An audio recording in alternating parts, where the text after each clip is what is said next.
exclusive contest. Sports Radio 610. The Texans play here. An Odyssey station. Check out the BetQL network. Wagered sport betting tips from the best in the game. Available on the Odyssey app and our sister station 650 The Bet. Sports Radio 610 presents Seth Payne and Sean Pendergast. We coming to H time. Let's get the work in, man. Let's go. Great day, great day. Oh, give me some juice, baby. Oh, yeah. It is a great day. Happy Friday, everybody. We made it. Good to be with you. Appreciate you getting up with us. We're with you till 10 a.m. this morning. I'm Sean Pendergast. He is Seth Payne. I know I'm ready for free agency, Seth. You know why? Why? I had a dream last night that the Texans signed Foley Fatukasi, who visited them this week, the discarded Jacksonville Jaguars defensive tackle. It was a brief dream. It was a brief snippet in an otherwise dream full of other things. But along the way, the Texans signed a defensive tackle. That's how I know I am ramped up and ready to go next week. Wait, they signed a defensive tackle or he visited? No, he visited, but in my dream, they signed him. Oh, in your dream, in they reality, signed him. Okay, he did visit them in reality on Wednesday. I got you. Yeah, I understand that part. Yeah. At the end, for some reason, I forgot that it was a dream. Mm-hmm. So,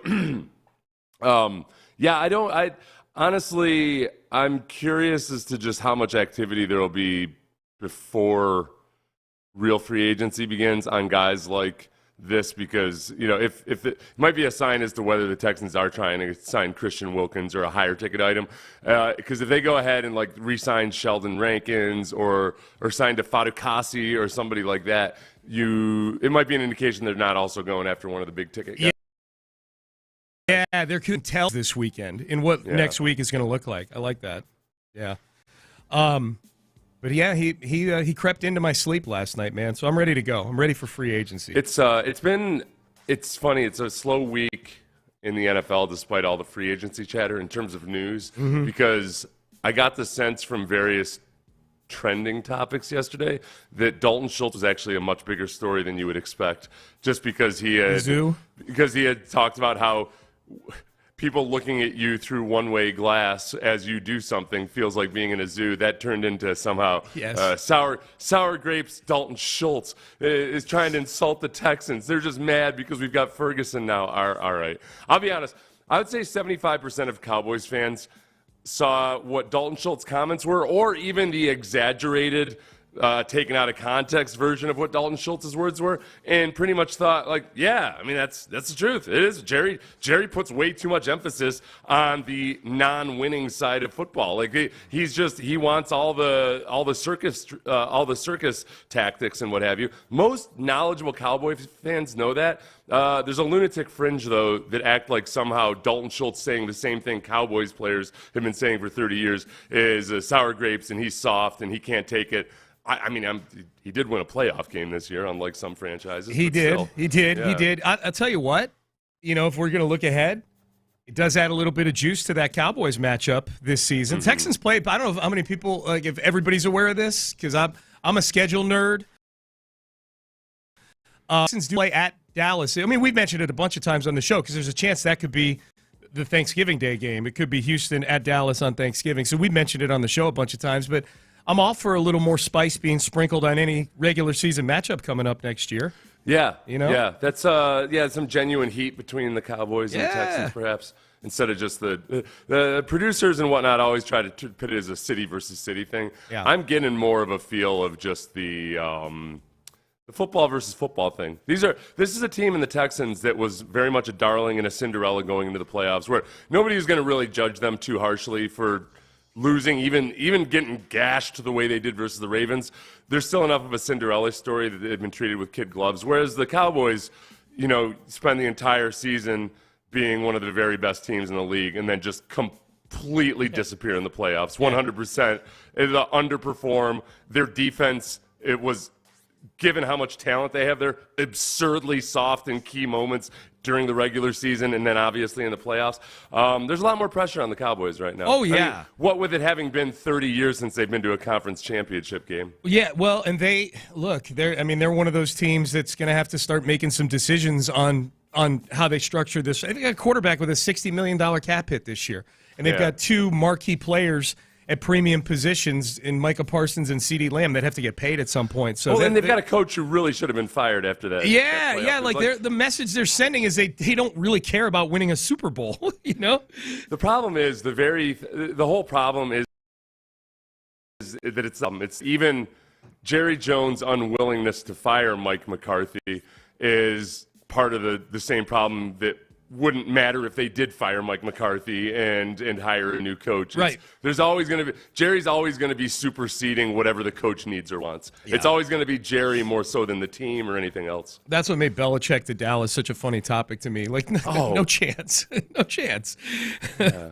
I mean, it might happen, like if Jerry scratched out a $20 million check and said all the right things to him, but it wouldn't last. Like Parcells came in there. Yeah. Parcells hated it there.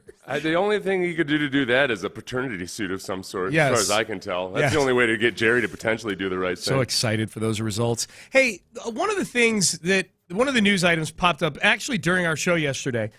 The rare nugget that pops up during a morning show was Justin Simmons getting released by the Broncos. They say $14.5 million against the cap. He's still a good player. He made the Pro Bowl last year. He's still a very productive player.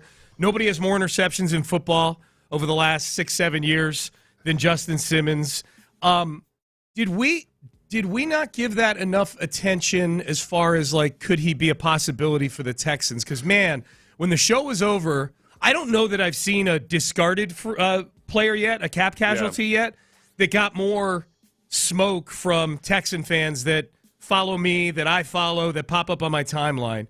Is that someone the Texans should really be in on, Justin Simmons, right now? I think they should. No, I totally think they should be. It's just that not as much of a decline or an age consideration as, say, Jordan Poyer with the Bills, who was released. But Jordan Poyer took a step back last year in a way that, wasn't noticed by people as much as it was noticed by Bills fans. But he did take a step back last year, and he's a few years further along, I believe, than Justin Simmons. With Justin Simmons, he was more inconsistent last year than he typically is, and he's not the same as when he was just astoundingly awesome All-Pro a few years ago. But I guess it's that maybe I'm just too burned by Ed Reed. When I started thinking about aging safeties and how much you're going to pay them, I get really nervous about name brand guys who might be entering the tail end of their career. I don't allow myself to get too excited about it, because a lot of times you come in and you've paid a premium to get the declining value on that guy. Now, if they're able to get him on a 1-year deal or something, by all means, yes. But I always stay a little bit skeptical there. Yeah, No, your breakdown of Justin Simmons as a player is spot on. I think the way I'm looking at this is that if we just take the names off the back of the jerseys and we just look at the two safeties, right? Okay, you have one safety that's a second-year guy that regressed tremendously in year 2. Okay, that player. You have another player who's brought in to be a leader in the locker room, who couldn't stay on the field, literally suffered 3 different injuries during the season, and a couple of them were old guy injuries. Pulled a hamstring, pulled a quad, that kind of thing. It wasn't blunt force trauma. So you take the names off the back of the jersey and you go, oh my God, yeah, they need to stay healthy. And this other guy he played closer to being cut from the team than he did from being a captain. And then you put the names on the back of the jersey again, and you go, oh, that's right, it's Jalen Petrie, who they're going to give every opportunity to fail or succeed. I mean, eventually, I had a text exchange with Landry about this yesterday, about Petrie and Simmons and things like that. And I said, I don't know, man. Like they gave Petrie every chance. Like they gave him a lot of rope. And he said, yeah. And then they benched him. And I said, yeah. Then they put him in the starting lineup again the next week. Yeah, they love for 2.5 quarters. They love They love Jalen Petrie. And I think DeMeco Ryans loves Jimmy Ward. Mm-hmm. And so that's where I wonder about the Justin. So I think I'd love to have Justin Simmons on the team. He'd obviously be an upgrade over the safety play they got last year. Right. I just and he's not, to be clear, he's not Ed Reed in terms of total. He's 31. He's going to be 31 this year. Right. So, Justin Simmons would be a good addition. I guess, okay, am I guilty of it being just because it was late to the party and I hadn't kind of in my mind identified safety as one of the positions that the Texans were going to go after? That might be a little bit of it. And some of it is just going to be, how does free agency shake out? Yeah. What kind of attention is he commanding? I've already got one old guy in the secondary there. I don't want to add it. I don't want the composition of the safety room to be, wow, if those two older guys can just stay healthy and give us everything they got, then we'll be all right. You know, like Justin Simmons last year, 2 years ago, missed 5 games. Yep. This past year, he only missed 2 games, and maybe, I don't know, maybe a couple of them were at the end when everything was useless anyway. Yeah. But yeah, Reed age, he's not that vintage. I don't know if they're going to, I don't want them to spend buku dollars on him. That's all. Yeah. I mean, I think they're going to sign a safety only because the list of veteran safeties that are out there that have been productive is really long. Like it's been a weird safety purge over the last few days in the NFL. Okay, so that'll be the big test. If there's reports that they hardcore went after Justin Simmons, do we take that as an indication that they're really not all that confident in Jalen Petrie?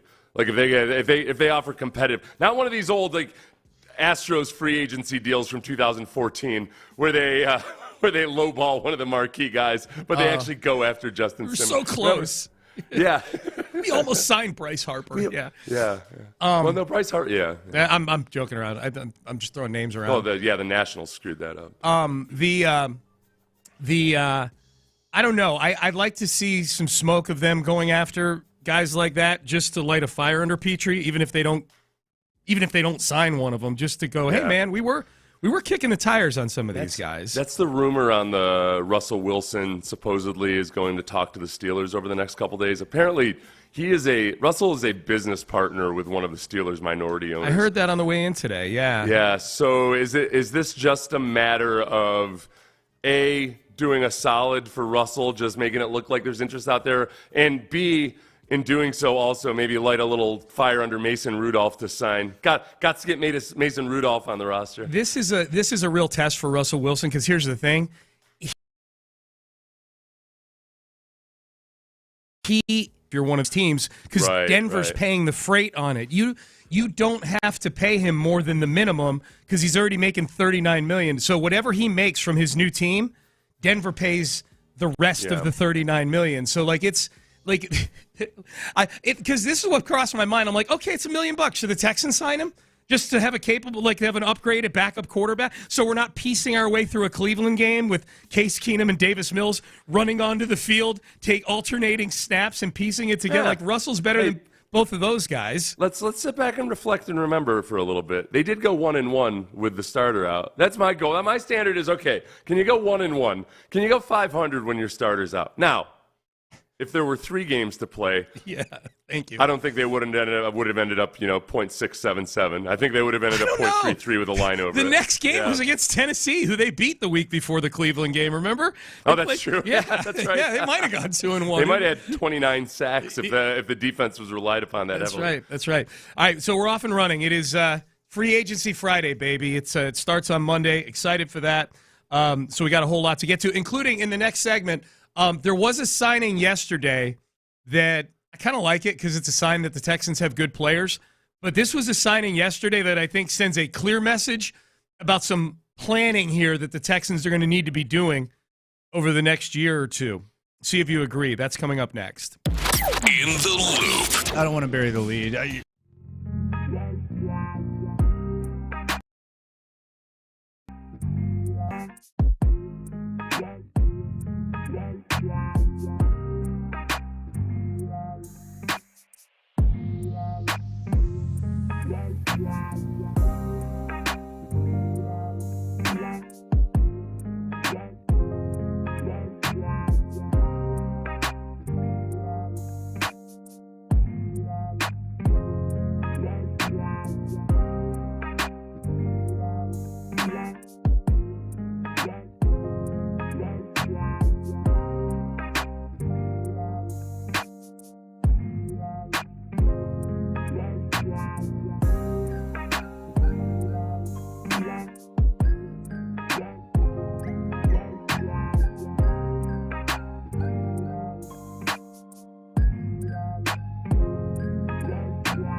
GI Bill. Sports Radio 610 presents Payne and Pendergast. All right, so there is free agency news. There was free agency news yesterday popping up from other places that I think does impact the Houston Texans. As we welcome you back in, Sean Pendergast, Seth Payne with you on a Friday here. So the Bears, who were going to put a franchise tag on Jalen Johnson, their premier cornerback, they actually get to a deal with him. 4 years, $76 million. So these are things now. There's a few things now when they happen you got to keep an eye on for the Texans. Similar to when we heard rumors, Seth, of Amon-Ra St. Brown with the Detroit Lions working on an extension with them for $25 million a year, something like that. Yeah. You go, okay, well, I don't know if that's the price of poker for Nico Collins, but I think Nico Collins is sitting at that poker table. We'll see. Similarly, with Jalen Johnson, I think this is probably maybe even a more realistic one than Nico Collins. This is going to be the price to sign Derek Stingley Jr. if he stays healthy. If Stingley's proven if he's healthy, he's really good. Yeah. You know? Well, and that's where, like, even without getting, because the numbers will change next year and everything. Yep. If he plays the way he did when he was healthy this year, plays an entire season that way, I think if you look at the top 5 cornerbacks right now based on average value, Jair Alexander, Denzel Ward, L'Jarius Sneed, Marshawn Lattimore, Marlon Humphrey. Mm-hmm. If Stingley plays the way he did when healthy this year, or at the very least 15 games, I'll say, okay, yeah, you know what? That's cool. I don't feel like he's out of place amongst those names right there. As opposed to, letting him hit free agency and try to compete on the open market or something, it'd be much better to lock him down. Yeah, and now what's interesting is, so Stingley's going into his 3rd year next year. Right. You're eligible for extensions after year 3. You rarely, though, see, like Jalen Johnson is going into – he's played 4 years. He was drafted in 2020. Yeah. The 3-year thing, people bring that up a lot. The 3-year thing is really a quarterback thing more than anything else. You don't see a lot of non-quarterbacks get extended after a 3rd year. The power you have over all the other first-round picks is you've got that 5th-year option. So after year 4, they're locked down on the 5th-year option, and that's when you pay them. So, I mean, by then it'll be what? Instead of an average of $20 million a year, it's $25 million a year or something. For corners? So, Yeah, higher than it is now, right? Right. Yep. So I guess I don't know. That feels like a problem that's far off in the future. Although it is one of those things where you look at and you say, kind of like the Astros have been forever. Okay, well, we got to think about who before we go. Getting all full of ourselves with this cap space and everything. Remember, you do have that quarterback himself to pay coming up in the near future. You got Derek Stingley, probably the same, potentially the same year that C.J. Stroud gets paid, Derek Stingley will get paid, not to mention Will Anderson a year after that or whatever. Seth, I will remind you, we are the show that is branded as the one that does not dismiss stuff like this, that there are big contracts looming for the Houston Texans. That's the kind of talk that got Brian Gain fired, though, by the way, so just be careful. I'm not worried. Brian Gain was like, hey, I'd like to keep DJ Reader. Yeah. DJ Reader, right. Well, what can a defense do for me? I got to get me some Laramie. Get him in here. As long as our station isn't hiring a team chaplain to run things anytime soon, I think we'll be okay. I, Bill O'Brien, football coach GM, and my consigliere, Jack Easterby, former youth pastor, have decided that DJ Reader sucks. Yeah. yeah. Thank you. That's a direct quote. Thank you. But I think, like, Stingley, like, if you're just keeping your eye on stuff like this, I'm with you. Like, this isn't anything that impacts 2024. I get that. I just think, like, part of it for me, like, it's nice to have players again that I look at these contracts like, all right, we're going to have to worry about this one down the road. Like, 2 years ago, like, there's all these signings going on in 2021 and 2022, and I'm like, all right, well, none of this matters for any of these guys. Like, any of these guys we have on the team right now. Like, I like that the Texans have players that we might have to consider, okay, these guys are going to be expensive in a couple years. Tell me of these younger players, tell me which ones, just yes or no, don't think too hard about it, whether they're going to be a guy where you're like, oh, yep, there's a chance we might have to pay top 5. You're going exactly where I wanted to go. Let's play this game. Let's go. So I'll give you 1.5 seconds to answer each. Okay. Will this player potentially command top 5 money? Yep. Nico Collins. No. Ooh. I don't think top 5 money. Okay. It depends. Okay. No right now. No right now. Yeah. Okay. Tank Dell. No. Okay. Top 5 eventually? No. I don't think. Okay. No. Oh, wow. All right. Young players. Wow, you think Kenyon Green. No. I'm naming the young high draft pick. That's all I'm doing, man. Yep, that's cool. No. Okay, underpaid position or lesser paid position. Juice Scruggs. Top 5. Ooh, wow. I'm going to say no, just because that's the odds. Yeah, you got to say no as of now. Yeah, we still haven't seen him actually play good football. Right. I mean, now, you know what I'm poisoned by, Seth? Yeah. Nick Martin became a top 5 paid center at one point. And then was out of football 2 years later. Right. What a spectacular fall. I'm going to say no on Juice. C.J. Stroud. Yes. Okay. Young guy. Oh, Troy Hairston's still on the roster. No. So No. I forgot I like Troy Hairston. All right, what order are you going in right now? I'm just going down on the depth chart. Oh, okay. On our lads. Will Anderson. Yes. Okay. Young players. Christian Harris. Ooh. No, but I could see right it. now. I could see no right it. now, but the potential for upside is No, but it intriguing. wouldn't shock me. Like if he put it this way, if he improves year over year this season as much as he did year over year last season, then you and I are having this conversation a year from now, then the answer might be yes for Christian Harris. Last young player who is a recent high draft pick or person of note who might command a top 5 salary. Yes or no? Jalen Petrie. No. Okay. And you know what's funny is if we did this game a year ago, I might have said yes. I thought Jalen Petrie, there was a promo running last year, during training camp, where it was me saying, like, boy, if I could see any of these young guys improving to Pro Bowl level, it would be Jalen Petrie. If we played this game last March, I might have said yes for Jalen Petrie. You know, the thing about Petrie, where I always liked him as a young player. I used to take a lot of heat for pointing out how many missed tackles he had. People didn't like that for some reason. But I've never felt like he's got that same level of athleticism of a Derwin James, for instance. He doesn't have that same physical stature of a Harrison Smith. He's not as fast as a Budda Baker, or there just wasn't that. I thought he could have been a really capable and like a fan favorite, but I didn't know if he had that upper limit to be astoundingly good. Yeah. So this next year will be really interesting for him. Well, you came firing right out of the chute with the most complex one, which is Nico Collins, because I could easily say yes on Nico Collins. It's just if he signs this offseason, it won't be a top 5 contract.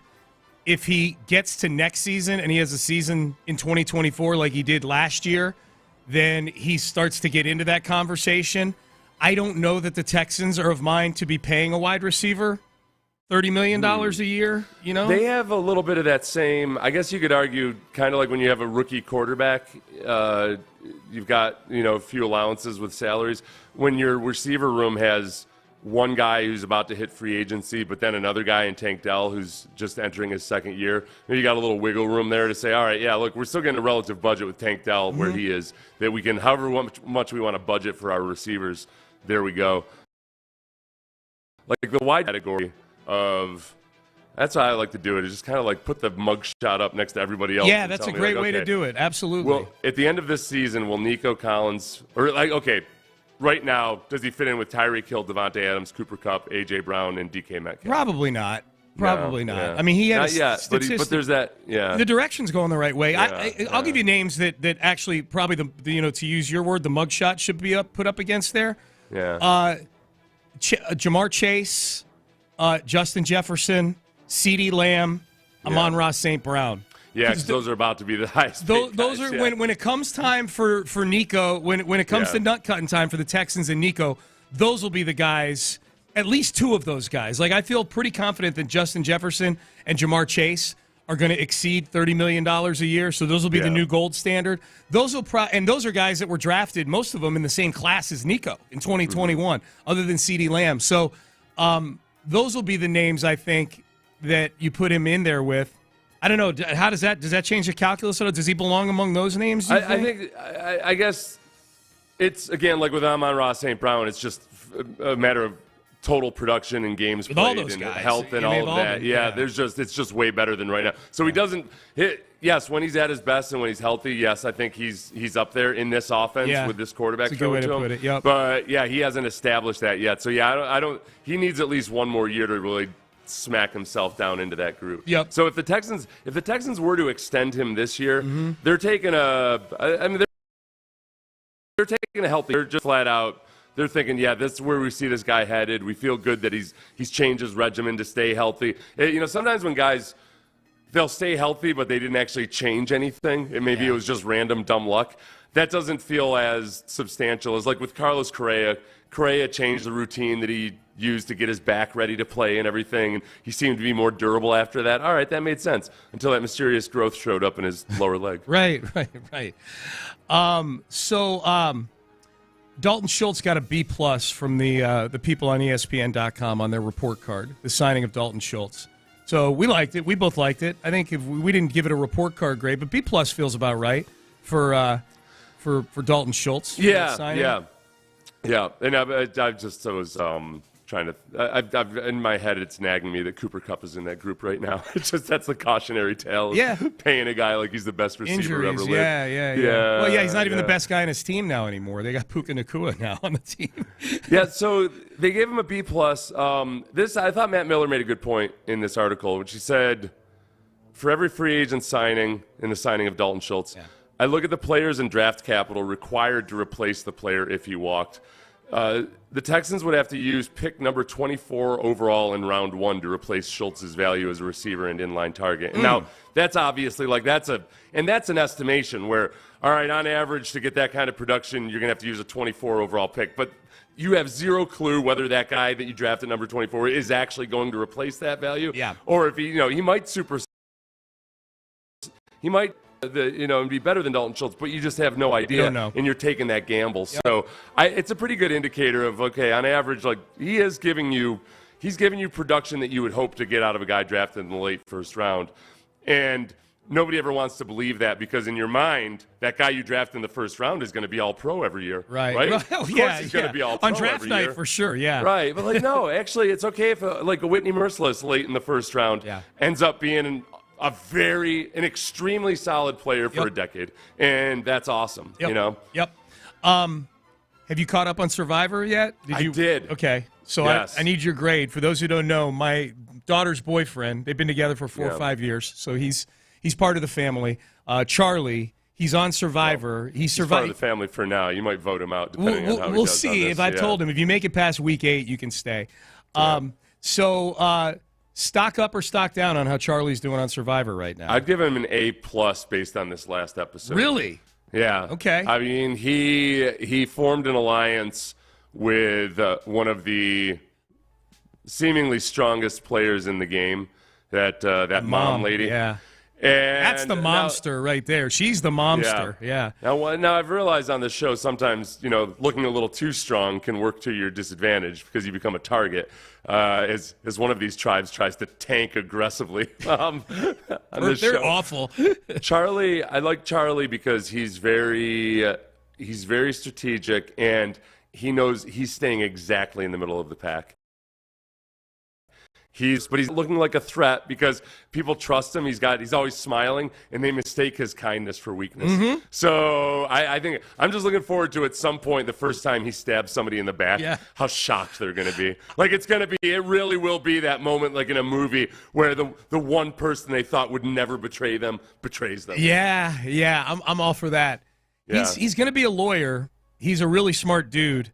I think that's coming, man. I think there's going to be a crossroads moment. Oh, he has to, right? Yeah. You can't win without stabbing somebody. You got it. You got to. Yeah, I mean, there's only ones left standing. Yeah. I'm really intrigued by some of these people that get eliminated in the early rounds, though, where they seemingly have zero concept of how the game is played. Yeah. I'm watching this Bantu guy. Is that his name? Bantu? Banu. Excuse me. Yeah, Banu. And Banu, like, every time he finds out that somebody has been lying or talking behind his back, it's like it blows his whole world. It's not just like it's not even like, okay, even though it's a game, if you find out somebody's been talking smack about you, it's going to hurt a little bit, right? Sure, yeah. Except he acts like he had no concept that it could ever happen whatsoever. And then right before spoiler alert, everybody, for 20 seconds, like right before they vote, he's going around frantically, like somebody about to, like begging not to be executed or something. Yeah. Oh my gosh.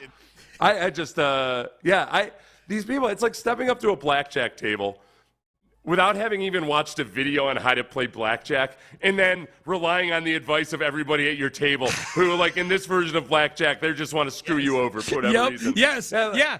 So he's just getting buffeted around by He's back. Yeah, Charlie will be fine. He's not going to, he won't even face elimination. He'll be fine for at least 3 more weeks. I texted him. I'm like, dude, I know this is all, I know it's all been filmed and everything, but I'm going to guess that you all are just waiting out this purple team to completely disband before you're worried about being eliminated. This purple team's a mess. I respected Q. Q, this guy on the purple team, good. Everybody, he's the Jeff Luhnow of the joint. Because you realize, he's like, oh, he's going to tank. He's going to try to tank. Mm-hmm. But you know what his tribe members are? They're the Astros fan base in 2014.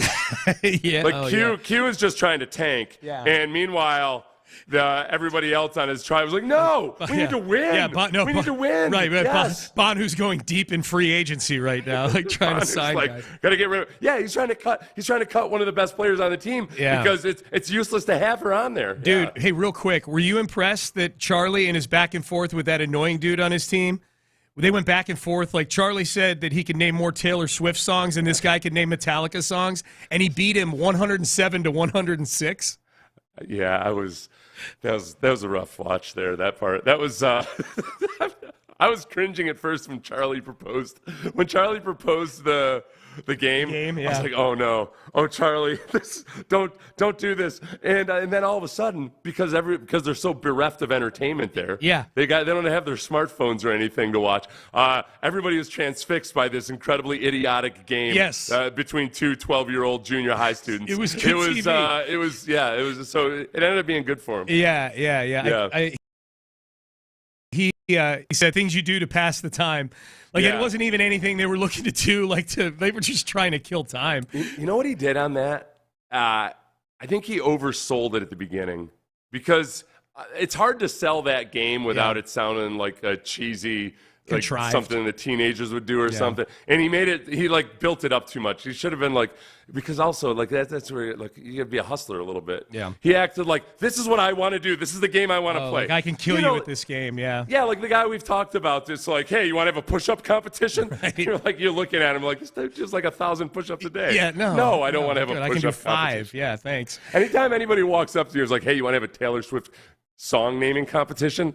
I would advise you to just bow out. Yeah. Well, he let the other dude name Metallica songs, but he's pretty good at that. He was good. But the other dude started naming the same song but on a different album. The live version of cheating. This or that.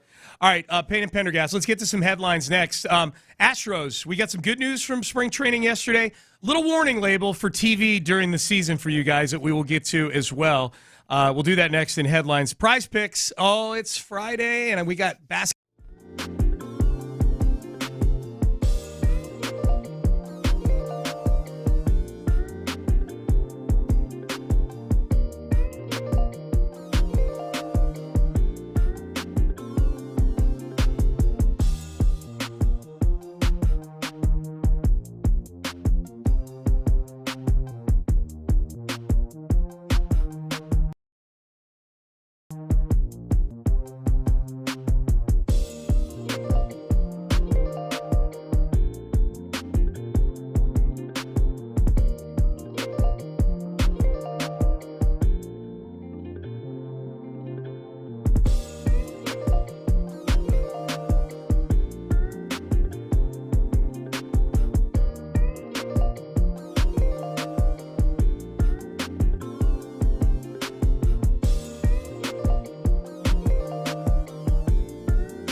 Live from the Twin Peaks studios, Sports Radio 610 presents Payne and Pendergast with today's headlines. All right, let's start with the Astros. Spring training yesterday. Some good, some bad for Christian Javier.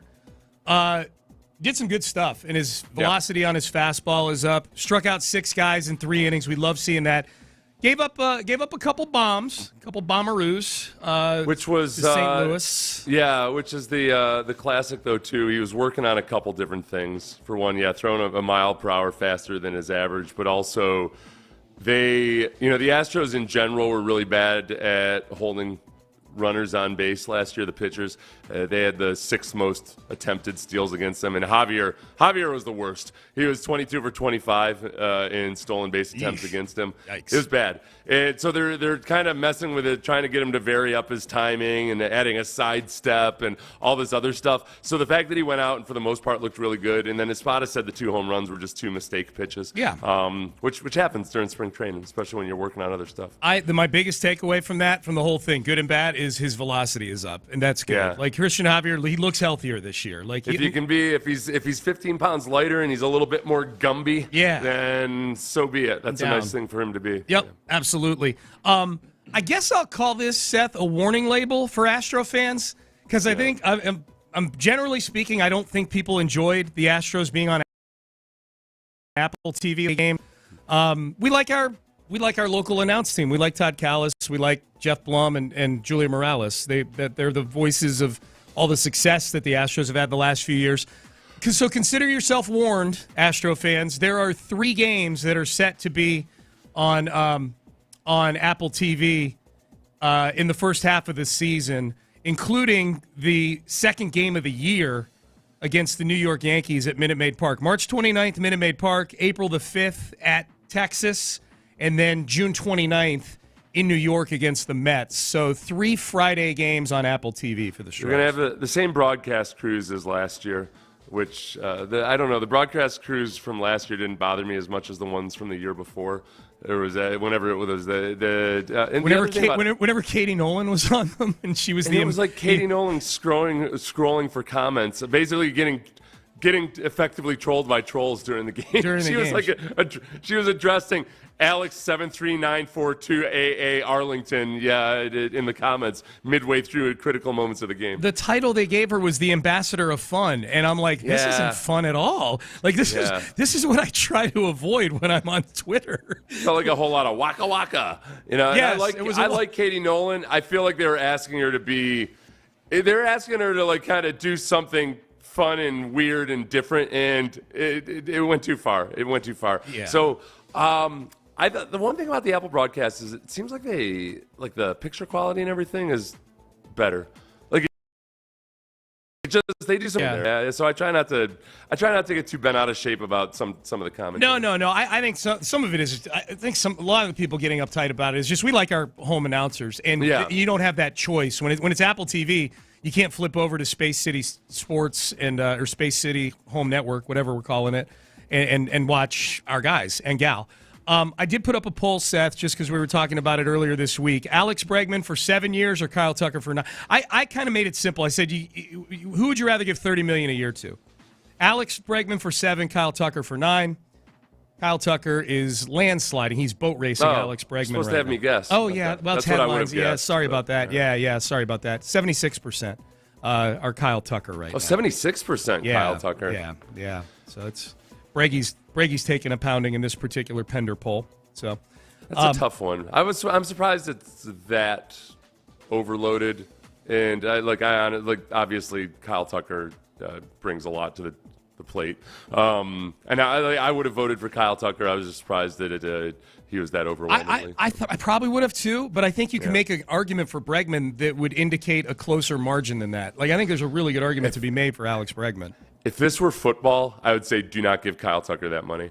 At baseball, I feel like his kind of laid back, loping around, doing whatever type of attitude, it's good enough. And you don't have to worry about him like, oh, what is he going to be? Less laid back and lopey? Right. Is he gonna stop, trying to get a jump on balls in the outfield any more than he already has? It would be a drop defensively last year that if that's what you're ready, if that's what you want out of him, then I guess so be it. It's just hard for me to try to reward that type of effort compared to somebody like Bregman, who's just going to be always the consummate professional. Who's literally in a batting cage as we speak, probably. Yeah. Probably taking his kids through wind sprints already. That's right. He can't walk, but he's wind sprinting. Jake Paul versus Mike Tyson, July 20th, AT&T Stadium, live on Netflix. Now, Mike Tyson's 57 years old. And for those who haven't seen, some people may be looking at this and go, well, this is just a publicity stunt. Mike Tyson's 57. Dude, 57-year-old Mike Tyson is an ass whipper. Like, Mike Tyson looks amazing right now. Yeah. And it's, the endurance, I guess, would be I don't know. Maybe I would give Jake Paul endurance. That was he fought that Tommy Fury fella. Yeah. That was the first real, genuine pro that he's even fought, isn't it? Jake Paul. It's hard to get a read on if anybody actually believes that Jake Paul has a future as a boxer, because all the boxing insiders know that he's good for bringing eyeballs to the sport. Yeah. So every quote I see from people is kind of like sure, I could totally see him ending up being a contender. Oh, yes, of course I could. I'm not buying it. I don't think Tyson's going to try to kill him either. I think Tyson knows that Jake Paul's good for the sport. Maybe. I think Tyson's just going to try to win any way that he can, is my guess. I have no idea what to. Climbing into Mike Tyson's brain, even the more subdued version at age 57, is probably a risky proposition. This is the thing about Tyson knows it's a risky proposition. I don't think Tyson thinks it's going to be one bit of an issue. I don't know. What's that? Fighting Jake Paul. No. I'm talking about the climbing into Mike Tyson's brain and trying to figure out what he's thinking is a risky proposition. Okay, I got you. That's all I was saying. I think it says a lot about where boxing is that this is the biggest boxing news. That internet sensation Jake Paul fighting 57-year-old Mike Tyson. And I don't know if are they planning to fill AT&T Stadium for this thing? Are they that place holds 100,000 people. Wow. Are they? Well, Jake Paul's got millions and millions of YouTube followers. Sure. and all the other platforms and everything. Yes. How many I don't know. fly to Arlington to watch him box? I think they might. I don't know. And then you got enough of the old school traditionalists that want to go see Mike Tyson fight one last time, bring their kids out to see Mike Tyson beat up a punk. Yeah. This is what happens to Gen Z. That's what they want to. Everybody wants to bring their kids out so they can watch a Gen Xer beat up a Gen Zer. Yeah. I don't have an answer, man. I don't know. Like I could see this thing being tarped off and it's got 20,000 people in there. I could see the thing full. I have no idea. This is why boxing gets so confusing. This is the quote in the ESPN article. Boxing needs A-sides, pay-per-view purchasers, and the tens of millions of dollars they bring. If Paul wants a title show this year, he'll undoubtedly receive it. What top-level boxer is about to turn down a life-changing payday for a fight they are virtually guaranteed to win? I mean, that's where the promotional aspect of boxing just throws a wild card into everything. And like Jake Paul, money that if he wanted to fight just pretty much almost anybody in the world, he might be able to offer, even if that guy's going to kick his ass. But why would he do that? He's got to milk this thing along as much. Oh, yeah. And I think he genuinely, like, he works his butt off at it. He does. He does have access to the very best trainers and training and all of that. So, who knows? Yep. I just think that Tyson's going to toy with him. Yeah, we'll see, man. Mike Tyson, he's in good shape. The videos have looked pretty tough for Mike Tyson. All right, those are your headlines. As Seth alluded to earlier, it's kind of a lull in the news cycle right about now. Jalen Johnson re-signs with the Bears. We've got that, 4 years, $76 million. That's a headline for you. Cougs go for the Big 12 championship tomorrow against Kansas. If they beat Kansas, they will be Big 12 champs. All right, prediction time on some of these quarterback situations. One particular market has really cooled off when it comes to these quarterbacks. And speaking of cooled off, the case for roofs, ceilings on all NFL stadiums may have been made in Kansas City a few weeks ago. We will explain some of the fallout from that as well, and that is coming up next. If you're looking for a custom home builder, you know how important that part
exclusive contest. Sports Radio 610. The Texans play here.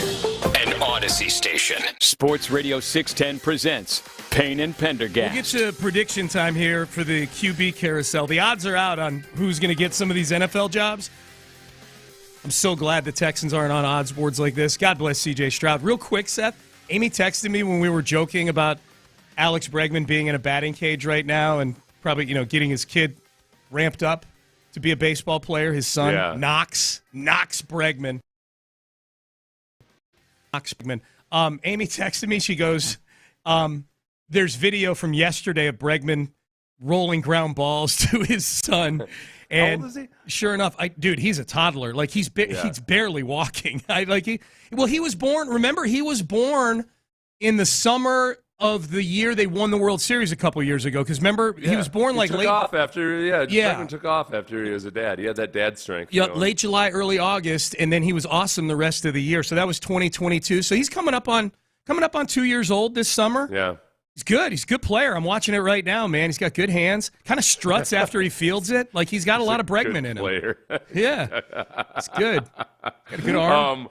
I guess, how do you spell it? K-N-O-X? K-N-O-X. Yeah, like Knoxville. Okay. Yeah. Yep. Oh, yeah, I see. Yeah, he keeps his eye on the ball and he throws back. No. I got to work on his footwork a little bit. He's not stepping towards where he's throwing. He's stepping off to the side. Yeah. That'll come. Yeah, I would assume. when he turns 2. This will be our next little niche. You know how for a while body shaming The Rock was our niche? Yeah. Now it's going to be criticizing toddlers in their awful form, their awful throwing form. Can't even get the ball to first base. There's the problem. This kid's growing up too coddled. He's got a major league dad as his dad. That used to be something. You wonder, how come there weren't more athletes? How come there weren't more guys in professional sports whose parents were professional athletes, given that they'd share 50% of the genetics? There's a good chance. Lately, there's just been a boatload. There are way more children of major league, and it seems like the Toronto's Toronto at one point was 50% Astros players. Biggio, Guerrero, they had a bunch of them up there. So these Gurriel, that counts. This quarterback carousel is going to be an interesting next few days. Leading up to free agency. It felt like a week ago like this Justin Fields thing was like the biggest thing out there at the Combine. And maybe it's because the Combine is draft related and the Bears have the number 1 pick, so Caleb Williams is relevant, which by proxy makes Justin Fields relevant. And my feeling was, okay, they're going to have to move Justin Fields sometime before free agency.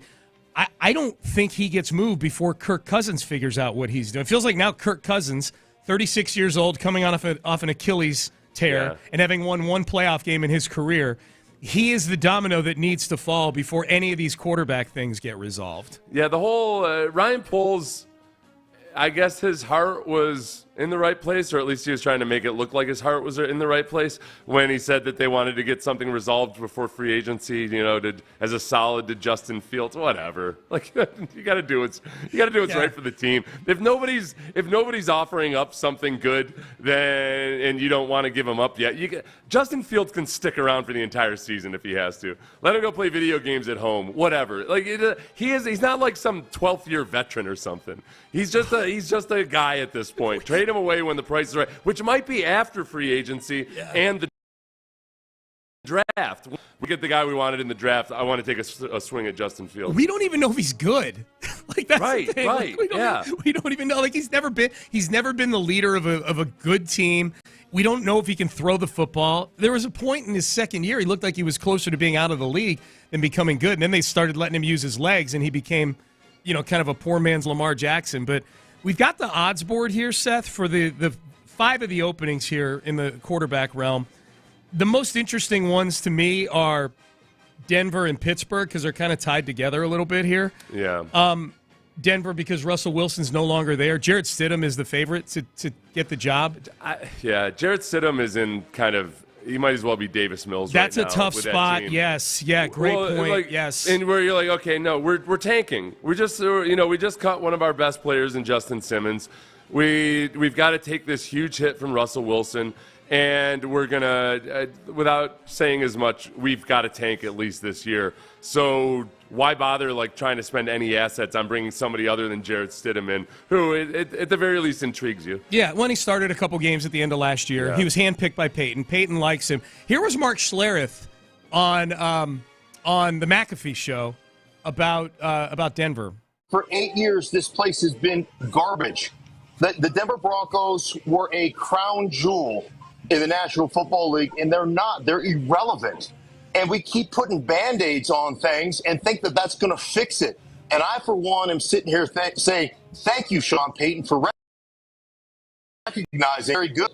This team does not have one guy that's homegrown on this football team that's ever even come close to sniffing the playoffs.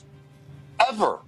So ultimately, it is time to quit putting Band-Aids on gaping wounds, and it's time to perform some surgery. And I think that's exactly what Sean Payton's doing.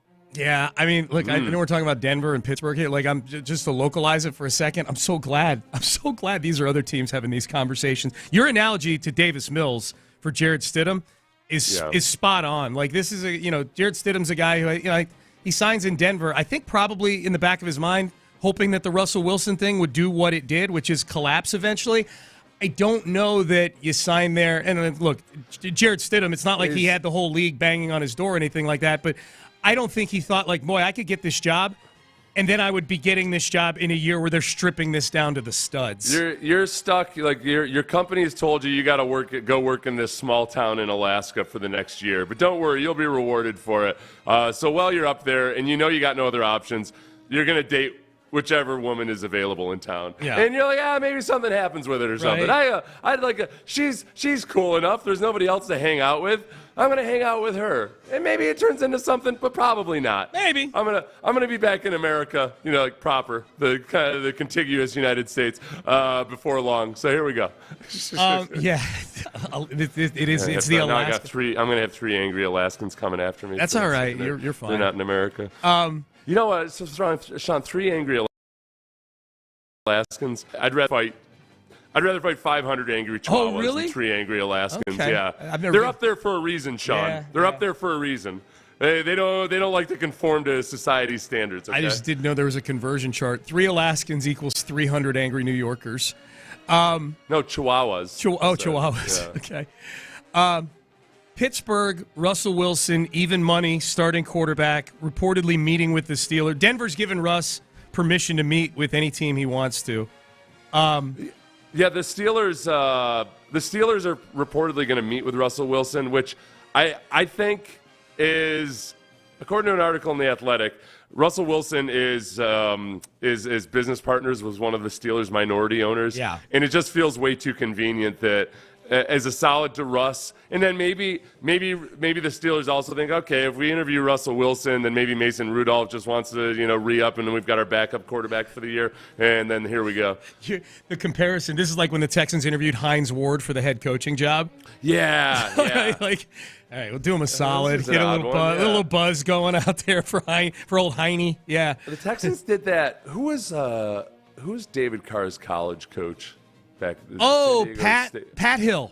Pat Hill, yeah. Yeah, Pat the guy Hill with the Fu Manchu. Yeah. He came in and interviewed for the head coaching job with the Texans one year, and I got the sense that it was just kind of a solid for somebody, and then he got an extension from San Diego State that same offseason after he'd interviewed with the Texans. So it must have been after Dom got fired, I'm guessing, yeah.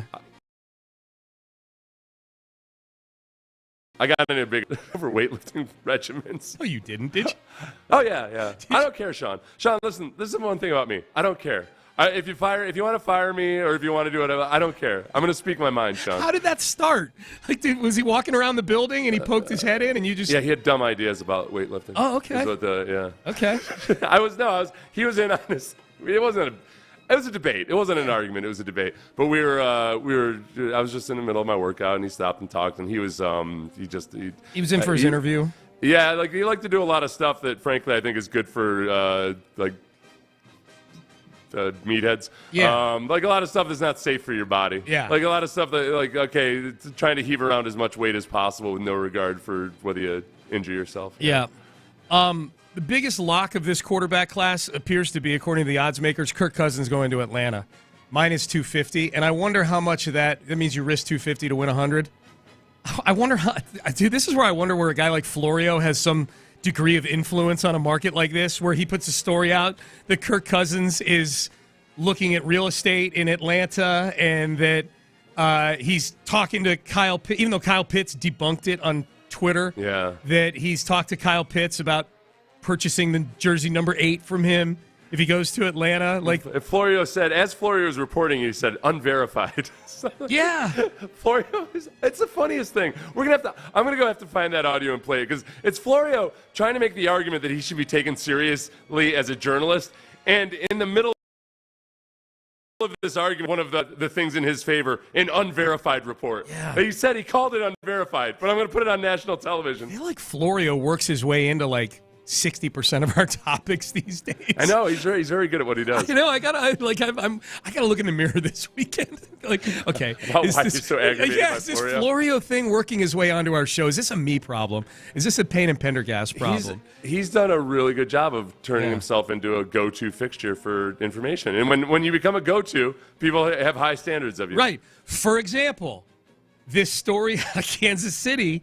The Miami-Kansas City game, if you recall, that was the game that was streamed on Peacock, so you might not have seen it. But that was the playoff game where the wind chill was like record-setting. It was like the third coldest playoff game in NFL history. The wind chill was like negative 50-something degrees. It was bananas. And if you watch it, you can see like that's freaking cold. Now apparently there are stories coming out that several people who attended that game, Seth, might have to get amputations done for various limbs and phalanges and appendages and whatnot because of frostbite from that game. Yeah, I'd say that's tough. I don't even say tough luck, because luck has nothing to do with it. Florio wants these people. What's Florio's angle on this? Why is this a story? Florio's angle on this was that maybe the NFL shouldn't be playing games in temperatures that are this dangerous. And if they are going to play games in temperatures that are this dangerous, they should offer full refunds on tickets. Want to go experience this safety hazard that is cold temperatures. If I correct me if I'm wrong, if I purchase tickets for a ski vacation and it ends up being super cold that week, right. Does the ski resort refund me because this cold place was colder than I expected it to be? They don't. I've tried several times to get refunds on stuff like that, and they've never given it to me. No. If I go out ice fishing and I fall in the water and freeze to death, can my family sue the equipment company that sold me the ice fishing equipment? Because Seth didn't realize it was going to be quite that cold. Probably not. Probably not. Yeah. Maybe a Lopez question, but probably not. Yeah. Is Florio aware of how many people get heat stroke on any given day, like at a hot game in the South? Like a well-attended Dolphins game. Does he understand how much heat stroke there is? Seth, we'll find out in July or August when there's actual games and people are going to hot games and people suffer heat stroke. The new HOA Florio will be all over refunds. Anything outside of a very narrow pocket, a window of temperatures is acceptable, and beyond that, there should be anything above 93 degrees Fahrenheit or below -5 Fahrenheit, you get a refund. Would you go to games? You're someone that's steeped and brought up from the cold weather. Your blood's probably been thin from all the time you've spent in the South. But if you had tickets to a game and you knew the temperatures were going to be like -30 or -40 degrees, would you go? Oh, you mean, am I going to be tough enough to sit there alongside 70,000 other people who are tough enough However to do you want to frame my question, so. it sounds like I'd like to think so. I'm like, right there. And somehow the 7 dullards that get frostbite are the ones that, they're the victims somehow? Yeah. Like, what are we even doing here? There's 70,000 people in the seats. 3 people get, I don't even know what the number was. How many people get frostbite? Yeah. That somehow the 69,993 people who didn't get frostbite were just lucky. But the 7 who got frostbite got exactly what you should have expected to happen. I'm not saying this to get argumentative. Do you know that the number is like in that? Like, I've not read all the articles yet to see if it's a very small number or if it's a somewhat large number. I don't know. If it's anything less than 300 people that need amputations, and I'm doubting that it's 300. That's what I needed. I just needed what's the number where we go, Okay, maybe Florio has a point. And so you're going to a cold place. Like, bundle up, dumber. Like, you idiot. Or if you're going to a really cold place, wrap the hell up. You can start to feel frostbite. Like, go to first aid. Go sit somewhere warm. I'm going to start suing women for getting pregnant when they have, like, well, I didn't know that I had to wear a condom. Dude. Well, what's this all about? Dude. You got pregnant? Well, I had no idea. Boomer Esiason tried to do a sports minute on this. Yeah. And if you want to hear what it sounds like to try to sum up people losing body parts over frostbite in 15 seconds, here's what it sounds like. This is Boomer Esiason with an Odyssey Sports Minute. It was minus 9 degrees below the quarter of the Dolphins-Chiefs wildcard playoff game at Arrowhead last January 13. Remember how Andy Reid's mustache froze over and Patrick Mahomes' helmet literally shattered upon impact. Now dozens of fans who were hospitalized due to frostbite have been advised to undergo amputations. This is an unfortunate situation where fans have got to understand exactly what they're dealing with. I'm Boomer Esiason. Great take. Okay, so now she says, this woman from the hospital up there says she'd already seen dozens of frostbite patients. Okay. But that's not clear. Many of those were Chiefs fans who attended the playoff game against the Dolphins. But it doesn't say, okay. So it's an article about frostbite that also includes some of these people from this game. Yeah. I guess, are the other people who didn't go to the game but got their frostbite in other cold places? We're gonna sue Jack Frost is what we're gonna do. We're gonna sue Cold We're gonna miser. sue the actual, can I sue Mother Nature? I'm so sick of her making places cold at times. Yeah. Everybody that got frostbite at the game apparently deserves a refund. But if you just got frostbite because you forgot to put enough gas in your car, yes. Then then it's your fault. My hope is that Landry takes this and turns this into part of a take that every stadium needs a roof. He's part of the every stadium that's built now moving forward has to have a retractable roof. They're building one in Buffalo that doesn't have a roof, which is a curious decision, I think. Very. Yeah. I'm with Landry on that one. All right, Payne and Pendergast with you on a Friday. All right, Seth, I need you to stay in this mode that you're in right now, where you're grumpy old man. No, McDonald's. kind of judging things a little bit here, a little bit. I went and found the mock drafts for the Texans of all the people who have them taking an offensive lineman. I like your threshold that you had yesterday, where you say if they haven't taken an offensive lineman and they don't mention Titus Howard in the blurb, then or at least the Texans' offensive lines, I'm going to let you be the judge of these 4 mock drafts. We've already canceled Mel Kiper on this show because he had him taking Tyler Guyton from Oklahoma, didn't mention Titus Howard. I've got 4 more. I'm going to run this through the Seth Payne filter, and that is next. But first, I'm going to be going to the Men's Tea Clinic right after the show today. I'm looking forward to that.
Turf.com. Sports Radio 610 presents Payne and Pendergast. We were pretty mock draft intensive last year. We're kind of doing them ad hoc this year. Maybe as we get closer, we'll be a little more structured with taking a look at these mocks. That said, when Mel Kiper drops a mock draft, it draws attention because he's the godfather of the draft genre.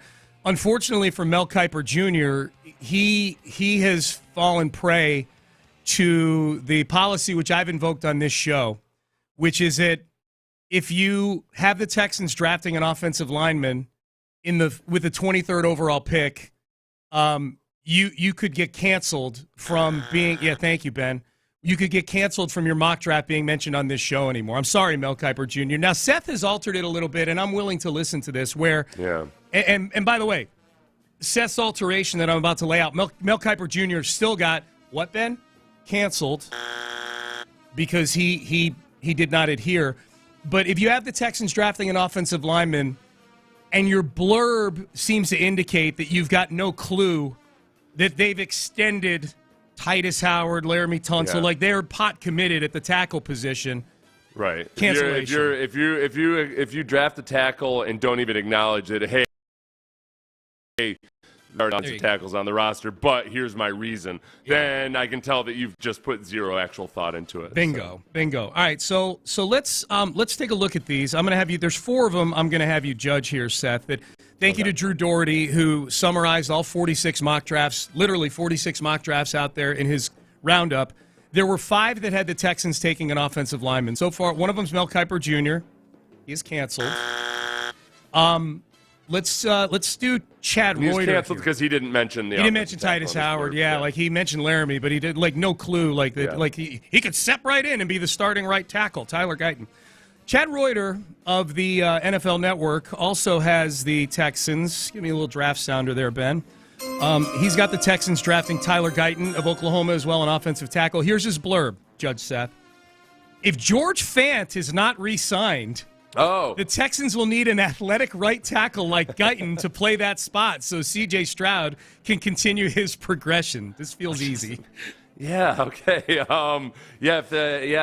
George Fant can't be retained, why would they ever let their right tackle go, their starting right tackle go? Oh, because he's not actually their starting right tackle. Going to need an athletic right tackle, according to Chad Reuter.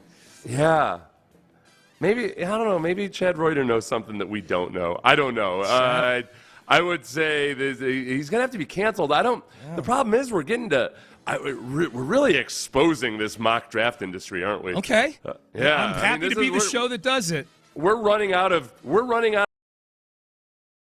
people that look at this one instance where we know they're completely pulling stuff out their wazoo. I'm fine with doing that. I'm fine with these guys get paid a lot of money to do these mock drafts. They should be putting some time and effort into it. So what I'm hearing is that Chad Reuter, NFL Network, or NFL.com, canceled. Sorry, George Fant. Oh my God. All right. Next. Who did well. George Fant did really well. I will miss George Fant as a swing tackle if he's not here this year, because obviously he filled in extremely well, especially and was way better than I thought he was going to be after his first couple preseason efforts. But that's clearly a guy, Chad Reuter, who's not like he doesn't know they extended Titus Howard. Otherwise, he would have said, no, they got Titus Howard. He's an athletic right tackle. I don't know if he's a good right tackle, but he's an athletic right tackle. All right, next one is Deontay Lee of The Athletic. Okay. He has the Texans drafting Troy Fatanu, tackle/guard from Washington. So we don't know what he's going to be at the NFL level. Here's what he says. Right. Here's what he says. Houston badly needs to improve its interior offensive line if Bobby Slowick plans to stay so committed to the run game. Fatanu's feet are a little too erratic to handle edge rushers, but he has speed and nastiness to displace defensive tackles. And playing in a phone booth would help him settle his technique in pass pro. So he's got them drafting him as a guard. Right. Yeah. So he's not canceled whatsoever. Yep. I agree. Yeah. He's not. So he gets a ding, Ben. He gets to stay. And it's especially what they now. They do need to hem up the interior. You're hoping at least part of that is injury related because of last year. But yeah, this was not. Hey, we're gonna draft this guy because the Texans need a right tackle. And this would be a guy. If the Texans do take a guard at 23, boy, they better be sure about that guy. Given everything they've invested in guard already, and the other needs on the roster. Yeah, well, and I think I'm guessing that they probably feel more optimistic than we, the general public, do about Kenyon Green. Just in that maybe or at least they're hopeful that if he can stay healthy, that can actually be a viable left guard. Whereas we out in the world have just kind of basically written off Kenyon Green and figured well, that's it, Bustville. But I personally want to see Kenyon Green after hopefully getting his body right for the first time since he's been a pro. Dude. He's had a litany of injuries, that's a whole other topic. Can you imagine if he just shows up ripped to training camp next year? Like he's just a brand new Kenyon Green? That would be awesome. All right, Walter Cherepinski, WalterFootball.com. This is one of the 46 mock drafts that Drew Doherty has in here. He has the Texans taking Jordan Morgan, offensive tackle, Arizona, if you say so. Here's what he says, Seth. Here's his blurb. The Texans couldn't block the Ravens at all, so they'll need to improve. They'll need to improve their offensive line. Jordan Morgan has superb length, size, strength, and quickness. That's it. That's the blurb. No mention at all of the guy that presumably would be playing right tackle if there weren't health issues along. Sentences that don't mention anything. This is where I'm so confused. Honestly, is that the depth charts for the most part have all been updated and have Titus Howard various spots online. Yeah. So I don't know why. When do they need to update their databases or whatever that they're going through and looking at it and they're seeing a big hole at right tackle? Where if they just if they had refreshed their browser sometime in the last 3 months, you'd see that the Texans have a guy who's got several years left on his contract at right tackle. Yeah. At least acknowledge him in the damn blurb when you replace Titus Howard. Sounds like a cancellation to me for this guy. I don't know. You're the judge. That's a cancellation. Cancellation. All right, yep. Walter Cherepinski, you're out. You're canceled. WalterFootball.com. Thank God we still got these other 43 mock drafters. Oh, wait. Rob Rang, Fox Sports. He's got the Texans taking an offensive lineman. Thank you, Ben. Got a page down here a little bit. I was not ready. Texans taking – okay. Now, this is a little nuanced situation here. He's got the Texans taking Patrick Paul, offensive tackle from the University of Houston. So here's what he says. Rob Rang, Fox Sports. The Texans have an emerging superstar in C.J. Stroud. They need to protect him.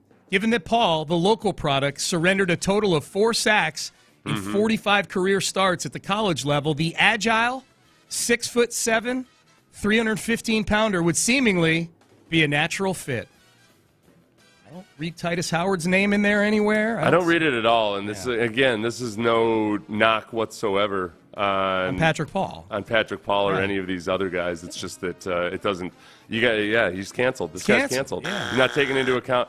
Because Paul's not a guy that you want to go inside and play guard. I don't think he's he's got the athleticism and that he's a tackle, and you hope that he's going to flourish as a tackle in the NFL. I just don't think the Texans should be spending the resources and the tripling down on offensive tackles. I'm with you on that. All right, so we've got four of these guys are canceled, so they're not going to show up anymore on Payne and Pendergast till April the 30th. That's when you get taken out of the canceled list after this draft.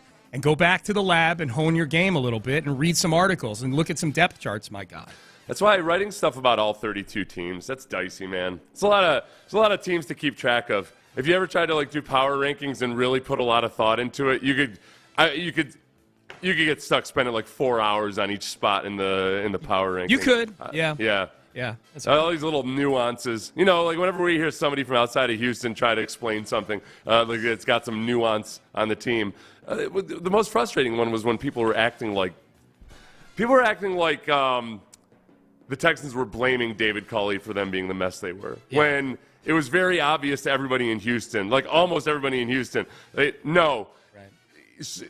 certainly it's not David Culley's fault, but he is also certainly not the person that's going to lift them out of it. No, yeah. Two things can be true. It's not totally David Culley's fault, but that Culley wasn't going to be part of the solution. And all the damn people that were criticizing the Texans for both Culley and Lovie Smith, not a single one of them I can find has recommended those two for any job anywhere else. Yep. I don't think Stephen A. Smith will crush the Texans for firing those guys, and yet not a single time has he gotten up on his desk screaming that somebody needs to hire David Culley to be their head coach. No. Well, and I was going to say, Yeah, no, neither. Like they're sitting on gigantic piles of cash. Why would they? Why would they? And they're both in their mid-late 60s. Like, why would you work? When Dalton Schultz said what he said the other day, which was just describing an actual situation with the Cowboys, not even trying to criticize them, but just talking about how people can observe the weightlifting room and all this potential other distractions out there. Is it Clarence Hill, the writer up in Dallas? Yes. Clarence Hill made some comp about the Texans don't have a long history. They don't have a need for tours in the facility or what have you, which is that's something that's true, and yet no other team in the NFL has these same distractions that the Cowboys do. Right. Like the Packers or the Raiders, these other teams don't have that same level of distraction that the Cowboys do because their owners don't openly invite so much distraction. This is where the reply is, now do the rest of the league. Right, yeah, exactly. Yep. All right, Payne and Pendergast. Hey, quick text, because we've only got today and Monday, really, to do any more of these. Sean and Seth, if Caserio said, I'll pay one big-time free agent, this is from Virgil in Pasadena, are you going Saquon or Chris Jones? My early answer is neither, but if you had to pick one, you got to go market on either Saquon Barkley at running back. I don't think Saquon Barkley's a big-time free agent, so I guess I'd say Chris Jones. Chris Jones. I'd disqualify any running back from being a big-time free agent. I think it's a fair way to look at it. I don't. But if I had to choose, honestly, yeah, take the big-time label out. If you had to pick one of those, and two if guys. you just even take money out of it, I think the Chris Jones just makes me nervous on this particular team, where they're still trying to cruises. He's that kind of defensive lineman that just kind of he's there. In a big moment, he gears up and he goes. And I don't think that's necessarily who the Texans should or can handle right now if you're going to be paying the big money. So I'd rather have Saquon Barkley in that moment. I think so too. Yeah. I think so too, and I can't separate the money. I think Chris Jones is going to be $30 million a year. There was a fake post that went up yesterday about a Chris Jones contract that looked real because the numbers looked real. Like 4 years, $119 million, something like that. But I think that's where he's going to land, somewhere around there. And my gut reaction was that's going to be a bad contract in 2 years. It's got a really good chance of being a bad contract in a couple of years. I remember, and yet the other part of it with defensive linemen is that, I mean, a lot of the all-time great defensive linemen have been guys who kind of pick and choose their moments. And I remember hearing stories about Ted Washington and Bruce Smith arguing with each other because, like, if there was a game, a D-line game where Bruce Smith was supposed to slant down into the A gap or something and set a pick, Bruce just wasn't going to do it sometimes, and Ted. That screws the nose tackle because you're expecting there to be a pick, and all of a sudden it's not there, and you're getting beat. And Ted would just tear into Bruce Smith, argue as the offense is coming up to the line of scrimmage. So it's not unheard of. But it's got to be. That's where you got to be sure that the guy fits in your situation, in your circumstances. And obviously Bruce Smith was just fine with the Bills. I don't think Chris Jones right this moment needs to be the fit for the Texans. I think that's fair. All right, speaking of Dalton Schultz, why are Cowboys fans about what Schultz said? I glanced up at the TV a little earlier this morning, a get-up, and it dawned on me. I think I've got a theory on why Cowboy fans are so defensive about what Schultz said on Pat McAfee earlier this week. That'll be next. Kaimi Fairbairn is coming back.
35. Live from the Twin Peaks studios, Sports Radio 610 presents Payne and Pendergast.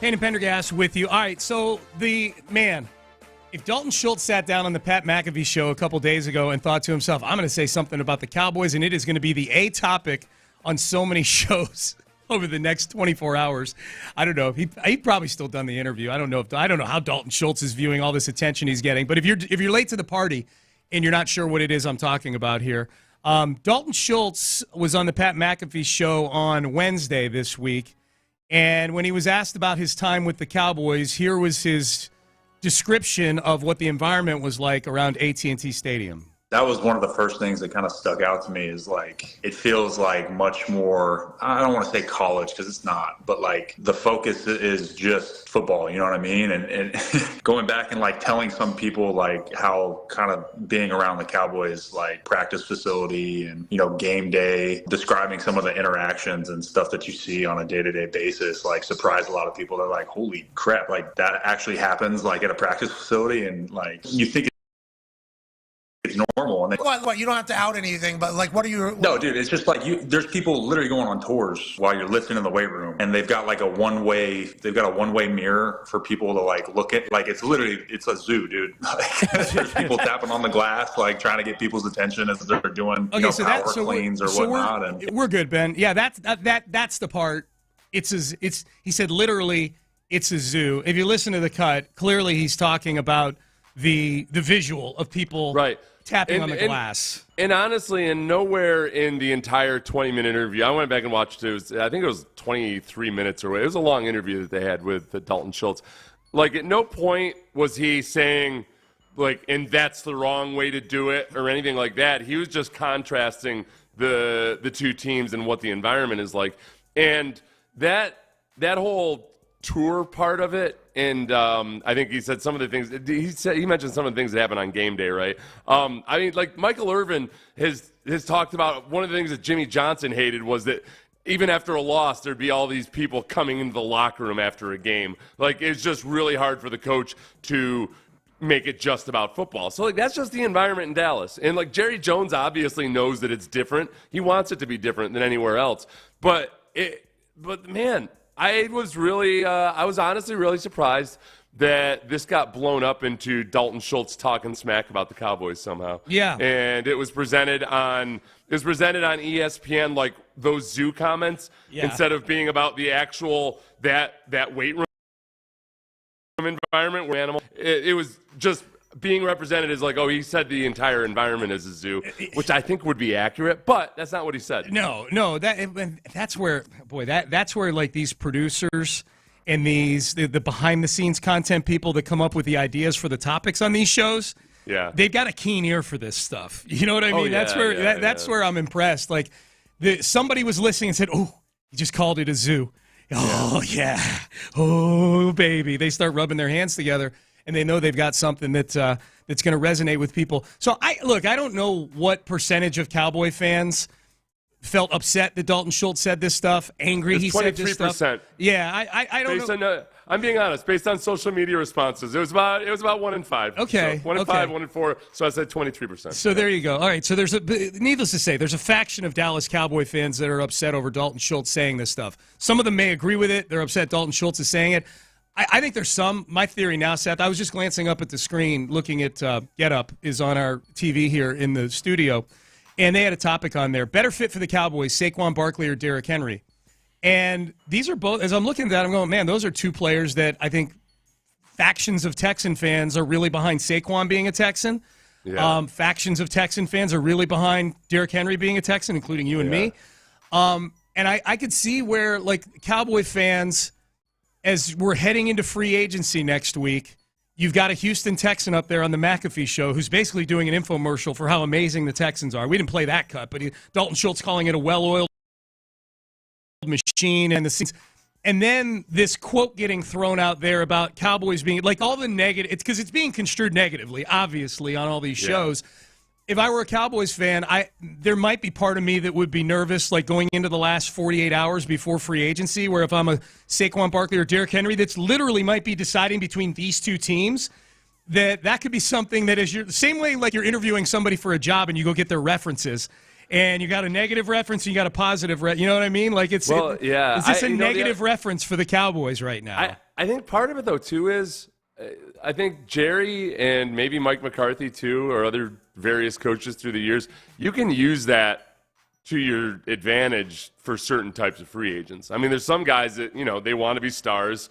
They want to get that adulation. They want that treatment. And there's no place quite like Dallas when it comes to that. That's a good point. I mean, there are – I just remember talking to guys who have played there going back into the 80s, just how different it is from anywhere else. And the level of attention, the level of opportunity, where if you're any offensive lineman, whomever, it doesn't matter. If you want a radio show or something or a podcast, have at it, because it's probably you're going to find sponsors. And it's there's way more opportunity. There's way more potential for long-term this and that. That I think it might appeal to somebody. Like they hear that it's a zoo and they hear fun. Yeah. And there is also the side with one former Cowboy told me once that when you're a Cowboys player and you go out to the clubs, you are the woman. Yeah, Clint has said that, I think, to some degree, right? He said it's like understanding. Well, I mean, obviously, but understanding the level of pursuit there is from others. If you're a woman at the club, that's what it feels like when you're a Cowboys player at the club. You've got multiple suitors at any time. That's a really good point. You're right. So there is a faction of players. There is a subset of players out there that probably saw what Dalton Schultz said and I'm down. That sounds great. I'm going to go get my own radio show. And remember when the Cowboys, during those Super Bowl years, they had half their team had radio shows around town. They were big. Yeah, if you're somebody that wants to be a star, and because there's some guys that if they're working out and there's a gaggle of people behind a one-way mirror, it fuels them. They like it. Okay, I'll put on a show for these guys. Well, just to use specific examples, let's call it what it is. Tony Romo doesn't get immediately elevated to the #1 color analyst on CBS if he's a quarterback of almost any of the other teams in the league, Cowboys quarterback.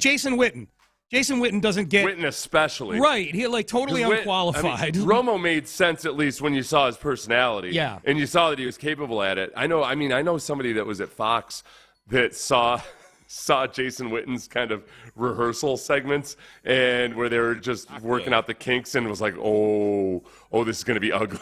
This is going to be really bad. What are you guys doing? Dude, it was so bad he got back into playing. He went back and played for the Raiders for a year.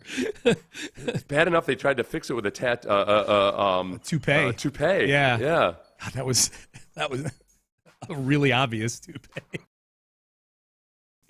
A lot of love over the last 24 to 48 hours. Alperen Şengün, man. Yeah.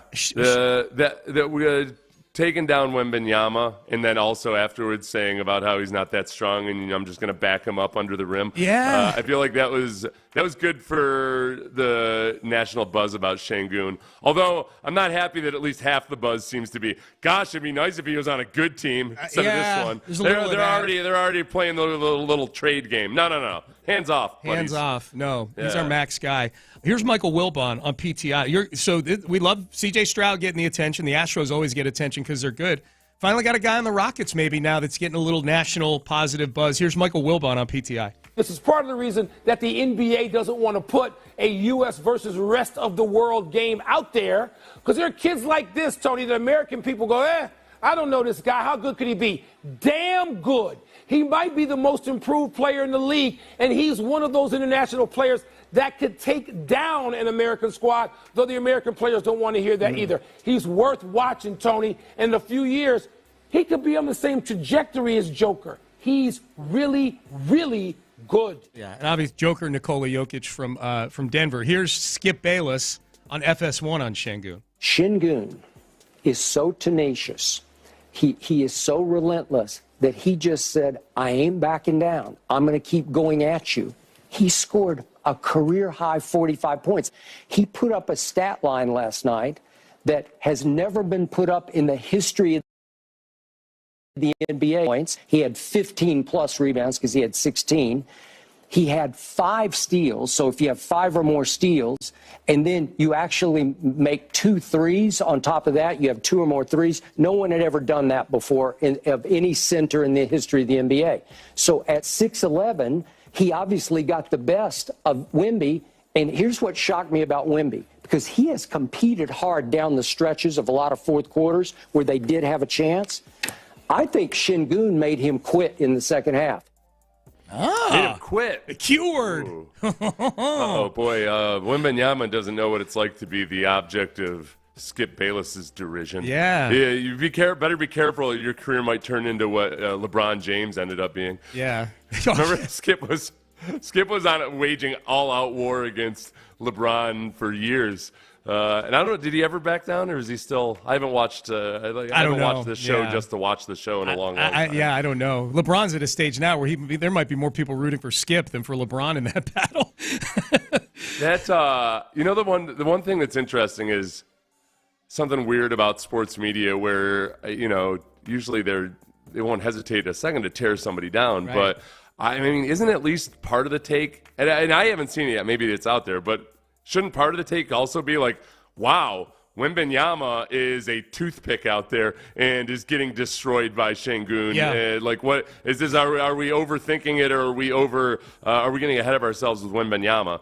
Even Shaq, we don't have the audio of things about Şengün. Şengün, yeah. Called him a young Pau Gasol. Mm-hmm. And as they were talking about highlights, and maybe they did it later in the segment, but I like old Shaq would have been destroying Wembanyama, and talk about how him and Barkley would have backed them up and done all kinds of low post. Shaq, it's rare that Shaq is given an opportunity to talk about how much tougher they were in the low post back in the day, yeah, and he doesn't do it. Yeah. And instead, he's here gushing praise about Şengün and not necessarily destroying Wembanyama. Yeah. I guess the only thing I can think of is Wembanyama's had a really good second half of the season, so this game was an outlier for him. He's played really well.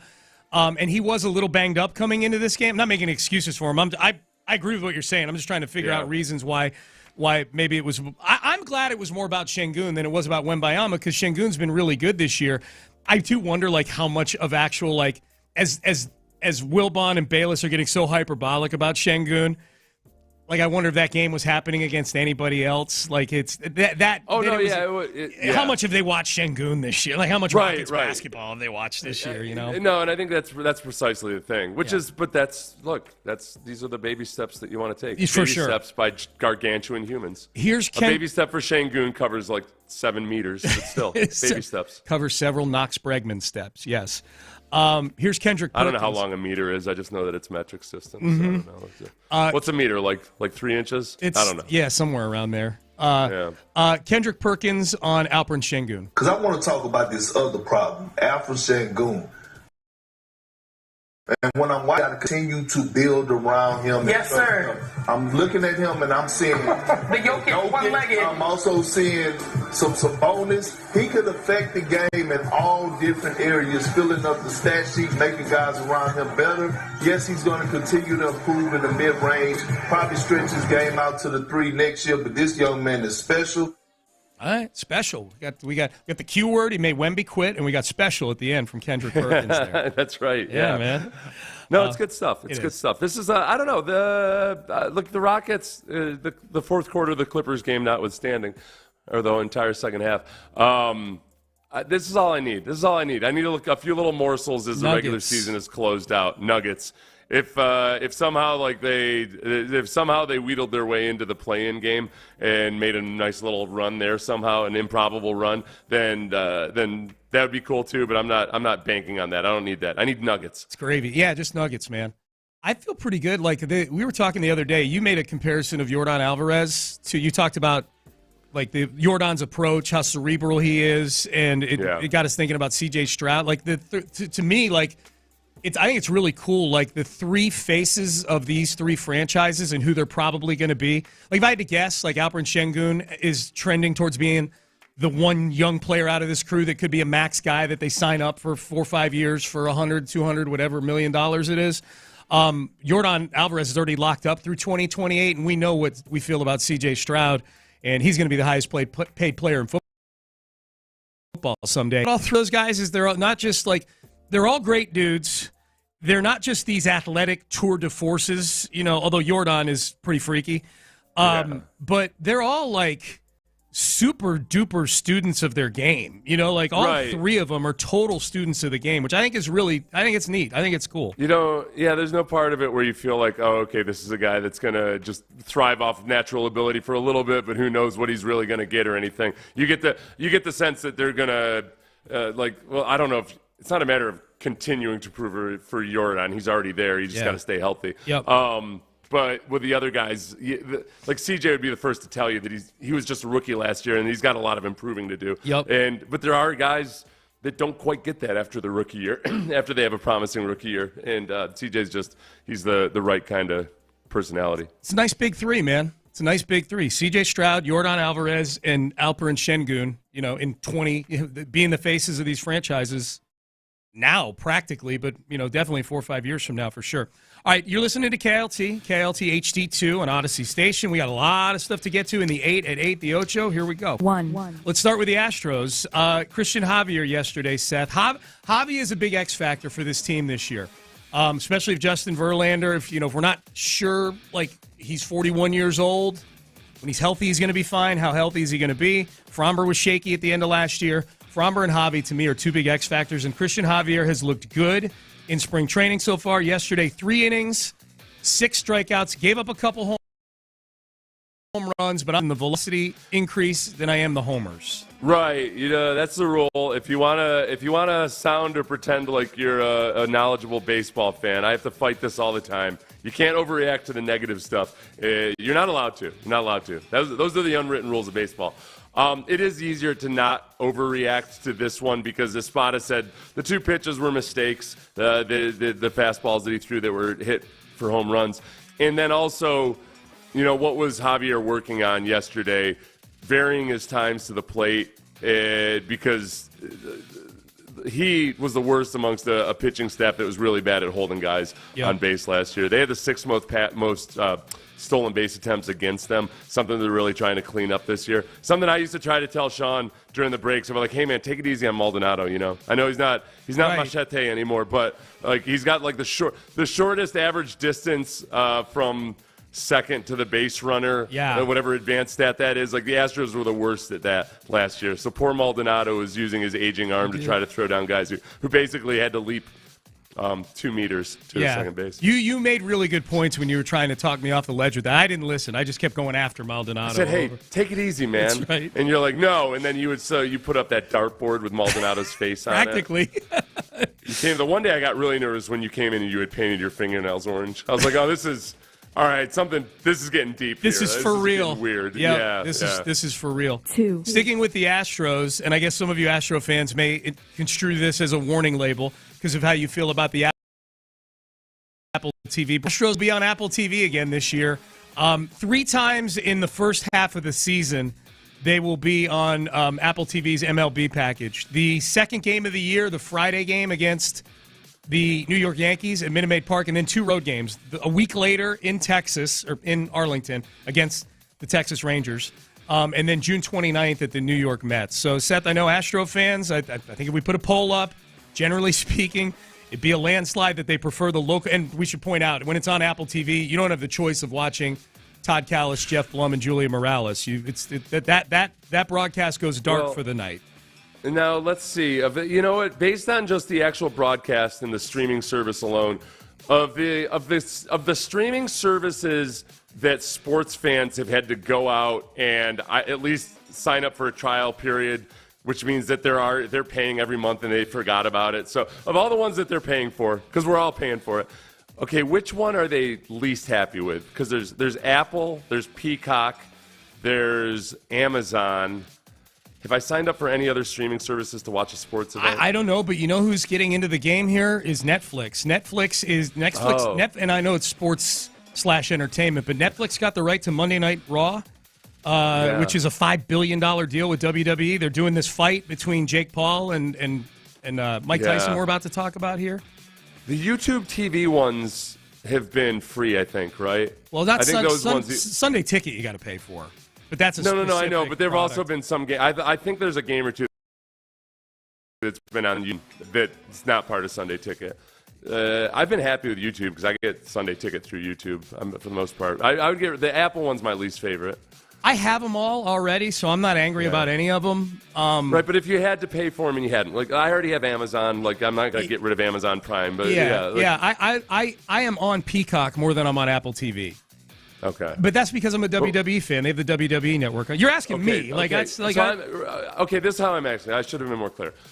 Based on the actual quality of the broadcast, all of that, like which one for sports purposes are you least satisfied with? Gotcha. I thought you meant because all the other stuff you get because you're paying for the subscription anyway. No, I wasn't clear enough. Sorry about that. I think the quality of the broadcast has been, the commentators suck on Apple. Yeah. There's just, I don't know. It's all over the place. I'm going to say Peacock because they use actual NBC. And now, like Mike Tirico was doing the Peacock game. So it's Peacock. Yeah. You know, it feels like a normal broadcast. They're not trying to be too fancy or reinvent the wheel. It's NBC behind a paywall, you know? Apple tries to reinvent the wheel in some ways too. Like they just try to get a little too fancy and then it doesn't work out. Which I'm fine with, but when it doesn't work, it's going to get criticized. So like like I'm fine with trying new things. But yeah, mine would be Peacock. You know what it was with YouTube? YouTube did baseball. There was at least an Astros game on YouTube last year. I think there was. Yep. Yeah. 3. Jake Paul versus Mike Tyson. Speaking of streaming. July 20th, AT&T Stadium. It'll stream live on Netflix. Jake Paul is a 27-year-old, as many know, a YouTube sensation who also dabbles in the Tyson, a legend who is 57 years old and has worked himself back into phenomenal shape. Don't watch The Hangover to get a taste of what Mike Tyson is in terms of physical condition these days. He looks really, really good. Go find the videos of him sparring with people right now. I have no idea how to handicap this fight. I've never watched a Jake Paul fight in my life, Seth. Full admission. I've never watched him fight a single time. I know he's got a really good record. Yeah. I know he's a disruptor. Yeah. I know he's a disruptor to the boxing industry. I will watch this, though, because of 57-year-old Mike Tyson. He's 8-1. I mean, one of those victories is Nate Robinson. He's had a circus sideshow feel to some of these. Beat Tyron Woodley, or did he? Oh no, he bowed out. And then he fought Tommy Fury. I don't know. Anyway, he's 8-1. Yeah. But none of those are like fights that make you feel like, oh yeah, he's definitely the next heavyweight champion. Two things. Are you going to watch this? One. No. You're not going to watch it. Okay. No. Do we know what the goal is as far as attendance? Because AT&T Stadium is a monstrosity. It holds for something like this, where the floor is presumably open. Like I went to a WrestleMania at AT&T Stadium. They packed 100,000 people into that thing because it's not a football field anymore. It's just a boxing arena where they fill up the floor too. I have no idea what to expect as far as live attendance for something like this. Are they trying to fill it? Are they tarping the upper deck? I have no idea. I don't know. And then, it's going to make money regardless because of like their ability to capitalize on this stuff. Between on the business side of things, love Jake Paul because he's going to bring eyeballs to it. I would guess with zero actual knowledge, I'm going to guess that they fill it up somehow. Okay. But because of the promotional prowess of both these guys. I mean, they can always paper it, and they can always just give away tickets to it and get it to look full, give away tickets on the radio, things like that. 100,000's a lot of seats, though. That's for sure. 4. All right, salacious topic. Remember that jiu-jitsu instructor that Giselle was spotted on vacation with right after the divorce from Tom Brady was finalized? And she was saying that they're just friends. Yeah. Apparently, they're a little more than friends. Yeah, they're an item. They're an item. To the point where she'd been interviewed a couple of. It's been known for a few weeks apparently. I think this is all during the playoffs, so we weren't paying attention to the TMZ stuff as much. That they're definitely an item. Remember when it was reportedly that Tom and Giselle were on the skids a little bit. She was off on vacation with her children and this jiu-jitsu instructor. Right. And people said, hey, nothing to see here. Quit being scoundrels. No, they're making more of this. Kids got to do their jiu-jitsu while they're on vacation, so why not bring the instructor with, right? You need the discipline of jiu-jitsu. Yeah. So now that's her guy now. Yeah. She was interviewed the other day, and she just a couple days ago, and she didn't want to talk about him. She broke down talking about Tom and cried, but didn't want to talk about her jiu-jitsu boy. Yeah, I guess she said she didn't start dating Joaquin Valente until June of 2020. He's buying what she's shoveling right now. According to TMZ, he's skeptical of that. Yeah. Yeah. Are you buying it? Would you? Oh God, no. If you're, I mean, there's the jiu-jitsu instructor. Oh man, That's a classic one right there. The jiu-jitsu instructor. Well, jiu-jitsu is a lot more wrestling and grappling. It's not like kung fu. Right. It's there's a lot of grappling. Mm-hmm. There's a lot of rolling around on the ground and everything. Mm-hmm. So if she's learning jiu-jitsu while her marriage is on the rocks, I almost can't blame her. Yeah. You go out there, basically it's martial dry humping. Then stuff's gonna happen. Yep. Yeah. Maybe you just stayed home and not played football that last year, Tom. She could have been martial humping you. That may be true, actually. Yeah. 5. All right, do I dare read Josina Anderson's tweet about the current Brian Burns situation, or is that going to stress people out in their cars? I'm the one that sent it to you, and I'm still stressed even thinking about it. There's two things I don't want to do. I can't finish this Josina Anderson tweet, and I can't finish Hustle, the Adam Sandler movie, because it's too stressful. Yeah, they're both too stressful, and it's because Josina Anderson's wording on things is just. I'm just going to read the first. And her logic of I don't know how she's vetting these sources, but everybody, keeping in mind as you listen to this tweet that Jalen Ramsey, Laramie Tunsil, Deshaun Watson, various other guys in the NFL have been traded with 1 year remaining on their contract for multiple first-round picks. Right. And so this is a tweet about one of the very best pass rushers in the NFL and what her quote-unquote league source thinks his trade value is. Here we go. Regarding Carolina's current situation with Brian Burns, a league source told me, in their opinion, that the Panthers should adapt better to present circumstances in order to potentially consummate a trade.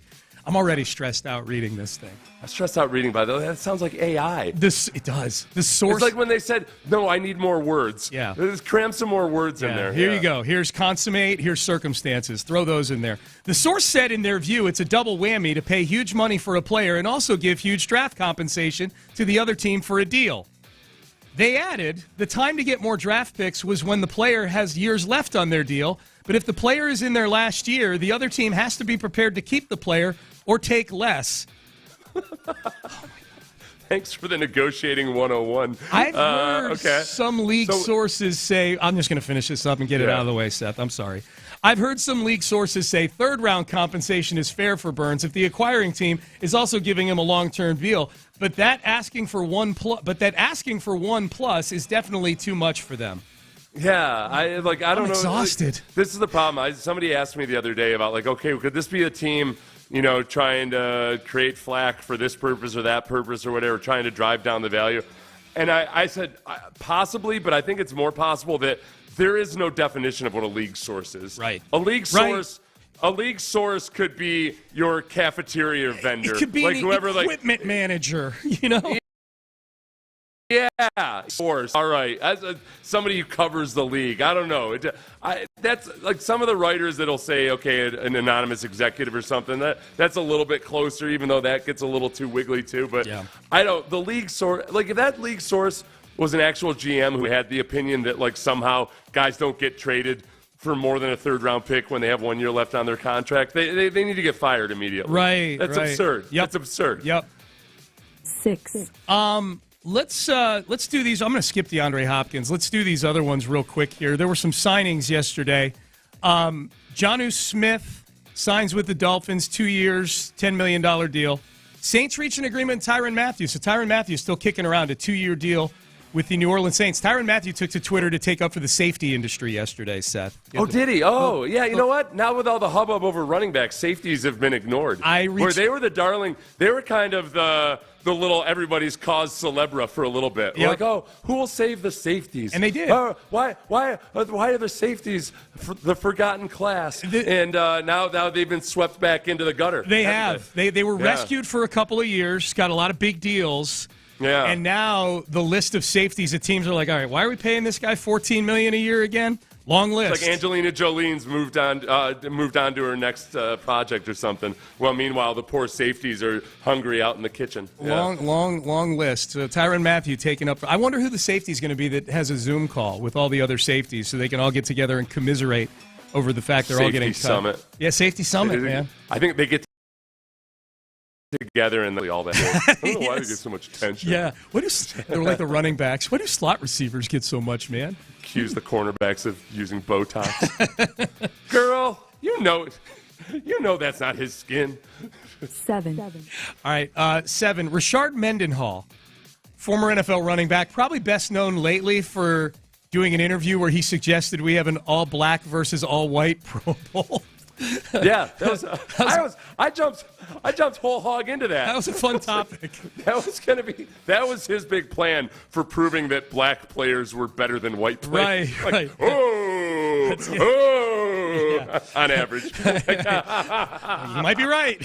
Wow, it's a groundbreaking. We definitely need an experiment for that. Yeah, I had no idea. I had no idea though that he was living. He purchased Richard Pryor's home several years ago for $2.5 million back when he was a player. He was living in L.A. in Richard Pryor's home, and he's now put it on the market for a little over $4 million. Yeah. By the way, this home has seen some stuff. This is the house where Richard Pryor freebase cocaine and burned his whole body. Burned 50% of his body. Yeah, like this. Like if Richard Pryor was in this house in the 70s. This house has seen some stuff. In my mind, they also showed a picture of when he was interviewed in this house by Barbara Walters. That's right, famous. And in my interview. mind, as I was reading it, because I read it at like 3 o'clock this morning, I somehow had it as that he was freebasing cocaine with Barbara Walters. Now that would be something I would pay to see. I'd pay way more to see that than Jake Paul versus Mike Tyson for sure. I had no idea Mendenhall was a Hollywood writer, though. He wrote episodes of Ballers for The Rock's production company. Yeah, he was on the writing team. I'm curious about that. I want to dig into that because I'll be honest. My first thought was, okay, was he on the writing team for Ballers, but as like a consultant about what the league was like, or does he have actual writing chops? I'm intrigued. Yeah. I'll be honest with you, like without being like too.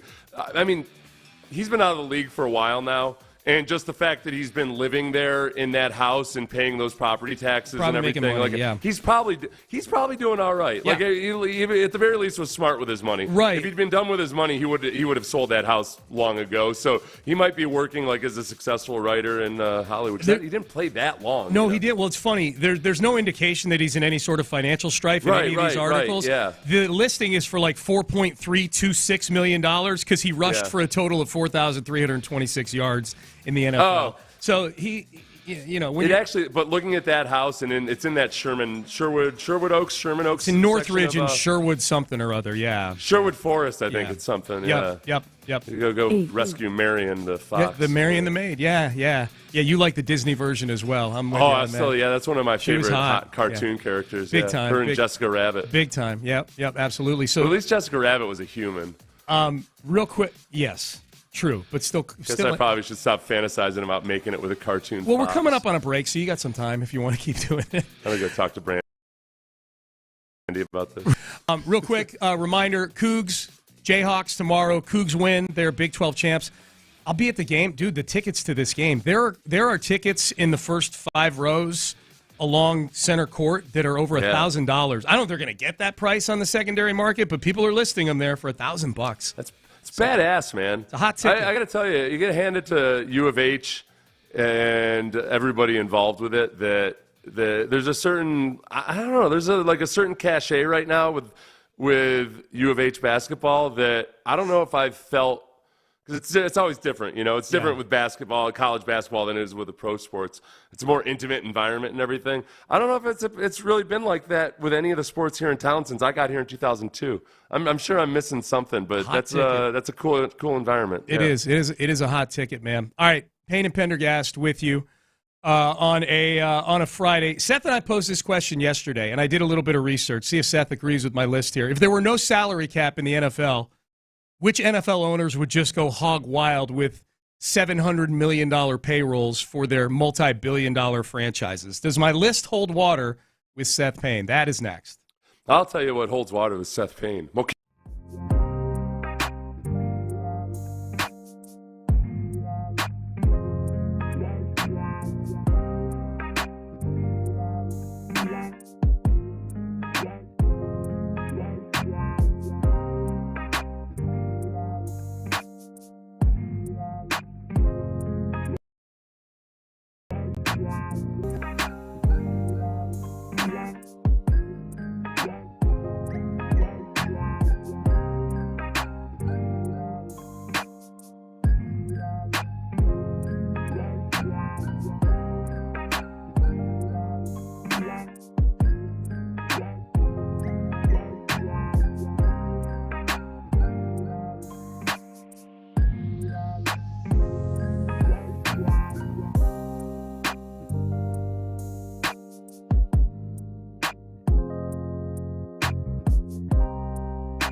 SportsRadio.com. Sports Radio 610 presents Payne and Pendergast. Payne and Pendergast with you. All right, Seth. Real quick, ask me right now. We were talking about something during the break. We were talking about C.J. Stroud during the break. What you were about to say something about my recall on things. Oh yeah, well, you have a really good recall for specific plays that happen in specific games and when they were and everything. Do you put any work into that at all, or is that just something that comes naturally to you? It's there. It pops into my head. I mean, sometimes I've got to look up specific things about it on the play-by-play, the box score or whatever. But like I was thinking about. I got sucked into this yesterday. I was doing my podcast with John Harris, doing Utopia, and we have the video element going. We StreamYard it, and I like to have my TVs on in the background playing Texans highlights, because it looks kind of cool on a Texans podcast. Yeah. So I just put on a game. I put on the Tampa Bay game from last year and just let that play while Johnny and I are doing it's way in the background, so it's not distracting. Right. You just see that it's football. And the cut-up of that game ended before the podcast was over, and it flipped to Colts, Texans, 20 for it overtime early in the season. Yeah. When the Texans were 0-3. And failed, yes. And I was a little surprised. Like, I remembered, like, when the score in the game, I'm like, oh, yeah, here comes the touchdown to Eric Ebron right here that ties it up. Here comes this. Yeah, like, my brain is full of a lot of stuff that normally people would consider useless.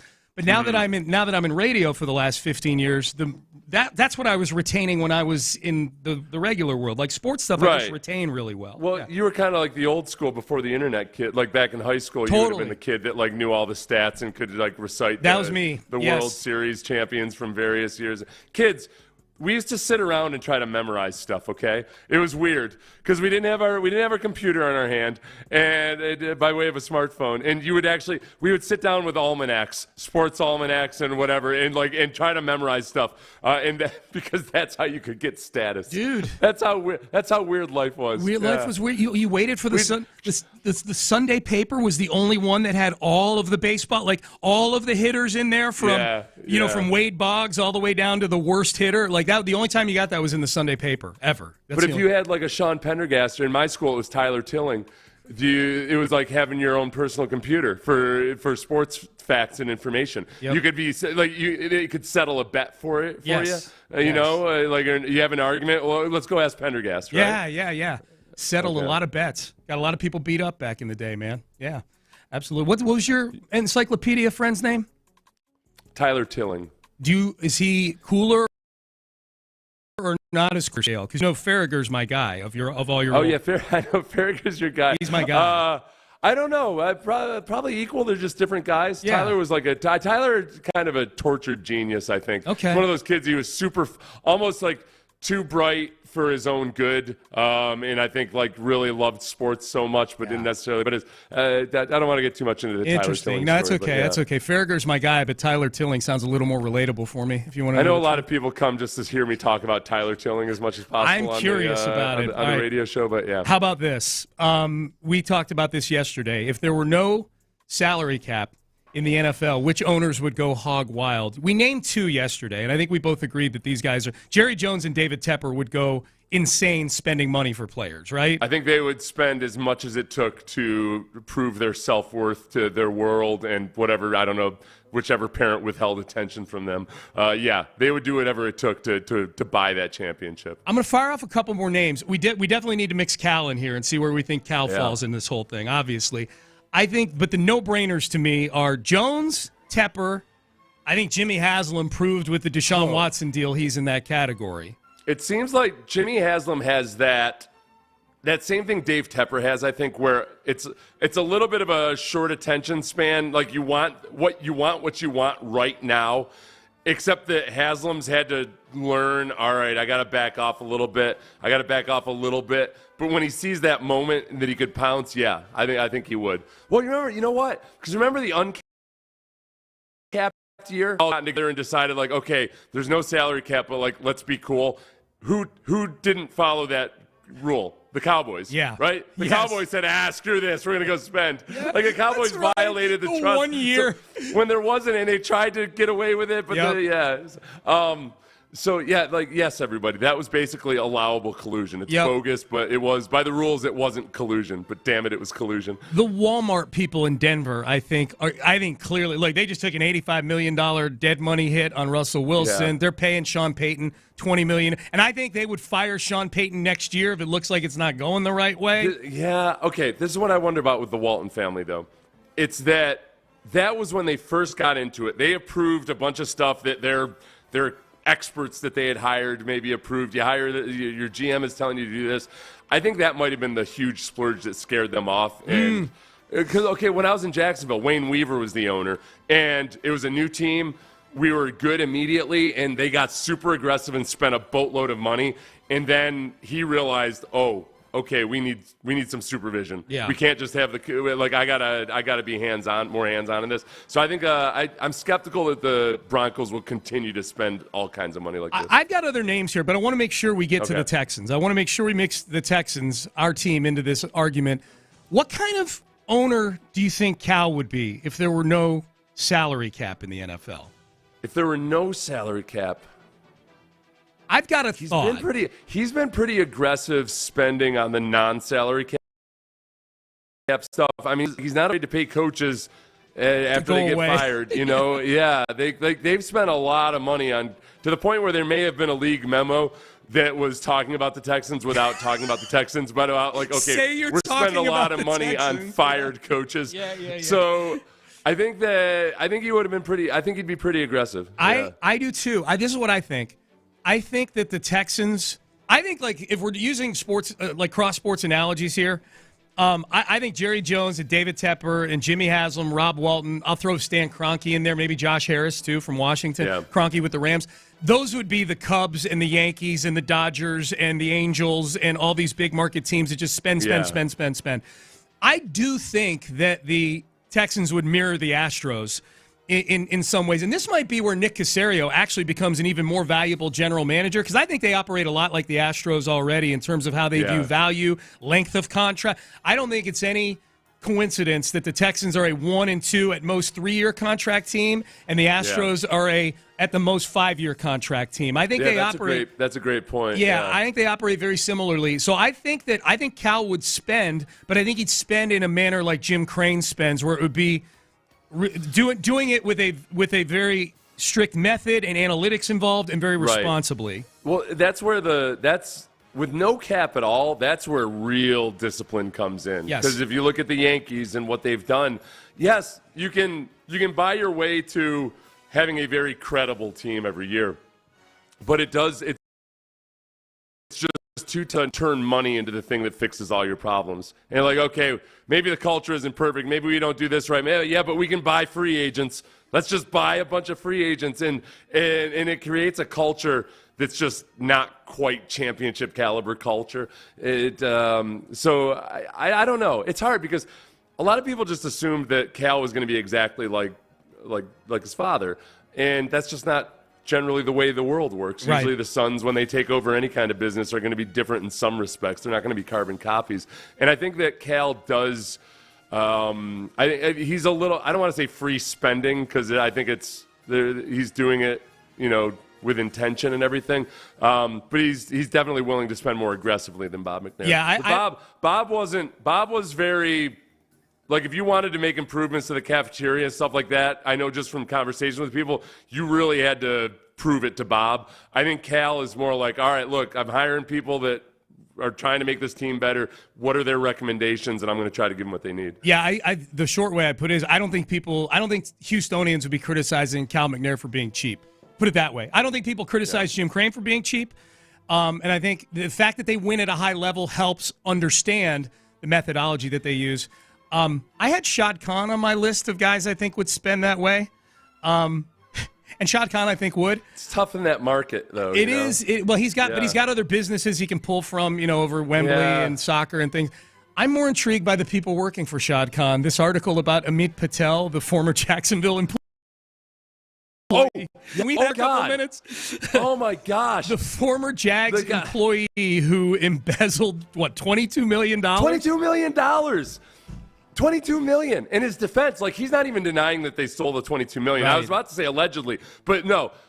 they've got proof. He told $22 million. Dude. And his defense is that, well, he's a gambling addict. Yeah. And what prosecutors are saying is that, okay, you might say you have a gambling addiction and that's why you spent and stole all the money, but you spent $5 million of this on personal expenses. Yes. So we can't quite excuse the private jet trips, the $69,000 spent on Ticketmaster, $77,000 at the Ponte Vedra Beach Inn and Club. Dude, Ticketmaster, I think Ticketmaster kind of implies you're paying face value for things. Well, I guess if you're buying like front row seats, you can blow through $69,000 pretty quickly on Ticketmaster. I'm just thinking of what I spend on Ticketmaster. Like, I'm not buying that. I'm like, God, how many events did this guy go to? 69 G's. You know what? You're talking about Farragher earlier. Yeah, that's one of Farragher's biggest expenses on concerts. Tickets. That's who he's a live event anyway. guy. So I'm buttressing your claim that he's a cool guy. Okay, this was the one I found interesting. I'm starting to like this guy a little bit. Yeah. So he stole $22 million. Yeah. $5 million was used on personal expenses. $70,000 of that was on airlines. But listen to the United American, Southwest, and JetBlue. Okay. This is a man of the people.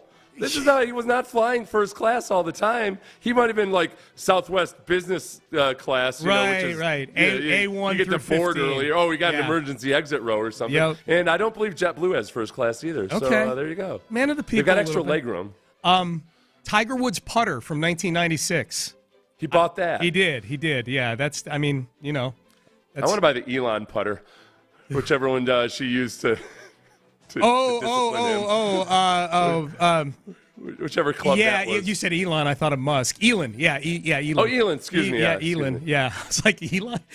What did Elon do? Whichever club she used, allegedly. I don't know what. Dude, you're with me. That's what I like. I like the Hall of Shame stuff, not the Hall of Fame stuff. If you're going to attack a person with an iron, which iron would be best? Pitching wedge. It's got kind of that. It's got that angle to it, but you don't have the striking distance. No, trust me. I might just go with the 3. Trust me. Pitching wedge.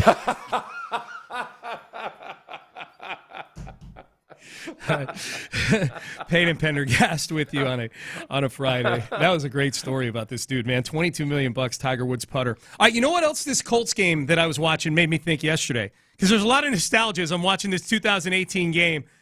They somehow won. That was one of the craziest games ever. There's a lot of former Texans in free agency right now. For nostalgia purposes or playing, whatever, which former Texan, if you could pick free agency, because there's 2 big ones, which one would it be? We'll discuss that coming up next. But first, Ruben Mendoza, the GM at West Point Lincoln of Sugar Land, is ready.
Live from the Twin Peaks studios, Sports Radio 610 presents Payne and Pendergast. All right, Payne and Pendergast. So I mentioned earlier, I was getting nostalgic yesterday. Accidentally had my TV on in the background when I was recording my podcast with John Harris. By the way, Utopia episode with John Harris has dropped. We planned on going 25 minutes. We went 40 because that's what you do when you got John Harris on. We dug deep into a lot of free agency stuff and draft stuff. It was John Harris. Oh, He was good. really good. Yeah. So that was fun. But I had the TV going in the background just because it looks kind of cool over my shoulder there with some football playing.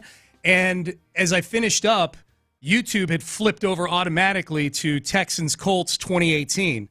Back in the Jadeveon Clowney, Tyrann Mathieu, obviously Deshaun and DeAndre, and that was JJ's first healthy year in a long time. It was kind of fun to go back and watch that team a little bit. Yeah, that was you kind of forget in the midst of some of the eras where it's necessary, you forget some of the really good parts or aspects of the team. Yep. And and then frankly, like Romeo Crennel was a much better defensive coordinator than we'll probably than I think he'll be remembered as. I don't think the knee-jerk reaction for Romeo Crennel is as positive as it probably should be because he put together some good defenses without not necessarily always awesome depth on those defenses. No, I tell you, I mean, just real quick, before we get to the question I teased into this segment, like there was, if you remember, that was a game Texans took a big lead. Colts came firing back at the end. The game went to overtime. Texans won on a last-second field goal by Kaimi Fairbairn.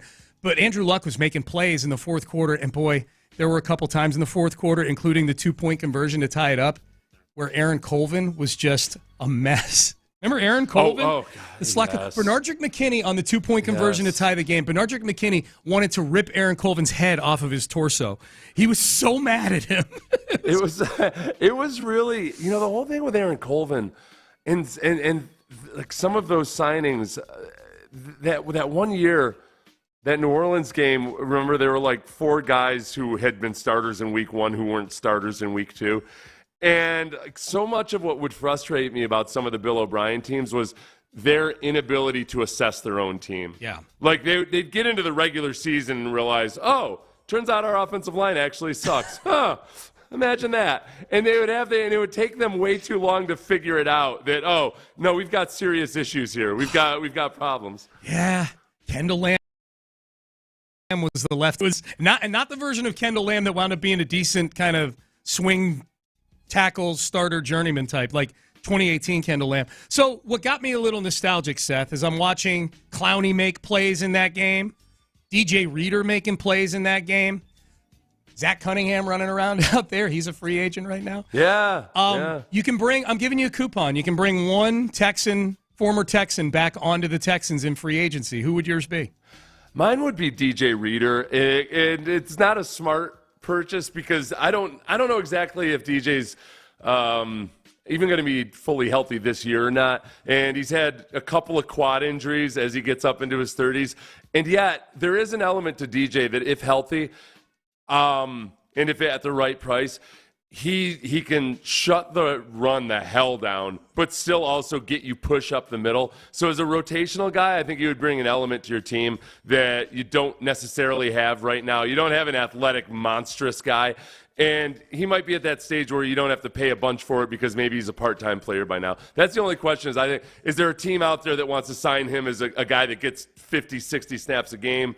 Because they're going to be willing to pay a lot more, and I think their expectations might be unrealistic. But Reeder's just such a good all-around player and such a solid dude that I'd love to have him back. Yeah. I think he'd fit this locker room really well. I do too. I agree with that part. I actually think the injury thing may work into the Texans' favor if they want him back. If the rest of the league is looking at him, again, as you point out, it only takes one team. So you got to get 32 teams along the defensive line to feel this way.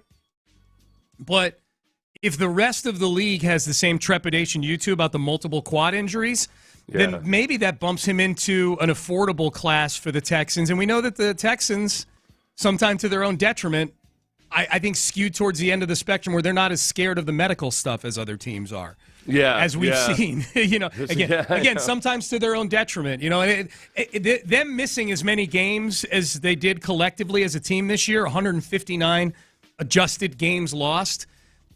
Some of that might be on the strategy the Texans have when it comes to looking at medicals and looking at guys and just what the injury history is. Yeah, I hope. You know what, though? I guess the flip side of it is that the Texans were actually just about average in missed games due to injury the year before. Yeah. That, if anything, that their health actually helped them win those 4 games. Mm-hmm. The other tempting guy that I know you like, that I wouldn't pull the trigger on, and yet I just like having this guy around is Jadeveon Clowney. No doubt. Yeah. No doubt. I was getting frustrated this year when people were acting and saying, wow, this might be the best Jadeveon Clowney's ever played. I'm like, no, it's actually not as good as a 3-year stretch that he had with the Texans. The problem is that with the Texans, he was a number 1 overall pick who wasn't living up to those high expectations. Yeah. With the Ravens, he's a 1-year journeyman signing who's playing phenomenally well. And it's still not as good as when he was with the Texans. But, yeah, he's a really, really good player when he's in the right system and when he's engaged. Homecoming is I don't think this is the right time for a homecoming for Clowney. Maybe not. The case I would make for Clowney is that I think he settled into an area of his career and a value for his services that I don't know that he's going to be the toughest negotiation in the world. Like, he's kind of established. Like, he's a 1-year, $10 million guy. Yeah. And I know he had a big year last year for Baltimore, so maybe he attacks it differently this year. Maybe. But here's the thing. If we agree that Jonathan Grenard is a player that it's going to take probably $20 million or more to keep, right? Then keeping Grenard might be your splurge if you choose to do that, okay? Right. So if they splurge somewhere else, because I think this is a one splurge team. I don't think Nick and D'Amico are going crazy with multiple $20 million guys, even inside the building. So if Grenard were to be your splurge, if we agree that he's that value, but they let him walk, like he's that level of player, and you splurge along the defensive line with Christian Wilkins, then you're replacing Grenard in all likelihood with some guy who's in that Clowney category, who's like, hey, he's a productive guy. He's got a lot of talent. We don't want him long term. We just want him for a year for a reasonable price. Like, Clowney, actually, if you're going to spend on Wilkins or somebody on the interior and you're going to let Grenard walk, Clowney actually, if we take whatever the personality fit we feel might be in the locker room, Clowney's he's a little he's got an awesome personality. He's just Clowney. He's a little out there. A unique individual. I love Clowney. I look football-wise. Like, is he a swarm guy? Is he a swarm guy? Like that. You know what he is, though. That's Clowney. I think that people didn't want to see it or believe it. Clowney would routinely make plays like 25 yards downfield. Mm-hmm. He would hawk a receiver, from across the field. There was nothing that was ever a problem on game day. And I don't think anybody had any objections to whether he played hard enough on game day or anything. I thought he was a high motor guy on game day. The issue that people may have had with him was that, okay, was he practicing? Was he available for practice? On like the professionalism side in the locker room with preparation and all of that. Clowney's a little bit more on the, hey, this guy's a natural freak, and he gets it done on Sunday type of guy. And that didn't necessarily fit the mold of various coaches. So I think that's really what it comes down to. The thing is, that's more of an issue when a guy is in his 20s because you don't want it to be a bad example. Once a guy is in his 30s, that's the treatment you're afforded anyway. Mm-hmm. They actually don't want you practicing that much. They want to be sure that you're taking it easy and like not going too hard all the time so you can stay healthy. And it becomes less of a, like when a 32-year-old guy who's a veteran is getting his vet days off and everything, there's no 22-year-old worth his salt who's saying like, well, how come I don't get that treatment? Yep. Versus when it's a 24-year-old in the prime of his life that can create issues. I don't know. So I think that part of it's removed at least. I think Clowney, I'd like Clowney. If we got news on, Tuesday, Wednesday, a domino to fall after the other dominoes fall. Like, I don't think they're targeting Clowney necessarily. Like, boy, when we wake up, when 11 a.m. Monday hits and we can start legally tampering with guys, give me Clowney on the phone. I don't know that that's the case, but I think if they're going to spend on the interior, Clowney fits the profile of a guy who would make sense at the other defensive end spot for this team. Right. Yeah, that's the other guys. There really aren't a lot of premier former Texans those are in the big free two. agency. Yeah, those are the big two. Is that an indication that the Texans haven't, like, their slough-offs haven't been that good either? It's just how the team's been the last few years? I think it is. Yeah, no, I do think I think it is an indicator of how little talent there has been on the roster from 2019 through 2022. Okay. Sure. Zach Cunningham is a guy that would intrigue me, just in that Cunningham, would frustrate me to no end because, in this era of football where the passing game is supreme, Cunningham was more concerned with getting tackles for loss than he was playing his coverage responsibilities. Yes. Right. Which I'm like, he was stalking the line of scrimmage. It was awesome. It was great. And he gave him a lot of really highlight run game plays, but he would routinely blow his coverages and pass coverage. And when he went to Tennessee, I think he actually made improvement there. I think maybe Vrabel was good for him. And then he went to Philadelphia last year, and I don't know. It's hard to judge anybody on that Philadelphia defense because everything fell apart was bad. Yeah. So starkly. I would be intrigued to see what Cunningham was like with DeMeco Ryans. Swarming. Yeah. And like Cunningham will run. Yeah. He'll run side. He just never seemed all that interested, or at least wasn't capable maybe of picking up some of the coverage responsibilities. But in terms of athleticism, range, everything, I mean, there's a Christian Harris feel to him in a lot of ways. And I wouldn't be opposed at all if they signed him, a few weeks down the road. Yeah. It would be, it would have to be obviously just a bargain basement pay, but I think there is still potential upside there. Yeah, like these linebacker deals from last year. 1 year, $5 million. Come on in. Yeah, we'll give you a signing bonus and whatever. All right, we head into the 9 o'clock hour. Speaking of linebackers, a lot of love, at least one big piece of audio love for a Texan free agent that I think a lot of Texan fans would like to see back. If the assessment of the market matches what we're about to hear from a national pundit, I don't know if this guy's going to be back. We'll get to that and a whole lot more as we head into the 9 o'clock hour on a Friday. Stay there. But first, West Point, Lincoln.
Contest. Sports Radio 610. The Texans play here.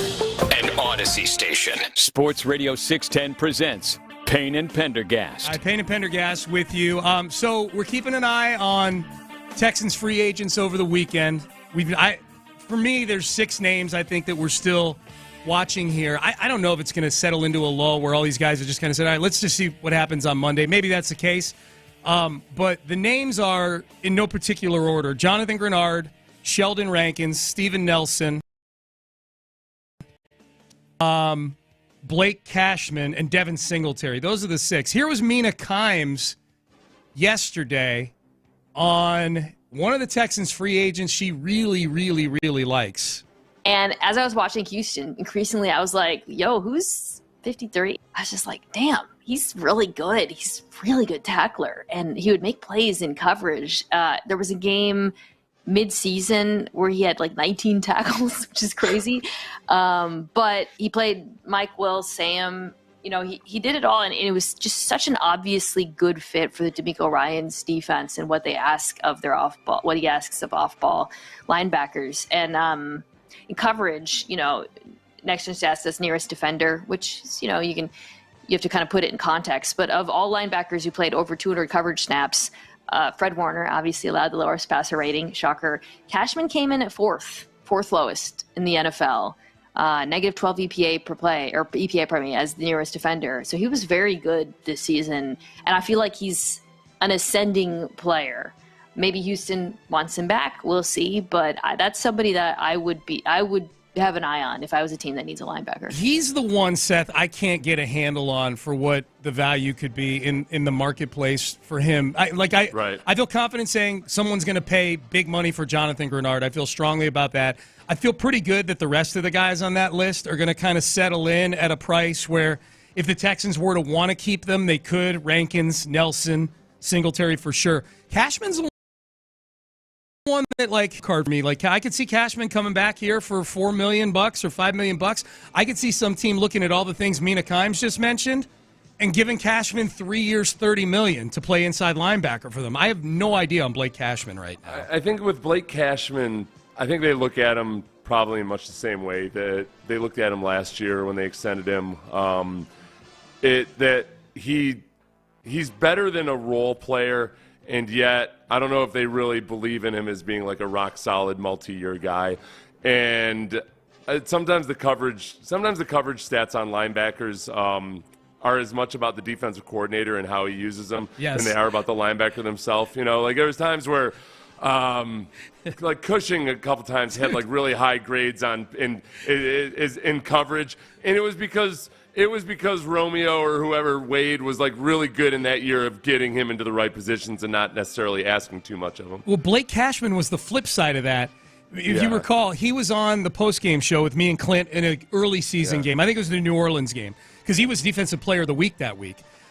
He was the post-game guest, and at that point in the season, he was the number 1 rated linebacker on Pro Football Focus in the whole sport. No. That would be the same as what I'm talking about. You were saying Cushing got really good grades. Here's where I was going with that. We brought it up with Cashman, the Pro Football Focus grade, and he's like, whatever. A year ago, my assignment was this. They thought it was that, and my grade sucked. Right. So there's times where there's times where they grade guys really well. Worse with that with Connor Barwin. Pro Football Focus had him as the worst outside linebacker in football, and it was obvious that they didn't understand what his role was, right? Because I think there were times where he was supposed to jam the tight end before he rushed, and they're probably giving him a negative pass rush grade on stuff like that. But anyway, the biggest thing about him coming out of the Jets was that he had played 11 games in 3 seasons. He'd just been extremely banged up. And he hasn't been that banged up for the Texans, but I think when they look at his overall injury history, that's probably what scares them. One of the biggest things that scares them. Mm-hmm. And maybe they're trying to get a feel for what the market will be on him. They may have offered him something similar to what they've been paying in the last couple of years. He might feel look, I got some buzz this year. I'm going to go test the market and see what happens. We might be at a stage in free agency the only thing that can happen right now in free agency are teams signing their own guys, and we might be at a stage now. All these guys have had weeks and weeks to work out deals. Heading into a weekend, we might be at a stage where the hay's in the barn. These guys are all gearing up and getting ready. There's probably some illegal tampering going on right now with some of these guys as we head towards legal tampering on Monday morning, right? I mean, with Cashman, just to put it in perspective, is how well he played last year. He had 106 combined tackles. Mm-hmm. All right, just to keep that in mind, 106 combined tackles. Tackles come and go. It's not always the biggest deal or whatever, but 100 is a very respectable number of tackles. 106 tackles. In the combined, he had 75 tackles. You know, like, so this last you combined, right? In the last 4 years total, he had fewer tackles than he had in this one last season. So I think that maybe the Texans have their assessment of him, but maybe Cashman feels like, okay, there's probably a team out there that you know is intrigued by me and wants to go for the upside. And there's just no way to know until you actually get to the free agency period. Yep. So we'll see. Cashman, I got no idea. I got no idea what to think of Cashman. Grenard, I think, is gone. I think Grenard, I keep seeing more of these like kind of matchmaker articles, Seth, of nobody's got Grenard. There's not a single article I've seen rating the top fits for free agents or doing matchmaking for free agents. I've seen ones that have Cashman. They're rare, but Cashman going back to the Texans. I've seen plenty with Singletary going back to the Texans for sure. I saw one that had Nelson going back to the Texans yesterday. I have yet to find a single article, a single NFL analyst that does free agency stuff this time of year that thinks Grenard is coming back to the Houston Texans. They've got him. I've seen him going. I've seen him going to the Colts. I see him going to the Bears quite a bit. The Detroit Lions. I've seen some where like you put him opposite Aiden Hutchinson. You know, you got Aiden Hutchinson still on a rookie deal, so you splurge on Grenard a little bit and you put those two with each other in Detroit. Haven't seen him coming back here. Yeah, I think that D'Amico has already said they're going to spend resources on the defensive line. Does that include spending resources on $1 million a year or so? And I kind of like it is with Cashman, except on the like much more so because he's a pass rusher. Yeah. I think John Grenard's got reason to believe that, okay, there might be one team out there that really needs a pass rush, and it's not just a matter of like finishing the piece of the puzzle or anything. Like, we need guys, we need bodies in here, and we got to hit on a draft pick. There's going to be somebody that's willing to pay for John Grenard, knowing that it's okay, way more than we would have preferred to, but we got to get this guy in here. That's where if they splurged on Grenard to that degree, like $25 million. I mean, and that's the price of poker for good defensive ends these days. Like the view is that Josh Allen of the Jags, he's franchise tag, but if he gets a contract, it's going to be over $25 million a year. If they were to do a deal with Grenard that's that exorbitant, then the anti-run it back people would actually have a point at that point for me. Like if they're paying tippy top of market for guys like Grenard who, you know, have had one good year, then I think I would feel that way a little bit too. Like, are we liking our guys a little bit too much? Well, Paul Kruger's the guy I was trying to think of the other day, Sean. Remember there's that defensive end from Baltimore, the white guy? Yes. A few years back. Kruger. Yes. Yeah, Kruger. And he had like 9 sacks in 1 year, and it was the year he went into free agency. Right. And people are like, oh, okay, look, the guy he came into his own. And he went to Cleveland, got a really, really respectable contract at the time in Cleveland, and ended up, like, the next year he got 4.5 sacks. He had an 11-sack year, but then 2.5 sacks, 1.5 sacks, never really did a lot more. Bernard is more of a Paul Kruger than he is some, you know what, like Mike Vrabel was a guy that was signed in free agency by the Patriots after kind of an underwhelming start in Pittsburgh, and ended up really blossoming there. Well, the analogy that you bring up with Grenard that I think is a great one is Trey Hendrickson. You know, and that one worked out though. Like that was the Bengals gave Trey Hendrickson a lot of money. He'd had a good year the year before. He dealt with some things, injuries and whatnot when he was with New Orleans, and that's worked out really, really well for Cincinnati. A lot of people weighing. Got my Paul Kruger reference in for the year. I feel pretty good about it. How relieved were you when you finally were able to place that name? You know, like because the other day you were very frustrated with yourself when you couldn't recollect. Yeah, that name. So Kruger, man. So there's people weighing in. You asked. We were talking about. I don't know how we got on Tiger Woods. Oh, because that dude from Jacksonville bought Tiger Woods' putter back. The Jacksonville embezzler.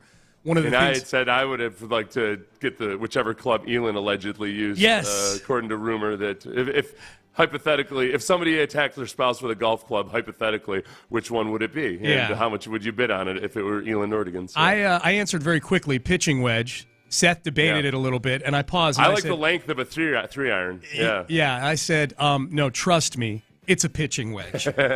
People are responding. Sean responded rather quickly, bringing up stuff that's been hiding behind all the stats and sports stuff. LOL, sounded personal. Hey, man, I just know it's a pitching wedge. I do. I mean, you can actually cut into with that pitching wedge. It's the only club that says the angle. It's got the angle on the label there. You know what I mean? I'm looking at for more blunt force trauma, I guess. I'm not as much into the complete. I don't want to murder somebody as much as really, make them think about it eventually when they come to. I'm looking to cut them. You're looking to fracture their skull, right? Yeah. I think that's what. So you with want distance. Big, with distance, right? So you want Big Bertha. You want that?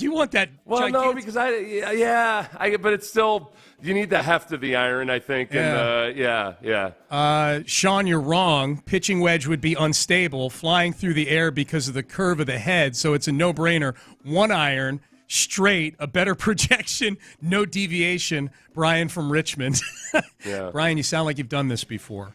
Well, no, but is he acting like you're actually throwing it at somebody or swinging it? Flying through the air because of the curve of the head. I think he's saying that, like, the curve of the head as I'm swinging. The club, like, cutting through the air. Yeah, that almost, Not the like cut. throwing it through the air. It's harder to, plus if you even, to use that angle that you're so sold on, you've got to, that's a level of perhaps timing and precision that you don't really have when you're trying to swing at somebody's head. That's fair. Like you're going to extend it, like the perfect moment as it connects with the side of their skull. Right. So yeah, people weighing in on that. All right. So if you had to use, if you're in a horror movie, and you had to pick like either a tool or a kitchen tool, either a work tool or a kitchen tool to defend yourself with in the most badass way. Yeah. Which would it be? Mine is chainsaw, but I'm horrible with machinery, so it wouldn't be chainsaw. The chance of injuring yourself with a chainsaw. There's a big chance, 50-50. I could kill myself or kill the opponent. You know what it would be? It might be one of those like weed whacker things that has like a scythe, but it's got like the jagged cuts on the end of it. A tree trimmer. Yeah. I think that might be it because then I'm keeping them at a distance as well. You know what I mean? Yeah, but there's not. Those require you'd have to have them hold still for a little while. Like, hold on a second, let's this thing reciprocate a little bit back and forth. Hang on, let me extend my weapon. All right. What would yours be? I feel like you've thought about this. Honestly, my first gut when I asked the question was a cleaver, but I feel like very few people actually have cleavers in their home. Right. It's like almost all of a sudden every house in a horror movie happens to have a cleaver. Like they've been doing hardcore butchery on the weekends or something. Okay, so is it something that has to be in one of my possessions right now? No. Because I live in a high rise. Like the most lethal weapon I have is a spatula. You know, I got nothing. I got some steak knives. My dad was telling me, I can remember my dad giving me this talk when I was in high school about how it's better to have a wooden baseball bat for protection instead of an aluminum because I don't know. He had some kind of theory for it. Yeah. Okay. I don't know. Weigh in on the text line, everybody, if there's a reason for that. Is there a reason? My dad was also firmly convinced that seatbelts were more likely to trap you in the fire instead of throwing you clear. Okay, so let's just take it all with a grain of salt. let's level set here, kids. That was a common argument back in 1980 from the right. Okay, that was very little understanding of physics out there. People didn't realize that as you're getting thrown in whichever direction, the car was going to go that direction too. Yeah, it's details. And land right on your face. I would say a cleaver. Yeah. Butcher's knife. I like to get in close, Sean. Okay. Yeah. See, I'm not about that life. I got to keep them at a distance.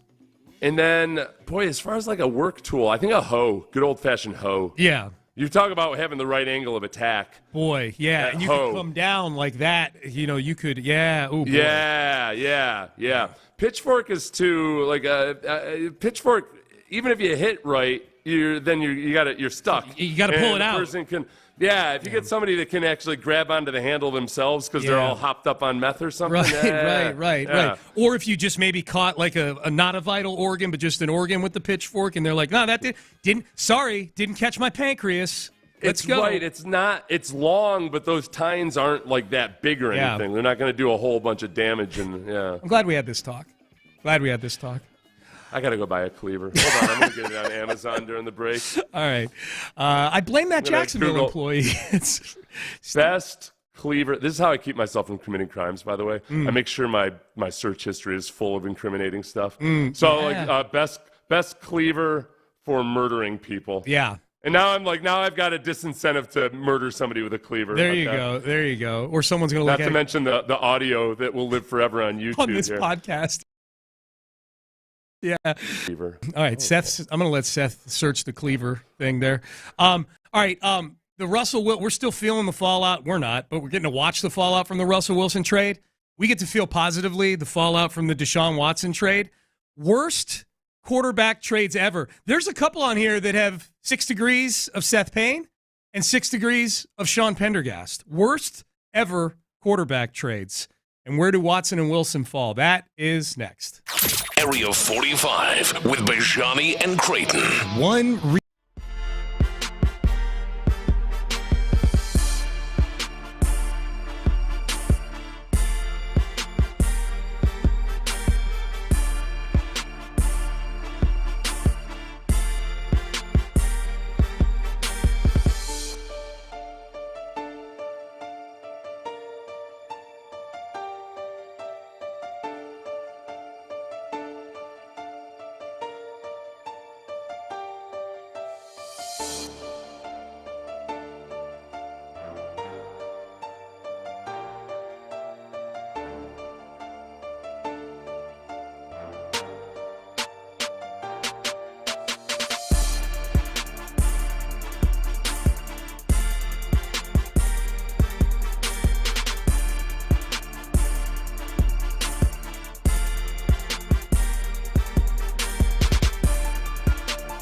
274. Sports Radio 610 presents Payne and Pendergast. All right, Payne and Pendergast. Hey, before we get to these worst quarterback trades ever, this actually will serve as a nice segue into it.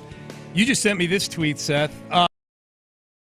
Russell Wilson had an exploratory meeting with the Giants before leaving today, before leaving for Pittsburgh for his Steelers visit. Russell Cutlets. Yeah. Yes. Russell I can't Cutlets. wait to hear him. Boy, people in New Jersey are going to love Russell. Oh, for sure. Nobody will blend as seamlessly into the fabric of the community better than Russell Wilson into New York. Across the river. Is that northern New Jersey? It is. It's northern New Jersey. Yeah. Yeah. Southern New Jersey is Philadelphia in that area. Yeah. Okay. This is what I wonder. Mm-hmm. I've only read the one little blurb. Maybe there's been more details in the last 10 or 15 minutes. I'm intrigued by it being called an exploratory visit because there's a scenario in which something like this could be a player and his agent saying like, "Hey, Russell would like to talk to you guys. He's just interested in talking." And then meanwhile, if you're the Giants, even if you have zero interest in signing Russell Wilson, it'd be kind of awkward to say no. You know, like, hey, this Russell Wilson, like one of the better quarterbacks from the past decade or so wants to come and have a chat with you.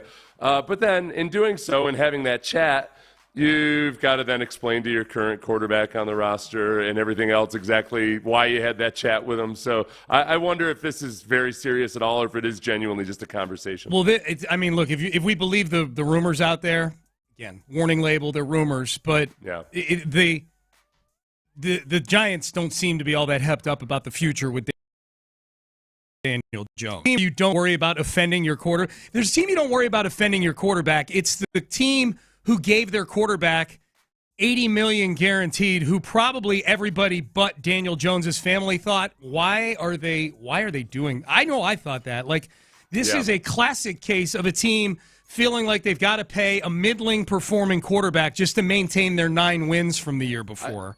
I feel like the Daniel Jones contract is going to, in hindsight, be the one that tipped everybody back over to some sanity on how you pay quarterbacks. Maybe so. Like, at some point, Yes. I mean, I would honestly give Jerry Jones some credit for at least, even though it didn't work out for them, they ended up paying Dak Prescott even more than next year when Dak didn't go to free agency, or when Dak didn't sign his deal after year 3. Like, I do admire owners that are willing to say, like, no, I'm not going to pay a quarterback just because he's entering year 4 and that's what other people have done. Yeah. And Daniel Jones was the extreme version of it. Extreme. Like, why? There was no why. There's no reason to do it. I think just to put a bow on Russell Wilson here before we get to these really bad quarterback trades, the list on which Russell Wilson is number 1, so it's relevant. I can't express enough.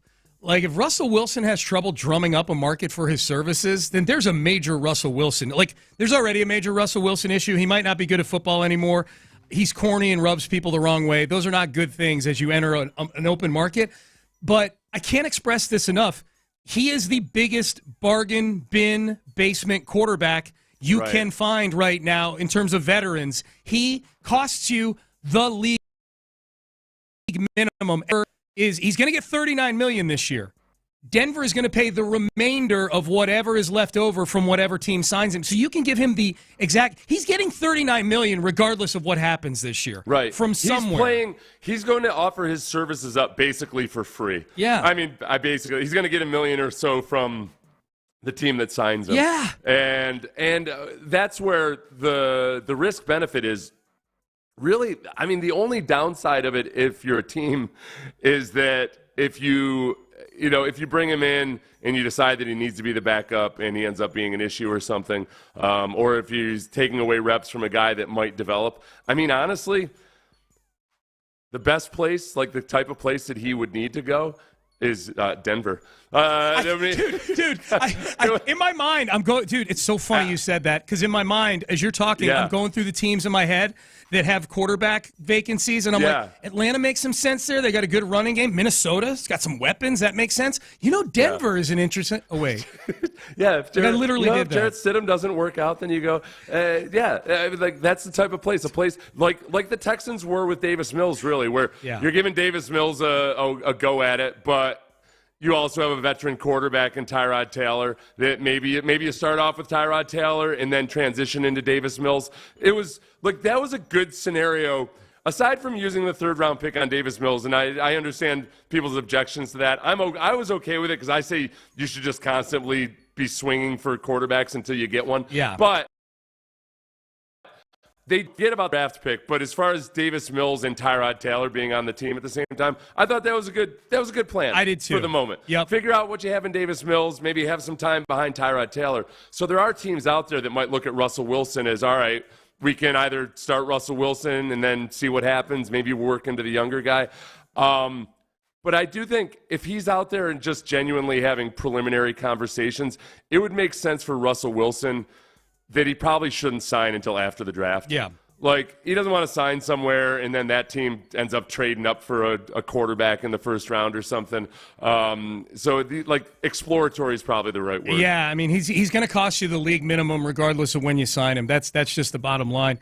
As far as bad quarterbacks trades go, Russell Wilson is at the very top of every list right now. I think people are still waiting to close the book on the Deshaun Watson trade before they put him on lists like this. You know, you understand, okay, he's got 3 more years still to pull this thing out of a nosedive. I think it's going to be really hard for him to do that, barring them winning a Super Bowl with him as the quarterback. But there were a couple on this list on The Athletic, Seth, that were intriguing to me just because, one, you play the 6 Degrees game with Seth Payne in this trade. The other one, there's another one on here. The number 6th ranked worst trade you've got ties to, and the number 4 ranked worst trade is one I have ties to. 6th on the list, former Seth Payne teammate Rob Johnson traded to the Bills in 1998 for a 1st and a 4th round pick. So you were with Rob Johnson for 1 season in Jacksonville, and then he gets traded to the network out in Buffalo. And what makes it worse is that pick turned out to be, if I recall properly, Fred Taylor.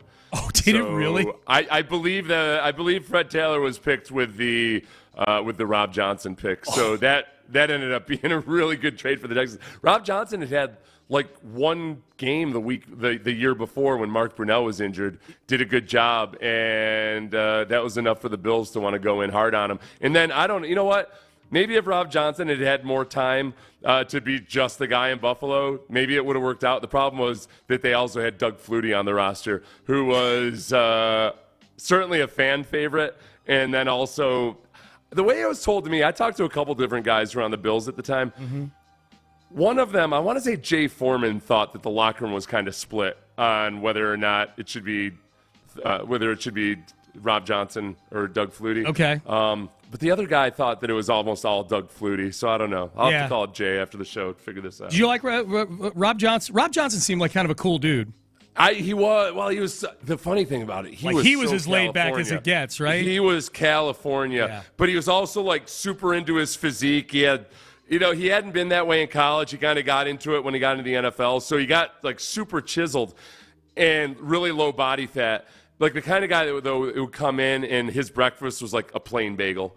So it was unhealthy by football player standards. And I'm still to this day convinced that going up to Buffalo as a kid from Southern California with like 3% body fat and not getting enough calories in your recipe for staying healthy in Buffalo. And he ended up being banged up a lot. I just remember there was an article in Sports Illustrated heading into that season that clearly they went out to California to talk to Rob Johnson, and he was in his off-season home in Southern California, and the main picture they took was a picture like looking down, like Rob Johnson's laying in a hot tub on a raft or something with shades on, like just a pair of swimming trunks, no shirt, looking up at this camera that's shooting down on him with this big smile, like he's got no worries in the world at all, and I'm like, that guy ain't going to work out in Buffalo. I'm going to tell you right now. The first time there was a snowstorm, he said he got out to his car and he was like, he didn't have a clue what to do. So he was renting a place in some condo complex or something, and like one of his neighbors comes out and he said like he could kind of see the look in their face of like, oh, this is our new quarterback who doesn't know how to drive his car. Okay, that's it. And he had to take him through how to use the snow brush, scraper, and the brush. I'm just picturing him like with his bare hands, like sweeping snow off, like 10 flakes at a time. And by the way, you're correct. The 9th pick in the draft, Fred Taylor, was the Rob Johnson pick in that draft. Later in the first round, with your own pick, you guys drafted Donovan Darius, safety out of Syracuse. Yeah. So you guys had two firsts that year. That was a good draft for those two, man. Yep. A couple of skull crushers, those two. Yep. That was also, what year was the trade? It was 1998. Okay. Yep. So, Nordic trade, the one I have ties to, Rick Meyer to the Bears for a first-round pick in 1997. We got a first. They got a first for him totally on spec because he was good his first couple years in Seattle under Tom Flores. And then Dennis Erickson came in, and Dennis Erickson and Rick, it was oil and water. And Rick had issues as well. He had major turnover issues. Probably the offense he played in at Notre Dame was as rudimentary as it gets. So it was really hard to tell how he'd adapt to a pro-style offense. The answer was not well. But he got traded for a first. My tie to that is Rick was my brother's roommate in college. I was at Rick's house when he got drafted by the Seahawks in 1993. Oh, really? Yeah. Was it on television? It was he didn't go to the draft. That was the Bledsoe Rick draft where they were 1 and 2. Bledsoe was there. Rick didn't go. He didn't want to go. So we went to his. Right, but sometimes they send out the crew to the house. They didn't. No, there were no ESPN cameras in the house. So he was. Okay. Eventually, there were cameras from local news that I think and ended up shooting satellite up to ESPN, but they didn't. Yeah. It's not like they had Chris Mortensen sitting in Rick's house or anything like that. Was it a huge party or was it kind of just a 30 or 40 people? Friends? 30 or 40 people. Some of his teammates. Close friends. I was in that circle. There was the one thing I remember from it. There was the biggest cake I've ever seen from Nike. He had just signed with Nike, and there was a gigantic Nike cake that it could have fed 200 people, this cake. And we had 30 people. We were eating cake for days. So. Well, these Nike folks, these distance runners, they can eat 7,000 calories a day. Send us a nice... they go big. Nice. Because but from what I remember, the Patriots were picking first, and they weren't sure yet who they were taking. It came right down to draft day. So it was pretty wild watching somebody who could have been the number 1 pick in the draft, ended up going number 2. It was wild to watch him just going into rooms in the house to close the door to get on phones and things like that. And he genuinely didn't know? That until that morning, the Patriots hadn't made a decision. And that was even, that was, obviously no texting, obviously. Even with, not everybody had call waiting. Maybe the Meyer household did at that point. But it wasn't so simple to have phone conversations or keep multiple lines of communication open all the time. So that's a lot of high stakes stuff going on. Man. It was wild. Or it's one of your jackass friends calls. Yeah. Well, a GM is also trying to call and they get the busy signal. Man. And he had a lot of jackass friends. I was one of them. I know there were a lot of jackasses in his circle. Hey, Rick, how you doing? Hey, man, you been drafted yet? I know it's today. Has anybody picked you? Huh? Anybody picked? Did you get drafted yet? You get drafted? All right, Payne and Pendergast with you on a Friday. All right, so was Rick nervous? Sorry, I have not at all. More questions about this. No, not at all. He was ready to go. I think he was excited to go play for That was Parcells' first draft in New England. So I think he was excited. I think playing for Holtz and Parcells is a very similar experience. So I think he was ready for that. He loved going to Seattle because that was in '93. He was a huge grunge fan. I think he liked going to Seattle. I think he liked going to Seattle more as the number 2 because he became friends with all those guys. Might be a bad sign. Maybe that's what did him in. Could have been. He'd go home music was big or something. Go to Pittsburgh. He would have been just at home studying every night. Said he's out there trying to meet Eddie Vedder, hanging out with Pearl Jam and Soundgarden. Yeah, talking to a roadie about what he needs to do to get into Eddie's dressing room. My God, he was excited about going to Seattle for sure. All right, Payne and Pendergast with you. All right, so Monday's big. We're ramping up now to Monday. What are our expectations? What are the things we could hear from the Texans coming up this weekend? Both in-house and maybe even the rumor mill's been churning on outside free agents. What are we hoping to hear this weekend? 11 a.m. Monday, it all starts. We'll talk about that coming up next. Check one name off the list.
Live from the Twin Peaks studios, Sports Radio 610 presents Payne and Pendergast. I like that. A little Van Halen.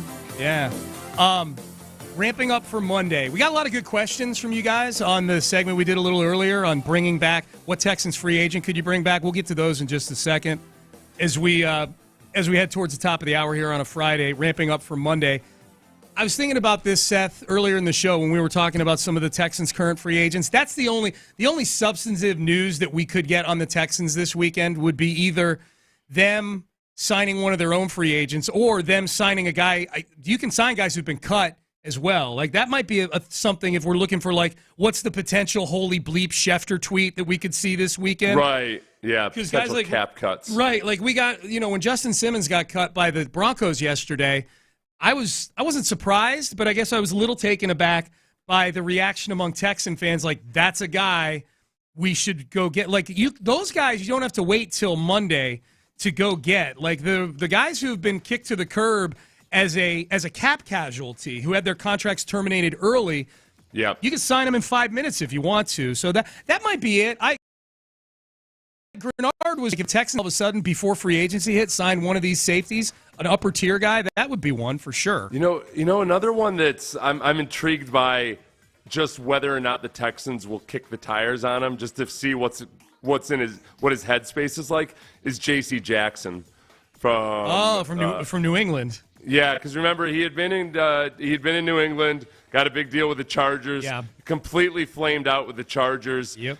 At one point cited mental health issues last year, went back to New England and was a disappointment in New England. So they cut him. They had to clear out $14 million in cap space doing that. But like he's obviously got a lot of high upside, and yet he's been kind of a train wreck the last couple of years. So I wonder if Nick with prior knowledge of him from his days in New England, if he at least wants to have a conversation with him. I'd have a conversation with him, and because of what happened with the Chargers, I would not give him anything more than a 1-year deal.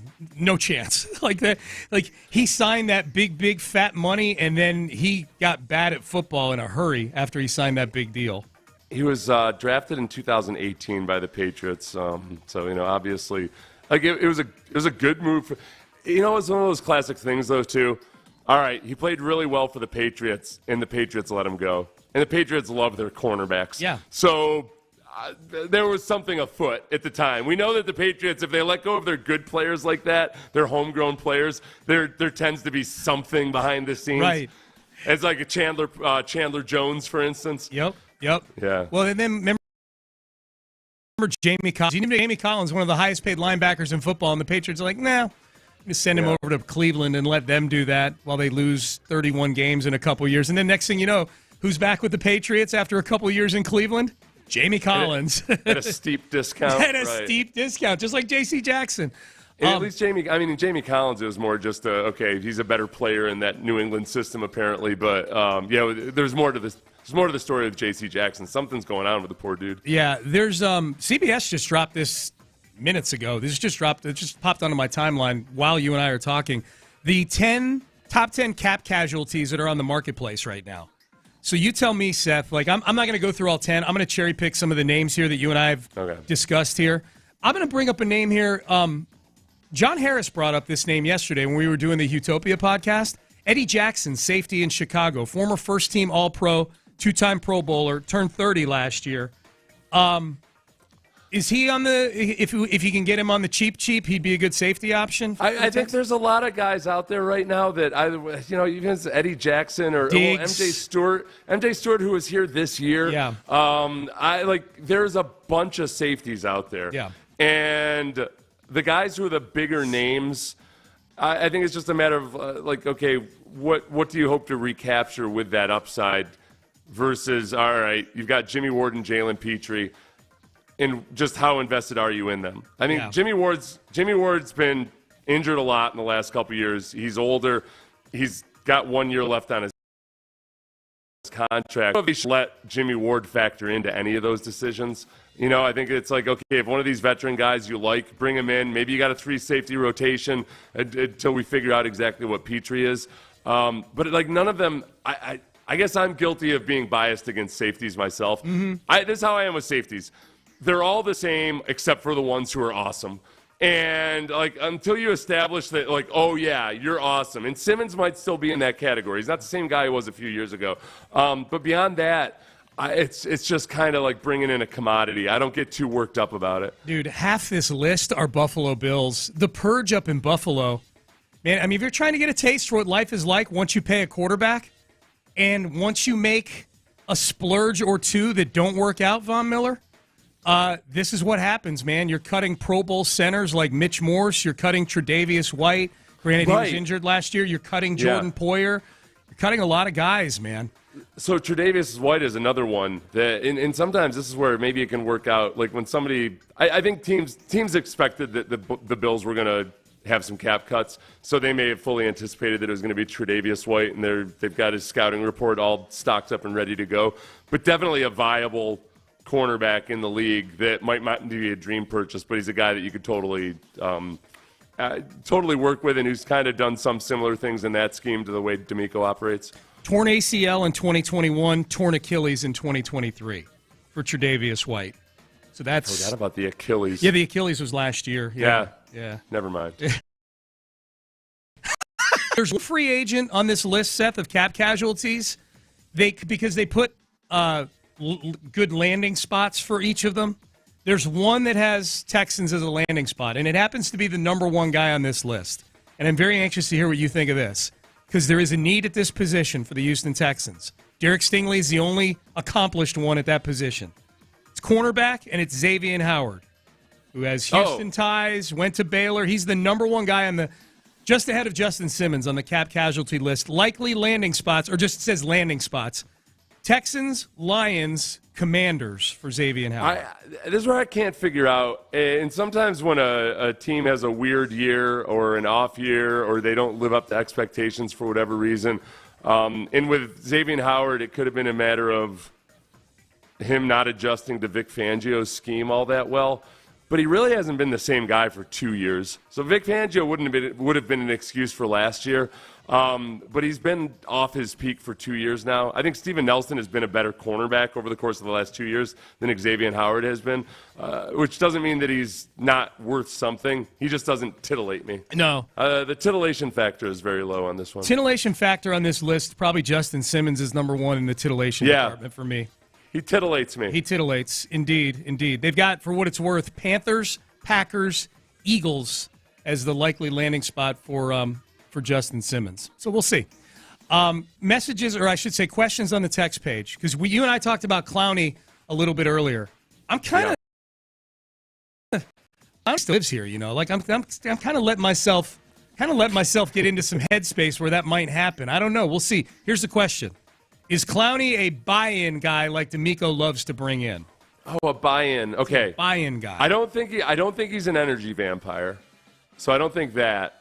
I think that some of the objections that O'Brien would have had about him back in the day, and look, I wasn't in the locker room or anything. I don't know. They were more along the side of perhaps like either, maturity or professionalism or what have you.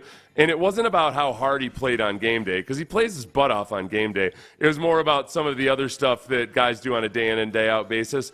I think, for one, Clowney's probably matured some since then. Two, he is at an age where veterans get a lot of stuff. Veterans get a lot of luxuries anyway, as long as you're on time for meetings and everything. Like, you're not going to have to practice all the time. That it would be worth a meeting with D'Amico.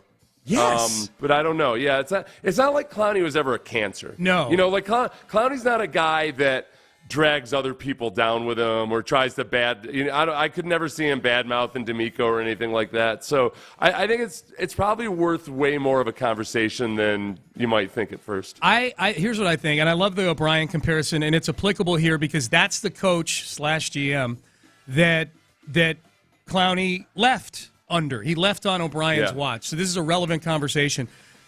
I think O'Brien and D'Amico, the one similarity that they had was they both got they've got a labeled view of Ryan, tough, smart, dependable, D'Amico, Ryan, swarm. I just think that D'Amico, Ryan, swarm is a much more wide-ranging version of what allows for certain personalities. I think O'Brien has a very narrow worldview on what somebody who loves football looks like. And I think it's very possible, and if Clowney didn't love football, he wouldn't still be playing a decade in. He would have retired by now because he's got millions of dollars, I'm sure. I think Clowney loves playing football. You can tell he plays the game on Sundays with a love for football. I just don't think it fit O'Brien's view of that. I'll say, there's one thing that sounds really good in theory, but I don't think works out the way people hope that it will. And it's when they're really fixated on, we want to have guys who are team captains, really want to have guys who are team captains. You really don't need a team full of team captains. Like, some of the guys who are awesome football players, one of the things that makes them work and go is specifically the fact that they're not the team captain type. They're just a little wild-eyed, or there's something askew. The fact of the matter march to their own drummer. Yes. In the NFL, God giveth and God taketh away from people. Yep. Sometimes if you want to have a boatload of natural ability in one part of your element, God borrows a little bit from maybe the leadership side of things. Yeah. And why bother having a bunch of captains on your roster if there's nobody to captain? Yes. You have some guys that are just either followers or maybe not even followers, but they just do their own thing, but they do right. Absolutely. Yeah. John Lopez might be one of those guys. Just God marches borrows. to the beat of I his like own that drummer. God borrows. I'm going to borrow a little. Hey, the reason we're kicking Clowney around right now, we were kicking this around earlier. You could bring back one former Texan who's a free agent right now. Some people misunderstood and thought we meant like Andre Johnson or Arian Foster. Yeah. I think it's probably narrowed down to two. It's probably DJ Reader and Jadeveon Clowney. Like, if you could bring one of those two guys back, who would it be? I think it's Reader. You think it's Reader? Yeah, I think it's Reader. Who did you say? Banged up. Seth said Reader. I'm leaning towards Clowney. Yeah. Seth wasn't anti-Clowney, but he was. I heard that. I heard that. I heard that. Yeah. Why Reader for you? Position need, man. Yeah. I mean, get what you can out of him. But if you sign a defensive tackle, now you've got a need over at defensive end. Well, you got both needs. You got both needs. That's true. Yeah. I just think they're only. My feeling was like the angle I was going. I don't want to dive too deep. Like, if they spend big on defensive tackle, which they might, then Clowney almost fits perfectly the profile of a guy. Because you're not going to go spend $20 million at defensive end. Also, he does fit. I've been more of a Chase Young guy that fits that profile. Ooh, on a 1-year deal. I hope. Yeah. Okay, I got you. What about you, Lock Dog? I would probably go with Clowney or Reader. Probably Reader. Reader? All right. I'm in the minority here. Just some regret, man. I just kind of feel like they let him get away. Let's just see what we can do with him. Let Clowney get away, too, for a third-round pick and a couple of and he was really good last year. I mean, for what Baltimore got every penny's worth. Yeah. For sure. We were talking before, like, what could be like what weekend? Because free agency really begins Monday morning during y'all's show at 11 o'clock. That's when it does. guys can start legal tampering, man. Legal tampering. We'll be getting it hot and heavy. Legal. I said earlier, I told Landry, I'm going to have the NFL Network on my TV. I'm going to have In the Loop on my Odyssey app streaming, and I'm going to have Twitter open on my computer. What would constitute like a possible holy bleep moment from over the weekend for you guys? Like as far as like over the weekend before free agent, like Grenard, or if they sign, like you could sign Justin Simmons today if you wanted to. He's like holy bleep good or holy bleep bad. Either. I'm Simmons. I was thinking good. I'm Simmons. Yeah, I was thinking good. Yeah, I would take Simmons. Yeah, that would be a good one. I also think we're going to get into this at 10:20. I think there's kind of like a misperception about what bringing in Simmons really means. I actually think it could satisfy all parties involved, all mindsets. Meaning the Petrie people, 10-20, the Jimmy people. I actually think it kind of works out. I think we're approaching it. I think there's a similar situation, but I don't think these two things are necessarily the same. I actually think it could be a win-win for all POVs, which is rare around here. Yeah, that's true. All right, you're listening to KLT HD2 on Odyssey Station. Seth, have a great weekend. Antibodies to you, and I'll see you on Monday. Antibodies, and as I contemplate the start of legal tampering, I have this vision of Mike Florio sitting in a lifeguard's chair with water wings on, zinc oxide, and a whistle, like ready to blow the whistle as soon as legal tampering starts at 11 a.m. Adult Swim is over. It's now legal. I will not blog about you if you talk to each other after this. The best part is the zinc on the nose of that whole visual. All right, we're done. We're out of time. Fig, you got them till 2 o'clock. They are in the loop, and they start now. That is an identity crisis, Mike Florio's life. I don't know why he doesn't think more highly of himself. I've never seen someone that's just playing recklessly speculate. He wants to be an aggregator, but then he wants to talk about the art of journalism. He wants to promote the league, and then he wants to tattletale on every little thing is done. He wants to be pro player, and then he wants to be calling out players when they do stuff. He wants to talk about the finances and how straight edge it is, but then he wants to talk about what a travesty everything is. Like, that dude is an absolute disaster. When Mike Florio goes to the doctor, I envision, when you go and you sit and they make you do all that paperwork on the damn piece of paper, he should check every pronoun, every damn everything. Like all 20 pronouns he needs to check because that dude has more of an identity crisis than I've ever seen in my entire life. My big thing with him, but he does an excellent job covering the NFL. He does. So I'm not going to say he's worthless. I'm just going to say he does a lot. Sometimes too much. My biggest thing with Florio is he wants to be the big dog and then acts like a little bee when people come at him. Like, just ignore it. You're freaking Mike Florio. He makes the Jack in the Box menu look like the In-N-Out menu. He does. There's only 673 items on Jack in the Box menu, and then In-N-Out there's like 3. He has like 16,943 different things he's trying to do. This is true. He's trying to do a little too much. This is absolutely true. Free agency. It begins next week. It is going to be a magical time. It is going to be one of the most critical, fighting free agency periods in the history of this franchise. It is also going to be the first clue, the first hint of how they are going to attack this opportunity that has developed in front of us in the last year. I'm excited for it. I'm pumped for it. I can't wait to see what the Texans do, but I'm going to throw something at you right now. All right. Throw it at you. I'm not going to sit here and tiptoe around. Okay. What's up, Coach? What's up? Hey, look at Figgy got the coach's shirt on. Like a damn coach in there. Dang. Goodness gracious. Figgy's got the damn. What kind you look like an American flag over there, man. What position? We'll get to that. Boots for Troops softball day. We'll get to that. I'm managing. I know you the real coach. You the real manager over there, man. I'm managing against what position group would Figgy coach? Figgy? Yeah. DBs? No, he's like running backs. No, he's on the training staff. he's on like the physical therapy staff. What? That sound about accurate. Yeah. He's running backs. What's wrong with that? I think he's running backs. He's a coach, man. Why has he got to be a coach? Because he's looks like one. Landry Locker, John Lopez, Figgy Fig, with Figgy, you, Coach Figgy. So let's pretend that Saquon Barkley go somewhere else. Mm-hmm. Josh Jacobs, go somewhere else. Derrick Henry, go somewhere else. Who would you want in that scenario at the running back? I'm thinking. I'm going to say Austin Eckler. Okay. Does he fit, though? I mean, he's great.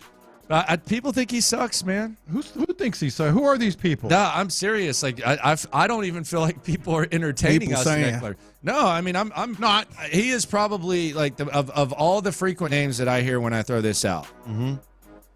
It is probably, and this isn't just like scrolling through Twitter. This is like doing the stream every night. Yeah, he's probably about the 8th running back. I don't understand that. He's 8th. I'm not kidding, and I'll prove it. The 3 that we previously mentioned, there's a lot of Swifties now. There's a lot of Swifties. DeAndre Swift has a strong. There's even more draft guys than Austin Eckler guys at this point. I don't get that. I don't know. Maybe he just doesn't fit here, but it doesn't seem like people like Austin Eckler. I would actually be. The reason that I would be excited about Austin Eckler, and I'm leaning more Swift. And I think Devin Singletary. I think Devin Singletary's back no matter what. Mm-hmm. I would bring him back no matter what. I don't care. But if they like Austin Eckler, that means they really think this dude fits. Yes. Like they really think this dude fits if they bring Austin Eckler. Yes. Do you realize he had 107 catches 2 seasons ago? No, he can catch the pill, man. 107 as a running back? No, and I think Casaria, like in that old, like if they were running that old system, Austin Eckler would be the no-brainer. Yeah. But still, I mean, I think he could fit with these guys. He's my number. He's not my top 3. We just if you're just tuning in and you're saying, why are y'all talking about Austin Eckler? It's because in this hypothetical world that we live in, Saquon, Jacobs, and Henry are gone. Yeah. Who do you want? Eckler's on that level. He is absolutely at that level. I mean, until last especially year, at a bargain too. Yes, he averages over almost 4.5 yards a carry. He averages 60 catches a season. And I'm not like stumping for Austin Eckler. I'm saying outside of those top 3. Is he too much like Singletary type? Do they need a little bit more of Yeah, but he runs the ball a lot, man. I don't know if I believe in this thunder and lightning crap anymore. I just think it's 2 backs. Yeah, I do too. It's not thunder and lightning. That's yeah, like it's 90s. It's so like it seems like I mean, what do you mean? Oh, no, let's line him up. Wasn't Damian Pierce supposed to be thunder? Yeah, couldn't get on the field. Like, that's a great point. If you're gonna give me like, I've heard this. I remember one time. I forget what I was arguing about, but I was arguing about. Damn, it was a good running back. I forget who. It was like a good running back, and they were saying, well, you can't draft this guy because he's too much like him. Mm-hmm. I'm like, dude, he's an all-pro running back. If I have 2 of those, like, yes. I don't care if he has a different body type or something. This isn't like short yard. To me, that's junior high. Too many people are just stuck in like traditional narratives. Thunder and lightning. No, it's not about the style. It's about the legs. Like keeping them fresh and rotating guys in and being able to assert that's not thunder and lightning.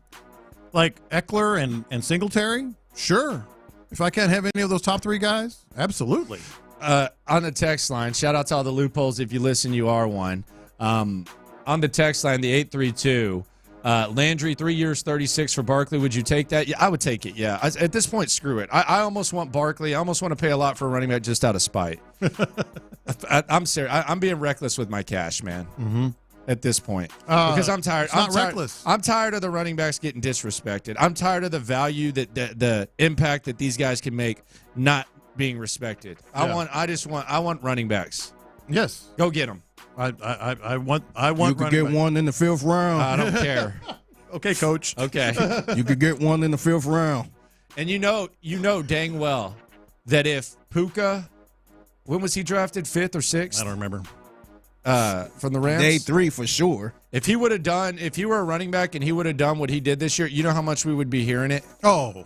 I mean, it would be the standard. Yes. It would be the absolute standard. Yeah, it would. Look at what Puka did last year. Mm-hmm. No, it's not about it. It's not about the style. It's about getting the 2 guys in here that can just go and fit. That's all it's about right there. That is all it's about. Yeah. Andrew Locker, John Lopez, Figgy Fig. What's that from? That's what it's. Oh, hokey pokey, right? Put your left foot in. Do kids do the hokey pokey anymore? Weddings. I can't remember the last time I went to a wedding and the hokey pokey was going on. I never seen. I've been to two of your kids' weddings. I did not catch the hokey. When was the last time you went to a wedding and you heard the hokey pokey? 713-572. I work a lot of weddings too. Yeah. You're talking about. I never heard that one. Have you heard the hokey pokey there? Nope. It was a thing at weddings, big time. Big time. They don't even do the chicken dance anymore at weddings, do they? I don't. What the what? The chicken dance. Some of them do. Some of them do. Yeah. When you do. Yeah. We're expecting perhaps some surprises next week when it comes to the Texans and NFL free agency. The biggest surprises at weddings. Mm-hmm. I mean, you'll be at a wedding, and you'll see like. Here we go. An old-ass dude that can't even walk. Like, he can't even get his own tray, and he'll be walking like this. He'll have a cane and all that. Or, like, square. And then he'll be sitting next to a kid who's, like, one of these kids that you know gets made fun of in school. He's sitting there playing, like, freaking whatever video game on his Game Boy or whatever the hell the kids are playing. They're just sitting in the corner. They aren't even talking to anyone. There's always a loser table. Yeah, the loser table. And they're not saying anything. And then all of a sudden, it's the Cupid Shuffle. And all he's of them up. are up there. Yeah, They're like, know every damn move of it. Yeah. That is like, like you don't even think this guy can walk. He's out there doing the worm during the Cupid Shuffle. Yeah, you want to get the floor crowded? Play the Cupid Shuffle or any line dance song. It's true. That is absolutely true. Man, that's low-hanging fruit. And they know it. Yes. Like they know the dance. Just say this about the wedding, and I know I'm going to get killed for this. And that is? Perhaps more killed than wanting to pay a running back. I don't like this that to the left now, y'all. What's wrong with that? One time to the top. The Casper slide? 2 times. Oh, come on, man. Slide to the left. Slide to the right. The song sucks. The dance sucks. It's not good, man. The song sucks. It's the time dance to sucks. get funky. Yeah, Terrible. man. What's wrong with that? It's terrible. It's not. Everybody terrible. clap your hands. clap your hands. That's the word. Why is that? Why did this happen? Because it's catchy. I remember they was playing that song on the radio back in the day. There is no rhythm there. Yes. Maybe that's why. Maybe that's part of the answer. It's always funny seeing people do that line dance, and when they say slide to the right, and some people slide to the left. Yes. Like, get your dumb ass off the line. It gets serious out there, man. It does get serious. It gets really, really serious out there. But I do think you lied. Who, me? Yeah, for sure. About what? You call this lying season? You definitely lied. About Bro, what? They ain't playing hokey pokey at a wedding. You made that up. No, they absolutely. That's maybe at like an old school like kindergarten class. No, there is no hokey pokey. Have you ever seen? All the right, hokey text line. pokey? One person tell me if you played hokey pokey at your wedding or you've been to a wedding that plays hokey Thank pokey. you, because you're going to get a lot of answers. You are absolutely crazy on this one. You are going to. That is the biggest lie of lying season. What are you talking about, J-Lo? Yes. The hokey pokey. That never happened. I worked a bunch of them. I never heard that one. You ain't worked the right ones. You ain't worked. I didn't heard Aggie fight songs, Texas fight song. I heard it all. I ain't hear that one. The 832 says the best time to see that dance that Landry doesn't like is on a cruise ship when you get a bunch of people there hammered. Yes. Oh, man. Hey, everybody dances on a cruise ship. What about the wobble? Hey, the cruise ship, the wobble's fine. The wobble's fine? Yeah, wobble's fine. It's that slide to the left. One time now, y'all. I used to be addicted to the hokey pokey. That's a lot. But I turned myself around. Dad joke. That's a good dad joke. That's good from the 614. No, from someone. Anyway. Yeah, I don't know about this hokey pokey thing. I've been to one from the 346. Liar.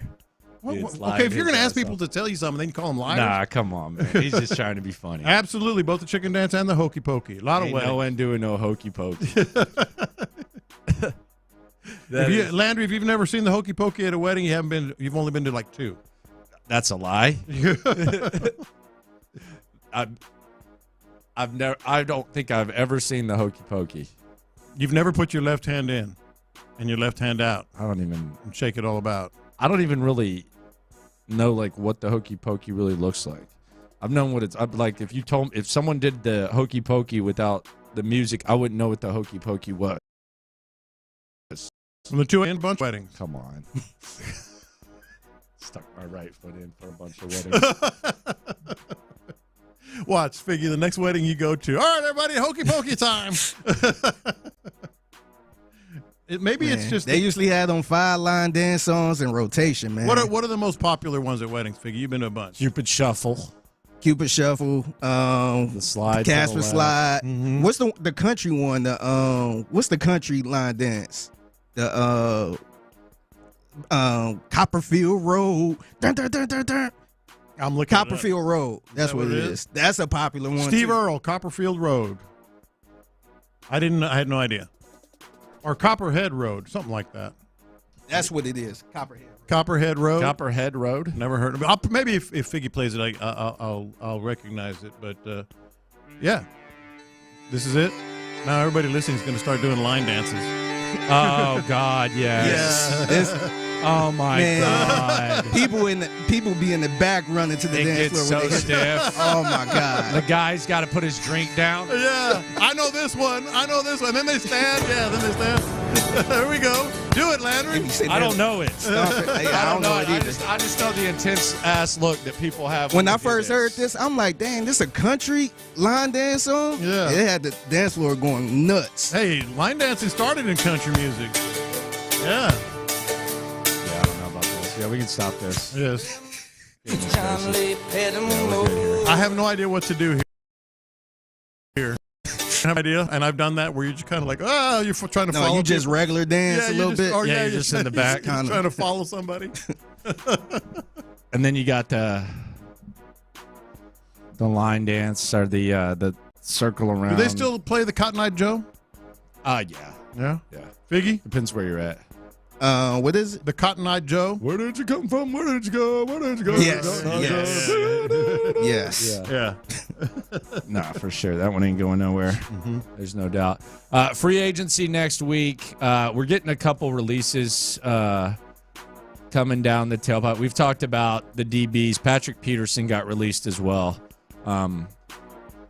For what it's worth. I don't know how much Patrick Peterson still has left in the tank. At one point, he was one of the best in the game, but he's been released. So business is picking up a little bit. It is a Friday. It is the final show before really free agency begins. We can use terms like legal tampering and all that crap. That thing still drives me nuts. It's begun.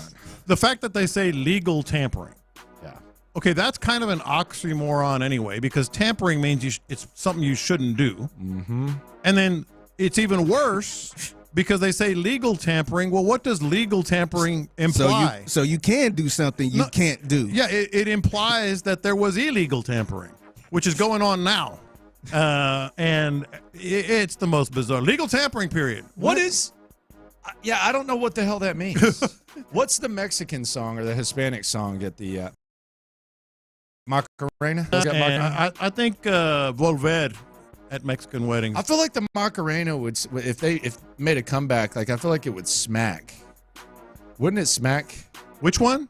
The Macarena, like if they brought it back now. Oh yeah, but at real like true Hispanic weddings, and we played this at all three of my kids' weddings in the past few years. This is Volver. Yeah, and it's kind of I was kind of disappointed. Badass. I actually looked down on you as a father when it played. Honestly, why?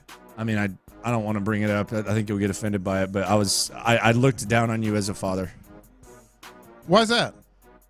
Because your son was having to use his phone to read the words. Oh no, that's whatever that is. That was embarrassing. That was during the mariachi. Yeah, that was rough. Yeah, but he wanted to make sure he got it right. That was rough, man. You should have known the words. He didn't really look at it too much. I mean, you're just singing your heart out, and he's reading. I do sing words, my heart. Yeah, I kind of question. You've heard this at weddings. Yeah, I feel like I hear this everywhere I go eat Mexican food. Honestly, Volver, Vicente Fernandez. If I'm being honest. Yeah.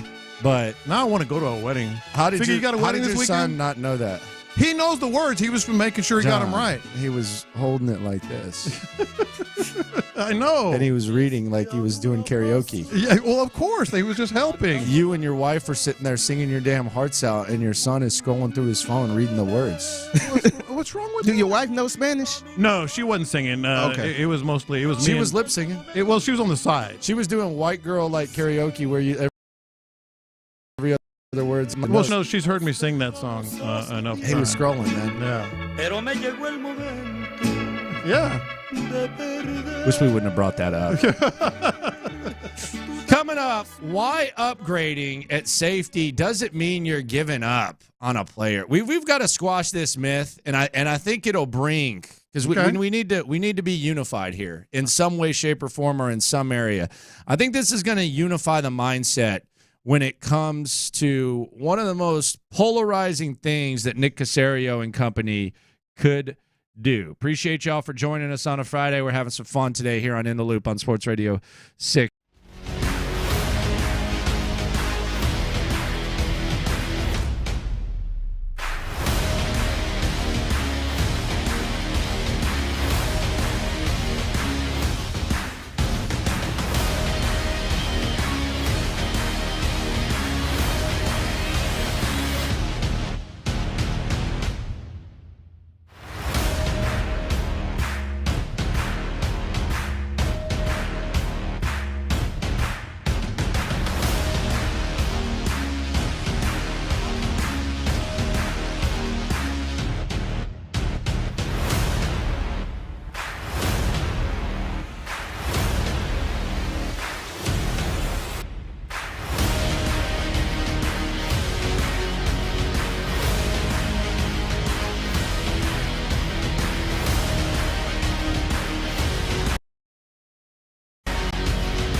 No job, and you ain't got to do. Houston, let's get in the loop. Oh, the jokes are coming fast and furious every time y'all talk about this guy. With Landry Locker. Landry, I mean, you're going to be in midday forever now. And John Lopez. On occasion, Lopez makes a statement that's so ludicrous, it makes me pick my phone up and call you guys. You're in the loop on Houston's sports leader. Your champ, 610. Sports Radio 610. All right, so the safety position is getting a lot of attention. Justin Simmons, among many other really quality safeties, they've hit the market. Over $100 million in safeties have hit the market. Some really, really good ones, and quite frankly, guys that would be upgrades for the Houston Texans. Let's just be honest about that. Jimmy Ward, we love Jimmy Ward, but Jimmy Ward's getting older.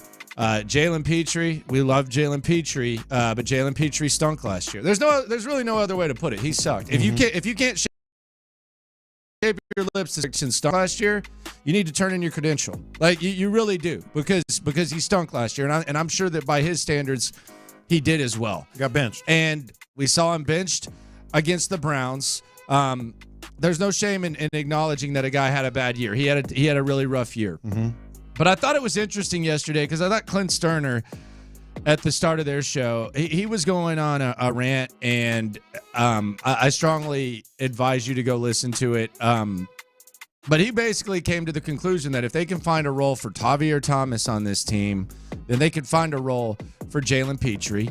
And he said that while last year was disappointing, he's not ready to give up on Jalen Petrie. And I liked where Clint's head was when he was talking about it. And I think one of the biggest myths right now when it comes to the potential of bringing in a safety is that somehow means that you're giving up on Jalen Petrie. It doesn't. No. This is not left guard. Like if Kenyon Green gets beat out at left guard, 99% of the time when the offense is on the field, assuming there's no injuries, his ass is sitting on the side. He's either sitting on the bench if he's on the roster, or he's holding his helmet, or he's not on the roster at all. Yeah. There's not much value with him. Yeah. There are ways, like if you bring in Justin Simmons or you bring in another safety, there are ways to make Jalen Petrie and Jimmy Ward fit, and there's ways to find Jalen Petrie a role on this football team, perhaps a very valuable role on this football team. And furthermore, he can player, because the one thing I love about Jalen Petrie, and I think this is what Nick Caserio and D'Amico Ryans love about Jalen Petrie, is he works his ass off.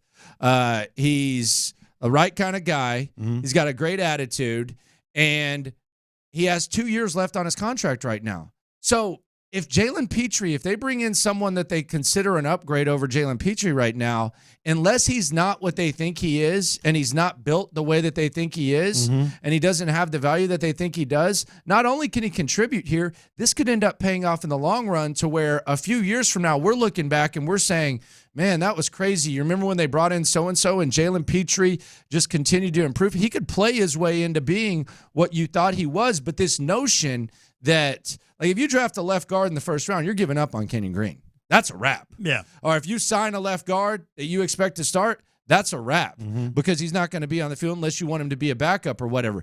That's not the case if you bring in a safety with Jalen Petrie. And I think that's something that needs to be made clear, because you get the pushback. Why are you giving up on Jalen Petrie? I'm not giving up on him. I'm just acknowledging what anyone who watched Jalen Petrie play year 1 to year 2 should be able to acknowledge, and that's that he was not good last year. That doesn't mean that he's going to be bad forever. That doesn't mean that he can't improve, and it doesn't mean that if they bring in a safety, you're giving up on a guy that's going to have 2 years left on a cheap rookie contract. Like, if I were to give you, this is how I would put it.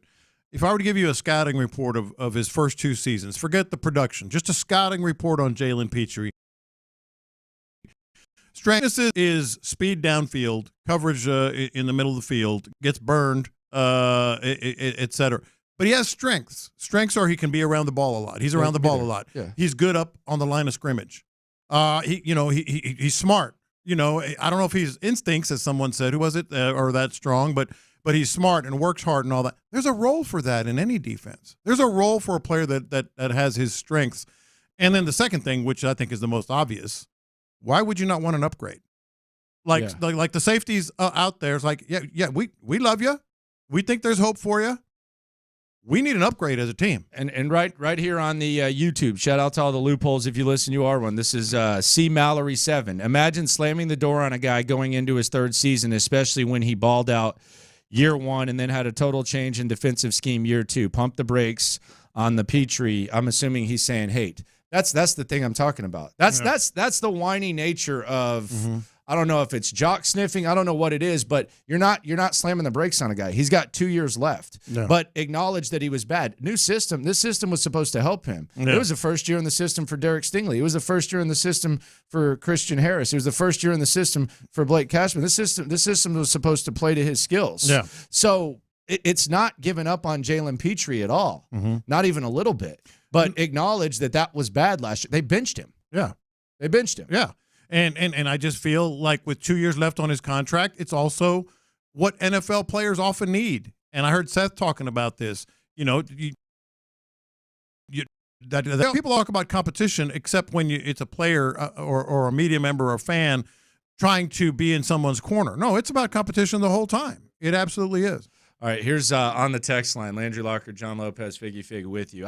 You want to get the Tin Man and Dorothy ready and the Lion. Oh, wow. This is happy to meet you on the YouTube. Funny how Kenyon was drafted higher and played worse, but he doesn't get the hate JP does. In my head, I'd be scratching while my thoughts were busy hatching if I only had a brain. Where the hell have you been? He's been destroyed.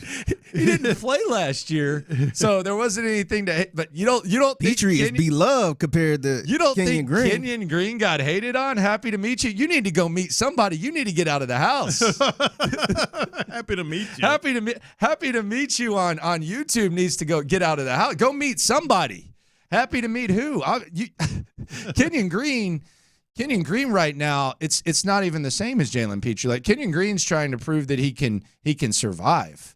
Like there's a chance Kenyon Green's playing for his job. If Jalen Petrie, if they bring in some Jalen Petrie, he's gonna still be on the team. He's still going to be on the team, and he still could have a very valuable role. And I'm not completely dismissing the possibility of Jalen Petrie ended up being what Nick Caserio and D'Amico Ryans have said about him. Like let's go back to D'Amico Ryans' press conference. This was D'Amico Ryans. This was one of his first messages to one of his players, and he was speaking to Jalen Petrie. Seeing Jalen Petrie, love the blessing, love the play speed of Petrie, and just to see him come out this past year and the way 5 interceptions, the way he attacked the ball, man, Jalen, we got to continue to do that, right? We got to continue to take the ball away. And they did not. And amidst the struggles, you can tell they still like him. And this was Nick Caserio. This was with Payne and Pendergast. This was the 40-minute man on Jalen Petrie. Yeah, Jalen's a good football player. He's made a lot of good plays. There's always plays that we can improve and get better, but his energy, I'd say his playmaking ability, the tackling has been a little bit up and down at times, but I would say he cares a lot about football. He's a very instinctive player. He's very aware. I think there's some growing pains that every player goes through, and, I think sometimes everybody's kind of, wants to nitpick and look for things. There's always things that players can do better. There's always things that we can improve. They can improve them on. I certainly can. But love having Jalen on a team. Love his personality, love his mindset, the way he prepares, his focus. We'll take Jalen Petrie in this building. We'll take 1,000 Jalen Petries on this football team any day of the week. There's no question about it. All righty. We'll see. But, again, bringing in a safety is not giving up on Jalen Petrie at all. So we'll see how it goes. I just think that's it's obvious that they acknowledge the struggles. How much so, who knows? But I still think I agree with him that he can be a really good football player, but it's going to be interesting to see how they look at the opportunity right now with the market, because it's one thing to have the top end guys, but now that there's all these safeties and you have like $100 million in salaries out there, and it's how do they look at that? It'll be interesting to see. Coming up, the hypothetical, the most polarizing position, and John Lopez wants to play lying season. I don't know what the heck this is about to be, man. But we'll see next. Sean's got a defense.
discount with 4 lines, all on the Silver Unlimited plan. Taxes and fees apply.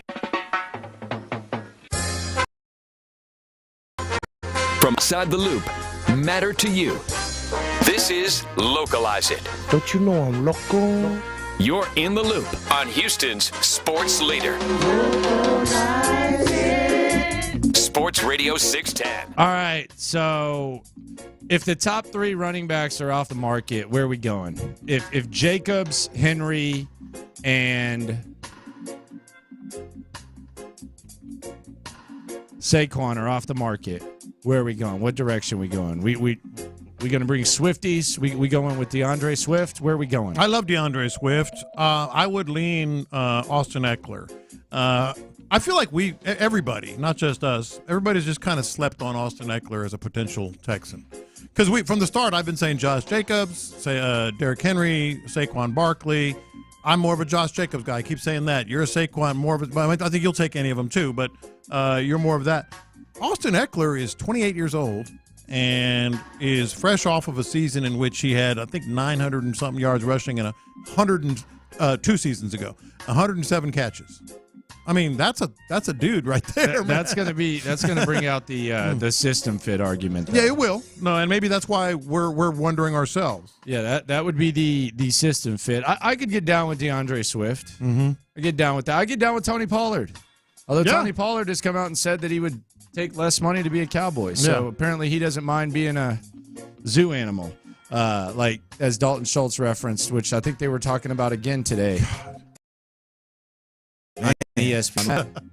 Just saw that. That is a lot. Is this why the Cowboys can't make it to the Super Bowl? Yeah, that was a topic up there. I just looked up on the monitor. Yeah. That's still going. Hey, we're never short on discussion points. But the thing that I feel best about with running back is there are so many variables that come into it, and I feel like Bobby Slowick is going to put in. I mean, he's the film nerd. Yeah.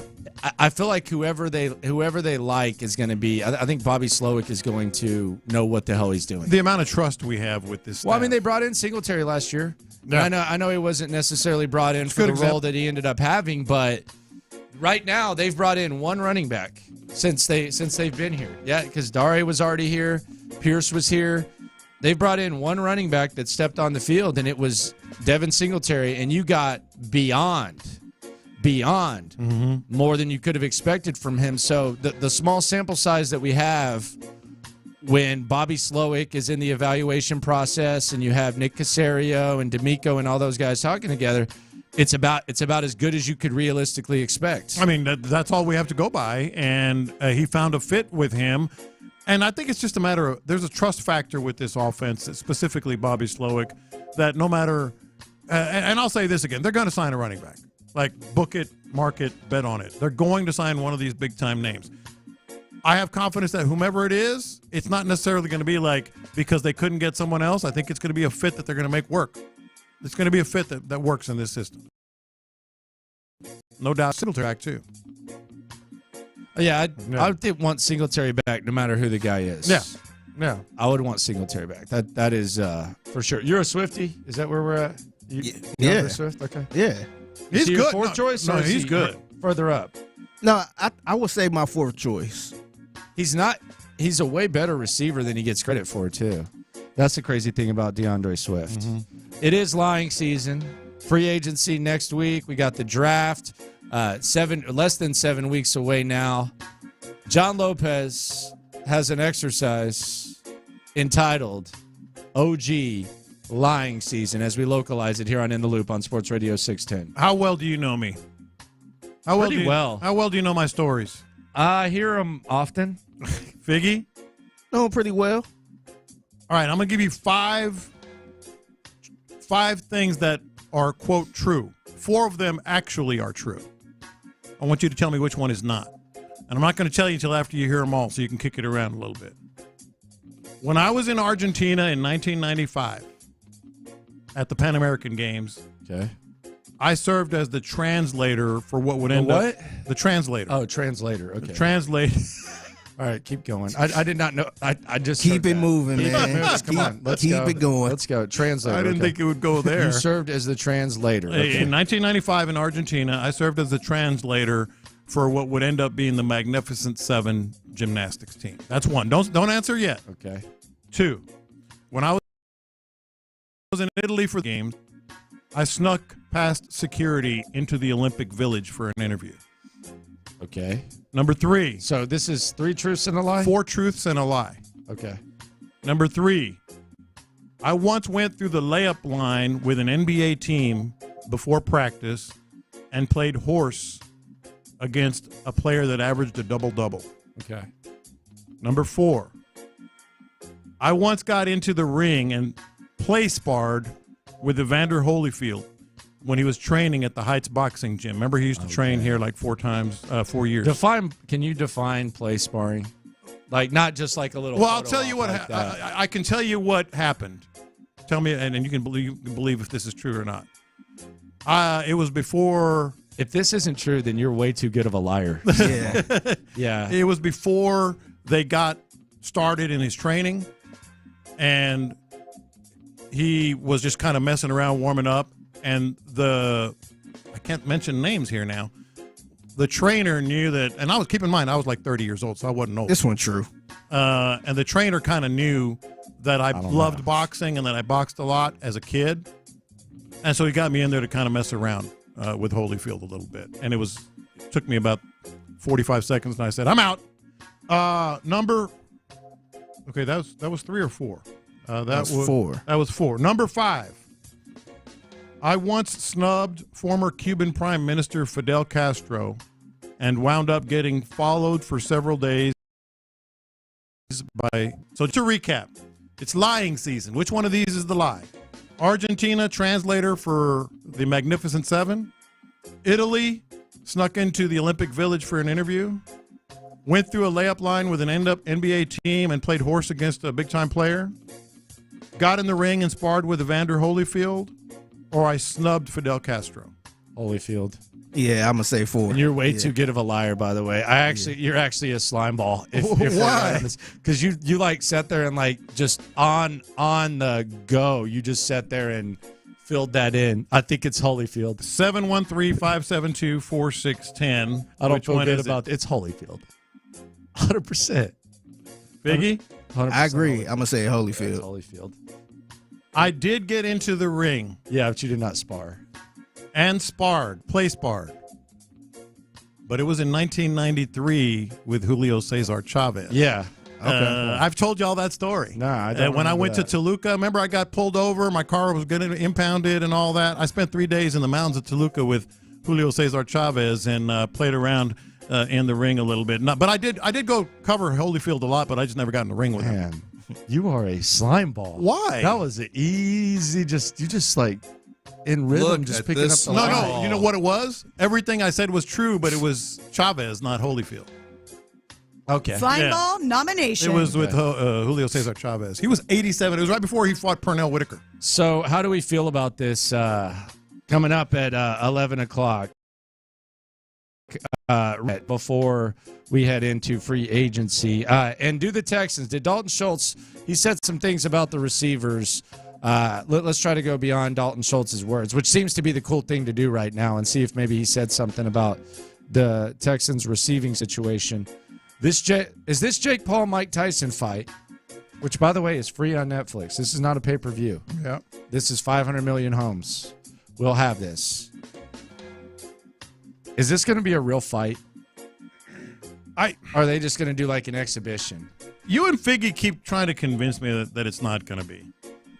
I feel like Mike's crazy enough to do it. That's what I feel. But to do a real fight, I think he's crazy enough. Look at the training video. That's where I keep going back to. Dude, he's got to go like multiple rounds, though. He could barely go multiple rounds in his prime. I need to get the details. It can't go more than 3 rounds. Like in his prime, he wasn't even a... Yeah, it's got to be a 3-round fight, like an amateur thing. Right? I don't know. Yeah, because they both getting a lot of money for this. Dude. So he ain't about to go all out. How brilliant. He'd rather just go in there and spar a little bit. I think Mike Tyson, though, at this point in his life, I don't think he minds going all out. Yeah. Like, he's 57. He's reflective. He's got a different attitude. He's got fun. a different attitude. That's more reason for him not to go all out to me. I felt like he been there, done. He in a different space. But I feel like I don't feel like he went He's not like loves to meet on the He's not bone, like man. thirsty for money or anything like that. No, but he's still Mike Tyson. And how brilliant is Netflix? Had to deal with them, But they're going to kill with this fight. They're just going to absolutely the sponsorships? crush it with this fight. Yeah. I haven't talked to anyone that doesn't want to watch it. I know. There's no question. It's doing more for Jake Paul than Mike Tyson. Yeah, this is going to be it's going to be wild. We'll see how it goes. John Lopez, Truths and Lies. That was way too easy, man. That was way too easy. Coming up, do you need to be reprogrammed when it comes to your mindset heading into free agency? We'll talk about that coming up next. We'll also get into something Dalton Schultz said that had nothing to do with the Dallas Cowboys. We're going to keep our eyes on our own damn paper next. First, though, I keep my eyes on my backyard.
33. KILT FM HD2 Houston. Insider access. Exclusive content. The Texans play here. Always live on the free Odyssey app.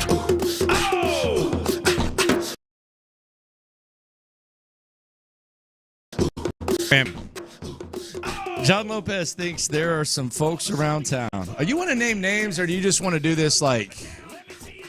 Are there any names here, or is this just a hypothetical? I can name some names as we move along, but it's not. They're just reflective of other people who have the same thoughts. Okay, different thoughts than you. Is this like the Sean Pendergast? What are you laughing at? Is this the Sean Pendergast? Like, he may be mentioned. No, but when he people are saying. Yeah, remember when Sean did the he did a list of Saquon mindsets, and it was basically like all the responses to your tweet that didn't agree with you? Yeah.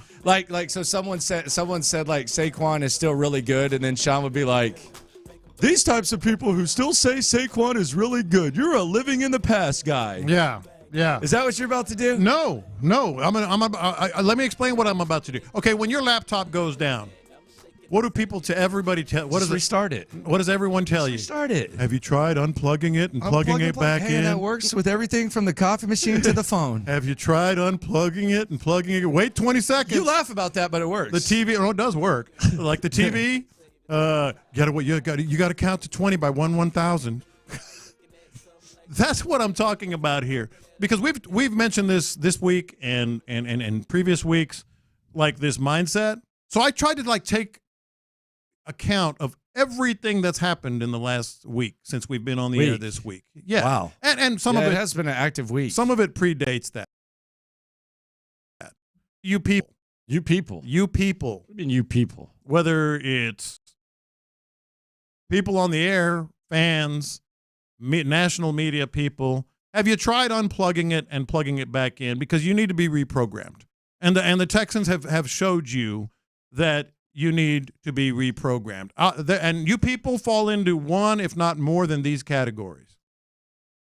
You can't pay Dalton Schultz $12 million. Yeah, you can, and they did. Because this is a different era. I think you're talking about me here. I might be talking about you a little bit. I'm fine with it, though. It's not that big of a deal. The Texans, here's another category. And I don't know that I said you can't. I just said I'm saying it's just reflective of this mindset. But I'm going to name names because I don't want you to. We don't want to be a gutless show. Okay, we're never gutless. And I feel like you just talked bad about me and just didn't want to say it. No, it wasn't you. It's not. Who else was it? It's not just you. Okay. Dalton. I ain't Schultz, pointing no elbows. Dalton Schultz, $12 million. You're out of your mind, Lopez. I mean, I saw those texts on YouTube this week. Well, they did. Okay, so that's why you need to unplug yourself and plug yourself back in. Category number 2. Oh, the Texans can't be in the market for a big-time free agent running back. They can't do that. They're too expensive. That's Sean. It might be Sean. Bucky Brooks, too. Like his list? Yeah. I don't think people are adjusting to the market. He had Saquon with the Commanders? Yeah. People aren't adjusting to the market and understanding the opportunity. So they need to unplug. If you fall into that category. I think he had Quan to the Cows. I think he had D. Henry. Is that where it was? It was Derrick Henry. It was Derrick Henry to the Commanders. So you need to unplug yourself and plug yourself back in. You can't spend money on a running back and a wide receiver. That's Sean and Seth. Yeah, you can. And they will. They're going to spend money on a running back. They're okay with it. They're okay with that. They're okay. I feel like they're okay with that. We've made them see the light. But they're okay with like $9 million to Tyler Boyd. Like that was a no-brainer. I was talking about that yesterday, and I'd like the analysis of Tyler Boyd, but man, I played it for Stutz. Mm-hmm. We were talking about, outside possibilities. I thought he was going to break his computer screen. He's like, what? He's been known to do that. He's like, so basically, you're saying that a guy is a third receiver. He's going to stay a third receiver, and okay, $9 million. Yeah. Okay. That's dumber money than a running back for 10. It's the same price. Yeah. It's basically saying Tyler Boyd at $9 million is a no-brainer, but not Quan. Yeah, exactly. How about this category? Well, the Texans already have a number 1 wide receiver. They have prospects for a number 1 wide receiver, but I don't think anybody can say absolutely. Nico Collins is your number 1 wide receiver. Oh, what do you mean you don't think anyone can say it? It's been said quite often. But you need to unplug and plug back in because we know what a number 1 wide receiver looks like. And that ain't it until he does it for more than 1 year. Same thing with Tank Dell. How about this category, which has done a complete 180 in the last 5 days? Safety? The Texans sign a safety? What the hell were you watching? Well, I was watching some mediocre safeties to under par, and I see the market. And I think the Texans are deeply in this market. They should be. You think they are, or you think they should be? Yeah. So you think they will be in this market? I think they will be. Do you? I think they absolutely will be. I don't think that D'Amico Ryans is going to let a soft spot for any player blind him from doing the right thing. And that's kind of been the most like, I don't want to be dramatic and say offensive, but just kind of irritating. Whoa. Yeah. Not even irritating, just kind of like, really, y'all think that about D'Amico? Because if that were the case, why would he bench him in the first place last year? Right. But I've heard, like, with this safety talk, well, they love Petrie, and Petrie's the right kind of guy, and that is true, but I also think they love to win, and they benched Dameon Pierce. They like Dameon Pierce, but when push came to shove, they didn't have a opportunity to improve in that area as much this last year as they do right now. So when I hear, well, they might need a safety and it might be an important thing, but D'Amico Ryans really likes him, I sit there and I say, damn, what do you think this is? Is he Bill O'Brien? What is this? Is this grade school where your son is getting more playing time than he deserves? Like, what is this? No, and it's funny you say that, because kind of what solidified this for me, I've thought they should, but I think they are. Really, Clint Stoerner kind of, because he's 100% right. When Clint's talking about D'Amico Ryans has to have a great defense. Like, D'Amico has to have a great defense. And he's right. Like, D'Amico thinks everything else is cool, but he came here and he's going to make that a signature thing on this team. I think he wants to have a good offense too, though. No, of course, but I'm saying D'Amico is D'Amico, and he wants to be able to have a great. Well, one way to do that is to get an elite safety. See, if you decide that you're going to just stay the way things are at the safety position for the most part, and you're not really going to bring in a guy that threatens or pushes the other guys, then I don't want to say like the credibility's on the line, but maybe you're just not. I don't want to say. I don't even want. It's that question about how good do you want to be. I'll have to see what it looks like, but if you feel maybe you know more than I know, and it ends up looking right, but I just don't. I really just don't see how you could think that. Yeah. How about this category? And I think you'll know who I'm talking about when I say it.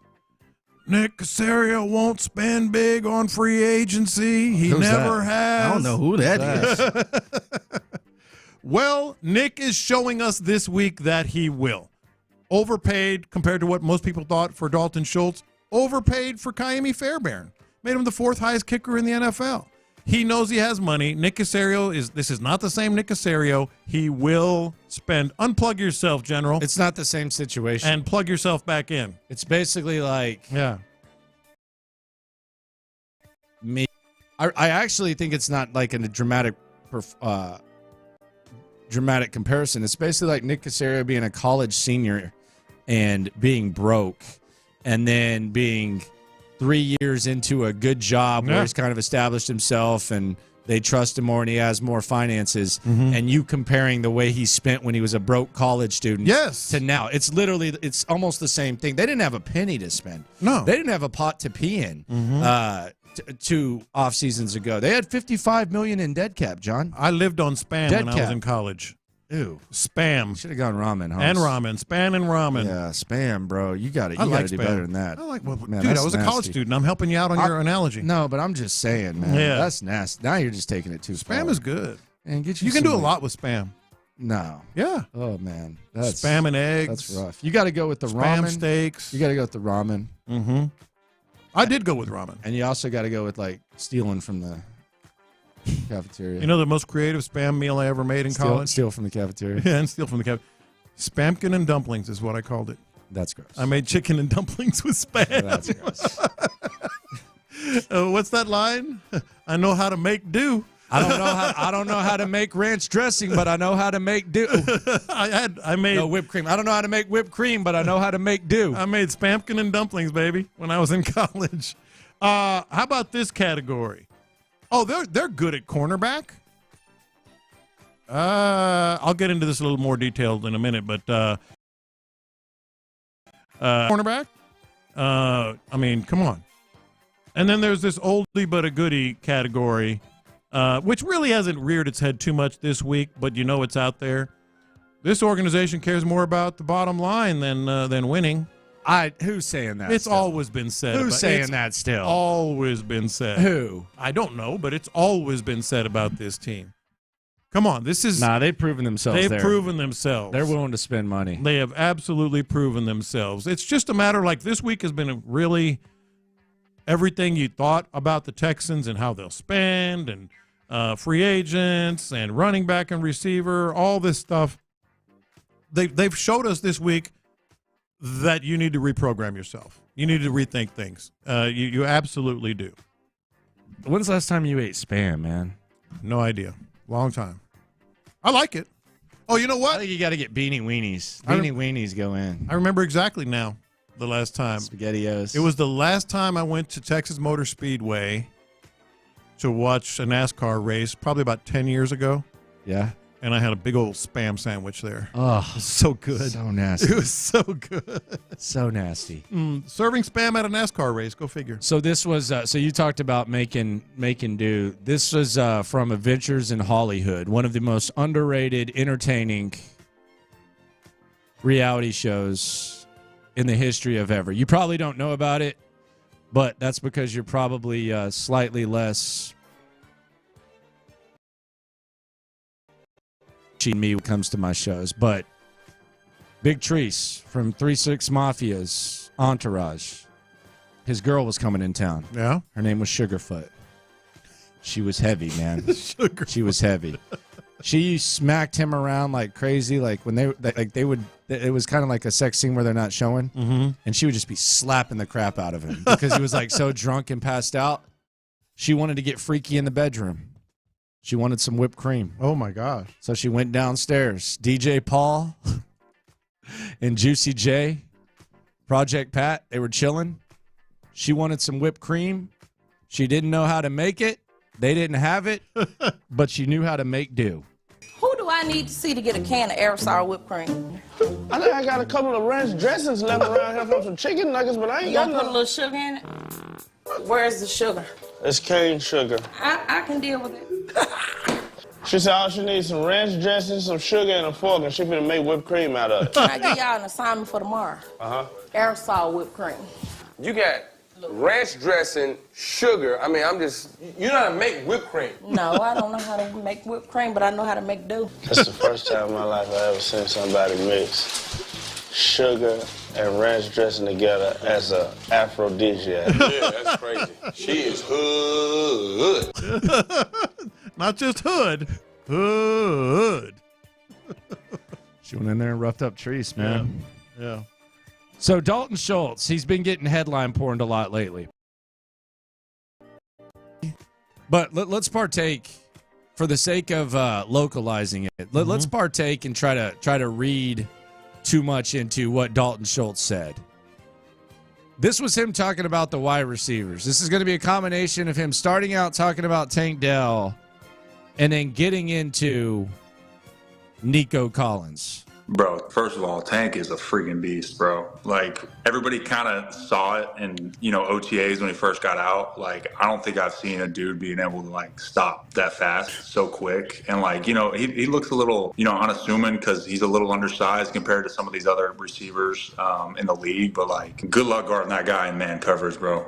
He's a dog. I think, being around young cats, even like Nico, dude, it's so fun being around guys that are just starting to see the fruits of their labor pay off and are able to go into big time games and make big time game changing plays like the 75-yard touchdown against Indianapolis in week 18. Having a group like that and a young hungry core of young receivers is valuable. All right, so here's my headline. You ready for this? This is for ESPN. This is going on the bottom line. Okay. Ready for this? I'm ready. Schultz says Tank dog, Nico not. mentioned Nico, all right, though. Tank dog, Nico not, per Schultz. He does love those guys. It kind of makes you think a little bit because actually I just answered a text. A texter said, "Well, how could you not think that Nico was a number one wide receiver last year?" Well, he certainly showed some number one wide receiver, characteristics. But what is a number one?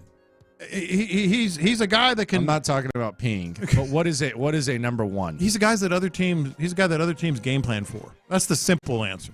Like, you have to almost build your game plan around that guy. I don't think that's what Nico Collins was last year. He had some great games.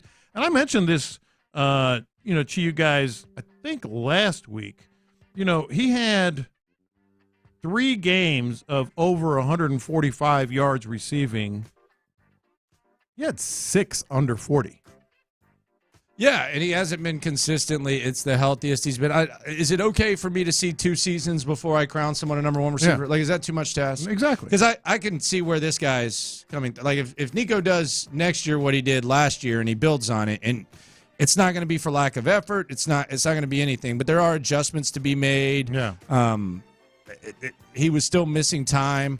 Is it too much to ask? Like, has there not been a lesson? I'm not going to say this guy was one of those guys. I don't want to label him, but I would love to see if this guy wants to send in his phone records from a year ago. Mm-hmm. I want to see what he was saying about Dameon Pierce. I know it's different, but is it too hard? Is it too difficult to see 2 years before we label someone a number one receiver? Right. And maybe you could say that about CJ, but I just think that's a little bit different. He showed us that there's something there, and maybe that's number one receiver stuff. But I just called up his game log, Landry. 46-yard receiving, 168-yard receiving, 195 yards receiving, and 191 yards receiving. Wow. He also had a game with 34, 39, 30, 18, 13. So that's what I'm saying. Yeah, he showed us that he could be a number one, but he also showed us, are you sure? Are you sure he's a number one? And that's where I am with Nico. I think there's something there, but let's see how it plays out before we start saying he's a number one wide receiver. I'd love to see more. Yeah. Wouldn't mind it. Did you hear Dalton Schultz talking about the video games? He went in. He went in big time on the video games, even more so than he did with us. Did you hear what he did the day after the season? Yes. This is Dalton Schultz talking about what went down after the Texans' exit interviews. Dude, okay, so when the season ended and we got done with the exit interviews, I woke up at 7:30 in the morning just because, I'm still on the in-season schedule. And I didn't get off the game until 3:30 in the morning. Damn. So I went from 7:30 to 3:30, straight. Got DoorDash. No breaks. Where'd you pee? Dude, it was... Yeah, where'd you go? Right down the hall. Come on now. So you get up to go pee and dump. This ain't the old school World of Warcraft days, dude. He might have a problem. 20 hours? He might have a problem.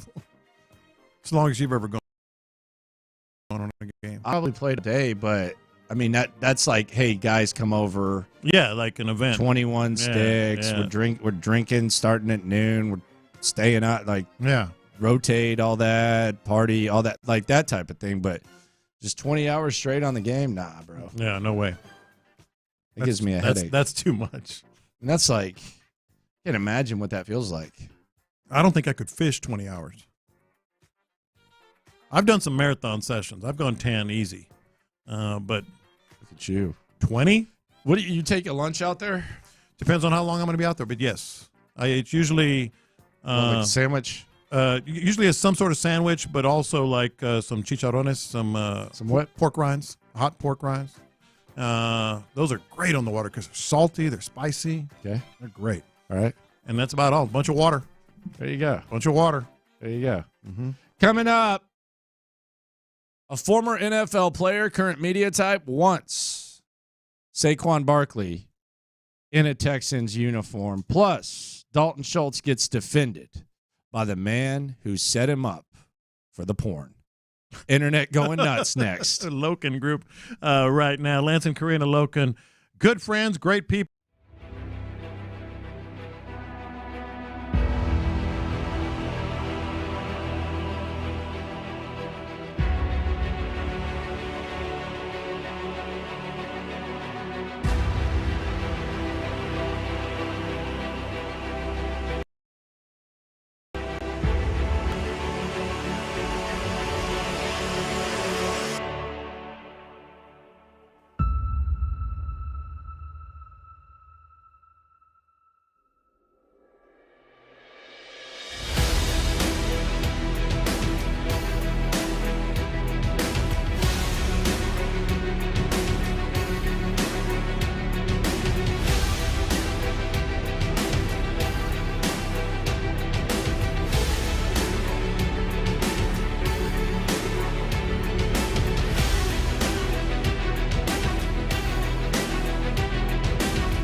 Sports Radio 610. The Texans play here.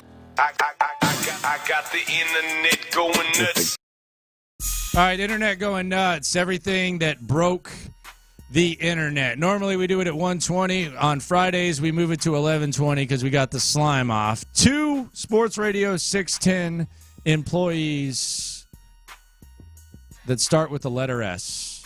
That is going to be this week's showdown in the slime off. You figure it out. Tiki Barber, WFAN, former New York Giants running back. He does not want, I repeat, he does not want Saquon Barkley going to the Philadelphia Eagles. In fact, he wants him to play right down the street at NRG in a Texans uni.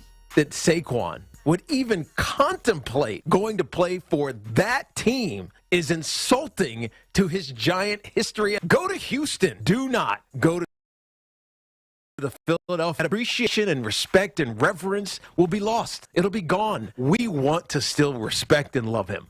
If he goes to Houston and he's down there with C.J. Stroud and they do some great stuff and hell, he even wins a championship, we'll feel happy for him. No matter what happens what he does in Philadelphia, we will hate it. Turn into one of those people that we hate, and we don't want that. We don't. Like, we'll respect you, but we'll hate you, and that's not a good thing. Your jersey, that 2-6 that we see all over the stadium, it won't be worn anymore. Gone. It'll be gone. Gone. It'll be burned. In some cases. Yeah. Do not, without any doubt, go to Philadelphia. Dang, so let's go. New York might be rooting for the Texans. All right. They should be. Comes down. Yeah, that's real, man. That ain't, Oilers versus – I know there's Titans hate, but Philadelphia, New York? Oh, yeah. Yeah. Oh, yeah. You ain't going to recover from that. I mean, they hate everybody in that division, but Eagles, Giants, very real. The Eagles, the big conversation in Philadelphia is you hate the Giants more or the Cowboys. And I think it might be the Giants. I think it's the Cows. It might be. But they cheered when Michael Irvin broke his neck, man. Well, sure. I mean, that's what they do. do that with everybody. That's what they do, yeah. What else is new? I got the internet going nuts. My phone was blowing up this morning. Okay. Because of what's trending. What's that? It's big. What? Huge. What? Awesome. What? Drake is going to perform with Bun B at the Houston Livestock Show and Rodeo. Figgy, did you predict this? Did it like a couple years ago when it first happened, but it didn't happen. Okay. Because I thought they were cool. Are you excited? Yeah, man, it's a big deal. Mm-hmm. My kids are just like, OMG, can I still get those tickets? They're using me is what they're doing, Landry. They're using me. You're going, right? Why do you look like you're lukewarm about this? I think he's still high on the 50 Cent concert. No, man. I don't think Drake should have to share the stage with these other people. Like, I think Drake can put together an hour 20, whatever the time limit is. And I saw how inefficient Bun B was last year with what he had. I'm sorry, he was inefficient. Juvenile and Manny Fresh doing one song while Erykah Badu goes up there for 15 minutes. Yeah. And some of the other stuff that goes on. I thought that was very inefficient. And I just think that we're probably going to see E40 get 15 minutes, Eve get 15 minutes, Yin Yang Twins get 5. Who else we got? Mexican OT's probably going to get 10, and then Drake's going to do one song. I don't trust. Can you get away with that? Drake for one song, 5 minutes. I don't trust Bun B's managing, man. I don't think he can tell them, hey, y'all all got one song. I was very disappointed with the way he used his roster last year. I'm just being honest. Figgy, is that true? And what do you think? He didn't use his roster well last year. Yeah, I think I would have did a little more Cash Money songs if I was him. No, I'm talking about with Drake. You think it's going to be? It's going to be more than one. Okay. How long must? I think so. Yes. Okay. Well, he deserves. He's going to have to take advantage of that. He deserves 40. Yeah. He's on tour now. The rest of y'all just go ahead and get your 20 in. Matter of fact, I would make cuts. Yeah. Sorry. No, I would make cuts. Replaced. No. If I were Bun B, I'm gonna let me check this out. Nelly, you can come out here. I'll give you a solid 10 if you want. You can have the 10. He should have at least 3. He should have 3 songs. Yeah, Nelly, you got 10. Who gets cut? By the way, Nelly, you're doing grills with Paul Wall too. That's a given. Yeah. So I'll give you 4. So you can have 10 minutes. E40, get the hell out of here. Really? Go away. You go take that to the West Coast. We do not need you. I'm sorry. Get the hell out of here. Honestly, I don't need you. I don't need to see E40. Bye. Eve, you don't even like to rap anymore. Unless you're going to dig up DMX and bring DMX with you, or there's going to be like a new barbershop. I don't need to hear, "No, I had to give you more." Oh, my God. Don't need you. Get your ass off the stage, too. But if you want, you can come here and do a song or two. That's it, though. Yeah. You're done. It's a hard 4 minutes for you. We'll give you 5. Equal opportunity. We'll give you 5. Mexican OT, we'll give you 5 minutes. We got it. I don't know what you're working with, be honest. I only know one song from him. Mexican OT, you can come out here. What am I at right now? I got like 20. That's you 20 got Rick minutes. Ross. Ross got to go like 4 songs, man. Rick Ross, you can 4 or have 5 songs. you can have probably. I've used 20. You can have 15 minutes. Because you can go 15 minutes. And he got a couple songs with Drake, too. Yeah. And then Drake, you can have the rest. Is there anyone that I left off? Is there anyone else that they've committed to? Oh, Yin Yang Twins? Yeah. Y'all can do a song. Just do y'all. Yeah, y'all can do a song. 1 or 2 songs. Yeah, y'all can do a song between Rick Ross and Drake. But we're being efficient. Nelly for 10, Rick Ross for 15, and then Eve and E40, bye-bye. Bye-bye. See ya. Hey. Go to New York or go to L.A. We don't need you here. This is the South. So, okay. Okay? Y'all don't know nothing about this. Drake's been embracing Houston the whole time. He doesn't need to share it with y'all. EV40, thank you. Bye. If y'all want to go eat a Trill Burger and do an Instagram video for me, that's fine. I don't need y'all on the stage. Y'all are wasting time. These are timed concerts. Yeah, you have to be out of there, 11 o'clock or something like that? Yeah. Yeah. So bye-bye. Bye-bye, E40. Yeah. Tell me when to go right now. Take your ass home. But you got to be excited about Drake, no matter how much you get. I feel like if I went to that and I got 10 minutes of Drake, I'd be pretty upset. Really? Oh, upset. Yes. I thought you were going to say happy. Yes. Yeah. I'd be pretty disappointed. You Yeah. got to get at least 25 out of Drake, right? I would think so, and I'm the And that's not even enough. Yeah. Yeah. Yeah. That's not even enough for all his hits. Mm-hmm. Man. What is E40 going to do? He's going to play that, tell me when to go, tell me when to go. Ghost ride the whip. Ghost ride the whip. Where is that popular in Cali? The Bay Area, man. He Bay Area. Producer, right? Mm-hmm. Who? E40? Yeah, producer, and he does other stuff, right? Doesn't he do some producing too? I think so. Yeah. But yeah. He can run the board. He can run the sound. He can run the sounds. Hey, I'm not the biggest E40 fan either, but he's a legend, man. Come on. Yeah, where? Cali. In the Bay Area. Cali. Efficiency, Bun. Come on, man. Make it happen. Oh, man. I'm so glad I brought this up. I got the internet going nuts. Pat McAfee defended the honor of Dalton Schultz. Dalton Schultz got headline porn. He's an A topic on ESPN. He talked about the Cowboys being a zoo, or did he? This was McAfee yesterday. Obviously, we all know it's different being a Dallas Cowboy than any other team, but he talked about being a Dallas Cowboy, and he talked about being in the gym, and he talked about how there's a one-way mirror with people that pay to kind of do tours. It's a zoo, he said, pretty much. The way he was describing is like he felt like a zoo animal, is how I took it whenever he said it in the moment. But when they describe the Dallas Cowboys organization, they call it the entire organization zoo, as opposed to, I think, what he was referring to as zoo animal. Yeah, people tapping on the glass. For sure. Yeah. Trying to get your attention. Mm-hmm. Like when you go to Indianapolis Zoo and you see the orangutan. Exactly. And you try to make eye contact. I would just like to clear up for Dalton, even though he did not ask us to do this. I'm doing this because I kind of feel bad that he's kind of got tossed into this.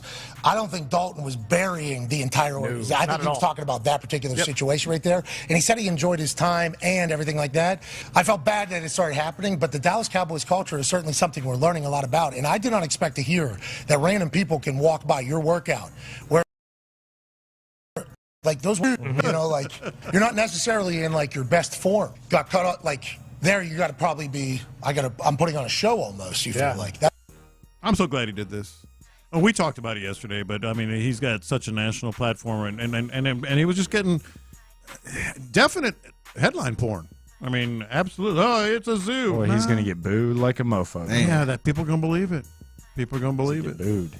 Yeah, It's no question. See how it goes. Landry Locker, John Lopez, Figgy Fig with you here on Houston Sports Leader, Sports Radio 610. Coming up, C.J. Stroud sighting.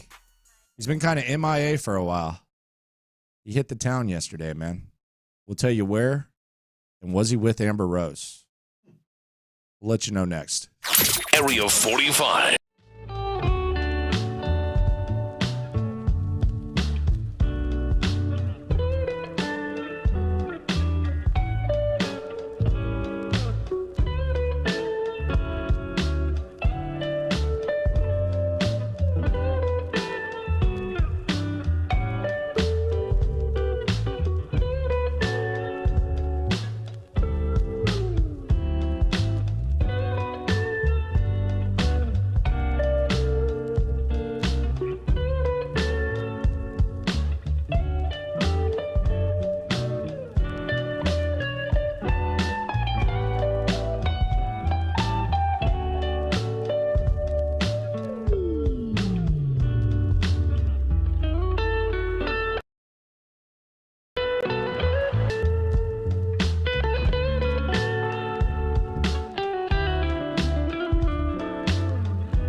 @866-SKY-RIZZY to learn more.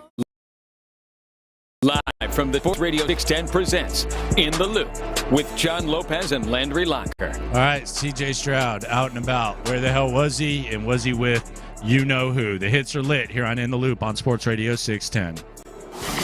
Playing all the hits. These are the hot stories of the day. You're listening to In the Loop with Houston's sports leader, Sports Radio 610. All right, C.J. Stroud was at the USC basketball game last night. How about that? Watching some hoops. He was chilling. No Amber Rose. Trying to see Amber Bronny. Rose. No Amber Rose. Maybe he was seeing Bronny. Yeah. Probably so. How did Bronny do yet last night? I have no idea. He do his thing? Is he allowed to have expectations? I don't know. Can't keep up. Is that allowed? At one point, LeBron said he could play in the NBA, and then LeBron said, hey, let's just let the kid be a kid. So yeah, I don't know where we're at. Let's see how he did. Bronny James, over under 8 points. What do you think? I'll say over. Okay, over. Under. You got the under, Fig? Yep. He did not score. Oh, man. He played 16 minutes. He was 0 for 2. Yeah, I felt like if he scored over 8, we would have heard about it. Yeah, he's averaging 4.8 this year. 2.7 boards. Yeah. Is he going to stay in school? Yeah, why not? No, I'm just, really. Really? If he's there, why not?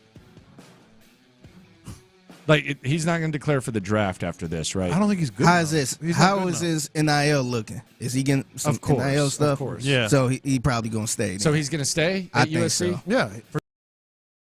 For sure? Yeah. Why not 4? 4 total. Yeah. Yeah. What if he just doesn't play in the NBA? Is that okay? That's exactly what That's I was perfectly about to say. fine. Is it okay for him not? LeBron says, let him be a kid. You're the one who said that he was better than some NBA players. Let him be a kid. What's wrong with getting a Division I scholarship, making millions, playing basketball? He's earning his own money right now, and then moving on. And he's earning his own bread. That's I think the problem is LeBron trying to bully his son into the NBA. Well, he won't. He's trying to use his power to get somebody to sucker him in and draft him. The problem is the Greek Freak's brother still on the team. Yes, he is. Dude, that dude wouldn't start at Houston. Oh no, there's zero chance. He might not. Like Kelvin Sampson might not even let him suit up. Right. And Greek Freak has him on his squad. So maybe you can do like that if you're LeBron. But why would you want to do that if you're Bronny James? You know what's let the young man hang out. That's seems exactly seems like a good kid. Yes, that's exactly what I was going to say because, the entire intent of college basketball has been forgotten. The entire intent is, hey, you're good at basketball. You want to come help us win some games, and you'll get a degree out of it, and you can move on with your life. That's what you're supposed to do. It's what's wrong with these people? Go to college, get a college scholarship, have fun. But he's making bread too, and make some bread, and then move on and get a career. What do you think?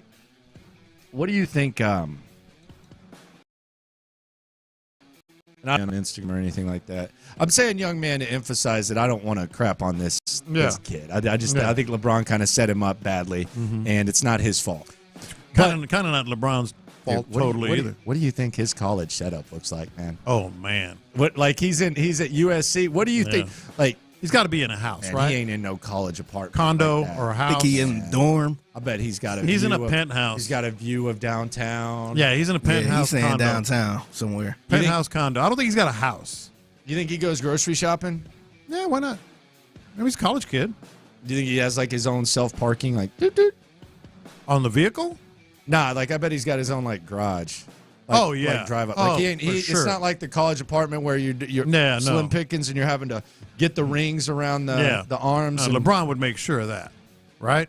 Man, you got to protect. That he's living nice. Yeah, I think that's a pretty safe assumption.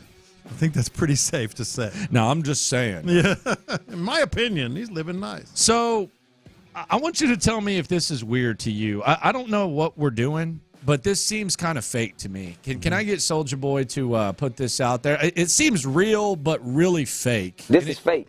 This is fake. This is fake? Yeah, that's Photoshop. That's fake. On my mama, that's fake.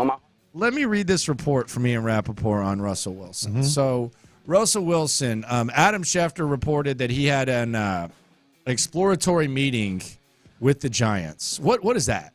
Does that mean they just So how you feeling about things? Okay. Yeah. Raiders are also believed to be a possibility. This was a report from Ian Rappaport. And I had to make sure this was a real account before I actually believe it. So that tells you a little bit about the report. So here was the report from Rapp. Quote, free agent QB Russell Wilson, who has permission to visit teams now, was spotted this morning at a Newark airport catching a flight to Pittsburgh to visit the Steelers. Said a source who saw him take pics and hang out with fans before boarding the flight. What are you saying? Like, did you get did you have a tip line or something like that, or did like someone from his team tell you that he was taking pictures? No, that's clear that didn't happen. So what does this mean? What said a source? So what is? Does he have airport? Somebody sources? he knows that was at the airport. Newark Airport happened to so they called him and said, "Hey, Russell Wilson's taking pictures with fans right now." Yeah. The biggest hole in this story is to visit the Steelers. How do you know that? If he's going to Pittsburgh. How do you know he's going to visit the Steelers? Do you think he's going to Pittsburgh to buy a new pair of pajama pants? But that's an assumption. Like that, Ian Rappaport knows better. He knows he's going to the Steelers. I feel like they're trying to make this. I feel like he's trying to make this come across as like a man of the people, random. His camp's not telling me this type of report. That's why I think it's so weird. He's covering for somebody. I mean, he's just making it seem like maybe like he's trying to like keep the suspense and like the excitement and talk about he's among the people and stuff like that. I feel like he knows he's going to visit Pittsburgh. Maybe. Or else why would he say that? Why would he go with the? Because this guy's weird. A fan saw him taking pics and hanging out with fans. That's how you figured this out? Now maybe you're right. He actually has more, but he's using that. Yeah, I don't understand what's going on with that. That was a weird. Russell Wilson is actually in a very good spot, man. I'll be honest. Very good spot. If I were the Giants, if I were the Steelers, if I were the Falcons, if I were the Vikings, I would bring him in. $1 million. It's nothing. Or whatever. Yeah, he's already getting paid. It's nothing. Yeah. I would do it. I don't care. I would do it instead of Justin Fields. I would do it. I would do it. Yeah. By the way, it's obvious the Bears are picking a quarterback. Like, we don't even have to speculate. The way they're spending money and giving contracts and stuff yesterday. Yeah. They gave Johnson the big deal. The cornerback, they gave him a 4-year, $76 million deal, Jalen Johnson. They're obviously drafting a quarterback, and they plan on having a quarterback on a rookie deal. They've kind of told us that, right? Yes, they are, but what are they going to do with Fields? Apparently there's not a lot of interest out there. Well, it's a tough situation because it's 1 year, and then it's a stopgap type of situation, and then you have to decide whether you want to pay him or not. Yeah. So the Justin Fields thing is kind of rough. Very rough. Very rough. I don't know what they're going to do with that. The Russell Wilson, though, I'd say what you want. I think he's in a great spot. And I'll say this. If he goes, this is me, when I'm king of the Denver Broncos, when they come up to me and they say, Landry, we want you to run the Denver Broncos, this is a rule right here. Okay? So you're going to join the Walton family? I'm in the Walton family. I just got adopted. So this is the first thing I'm going to say on my first day. Hey, Sean, get in here. Man, you look like crap. Throw some water on your face. I'm going to tell you this right now, Coach Payton. Oh, wow.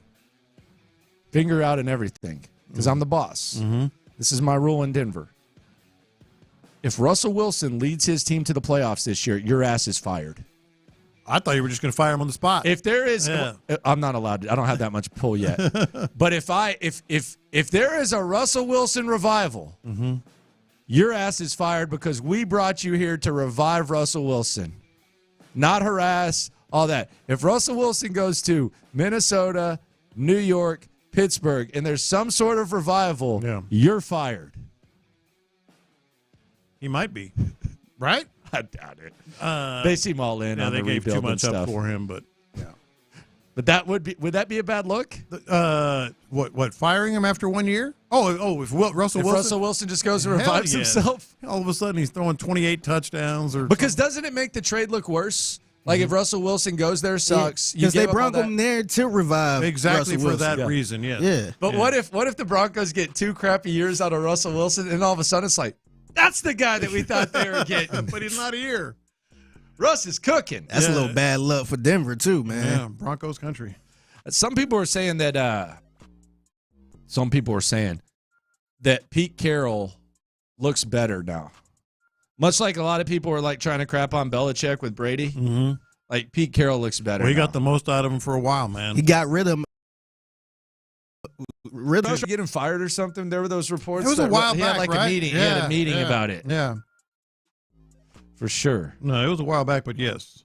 Landry Locker, John Lopez, Figgy Fig with you. So someone says they saw it on Facebook. He was in New York and now flying to Pittsburgh. Okay. So the NFL CBS page has it. I don't know. I mean, the report is what was weird to me. I actually thought it was like Mike Florio because that sounded like something Florio would say. Oh, God. Yes. I really did. Florio would put that tweet out, taking pics and hanging out with fans. Don't doubt my sources. You realize I've been doing this for a long time? Jake Paul versus Mike Tyson. This is not a pay-per-view. It's free to all 260 million Netflix subscribers, so 500 million plus homes. It will be live. The question is, are they going to make this a real fight? Are we going to be disappointed after we watch it? Are we going to, because they would just be playing around, patty cake, all that stuff? I think it's going to be entertaining, and I wouldn't be surprised if it becomes something of a fight, if not a full-fledged fight. All right, this is a little off the cuff. Okay. I just want to throw this y'all's way. Okay. We've talked about Scottie Pippen, right? Mm-hmm. Scottie Pippen, his ex-wife, we know about her. She's absolute succubus. So yesterday they had the, is that harsh? No. Yeah, she is. Big time. So, yeah, the Housewives Miami reunion. Mm-hmm. And something came up about their 15-year-old daughter. Mm-hmm. So she has a 15-year-old daughter, and her daughter has an allowance. Okay. Which is appropriate, right? I mean, yeah, you give kids allowances or whatever.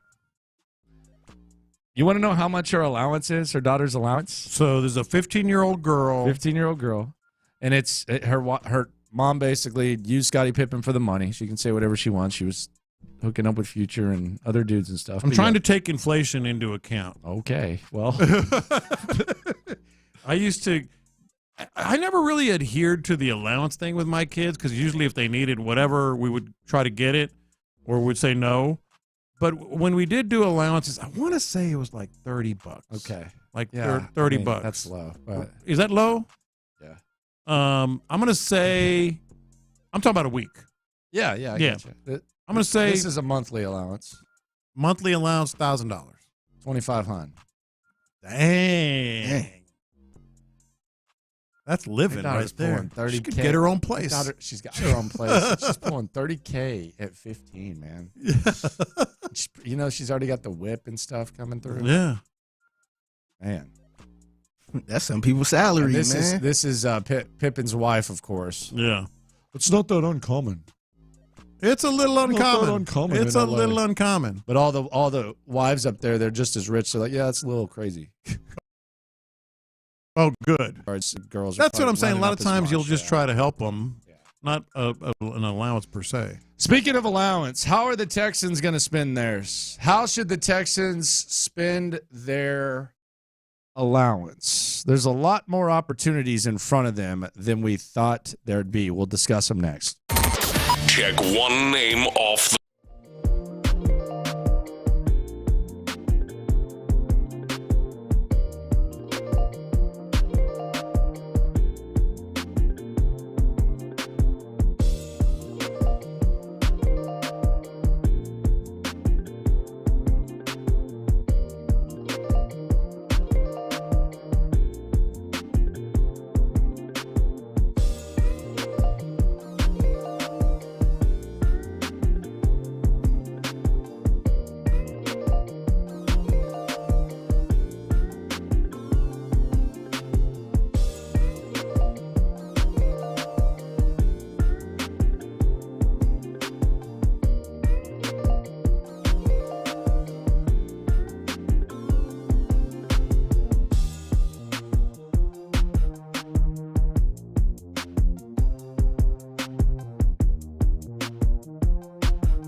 Eligible items only. Exclusions apply. KILT-FM HD2 Houston. Insider access. Exclusive content. The Texans play here. Always live on the free Odyssey app.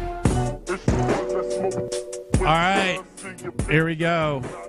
Landry Locker, John Lopez, Figgy Fig with you here on Houston Sports Leader, Sports Radio 610. How's Nick Caserio going to spend his allowance?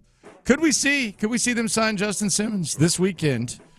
I thought Clint Stoerner did a good job emphasizing one of the bigger myths and the divide between being loyal to current players and bringing in new ones. Yeah.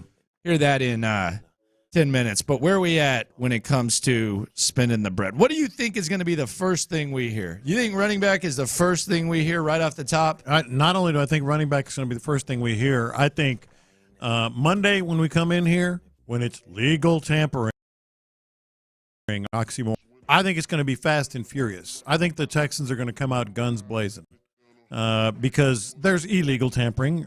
Otherwise, they wouldn't call it legal tampering. So I think there's some clear signs, messaging, et cetera, between all these players and prospective teams. I mean, where do these reports come from? Oh, there could be interest in blah, blah, blah. Well, it could be means they're talking. So I think running back, maybe two running backs, including Devin Singletary. Right out of the chute on Monday, we're going to get reports. And then I think it gets real interesting. I mean, it could be an edge guy, could be a defensive tackle, could be big spending. I think safety has entered the chat big time, big time. I think it should. I mean, yeah. You're going to need multiple safeties. There's different ways you can use different guys. There's logical reason to believe that the two safeties that you have for perhaps different reasons, one permanent, one perhaps not permanent, they can't play on the field the majority of the time. Jimmy Ward because of father time. Yeah.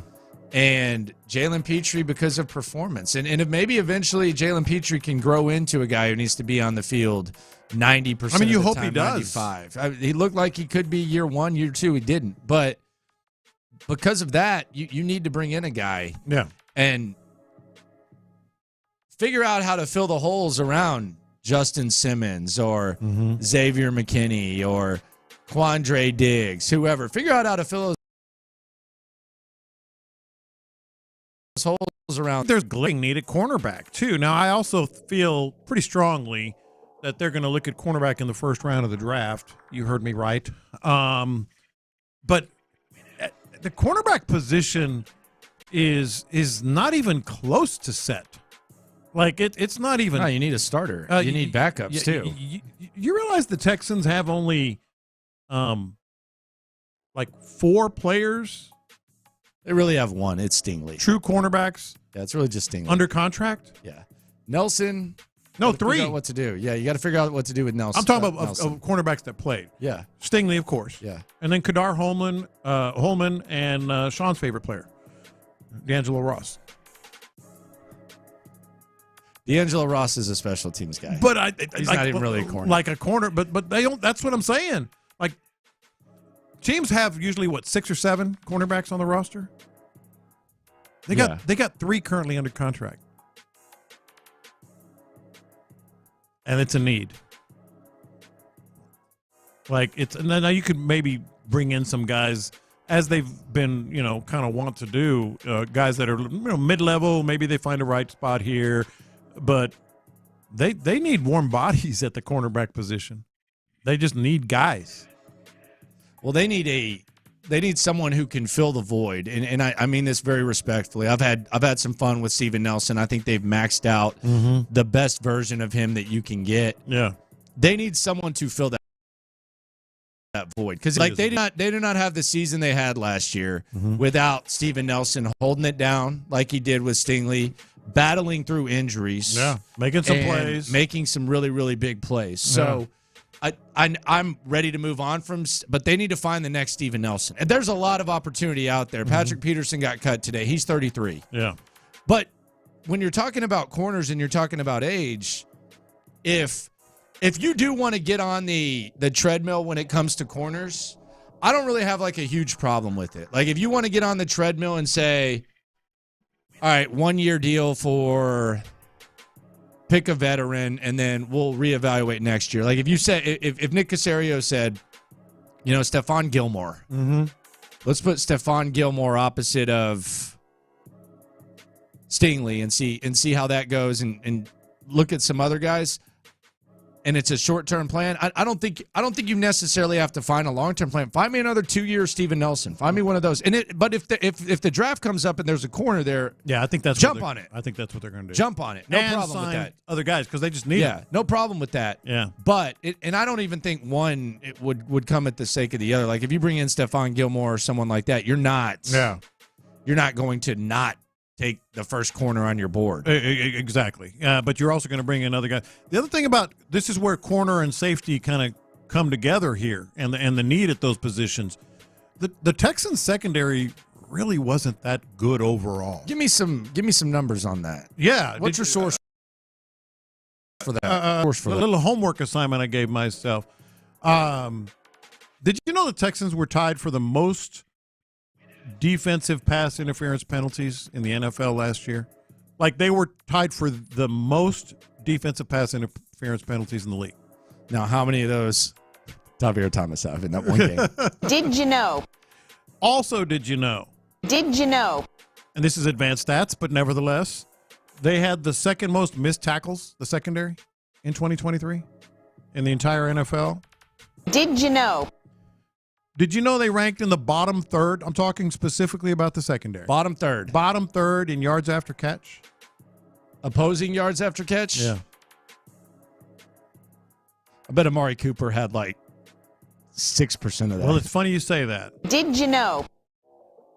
The secondary gave up the most plays in the NFL of 40 yards or more. Think about that.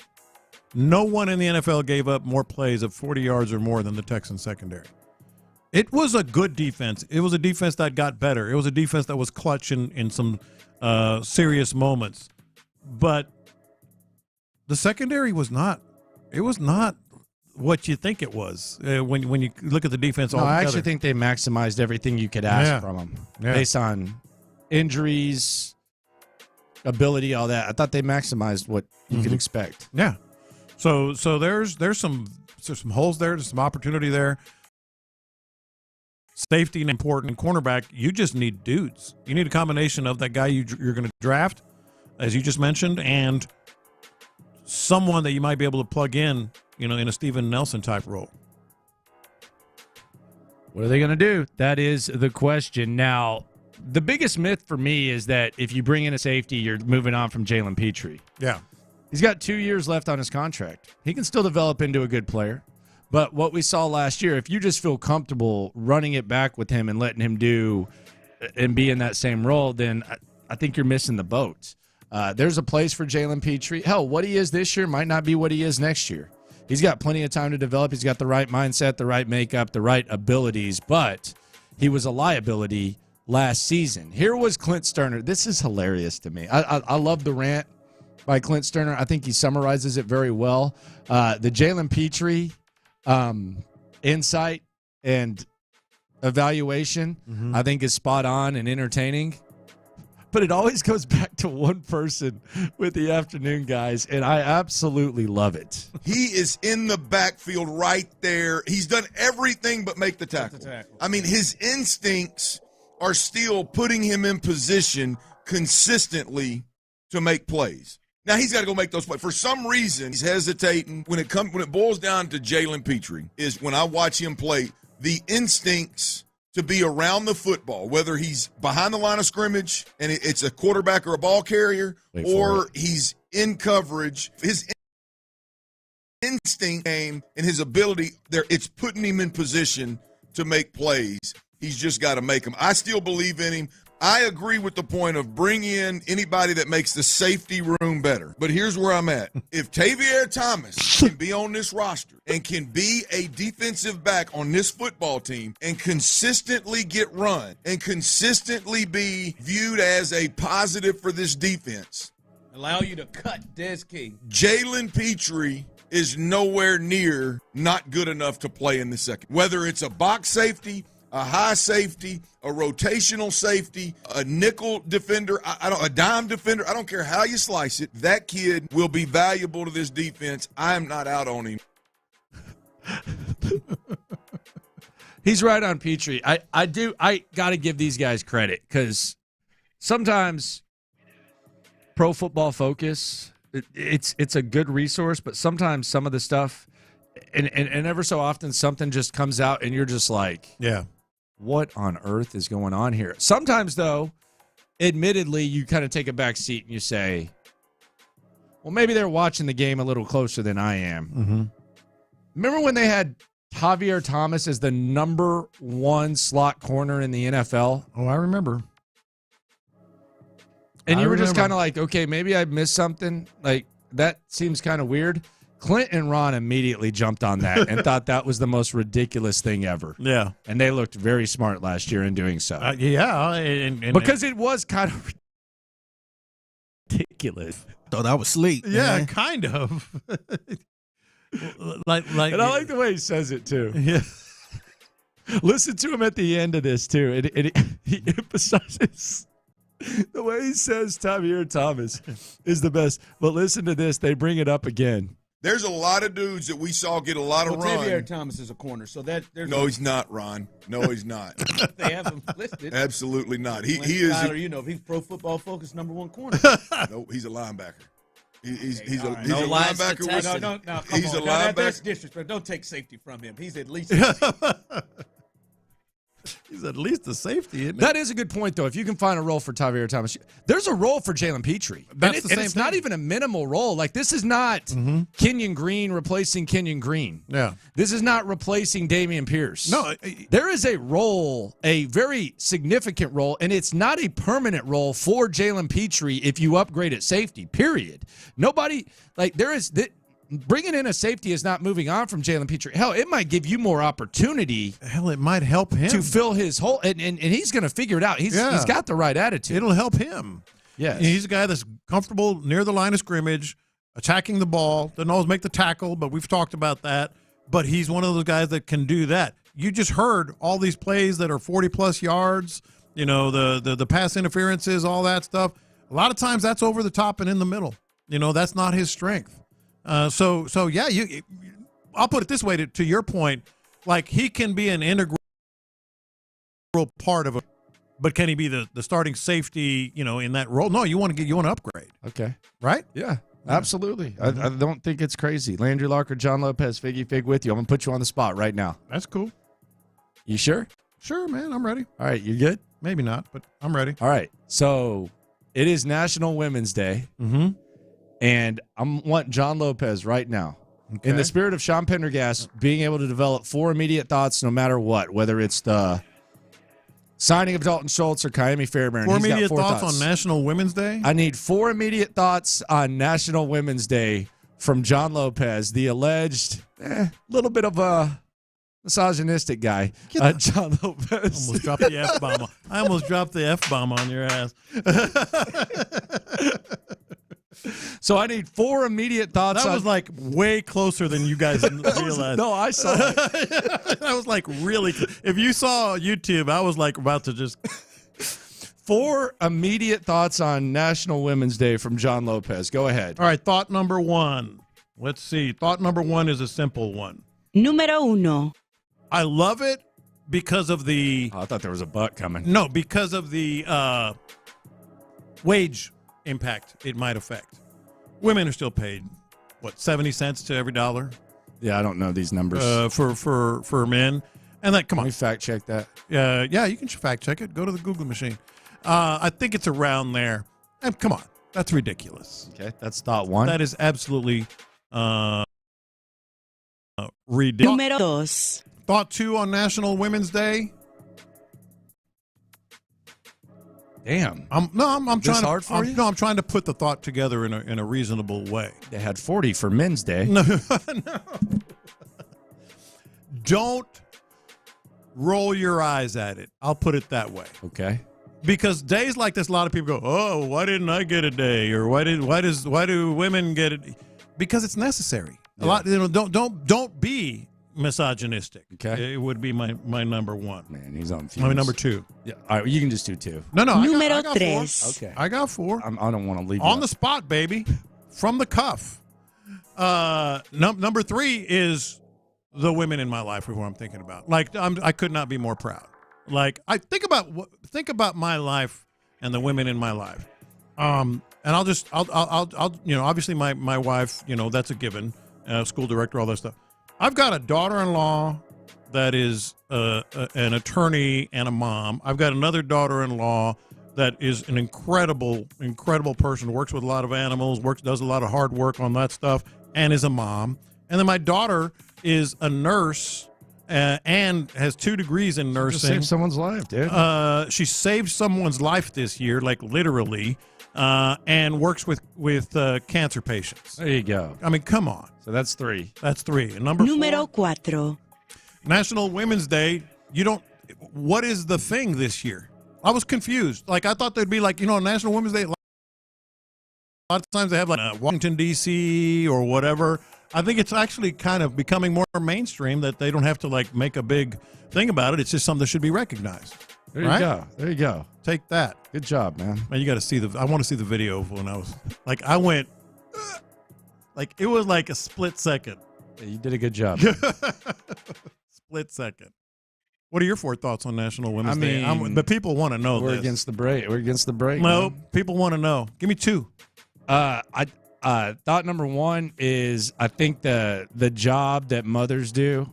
I think it should be blatantly obvious, but when you watch it up close, it's one thing to have the ultimate gratitude for your mom when you don't really remember what went into and what she kid did being born, everything she did. But I think just the natural way in which a good mother raises their kid, I think is just admirable. I just think it's absolutely admirable. It's incredible to watch from up close with the way my wife is raising the baby. So mothers, man, the good ones, not the bad ones. Shout out to y'all. That's Yes. number 1. Thought number 2 would be there's so many badasses now that are women that it's just it doesn't even seem. I mean, it's National Women's Day, but I feel like you find yourself daily appreciating just the badassery of a lot of women.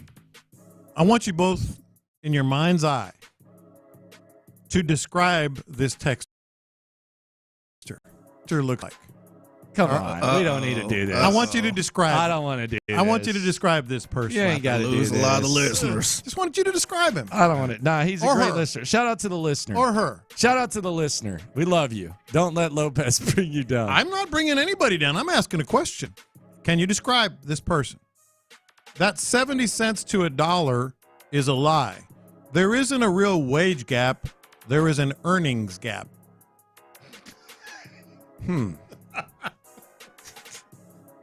There's not a wage earnings. There's not a wage gap. There's an earnings gap. Man, I can see where they're coming from. Oh, God. Oh, God. I mean, sometimes these numbers, I hear them and I'm like, where are these coming from? I could see that. That's cool. Oh, yeah. This person, I don't want to say he, but I think we might know. Men work more hours on average. Are we sure about that? Okay. There you go. Okay. Nice. Okay. Happy National Women's Day. Happy show before free agency day. Coming up, lunchtime confessions. I got to tell you, I am so grateful for a couple of things, including a life we used to know around here. Next. Kaimi Fairbairn.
Lunchtime confessions. We confess our sins to you, the loophole. Shout out to the loopholes. If you listen, you are one. Some of these confessions have to do with sports. Some have nothing to do with sports. But we're transparent with you 24/7. Let it hang a little bit lower during lunchtime confessions. It is time. It is. To confess. I'm going to start. I have to talk to Figgy here for a second. Okay. Figgy, you know, Landry always gives me a hard time. Oh, well, you don't buy spam anymore, or you have all this money and you do this or that. Yeah. I think he's projecting. I think he's deflecting and projecting. Why is that? Dude told me today he has a $170 mop. Landry has a $170 mop. Registered for it. Someone bought it for us, dude. A mop. Didn't pay for it. You register for stuff. You aim high. If they give you the mop, they give you the mop. Boom. Sure. Bam. Yeah, sure. Bang. Bad and bougie. Dude, he's bad and bougie. I think he's down low. Hey. I think he's down Registry, low. baby. Down low on that thing. I had to look up. He about to overtake you. Registry. I had to look up what 100 that scene in Pulp Fiction. I got to have this $5 shake. Registry, baby. I got to have this $5 shake, man. See what it's all about. It's about that registry. Man. Get it going, man. Dang, You make people not have to go to a wedding, and you make them not have to go to a shower, and then you register. They seem to spend a little bit more money. $170 mop? They seem to spend a little bit more money. How is it? It's great. What do you think? It better be great. What do you think? It's fantastic. Do a vacuum too? Yes. Yes. Yes, it does. Bad and bougie. Watch this. These are my confessions. So I left something out. We were talking about things that we appreciate about women, and I did 2, you did 4, whatever. I left one out. And that is? Boobs. Watch this. These are my confessions. I mean, I can't argue. I'm a brass man. I've never been more excited for Sunday morning at 2 a.m. Sunday morning Dude, at 2 a.m. Thank God.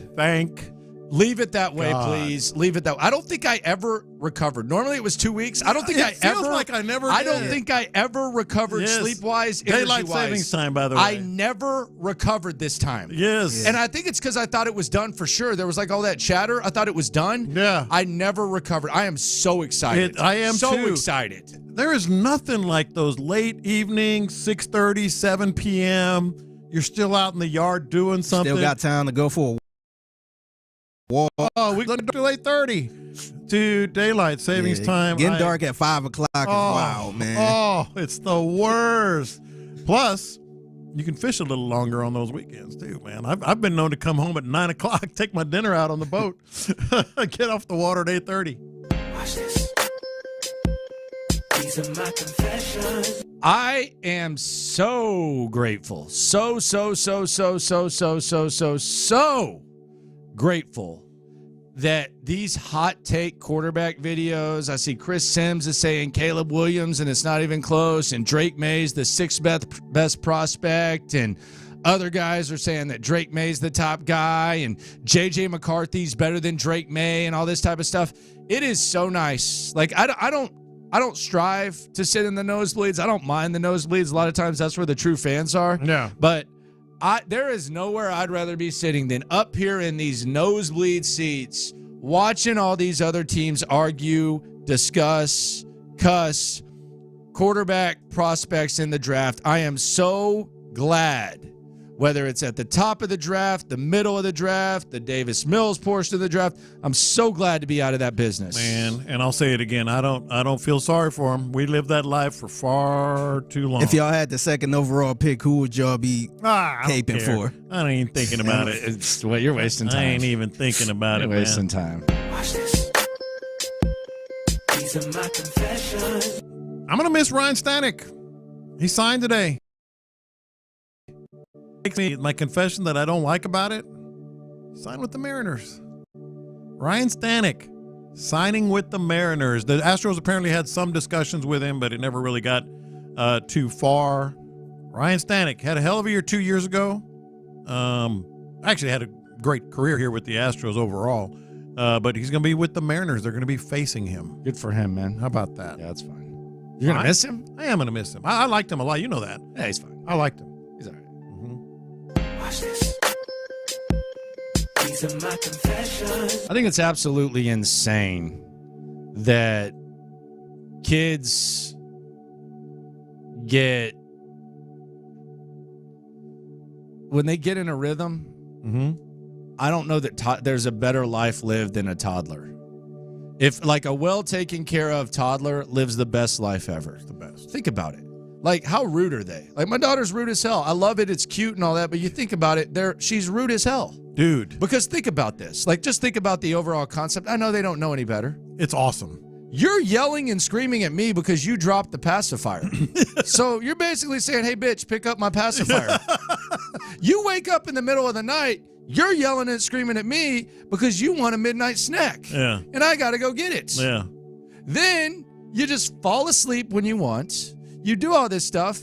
And anytime you want something, you're yelling and screaming at me. And oh, by the way, whenever you learn to eat, you're making the biggest mess possible. Like, it's the most messy thing you've ever seen, throwing it all over the place. Rude as hell. That's my confession. But it's hilarious because it's so funny that you mentioned this. So we went out to Cafe Brussels last night for my wife's birthday. Yesterday was my wife's birthday. Happy birthday. Happy birthday. Yeah, happy birthday to Jan. And my son and daughter-in-law and their Damn, baby. You didn't eat pasta?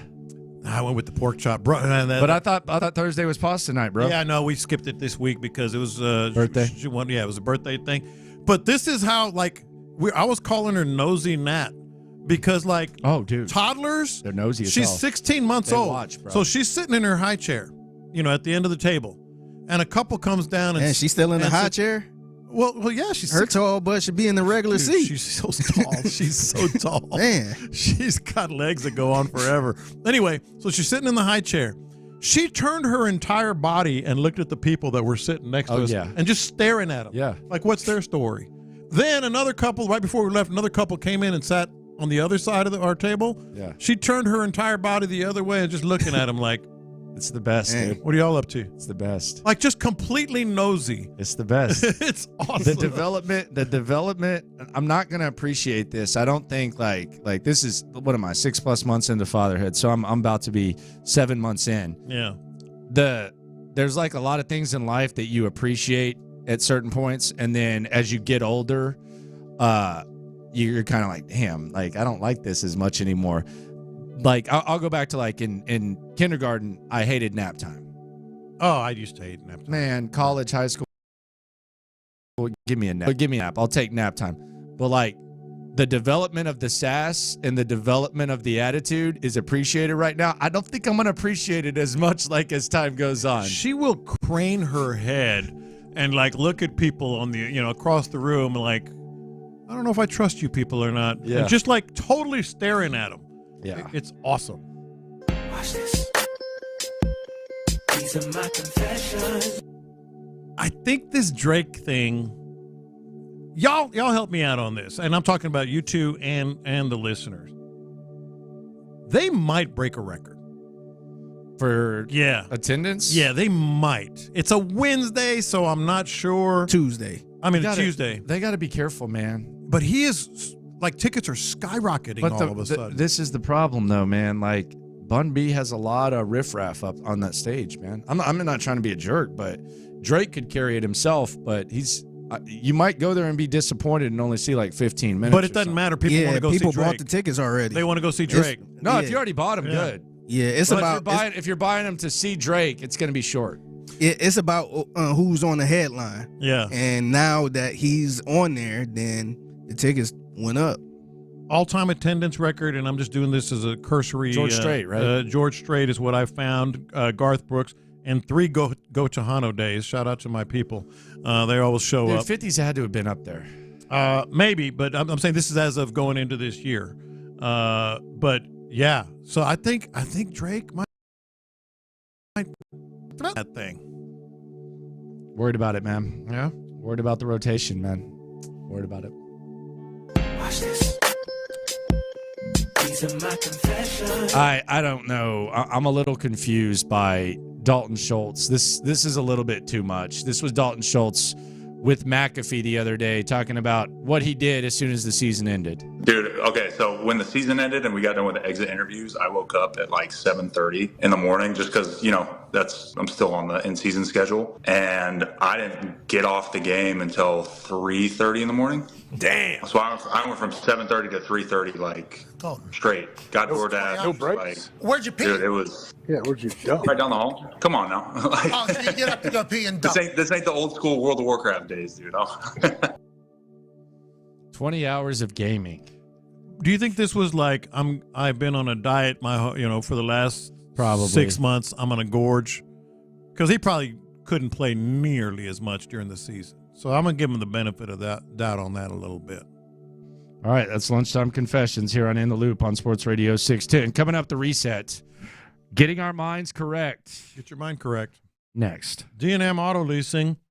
Get your vehicle.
Studios, Sports Radio 610 presents In the Loop with John Lopez and Landry Locker. All right, let's cleanse our systems. Let's get our minds right for free agency, which begins next week. John Lopez thinks that we need a reset. Plug it in, or unplug it and plug it back in. Yes, hit that reset. Have you tried hitting the reset button? Have you tried unplugging it and plugging it back in? That's my go-to. Yeah. That's all I know to everybody. On TVs, it does work. You know the worst thing, though, is when you call in to, like, get some help fixing something, like if it's cable, and they tell you that. And they say that. It's like, brother, what do you think the first... Oh, you think I called you for that? You don't think I tried that? You don't think I tried that? That was the first, like, really? Have you tried cutting your TV off and then cutting it back on? Nah, I didn't think of that. Shoot. I never thought of that. Wait a minute. You can do that? Oh, wow. Yeah. Oh, wow. There you go. I was actually trying to test mode and everything like that. I actually took the back off. Yeah. Trying to mess with the wires. All right, so let's get the let's get the reset. Let's cleanse. It's been a wild week. It's been an eventful week, and I think it's been for one or more of these things. You need to unplug that line of thinking and plug it back in, and you need to reset how you think with this Texans team. Oh, you shouldn't pay. You can't pay Dalton Schultz $12 million. Well, you did. And that was a good investment. You've got the money, which has always been my biggest pet peeve since this whole offseason started. Oh, you don't want to overspend. No, who does? But you've got the money to spend. And not only did you spend that $12 million on Dalton Schultz, you spent a little bit over on Kaimi Fairbairn as well. What about this one? Did you fall into this? And I'm not talking about just you. I mean, I fall into that Dalton Schultz thing. Well, I know, but you're good with it. You've reset. I mean, it wasn't like an end of the world thing. Yeah, you've reset. Christian Wilkins thing will be hard for me. Well, then I think that'll be a toughie. That might fall into a bit of an overspend, depending on your perspective. We talked about that. How about this? The Texans aren't in the mix or shouldn't be in the mix for a big time free agent running back. They fade. And they're overpaid. What year are you living in? Yeah. What year are you living in? It's cheap, man. It's not the same. It's cheap, man. This isn't Earl Campbell going to New Orleans, or something. Running backs are like cruises, man. Once upon a time, it was like a premium price for a cruise. But then between the Pirates and COVID and all that, it's a very valuable education or vacation now. I've never been a big cruise. They're amazing. Need a lot. Love cruises. Yeah. For sure. Yeah. And they're cheap. They are. Shout out to Tom Cruise. Yeah, they are. They're a mass of humanity. And Jose Cruz. People all over the place on those things. How about this line of thinking that you need to reset? Shout out to Jose Cruz. Jose Cruz? Oh, he's a big cruise guy? Talking about the engineer. I Jose know. Cruz. Not the. Yeah. Yeah, I know. Yeah, Jose Cruz. He's the man. Dude. He is the man. If you fall into this line of thinking, you know what I mean? I'm glad you did it. I didn't. You know what I mean? Yeah. People just effing up equipment. You know what I mean? Ask B Scott. Does B Scott talk to him at all? Yeah. They asked B Scott just walked in. B Scott. Who am I? All right, you tell me. It's in this office right here. You tell me who I'm talking about. Hey, man. Hey, what's up, man? Yeah, there's a lot going on around here. You know what I mean? Man, the how you doing, man? I almost got bit by a dog the other day. You know what I mean? Am I supposed to say it for real? Yeah, our guy. Yeah, that's Jose. Jose, my guy. I've known Jose for 15 years. I hope so. Yeah. Yeah. I remember there was a show back in the day, and it was it was called Galloway and Company. Big time show. And he had two co-hosts with him, Matt and Ian, but Galloway was like the top dog. Yeah. And Jose was like the on-site engineer.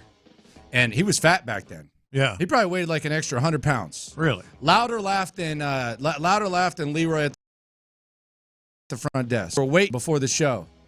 And one of the co-hosts, Matt, was like, "Hey, Jose, can we please get an extra thing here for us, blah, blah, blah." Like, he asked for something like simple, whatever, engineering type of thing. He goes, "Nah, man, we can't really do that. You know what I mean?"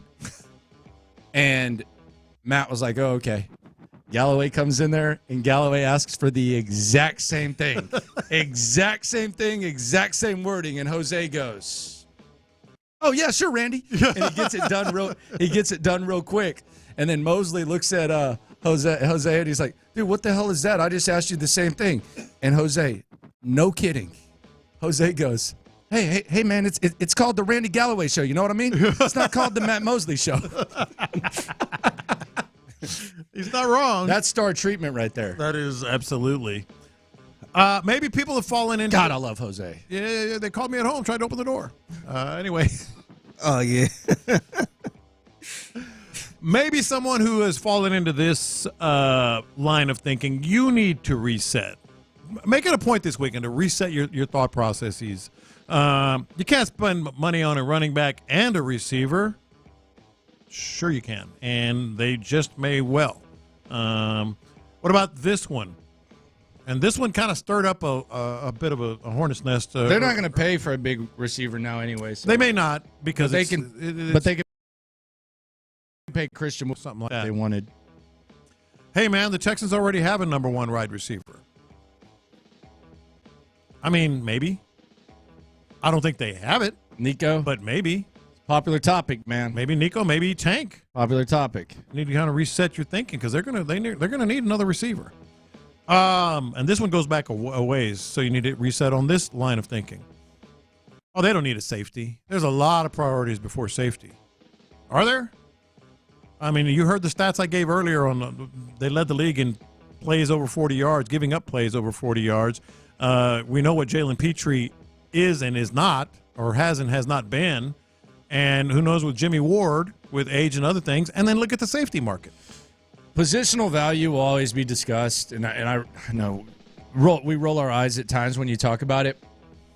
But in what other areas, like realistic areas, can you 100% go from poor play to Pro Bowl caliber play without paying premium dollar? Because even if you bring in Christian Wilkins, you don't know if Christian Wilkins is going to be a Pro Bowl. We don't know that.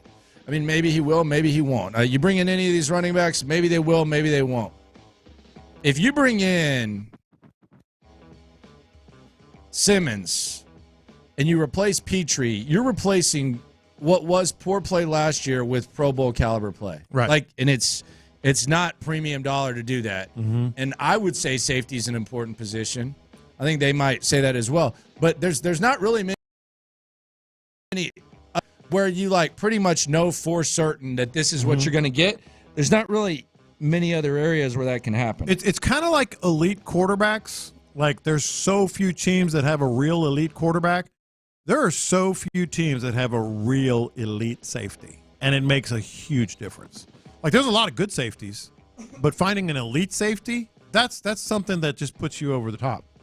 What about this line of thinking? I think we had evidence this week that you need to change this line of thinking if this is where you fell. Nick Caserio won't spend big on free agency. He never has. I don't see him spending a lot of money. Well, he's already somewhat overspent, according to what most people projected, on Dalton Schultz, and overspent on Kaimi Fairbairn, making him the fourth highest paid kicker in the NFL. He is a different guy. He's reset. I think you need to reset if it's if not that's the same. There's nothing to compare this to. Yes, exactly. This is completely different. Yeah. So I don't think we can judge Nick there. No way you're taking the shot at McLean now. Well, because he kind of represented it, so to speak. Yeah, I said that. Yeah. And on that soapbox. But he's not alone. You talked to J Mac lately? I haven't. I texted him last week. I need to text him or call him this week. I talked to him. He's I had breakfast with him before the draft. Good. He wants to hit Avalon. Okay. Does he eat anymore, though? Yeah. Yeah, he eats. He's going to order an egg white. Egg white and a fruit. Of all things you can cut back on is way down on my list. How about no bread? Before you cut down on the yolk of an egg. To a diner. If you order the omelet and they bring you the wheat toast, because you can basically that's basically a sandwich. It's like breakfast sandwich. Just think about this for a second. Like, let's say you go to a diner and they give you like a big ass omelet. Yeah. Okay? Yeah. Usually they're going to give you wheat toast too, or white toast, whatever you want. They're going to cut it in quarters or halves. Yeah, they're going to cut it in and a breakfast sandwich.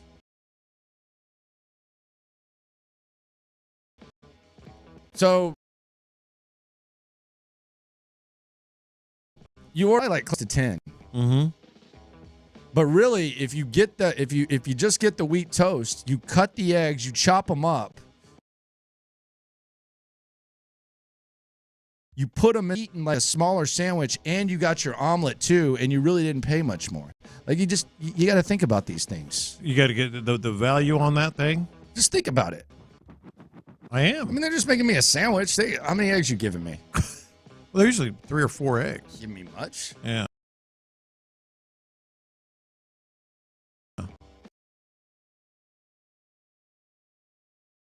I said, damn, bro, I just ordered these enchiladas. This cheese is all over on top of my enchiladas. Now that one I still get got down a with. smaller ball of queso right here. You can get it with the chip or beans and the rice and all that together, but it's like, man, like, where's this coming from? I like ordering a queso flameado with chorizo because you're never going to eat it all, and that's a great like taco for lunch the next day or something. It's the best, man. The best. All that stuff. Just be savage. That's savage mode right there. When you get like when you take leftover fajitas home, you just wake up in the middle of the night, go down the fridge, eat it cold. Of course, especially beef. Just wipe your hands on this bag. Exactly. What'd you eat? Oh, nothing. What gave it away? Nothing. What are you talking about? Yeah. I don't know McLean eats as much at Avalon anymore. Kind of just chills. No, he'll be fine. You gotta be at the right place to order fruit. Oh, it's got to be like fruit. You got to fill out the fruit. Yeah, and I don't ever trust it when I order because sometimes it's just not sweet enough, you know. Like Chick-fil-A, I can get down like that. That's the closest to like drive through. I'll get some fruit. Yeah, I get down with that. Fruit, you got to really trust it. It's a commitment and it's a leap of faith because you don't know how it's going to take. You also don't know how we're talking about the Texans putting their free agents together. You don't know how they're going to put the fruit. Like you're going to put grapes and oranges and apples together. You're gonna put some like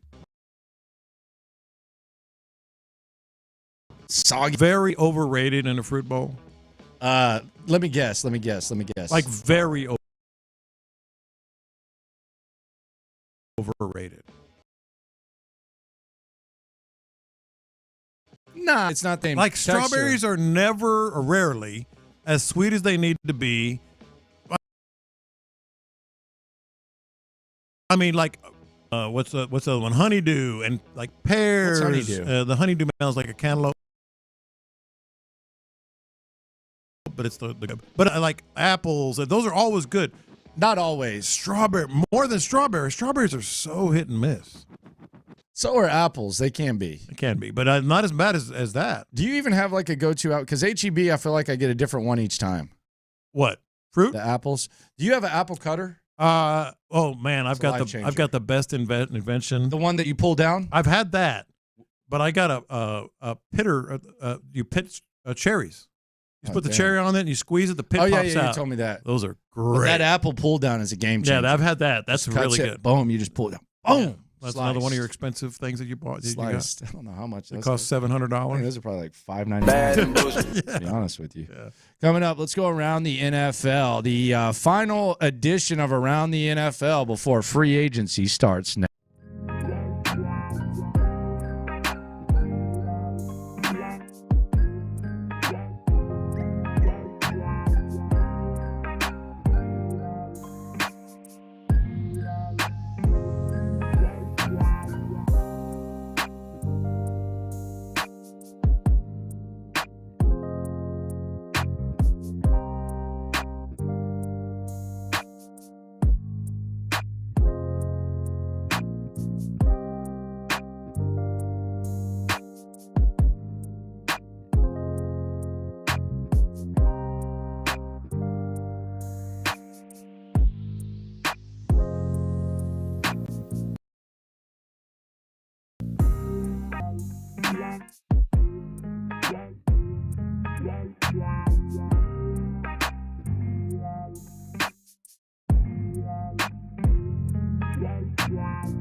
NFL to keep you in the loop.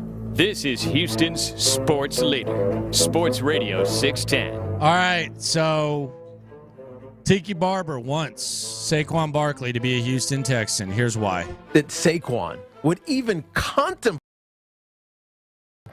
team is insulting to his giant history. Go to Houston. Do not go to the Philadelphia Eagles, because if you do, that appreciation and respect and reverence will be lost. It'll be gone. We want to still respect and love him.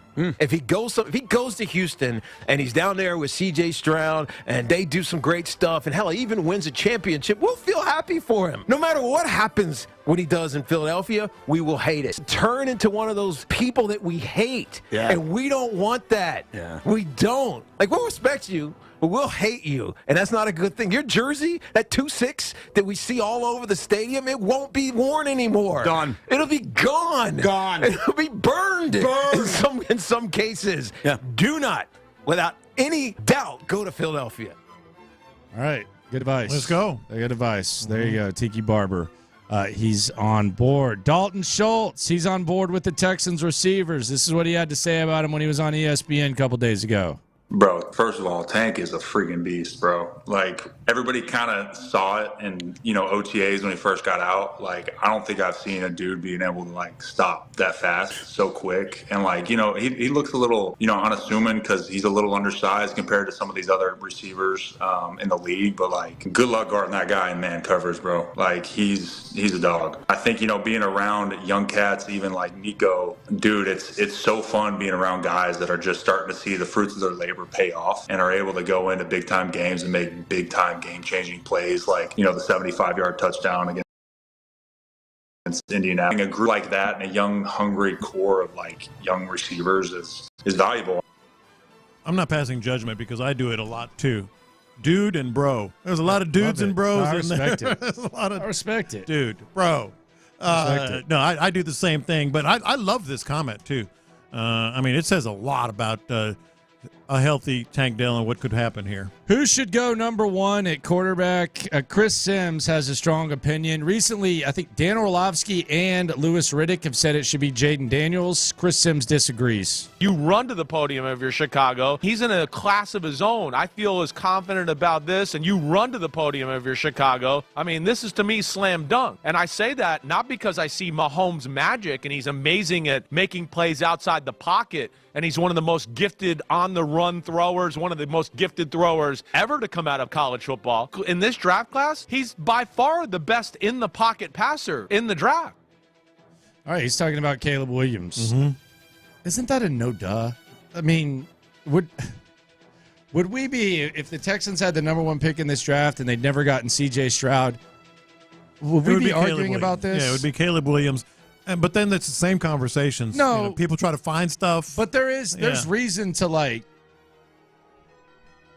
be skeptical. All of them. At quarterback, the chances are you're not going to be a franchise guy more than the chances are, no matter where you're drafted. But would you even be sitting here trying to make a case for Drake May? If you're looking I feel like you'd be a Drake May guy. No, if you're looking for the guy that has the fewest question marks, it's Caleb Williams.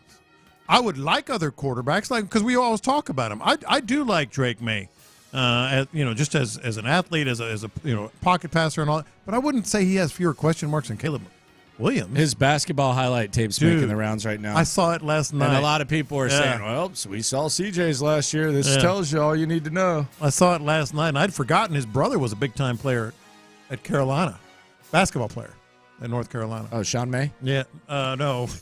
Luke, I think is his name. It wasn't Sean May? No, it wasn't Sean May. I think it was Luke May. Yeah, they might spell their names different. Yeah. They look like brothers, though. Sean May and Drake May. Okay. A little bit. Okay. Jalen Johnson, he agreed on a 4-year, $76 million deal with the Chicago Bears. $54 million guaranteed. This right here tells you they're taking a rookie quarterback. Mm-hmm.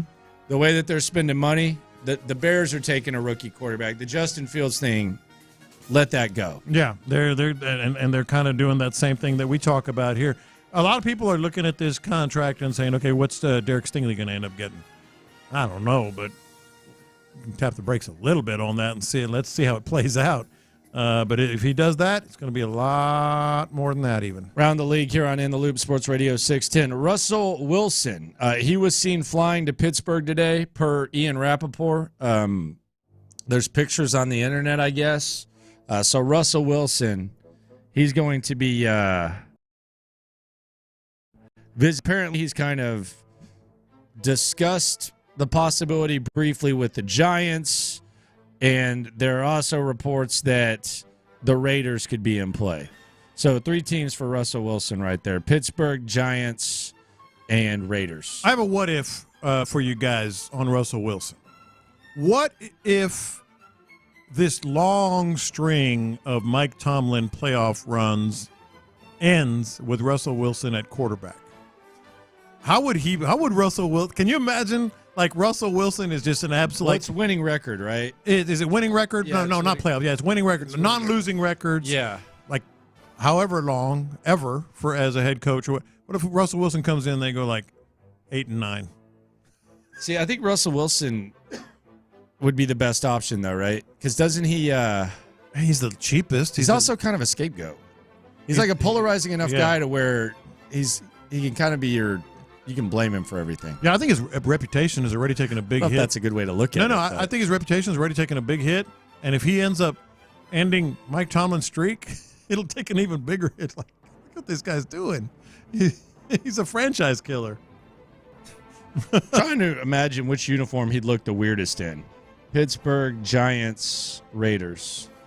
Giants, probably. Yeah. Yeah. Well, their uniforms suck. They're not good. They really aren't. The white ones, I guess, are all right. The blue, everybody looks good in a Raiders uniform. Yeah, Raiders. I don't care who you are. Nah, it's nasty. Yeah. A little weird seeing him in a Steelers uniform. Russ Wilson? Yeah. I still say Giants, though. Yeah, him in a Giants doesn't look right. Yeah. And where the hell are you going anyways? Mm-hmm. So, Antonio Brown, I don't know what's wrong with this guy. I mean, there's a lot. He put a picture up, and I guess he's been putting pictures of himself kissing Giselle before with Tom Brady. Mm-hmm. He just put a picture up of him kissing Taylor Swift. And it says, sloppy kiss. Says, move over, Giselle. Yeah. What these Swifties talking about? Dude, he's going to get so roasted. He's dead. Killed. He's dead. Killed. He's dead. Oh, this is going to be. Yes. And it's going to be, he's a misogynist. He's he is about to inherit the wrath of a group of people who have no life, sit around, defend Taylor Swift at all costs, crazy, reckless. This is not a good life to pick. As much as he's been under the microscope and criticized and talked about, I don't think he has any idea the hell that's coming his way. I really don't. The Swifties are going to. Plus, like, that's you can look at it from the Taylor Swift angle. That's Travis Kelce's girl, man. Like, that's Travis Kelce's girl. You don't care about AB though if you're Travis Kelce, right? Like, you're past that. Yeah, but it's just like the what is he doing? That's ridiculous. Sorry, it's cheap. And it's an ugly kiss that he's got up there. Good Lord, I'm reading some of these comments. Yeah, he has no idea. Man. The Swifties are coming. And hell's coming with them. Boy, he is. Everybody who's coming at him has like flags on their profiles, man. Mm-hmm. I don't even know what half of these flags. There's like 12 flags each comment. They're coming crazy at him. God. Yeah. Yeah, this ain't good for him. It's not going to end well for him. Not much has.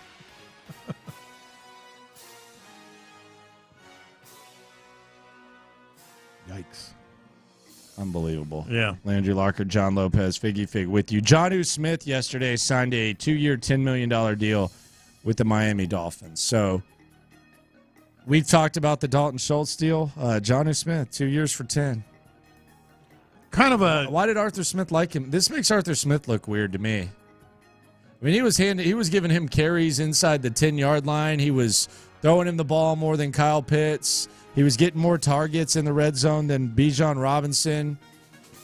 And then he's a 2-year, $10 million ball player who got cut when you left. Mm-hmm.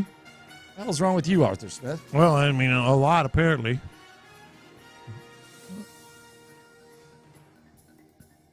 Really, what is wrong with him? Yeah, no, look, and from the Miami perspective, fine. That's fine. I mean, that's something that maybe they can work out because it's a low risk, low money deal.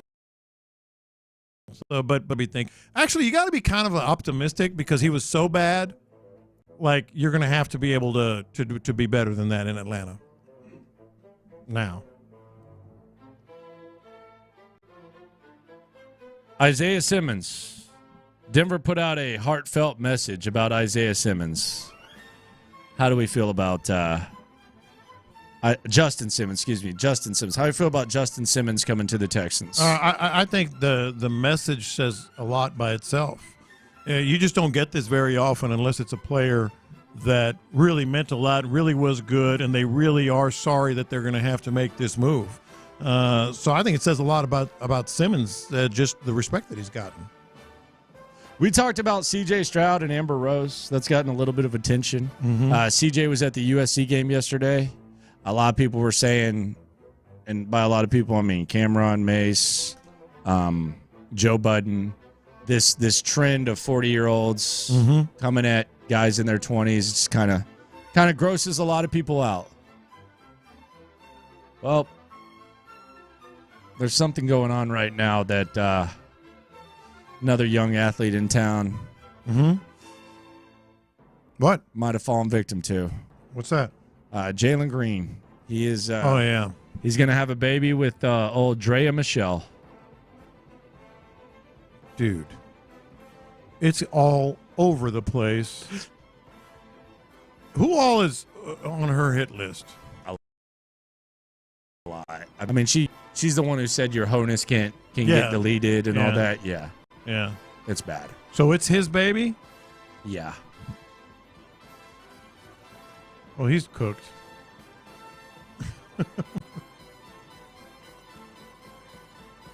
Oh my gosh, man. That's tough. That's a toughie. It was weird though because there were like some videos that were going around the internet of Jalen Green, and then right during those videos, all of a sudden you see him with Drea Michelle holding hands, and then now he's got her pregnant.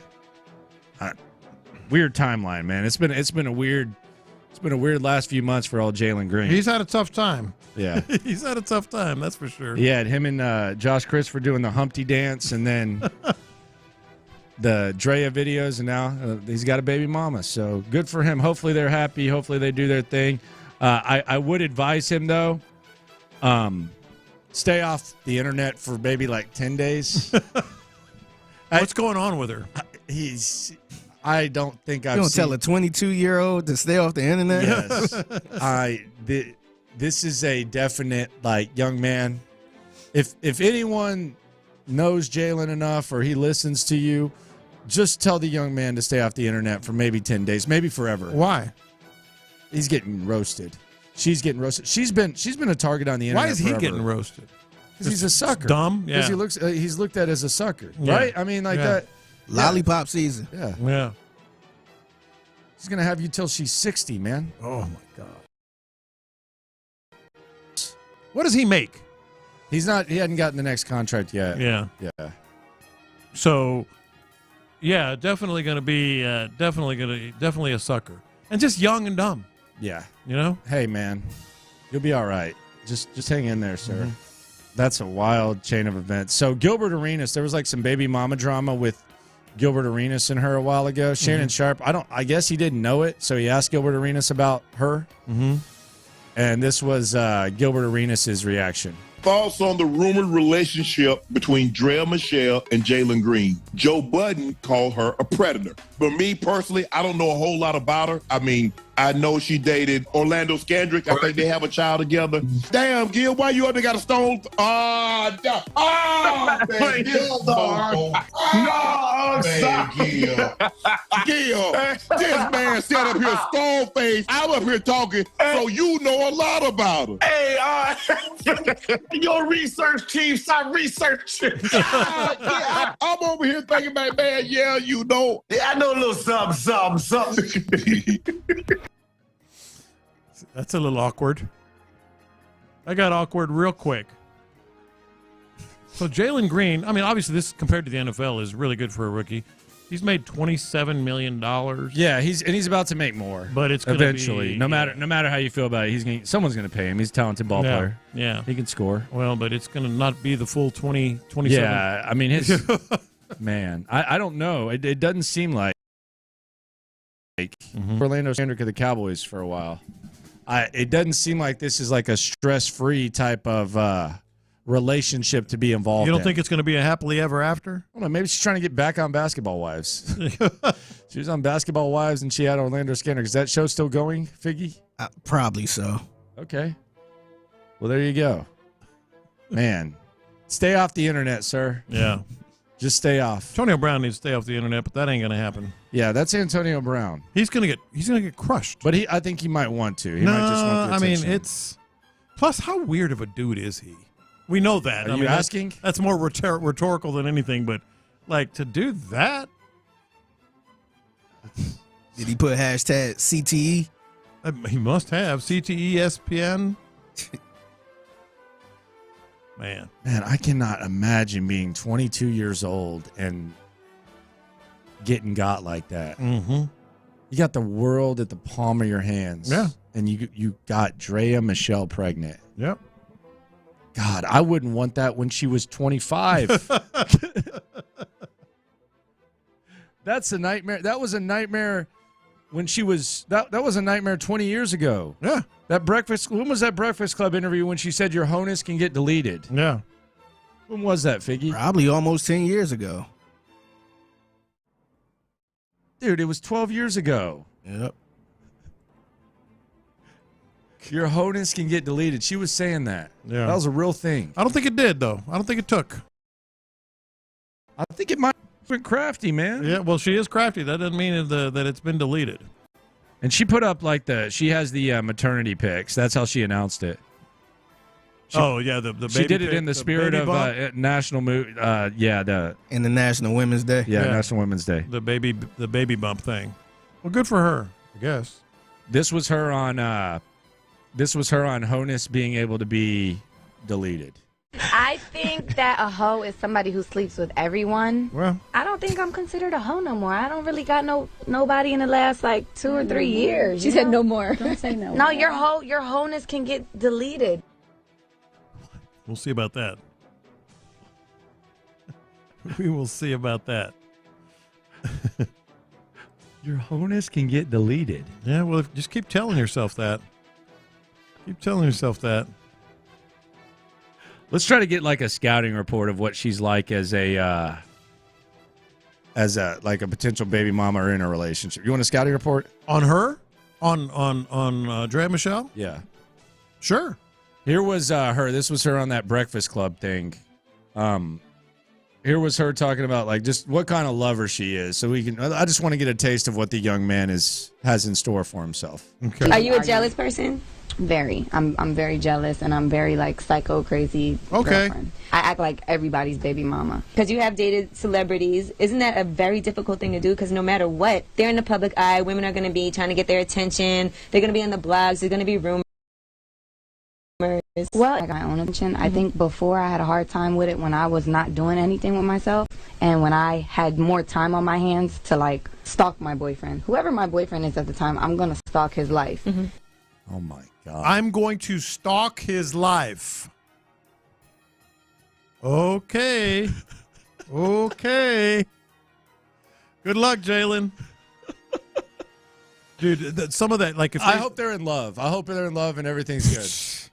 I hope they're in love and everything's good. Because that seems of all the nightmares, you talk Kardashian, you talk, we've had fun. That to me, me personally, looking on the outside, seeing her in the limelight, as long as she's been in the limelight, she's been a public. I mean, you just heard her say she's crazy as hell and that she was a hoe and that her honus can be deleted. That is a public thing, and you've seen the roster. For me personally, that would be my nightmare. They're not, and it's not. There's no way. There's no way. Man. You just heard it. Pour one out. Coming up, it's the slime off. 2 members of the Sports Radio 610 staff, both start with a letter S. They're going to square off, and then we're going to hear the worst attempt of trash talk I think I've ever heard, and it involves an event that me and Sean Pendergast are going to go head-to-head in tonight. Next. First, I want to tell you about Orchard.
Texans play here. It is time for Z Slime. It's time for the weekly slime. Slime season. The biggest displays of weekly slimery. Man, you going to hell on scholarship. As decided by your favorite H-Town hosts and the loopholes. Man, look at this slime ball. This is the Friday Slime Off on Sports Radio 610. Sports Radio 610 teammates, both start with an S. You care to guess who those two nominees are? Well, I think that kind of narrows it down, doesn't it? Well, it could be Seth, it could be Sean, it could be Show, it could be Stoerner, it could be Spillane, it could be Sean Bajani. Now we're getting into that. There's a lot of S's. Okay. Buddy. I'm going to say it's not Show or Stoerner. It is not. Yeah. I'm going to say it's Sean and Seth. Sean and Spo. Adam Spillane. There we go. See? And Sean Pendergast. Yeah. Contestant number 1, Adam Spillane. He and Sean Bajani filled in for us last week. And I guess Bajani made a couple of mistakes. Spo wasn't too nice to him about it. In for Landry Locker, I'm John Lopez. I'm not John Lopez. In for Landry Locker and John Lopez. Can we redo that last? I mean, my God. Was that bad? That was really bad. You had to do it 3 times. 2 times. One, I forgot to turn my mic on. Right. Who was that, John Lopez. The Lopez laugh. From the boat. He's laughing at you from the boat. They're making fun of you. Okay. Yeah. I'm very aware of my laugh. This is my first shift of the day. It's probably only going to get a little bit worse as I make my way towards Too much 7 information. o'clock. Yeah. Or could it get better? Too much Are information. you doing the show tonight, too? I am. Okay. Double duty, man. Duty. Okay. Can't get worse after what I just witnessed. God. My ass. Can't get worse than that. You want to get us in here? Oh, Sure. It's not good. Damn. Spo just ain't got no damn shame, man. Figgy's just tweaking it, too. I would say Figgy's just tweaking it. You know, here's the case. That was just the first part, too. Oh, there's more? Yeah. All right. Whoa. Okay. Yeah, let's hear it. 713-572-4610. I'm exploring all options. Coming up next, we'll play the hits, day's top stories. It's In the Loop. Stay there. In for Landry Locker and John Lopez. He's Adam Spillane. I'm Sean Bajani. I lied. We'll play the hits coming up next. Hey, first time I've done this show in a while, but what? You're having a rough day. I'm not. Why are you making a mountain out of a molehill? You just screwed up the T's. Oh. You know, you could have stepped in and helped. You are the co-host, right? I wasn't paying attention. Oh. Ass. You screwed up the T's. What an ass. You talked without the microphone being on, and then you called yourself John Lopez. That was last segment. Can you move on? I mean, it seems like you're having a rough day, and I'm concerned for you. You're concerned? I'm doing just Figure, fine, you're I think. concerned. I'm not concerned. I think he got this, man. Here's the thing, and you might know this better than I do, because I know both those cats really well, but I didn't know they were that close to each other. What do you Are mean? they? What do you mean? Are they tight? Because the only way be intense. Yeah, the only way you talk like that is if you know him really, if he's your guy. Like You know, me and you. like me and you. Yeah, like the only way, yeah, because we it could say stuff. didn't sound like Yeah. they're that tight. Yeah. Like it could have actually been a. Sean you're having Bajani sound like he us kind of got a little upset. Yeah, Like us three, I think we could say anything to eat. You're the co-host. Yeah, man. He's like, you're having a rough day. Yeah. Like I could say that to you, Yeah. but I didn't know they knew Biggie are that tight. I don't know. I don't think so, man. I think they just Because if they're coworkers. not, that's a strong slime ball nomination. It's strong. Yeah. And plus, we all had bad days. I don't think we ever doubt. we never did nothing I like have that. good ones. Yeah, we never said, "Wow, Landry, you having a rough day. You messed up the tees. You did this." We never did that. All right, that's a strong nomination. It's tough. Spose never won it. It is tough. Now, here would be my counter. Like if we're just playing counter and we're breaking this down and cussing, discussing as we do every Friday at 1:20 during the slime off. Here's my thing. Bajani's not rusty, man. Like he's getting reps every day on Area 45 on night, so it's not like he's just filling in. Sometimes you're rusty. Sometimes it does take a while to. So it's not like he's settle rusty. in. See, I thought he was a little bit rusty for doing the night show for what, 3 weeks straight. Yeah. And then this is his first time filling in on this show. That So could be fair. I tried to give him benefit of the doubt for that. I don't need information about your shifts, though, either. That's too much information. Yeah. This Nobody's is gonna the feel first sorry shift, for you. Poor me. No one will feel sorry for you. That kind of has me leaning. So that's contestant numero 1, Spo. Contestant number 2, Sean Pendergast. What now? We're trying to do a smooth transition from show to show where, hey, we're just trying to get in smooth. I like the way we do it. You pass it to me, we boom, we don't need commercials, right into it. I love it. You also have to, when you're driving a show, you can't, I mean, exactly. You can't read every text. If you read every text, then, I mean, it wouldn't be fun. Like, there's a lot of times we're going back and forth with text. You don't even know that it's happening. Yeah, you get bogged down, too. You also don't want to read stories that you don't know are true on the air, especially that's a definite no-no. when it's someone else's airtime. This was Crosstalk. This is so good. With Sean Pendergast, and this is how, as we're trying to set the scene, this is how the baton gets handed to us from Sean Pendergast. Sean, I don't know if you heard this the other day. I think you were in a meeting with the boss. What's up? I said if I was the leasing office at your high-rise, I'm upping your rent $3,000 because there's no way he says no. Because he falls in love with any situation because there's no way he says no. So we're upping it to $3,000. That's actually very accurate. That might be how my rent got so high. Hey, by the way, a texter sent in that Barkley got franchise tagged. He did not. He did not. Yeah, no, he did not. He specifically, the news item is he did not. He did not. Yeah, don't listen to texters. And will not. Oh, no, don't let the texters break the news for you. it. By the way, Sorry before about that, he set it up and teased it as they did. As, hey, yeah, y'all are going to have some big news to react to. People are sitting around like, what's this big news? And it was fake. Which is worse? Adam Spillane throwing Sean Bajani under the bus, or Sean Pendergast reading fake news on a text message, which, by the way, we knew Saquon wasn't getting franchise tagged. We thought that. Saying it and then bringing it back up. You may think I'm going to go Sean. I'm not. Spo had a little something, there was a little something there. Just go. Just let it go. I think I'm going to go Spo, man. He's getting his first, in my book anyway, first slime ball vote. Spo. Yeah. Figgy? I might have to go with Spo too, man. Because look, man, we all mess up at times, but I felt like his first mess up, he called him out on it. It's like, dang, I mean, it'd be one thing if it was 1 o'clock in the afternoon and he's still messing up. And it's like, all right, you all right, man? Yeah. Like, you've been messing up all day, but he called him out on the first time. I'm just like, dang, man, I didn't know what was going on. So Spo. Yeah. You? Yeah, I'll go with Spo. I'll go with Spo. So Adam Spillane wins his first slime off. Kind of like it, man. I do too. Kind of like it. Sean Pendergast, by the way. I kind of like that shirt you're wearing. Well, it's it's last year's softball game, Boots for Troops softball game, which is That's by the tonight? way, it's tonight in Tomball, man.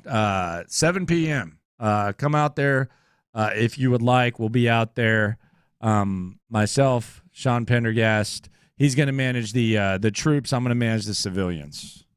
Not quite sure how that worked out because I same as last year, right? I don't feel like he would make it through the military. I feel like I could. I mean, I could at least make the No, training. that's absolutely fair. Yeah, I kind of feel like he represents more civilian. Yeah, he looks civilian.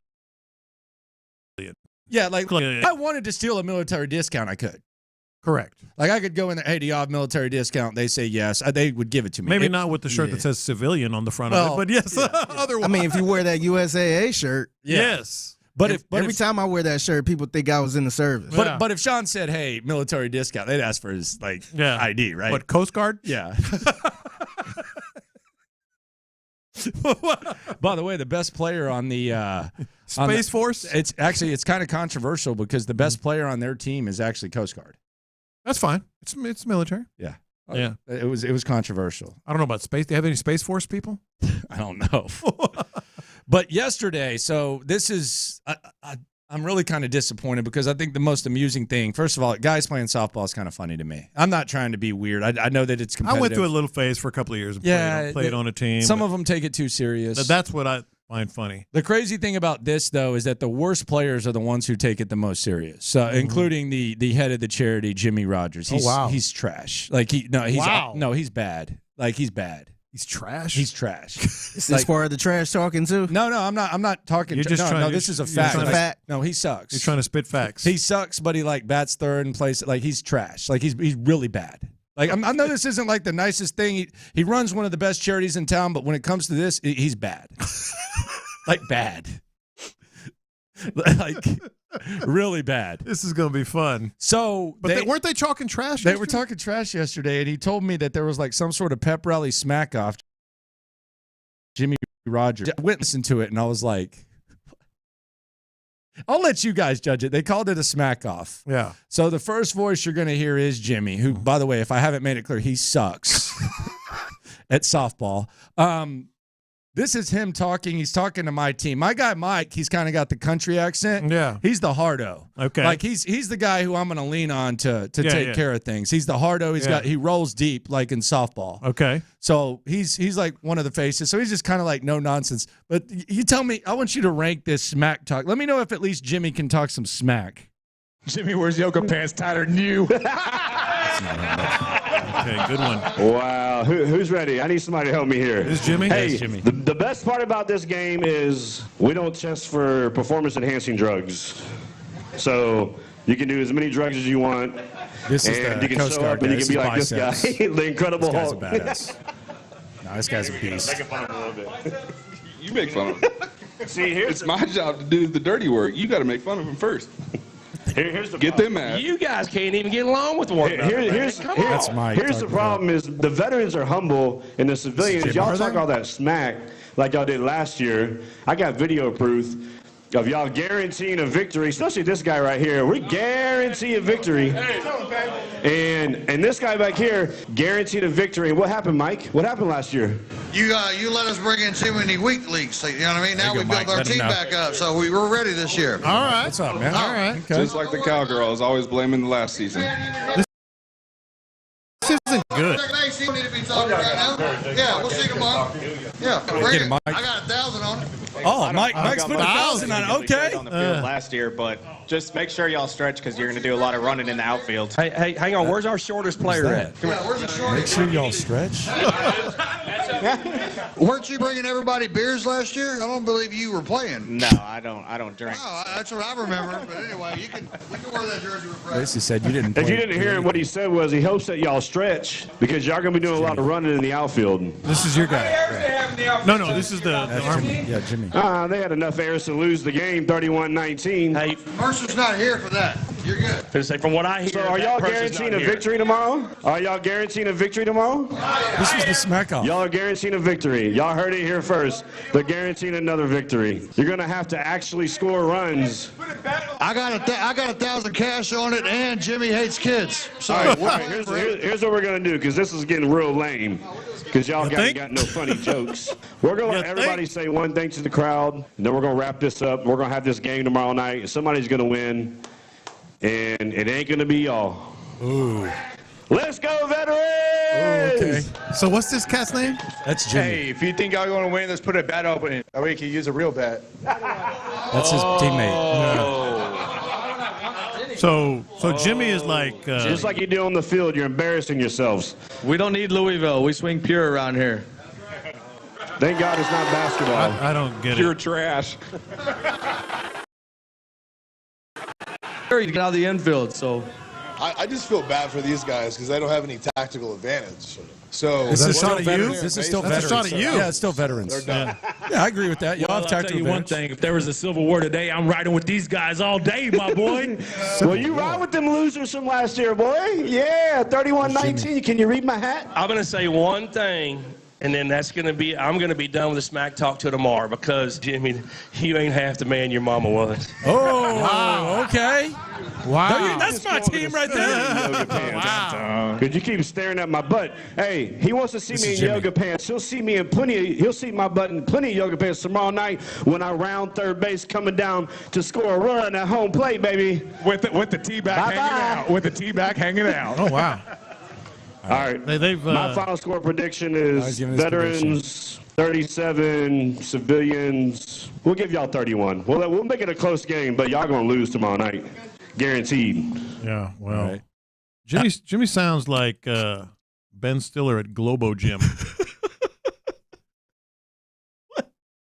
Right? From Dodgeball? Biggie, did you like that trash talk? Do you think does that get you? Do you feel get me pumped for the game? Yeah, you pumped?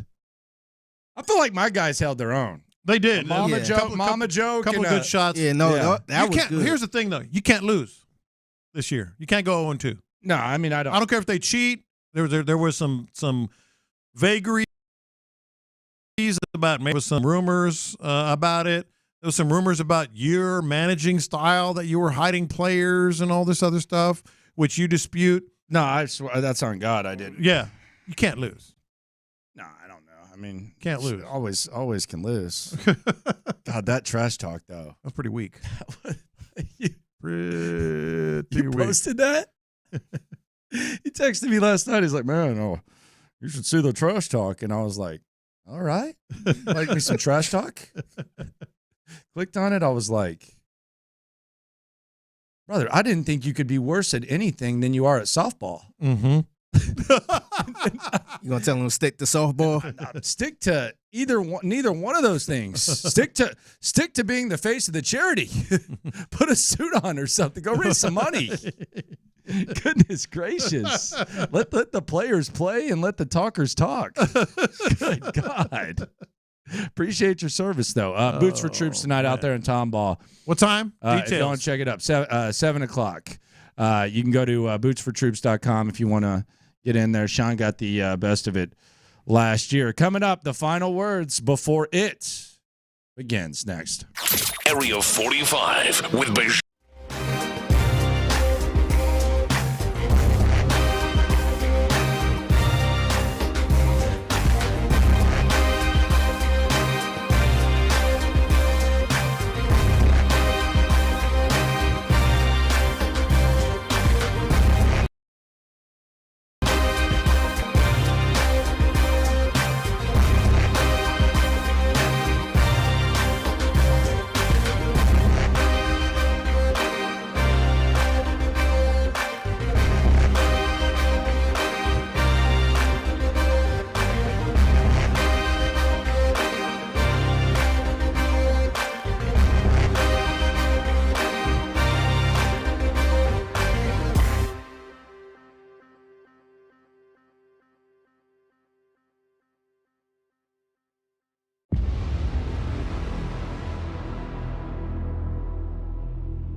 Radio in the Loop with John Lopez and Landry Locker. All right, so these are going to be our last words before free agency begins. The legal tampering, all that type of stuff. So this is a fun time around here. We've talked about the potential of a safety. Does that mean you're giving up on Jalen Petrie? I thought Clint Stoerner and Ron Hughley had a good discussion about this. And just to confess something, watch this. Few things give me more like belly laugh joy than hearing the afternoon guys talk about Tavier Thomas. It's one of my favorite things. I don't know why. Yeah. It's just kind of one of those like weird things because It's also how they say it. It was weird like when it happened. Clint, the way Clint says it's funny, but it doesn't matter. It was. I'll admit it was pretty weird when Pro Football Focus had him as like the best nickel corner in the game. Of course it was. Come on. But it was just kind of like, okay, whatever. I don't think that much of it, but they were legit disgusted. Yeah. And the way that the season played out, they ended up looking really smart. Yeah. Like we all hang our hats on like certain things. We're going to say some dumbass stuff and be wrong, but there's some things they were all over this. They did not even want to entertain this, even before he kind of exposed himself a little later on, and Des King came back and kind of saved face at the position. But this was Clint Stoerner, who we'll hear from in a sec. This was him talking about Jalen Petrie, and it just comes right back to old Tavier Thomas. And I'm laughing just thinking about it. He is in the backfield right there. He's done his instincts are still putting him in position consistently to make plays. Now, he's got to go make those plays. For some reason, he's hesitating. When it boils down to Jalen Petrie, is when I watch him play, the instincts to be around the football, whether he's behind the line of scrimmage and it's a quarterback or a ball carrier, or he's in coverage, his instincts and his knowledge of the game and his ability, it's putting him in position to make plays. He's just got to make them. I still believe in him. I agree with the point of bring in anybody that makes the safety room better. But here's where I'm at. If Tavier Thomas can be on this roster and can be a defensive back on this football team and consistently get run and consistently be viewed as a positive for this defense, allow you to cut Des King. Jalen Petrie is nowhere near not good enough to play in the second. Whether it's a box safety, a high safety, a rotational safety, a nickel defender, a dime defender, I don't care how you slice it, that kid will be valuable to this defense. I'm not out on him. There's a lot of dudes that we saw get a lot of run. Tavier Thomas is a corner, so that there's he's not, Ron. No, he's not. They haven't listed. Absolutely not. He is. He's Pro Football Focus #1 corner. No, he's a linebacker. He's a linebacker.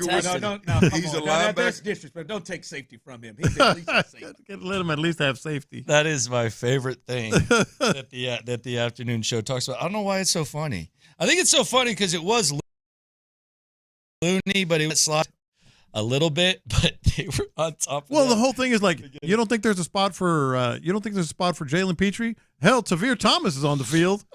I mean of course there's he is doo-doo. Of course there's a spot for Jalen Petrie. Yeah. Let me look at that guy over there. That was hilarious. They need help, man. I've been saying it from the very start at safety, and cornerback ain't far behind. They only have 3 guys that have played, even under contract right now. No, I enjoyed the dialogue. I thought it was very well put that you're not giving up on Jalen Petrie, and I don't, nor should you, but the distaste and really the foresight and the unwillingness by specifically Clint Stoerner to just let that Pro Football Focus grade of Tavier Thomas being the top slot corner in the NFL from the jump. For him to just not let that go. For him to not let that go. For the record, it was cornerback in the league. Yeah. It was corner. Yeah, that's one of those things I kind of let go. I never really bought into it, but you were disgusted. Well, because I do feel like, and now we're never going to all agree. Yeah. And sometimes we're going to have totally opposite sides of it, but we legitimately feel that. Yeah. Right? Like Pro Football Focus says that, and it is as misleading as you could. And I feel like we as professionals in this business, I use that term loosely, by myself, not you guys. Responsibility to at least have some level of, hey, man, I firmly believe this. Whether it's me as a former player and it's the film, or it's somebody that's never played but they're advanced stats, or it's somebody who's been in the game for 89 years like you, Lopez, that just says, hey, man, I've seen this before. Right? Not really 87. You get my point, though. Get it right, 87. Like, I feel like that's misleading. And the minute we had John McClain on. Yeah. And you know, John McClain, he's the one that said it to y'all? No. He's the one that told y'all? That's when I decided I can't. Focus has him as the number one. I didn't know it was him. That's when I said I can't let this go. Yeah. I cannot let John spread this. It's just I can't do it, man. Whenever I feel sorry. Whenever I just feel like having something happen on the show. Something fun. Just mention the name. Thomas. Yeah, man. Just mention the name. Brisket, baby. You talking about Javier Thomas is like almost the same as the Midland lead singer getting mad. Like it's like that same. It's that same kind of laughing for me whenever it comes out. I remember I was legitimately mad at D'Amico in that Jacksonville game. Mm-hmm. That one where he just kept playing him and he just kept getting beat and he kept getting held. And I forgot who it was. I think it was Steven Nelson. He picked up a penalty because of him. Steven Nelson. Yeah, they called that penalty on Steven Nelson. I remember everybody's like, "Damn, what is Steven Nelson? That's a terrible." Because we were called. I said, check your man in the slot. Yeah.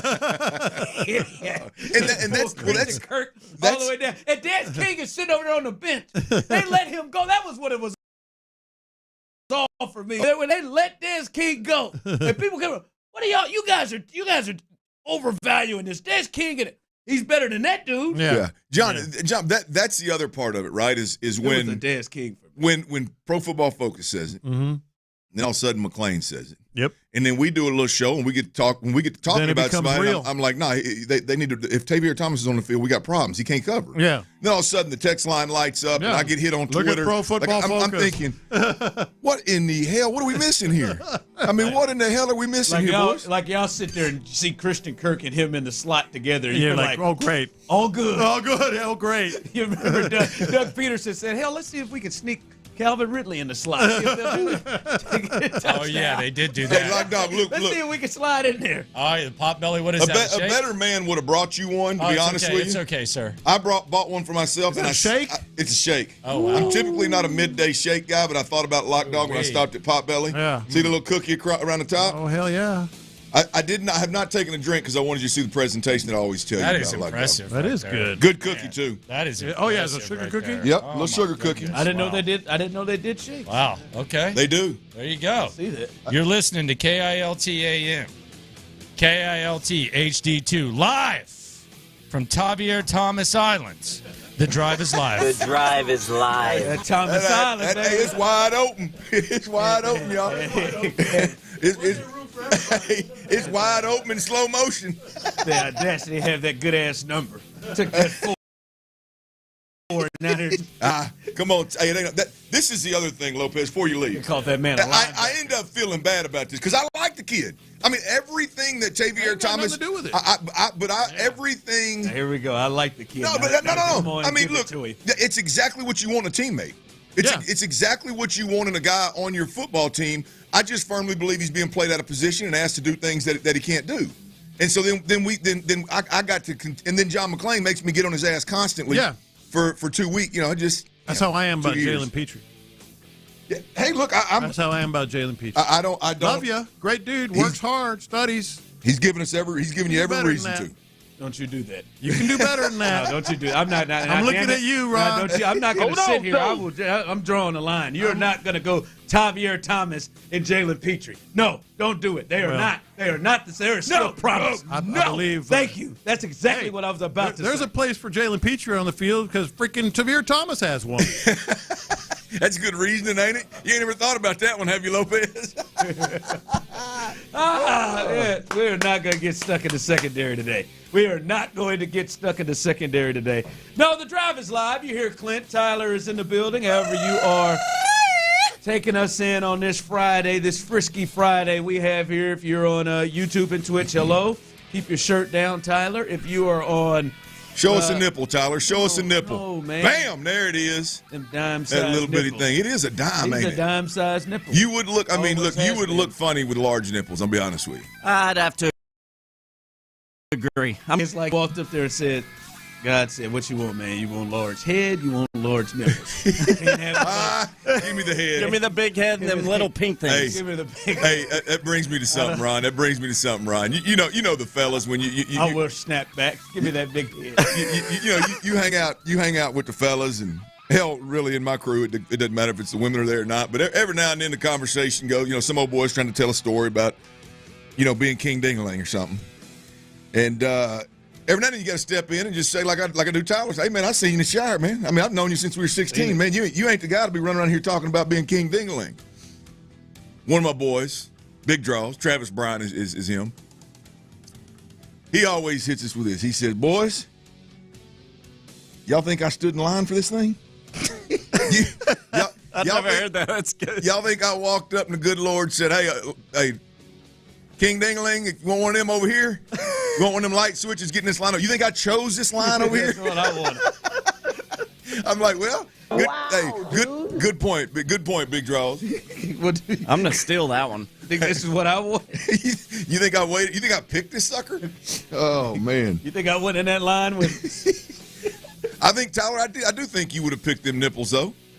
Yeah, they're good nips. I ain't gonna lie. I'm looking at you right now, and of all the things, if I'm picturing you maybe like in an NFL combine, one of them Brady pictures with maybe just some whitey tighties on or something. Yeah. Like, I think large, like oversized nipples would be the strength. It would not look good if you had the quarter size. No, nipples. I mean quarter. No, I mean you're quarter. I mean you go from dime to quarter. I mean we can work with those. I'm talking about a 50-cent I'm piece. talking about the big sand dollars. Yeah. I'm talking about them big boys. You can't be as skinny as I am and have just big old nipples. I mean skinny, and look, I love you to death, T. But I mean you ain't been in the bench press machine too long now. No.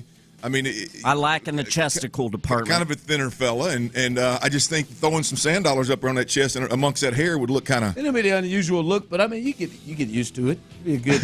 I guess. I mean, that'd be a good icebreaker. I tell you what, when you get out there and you bake in that sun, it'd take that bake to a whole nother level. Them nipples would be, go from pink to fire red. Oh, God. All right. How'd that happen? Happy Friday! Who cares, baby? How'd that one happen? Well, because Tyler keeps showing everybody his nipples on YouTube and Twitch. Yeah, good point. Big weekend. Hey, big weekend. Hey! One of your heroes. He's been announced. Drake. He's going to be at the rodeo. Hey, when? Next year? No. Drake's going to come in with Bun B on Tuesday. Yes. You haven't seen this? It's a lineup, baby. Drake is going to be at the rodeo with Bun. It was announced today. No. Bun B. No, yes. Bun B is giving us 5 headliners on one night. I'm not going to lie, there's some guys that are guys and ladies who are headlining this show that are not bigger acts than about the 4 or 5 people he's bringing with him. But somehow he has snuck Drake. Nelly is on this. Rick Ross is in this piece. Oh. Maybach Music, thank you. I want to do that again. Rick Ross. Evie slid in here. That's it right there. Hey, I like that. Look here, when I was in Scotland, when I told y'all before, when I was in Scotland, man, there was 2 albums. Surprisingly, both female artists. She likes the white meat. Eve does. I would have never guessed it. Come shopping, girl. Yeah. You be around Earl long enough, Earl Simmons long enough, a.k.a. DMX, baby. He'll push you to the other side. I'll just play it. She just fell in love with that man. Eve messed around with the wrong brothers and sent her over to the white side. The hell with this thing. No, like Eve, I'm going to tell you, man, when I was in Europe, Scotland, rough times for you, boy, man. Good times on the field, rough times off. Eve and Josh Stone, man, what a combo. Ooh, yeah. What a combo. Nice Josh voice. Stone and Eve, man. Eve had just dropped the new album. I just discovered who Josh Stone was. And I laid up in that old haunted-ass hotel when I wasn't playing ball, wasn't practicing, watching film, and I wore the hell out of Eve and Josh. Their music. Good. I got a lot of claims. I've stumbled across a few, but not Josh and Eve. You gonna go to this? I have to. I feel like now. Well, I feel like your ass is out. Hey, I got to believe dropping Drake is going to be there. The place is loaded. Red, my trainer, he was like, he's been Here trying to. Here we go. Ron got tickets for somebody else in his crew. No, she no. Here we go. Probably in the suite too. Here we go. I showed enough ass, and try to get 4. Man, Red might want to do business with us. Just airing just ain't got. She must knew Drake was coming. Had a good one. Throwing a shot in the dark here. This is what I started off with. Hadn't got back with it. No, but he said he had been looking for tickets, and he was like, he saw some in the 600 levels, but I was like, man, you can't do that to yourself. No. He said he saw some in the 600 levels that was $250. Yeah, I ain't doing that. And then he said he saw them today. They was like $475. Oh, Drake. That Drake. I'm gonna tell you, forget about it. Tuesday. Yeah. I mean, unless somebody is holding tickets like a company, obviously like ours, and you were already had the tickets in your hand that were not accounted for, I would imagine your ass is out now. Oh yeah. I mean, it was already a hot ticket. Yeah, he said he had a dude said, "Hey man, I got two for you, $500 apiece." No, I'm yeah, right amount of money can get you anything. Well, you got to. I mean, here's the deal. Here's the deal, man. I mean, it could be epic, but it's going to be an hour. Exactly. Like, I mean, the rodeo shows, it's not going to be 2.5 hours. They're not going to. Now, maybe Bun does push the envelope. He should be given leeway with all of them cats. I mean, is George Strait going to push the envelope? Nah, he's probably going to mosey his ass out there and get off the stage on time. Like if you got, Bun may push it. Like, how is this? Because I don't know. You said it's an hour. We'll see. Like, you got all those acts. Like, how many songs apiece are we going to get from Drake or from Rick or probably 2 max, right, this Tyler? is going to look like a halftime. I bet it won't be full tracks. I bet it's going to be like little portions here and there from different songs and stuff he's done with them. Yes. Which I'll be completely honest with you. Yin Yang Twins in the building. That's right. With you. I don't know that I wouldn't enjoy that more than a full-blown concert. If Drake comes out and does a medley of 3 of his songs, just a mashup of all the good ones, just give me a medley with 3 of your songs, your best, whatever you want to do, and get the hell out of the way. And let Rick Ross do the same thing, and let Bun do the same thing, and let Nelly come out there and maybe do the same thing. Eve, oh my God, man, she's gonna really. I mean, that is a solid lineup for an hour. I mean, I'm gonna be honest. That's not good enough.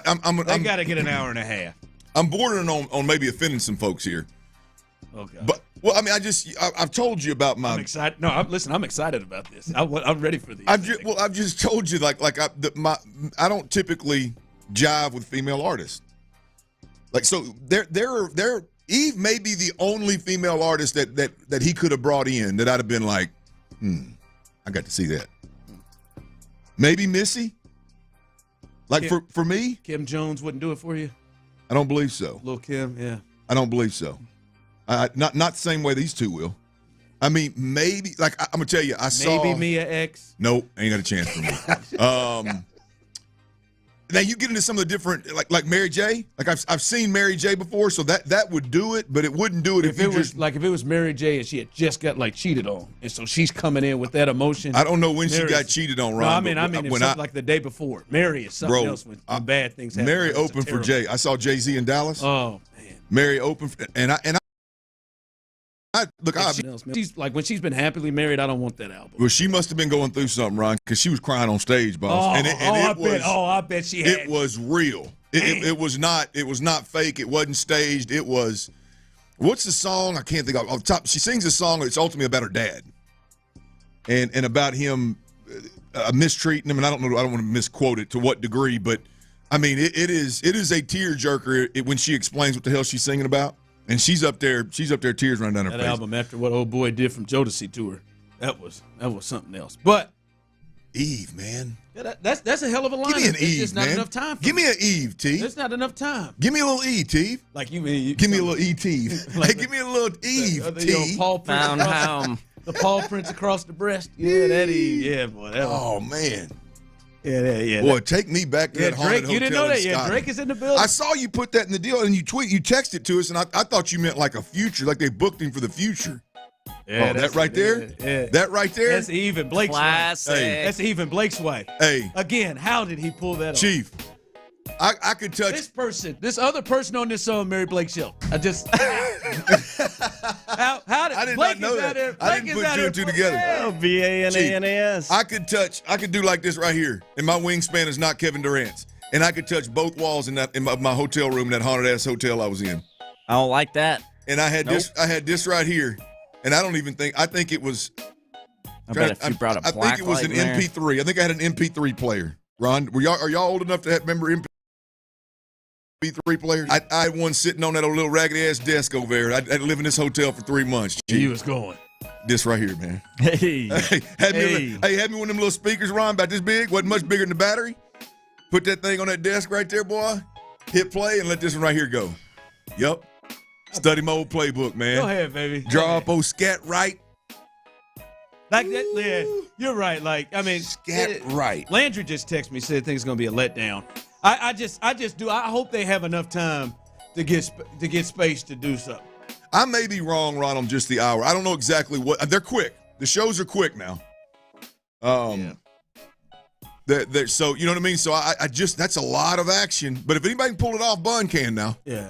I mean, like you can give me 3 minutes of yin yang, and then we can move on past them. But some of these others. Well, Ron, you got so many, you ain't gonna be able to give too many more than 3 minutes. Yeah. Right.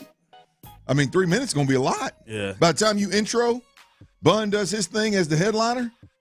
You give all these cats you got 3, 4, 5 minutes. I want to know. I mean, you're gonna be up against it. I want to know if J. Cole's gonna be here too. I mean, they've been on tour together, him and Drake. Man, we'll see. All right, listen, you can depend here in Houston on Bun B. Keep my wife out of that building. On Bun B taking the big swing. He took the big swing, and he's bringing in, as I would like to say, the big fishes. Right? You get Drake, you get Nelly, you get all these dudes. I've been thinking about this. As we start getting closer and closer to free agency, Monday, we may start to see over the weekend and next week see some names rolling to be involved in this one way or another. I think we have all talked about feeling like this team needs to add an offensive, like a real offensive member to this team. Absolutely. Not a Noah Brown. No offense to Noah Brown, but not a Noah Brown, nothing like that. They need to add a viable. You could have used Robert Woods. Robert Woods, he's in there. A real piece. As we get closer and closer to this happening, how confident are you that the Texans will actually take a big swing on the offensive side of the ball in free agency? 100%. You are. Absolutely. Really? 100%. Tyler, he's 100%. How confident are you? 713-572-46. I am damn sure not 100%. I'm certainly not either. I'm 100%. Huh. You're 100%. That's a bold move, Cotton. I'm 100%. Hold on. Let me see. Does Calvin Ridley count as a big swing? I'm just trying to get it understood. This is important. I think we know the running backs. I would be disappointed in that, but bringing in a receiver that in a bad year like last year went up for over 1,000 yards. I think he scored 6 or 8 touchdowns. Yeah. That would be the low end. That we'd have to talk about that one. But I'm just saying we know the running backs, right? With Barkley, Jones, Henry, that would be a swing. All right. Tyler Boyd. To me, that don't count. No, that's you got. I feel like I'm gonna be disappointed if Nico ain't at that. Like, as I'm going through it is, like you start to think about it outside like a trade or something. We got Mike off the books. Outside of the running, is it that would actually qualify as a big ad? You know, I don't think you see Gabe Davis as that, right? Gabe Davis is in the same class as Calvin, probably beneath that. So Calvin's in the conversation. Calvin's got to be a big swing. I could probably, because I like D'Amico and Nick, I could probably get there with Calvin. But when I say big swing, I'm talking one of them backs. You are 100% positive. Yes. I just can't get the thought of Ron. I don't know Nick how. And bargain. No, let me get a bargain here. There is no way in hell. I hope not. Yeah, Nick, that's me. There's no way in hell that Nick Caserio and D'Amico Ryans. I'm sure we disagree on some things, and clearly they see and know things that I have no clue about in terms of being in that building. But there is no way on God's green earth that they look at this offense and they say, let's re-up Dalton Schultz and ride. Dalton Schultz and Devin Singletary, and there ain't no way. Kid is a freaking baller. There is. No Tyler, way. You don't see that. There ain't no way. I can see. I can see it. I'm not. I'll be shocked off my ass if one of them backs. I can see them saying. Shocked off my ass if one of them backs. And it wouldn't shock me at all, bro. It wouldn't.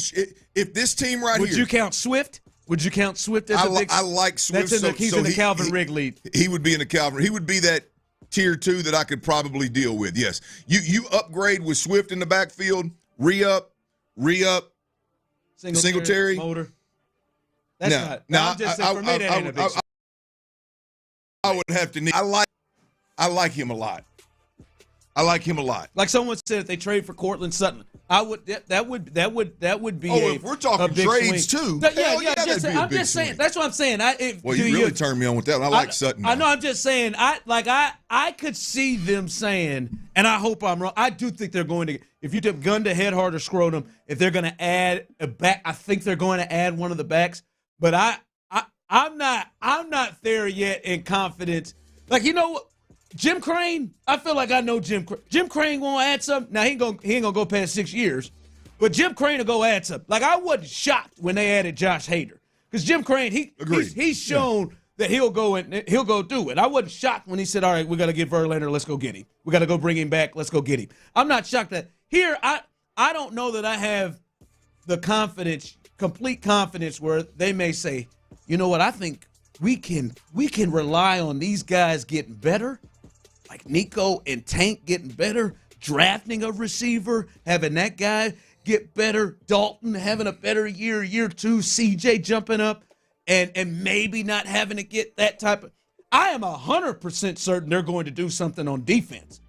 As you said, 100. I'm 100% certain they're going to add on defense. I'm hoping. I'm crossing fingers, hoping that they do. I'm not 100%. I'm 100%. All right, let's finish. I see Brian, you can't tell. I'm sorry. Go ahead. Let's finish on the other side. This is good. When you still got it rolling here as we roll out. Coming up, we'll finish this off. People, I see. I'm 6% sure. I'm 20% sure. I don't know why you're that confident, Clint. Coming up on the other side.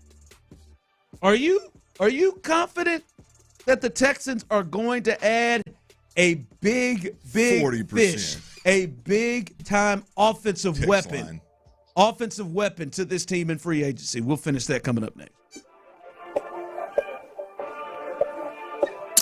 The NFL offseason is in full swing, and Sports Radio.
fitness energy.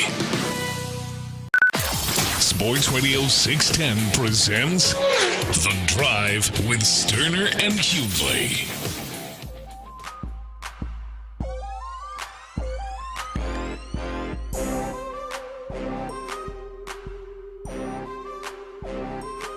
Shout out to Daniel Mason on our YouTube and Twitch page.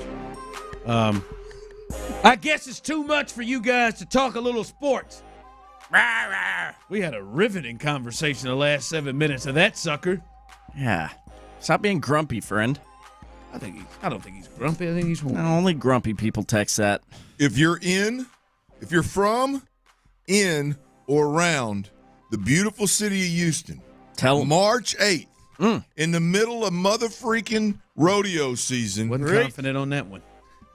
And your ass don't like a little bit of rodeo talk when Bun B is just a Houston native, Port Arthur native, but a Houston icon is out here breaking news with arguably the hottest artist in the rap game over the last, I know for my age group, over the last 10 years. It's coming to the rodeo, and your ass is complaining. Hey, man. Some feeling of what you just said. You know what we say to that. Man, look, I don't even care if you don't like it.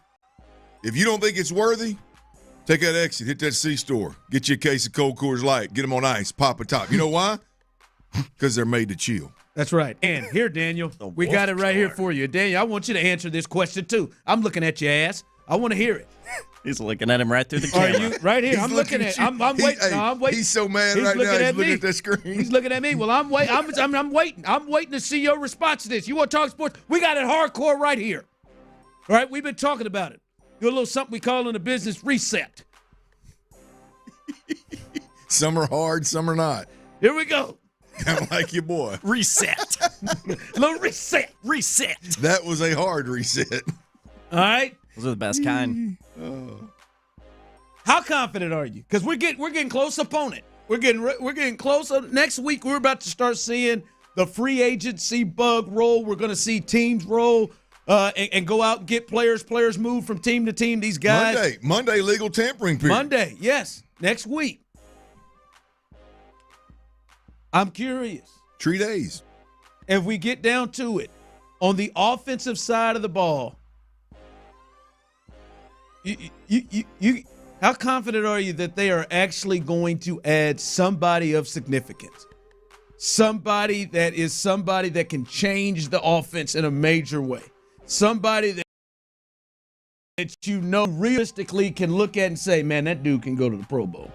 When they added Robert Woods, there ain't nobody in here who thought to themselves, that man Robert Woods, that man can go to the Pro Bowl. Nobody thought that about Noah Brown. Nobody thought that about Motor. Had good years. Nobody thought about it. Do you actually think, because it's out there, we've talked about these running backs. All right, Mike Evans is off the board. That's somebody we've talked about. We've talked about guys. Do you think that they actually add somebody to this offense of significance? Clint said 100%. 100%. I'll tell you, I believe I'm about as close to 100% they're going to do something on defense. I think it's Christian Wilkins. Well, he told us as much as that. Right, yeah. Somebody, Patrick Queen, but they're going to do, I think they'll do something on that side of the ball of a Pro Bowl caliber player. But will they do it on the offensive side of the ball? You said 100%. I got people in here saying, yeah, Barkley is already a Texan behind closed doors. They'll make it official when they're allowed to. Is that Schefter? 1,000% sure, non-negotiable. I think Nick would try to get to Pollard because he would be cheaper than the other running backs. Tony Pollard. With Tony Pollard, with that count as your see what that person is saying. I am hoping not, but I can see them believing so much in CJ, and not just believing in CJ, but believing in this is out of the realm of a possibility. The growth of a Nico Collins and a Tank Dell and Dalton Schultz, all of these guys in year 2 of this offense with them. I could see them saying, if we just add minor supporting roles, moves around those guys, that'll be enough. I've said this before, Ron. I don't agree. I've said this before, Ron. It will be a major mistake if the Houston Texans brass, D'Amico Ryans, Nick Caserio, and whatever other decision makers are in their ear, it will be a major mistake if they overvalue what happened on the offensive side of the football last year. C.J. Stroud played as well as any rookie quarterback we've ever seen play this game that started from jump fresh out of college. Nico Collins came out of nowhere, absolute nowhere, and had a season nobody thought he had in his bag at all. Tank Dell, once they decided to put him in the game and start him and give him reps, he was on the verge of being a 1,000-yard receiver, along with that true full-blown receiver, not just a little gadget guy from the slot. Big plays, right? I mean, just highlight catches, run after catch. I mean, it was ridiculous what these guys were doing. Bobby Slowick navigated a crazy number of injuries on the offensive line. You ever watch Bobby? At one point, a crazy number of injuries at the same time in the pass catcher positions. A running back that you expected to be your bell cow fell off and wasn't even starting, and you had to go full go with a guy that you brought in to be a backup and a third down scat back. And you went. It would be a major mistake for D'Amico Ryans and Nick Caserio to move forward and make decisions with this organization based on expecting what happened last year with guys overachieving and doing more with less, expecting that to be the norm in Houston. It will be a major, major mistake. By the way, you did all that while your schedule was damn near 32nd in strength of schedule. No, great job. I'm not minimizing anything, Ron, but there has got to be steps beyond just retaining guys, youngsters maturing 1 year, and running this thing back. There absolutely has to be a bigger, more explosive plan to 2024 than that. Tyler, he can't even wrap his mind around Tony Pollard and I'll pray for Tyler you. Boyd. I'll pray for you, man, because it's possible. You can't, or not even Tyler Boyd. Like, hey, man, we liked what we had and saw from Noah Brown. We're going to bring him back. Is there a third?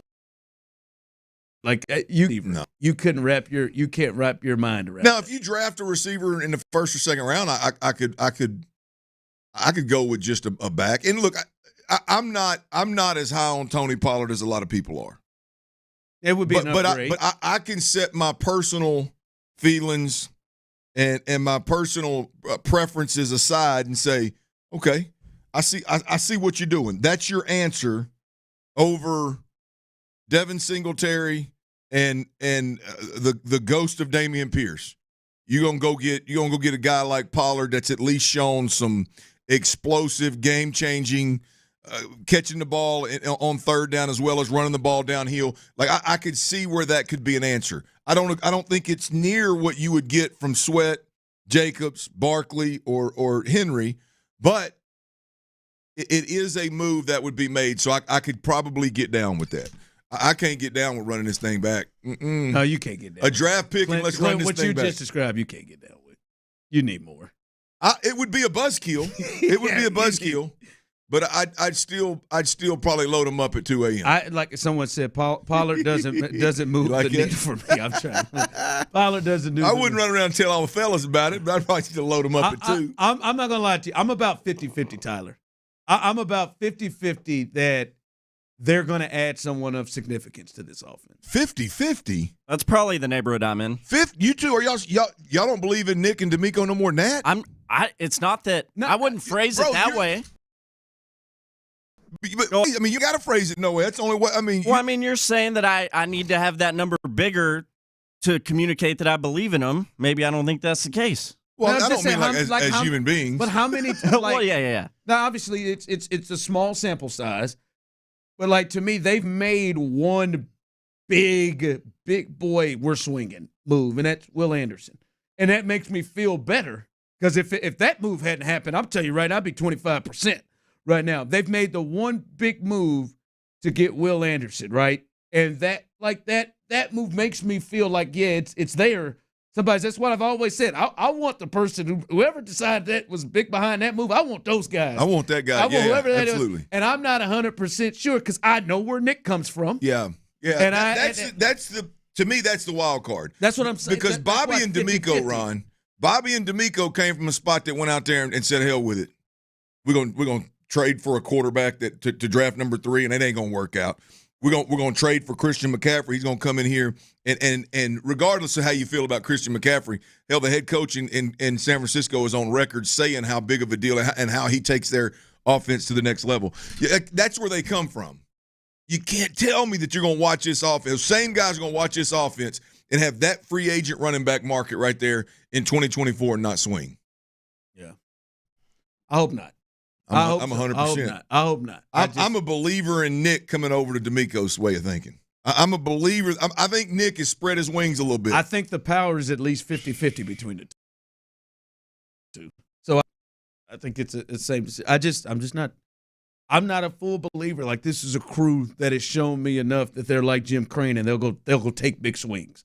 Not enough. All right, coming up. The conversation happening around the quarterbacks in this draft is really, really interesting, especially the top 2 guys. We'll discuss that coming up next. Check one name off the list. The Texans re-signed tight end.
LoveAtTalk.com. Device offer ends 4/14/24. Online only. Family plan discount with 4 lines, all on the Silver Unlimited plan. Taxes and fees apply. Live from the Twin Peaks studios, Sports Radio 610 presents The Drive with Stoerner and Hughley. That's why I love our listeners, even the supreme haters. Is the only thing y'all talk is sports? Why can't we get a little bit more talk of rodeo when we have Bun B and his whole crew coming in the city? Daniel said, "No." Laughing my ass off. People are funny. Love the station. Love the drive. Love the range of all the hosts and producers. There you go.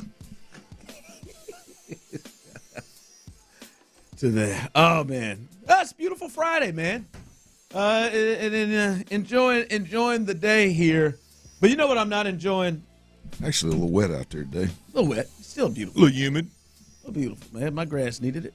One thing I'm not enjoying, Clint, I don't know if you are, the conversation around these quarterbacks in the draft. Oh, this deal of, I'll get to Caleb in a bit, but I know the Jalen Daniels deal. He is shooting up the burn. Now, I don't know if people are just doing it because they feel like they want to add something to it. I don't want to just be disrespectful and people just say, oh, no, man, guys like Dan and Louis Riddick or other people who are saying this about Jaden Daniels aren't really doing. They're just saying it to have conversation or certain takes. But it is interesting the push that some are trying to lay at the feet of Jaden Daniels. Yeah, look, and Jaden Daniels has skyrocketed up boards. There's zero doubt about it. I just refuse to buy the hype the way that a couple of these other big name guys are. Louis Riddick and Dan Orlovsky are two of them that I am shocked, to be completely honest with you. With the thought that, and it's the thought that they would take Jaden Daniels number one over Caleb Williams. Again, I'm excluding, if there's something that ends up coming out, whether it's before the draft or 3 years into an NFL season about Caleb Daniels, Caleb Williams and the intangibles, and maybe there's a lack of leadership and a lack of accountability, which very well could be the case. Maybe this diva front that he's putting on at the combine, which I don't blame him for personally. I don't blame him given what goes on in and around the combine and in and around the draft, from agents to scouts or representatives of teams trying to drive down the stock of play. Today's game, I don't blame one bit players for deciding, hey, I don't want to give all 32 teams my medicals. I want the top 5 teams to have my medicals because, damn it, that's the only one's going to have a shot. There's no sense in the other 18 teams having however many damn teams having my medicals. There's no reason, right? So I don't have a problem with that, Ron. But barring that these guys know something that we don't know that is outside of their skill set and their resume on the field, I don't understand where Louis Riddick and Dan Orlovsky are going with this.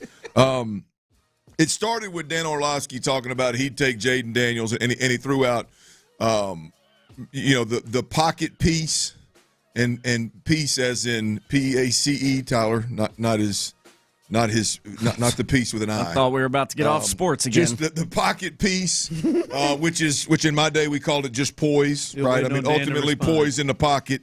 The ability, the accuracy versus man-to-man, and the explosiveness down the field. And while I agree with everything that Dan said, it is impressive. It is really impressive. When Dan brought up the one Florida game, that game was sick now. That game was sick. Now, don't get me wrong. It was sick. It's all impressive. But to use that as a reason why you would draft him over Caleb Williams, who has been the undisputed leader whenever the hell he decided to come out. Didn't matter if it was last year, this year, next sophomore, this year or next year. He's been the undisputed number one. And while Jaden Daniels is climbing this thing, you can't look at a guy that has 2 of the top 10 or 15 picks at wide receiver in this year's draft and talk about how accurate and how explosive he is. The game's just simply easier when you got that. Look, take it. I'll pat myself on the back. Guess who is yards per catch in a career in the SEC? Guess who is the number one? Anthony Lucas. My boy Anthony Lucas. Who was throwing it to him? The boy sitting right over here to your right, old Dirty. Guess what? I missed a bunch of them that he went and got. I mean, he made plays on balls that I threw poorly. He made me look good consistently. In no way, shape, or form would I ever sit there and go, yeah, boy, I was explosive from the pocket. No. I had a pretty good old boy out there on the outside that was going and getting it and making me look good. And I'm not in any way, shape, or form saying that I'm Jaden Daniels. I'm just saying the game is significantly easier, especially at the college level, when you've got two first-round wide receivers that are tracking things down. And some say it's the best wide receiver, better than Marvin Harrison, another generational talent, and the other kid at LSU is potentially going to sneak into the top 10, top 12. Mm-hmm. I mean, that is, again, not taking anything away from Jaden Daniels. I'm just saying that is a reality explosion. Jaden Daniels, I mean, we were 3 weeks into the season, 4 weeks into the season, and you watch a game, and the commentators that sit down with the coach before the game, they're sitting there telling you, like, hey, yeah, we're still having to work with Jaden Daniels in terms of getting through progressions, being accurate, throwing the ball on time. All those things that you have to do in the league to be successful, they're still having to work on that with him. And now he clearly figured some things out, but they'll still tell you he's a 1 or 2 read progression guy and a shot taker. And so I just don't know. And again, everybody out there that's all the LSU fans out there, relax. We're having a top 5 draft pick conversation here. I'm not saying the guy's garbage. I'm simply saying bumping him up against Caleb Williams all of a sudden and saying you take him over him, I believe is a little bit of a stretch. Let me get to Louis Riddick, Ron. I love both these guys now. Louis Riddick and Dan Orlovsky are two of my favorites to listen to. I learn from these guys when I listen. He is going on and on about, again, his defensive back days, going on and on about Jaden Daniels' legs. And while it was tremendous at the college level, rode him to a Heisman Trophy, we're talking as if we're sitting here watching an NFL that all of a sudden has figured out how to use quarterbacks with legs. There's been two guys in the NFL, and I'm not talking about the horses like Josh Allen at 250 and running downhill. I'm talking about that. And I'm not talking about Pat Mahomes, who's a lot more athletic than we ever thought he was, and he's surprised. I'm talking about dudes that come in that have won Heisman. Vic. Right? Cam in a little bit. To me, Cam is more in the Josh Allen, like power, more of a power guy. I'm talking about these guys that can't do it. Like Jaden Daniels and Lamar Jackson, they can't consistently do what Cam did and stay healthy. Like it's just not gonna happen. They can't consistently do what Josh did and stay healthy. And that's really where I'm going with this thing. Like Riddick Lewis is talking like all of a sudden these teams have figured out how to use these quarterbacks. I mean, you got a guy let's be honest. Outside of the two we just mentioned, I mean, outside of Vic they just didn't. Chicago refused to do it. That's where I was going. Outside of Vic and Lamar Jackson, I don't know that we haven't seen more. And again, I'm not talking about the power game of Cam. I'm not taking anything away from Cam. But when you talk about just athletic ability, like playmaking ability, off script, off platform, out in the open field, like, man, Justin Fields is he's knocking on that door of the athleticism that Lamar has and that Jaden Daniels showed in college. And he can't find a home, bro. Like, it ain't good enough. So Jaden Daniels, while I believe he is legitimately in the top 5 and will end up having a good good pro career, like, we got to pump the brakes on what, like, a team should take this guy number 1 overall over Caleb Williams. I find it really intriguing that because he's become the climber, he's the chaser now. Sure.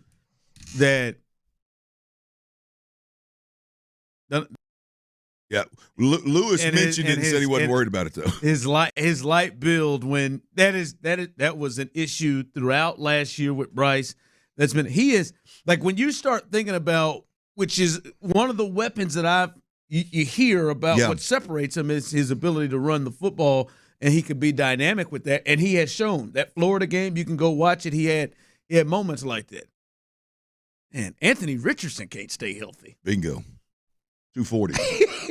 Built like a brick outhouse. And if that's what with the being dependent and the other part is at the college level, you could just pop on a highlight tape. Like we've seen Jaden.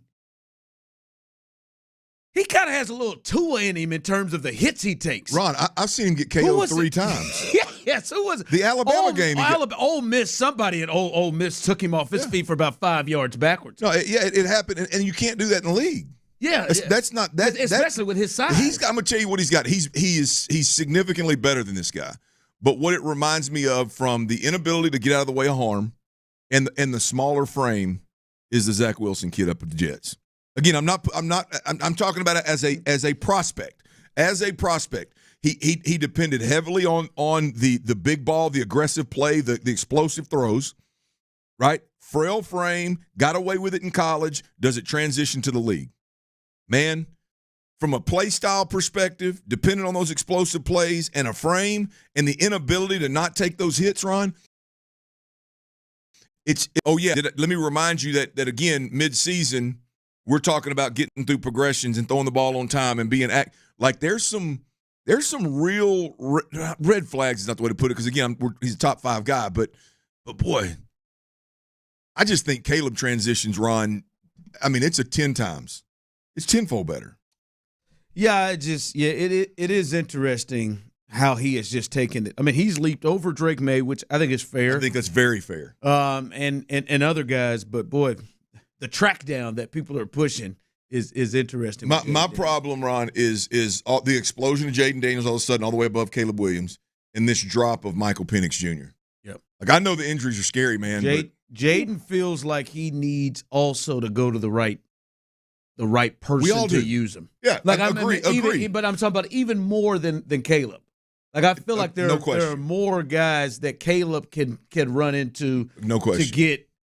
Jaden feels like a unique talent that has to get, and we see it. Sometimes it feels like there's only about 3 or 4 guys out there equipped and other guys who just are hell-bent against it to not do it that way. All right, coming up, a move as a former Astro. He's a former Astro now, has actually found a new home. I think that move really inspires a question about what the Astros are going to do all next year. We'll discuss that coming up next. Kaimi Fairbairn is coming back.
Sports Radio 610 presents The Drive with Stoerner and Hughley. With the biggest stories of the day, it's the Big 3 at 3. Number 1. Here we go, baby. Big day, big, beautiful Friday.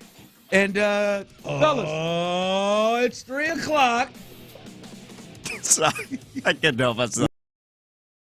When did that happen? Remember that? I think it was Monday, or was it last week? Last week. I don't know what happened. It's 3 o'clock. Yeah. I remember when you started. It's something big. It's something big. I didn't know what he was going to come with. I don't know, man. You don't know till you try it. It is. It's 3 o'clock. All right, let's get into it because Daniel's going to lose his mind here. Daniel Mason, shout out. We know what time it is. I still haven't heard from Daniel since he got on there and jumped on there for not talking about sports, and then we've done nothing but talk about sports. Damn, and now Daniel. he's not checking in. I want to hear your thoughts on it, Daniel. But Ryan Stanek, old Razorback of yours. That's right, old hog, baby. Tough hair. Ryan Stanek is no longer a Houston Astro. He has agreed. Yep. Yeah, you're right. Damn it. He's agreed to sign in the AL West. He is a Seattle Mariner, according to The Athletic. The Astros did reach out, but according to the report from The Athletic, didn't think it ever got serious. But he is gone. He is out of the bullpen, and he is now a Seattle Mariner. So he's gone, and pour one out for Ryan Stanek as Tyler plays it there, the end of the road. He was a big part of this golden era, man. Big part. Damn, 4 or 5. I'd say a medium part, but I hear you. He was big till he called for that damn cart. Easy. This ain't the time. This ain't the time. You're right.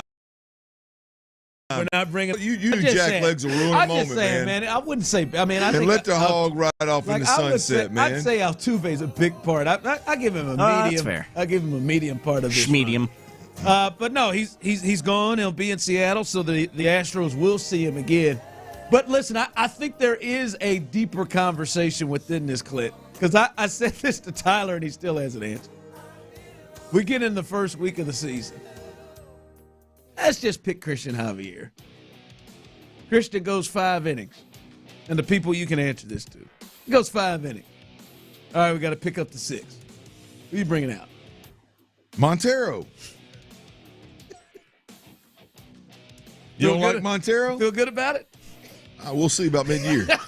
Give me a couple months, man. That was my answer too, Clint. And no, I do not feel good about it. Give me a couple months, man. All right. What about Ronell? Let's say. All right, I like that. So Montero pitches. All right, let's say the next day. Hunter Brown, he goes 5. Who you bringing out in the 6th? Luis Garcia. He's still injured, isn't he? Yes. Good question. That's the piece. That's the piece. We had our guy from MLB Network, Roflo, talked about trying to get to those big 3, and he said you can't pitch them every day. Now Ryan Stanek, like I said, they reached out. They didn't say anything serious, but that role for 162 games to find a way to get to those guys, because let's just be honest, man, we know early in the year they're not going to push their. The way baseball is going, guys aren't just pitching 7 or pitching, 6 consistently. So you have to use that part of your bullpen. That is going to be another story. We talked about a big one with the transition from Maldonado to Diaz and the catchers now. Another one is consistently. They need about 2 to 3 guys that you would think over the course of the year that can get to the big 3.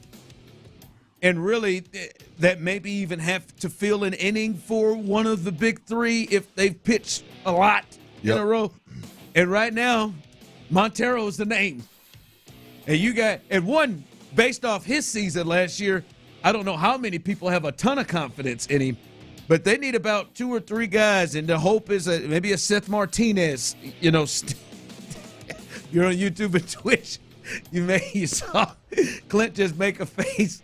Like he just took a huge pill that didn't go all the way down. He had to turn sideways to get it to go the rest of the way. But they got Seth Martinez, a guy, and maybe one of these, Ronell. That's what Tyler said. Oh, Nail. Maybe Nail comes in. He went 3 innings the other day without giving up any runs. Maybe he's it. But they have got to develop 2 or 3 guys right there. And they've let guys like Hector Neris and Ryan Stanek go, and obviously Kendall Graveman went down for him. That's going to be a big thing to watch for the rest of the year, Clint, is who is going to be there with Montero finds the way he was a couple years ago. Who's going to be there to kind of pick up the slack of getting to the big 3? Boy, until they get JV back, you're going to be in trouble. You get JV back, you can bump Hunter. I mean, you can jump Jose Urquidy into that role if you need to. Justin Verlander. But you got to get him back. Yeah. You know what I mean? That you got the first 2 weeks could be a little hairy in the 6th inning. The 6th inning could be a little hairy. And Montero, at your shot. I do like O'Ronell. I like Neil. I like. Hell, I may like him at least as good as I like Montero right now, based off what we've seen. Well, why not? The last time. Let it rip. These people texting again, Forrest Whitley. No, the other kid that struggled today. What's his name? I'm a real boy. The other prospect. Now I'd like to see Forrest Whitley just see what he can handle, but to know he exists. No, what's the kid's name that the other prospect? He's a starter. Oh, Spencer. There you go. He went today and he didn't fare so well today apparently.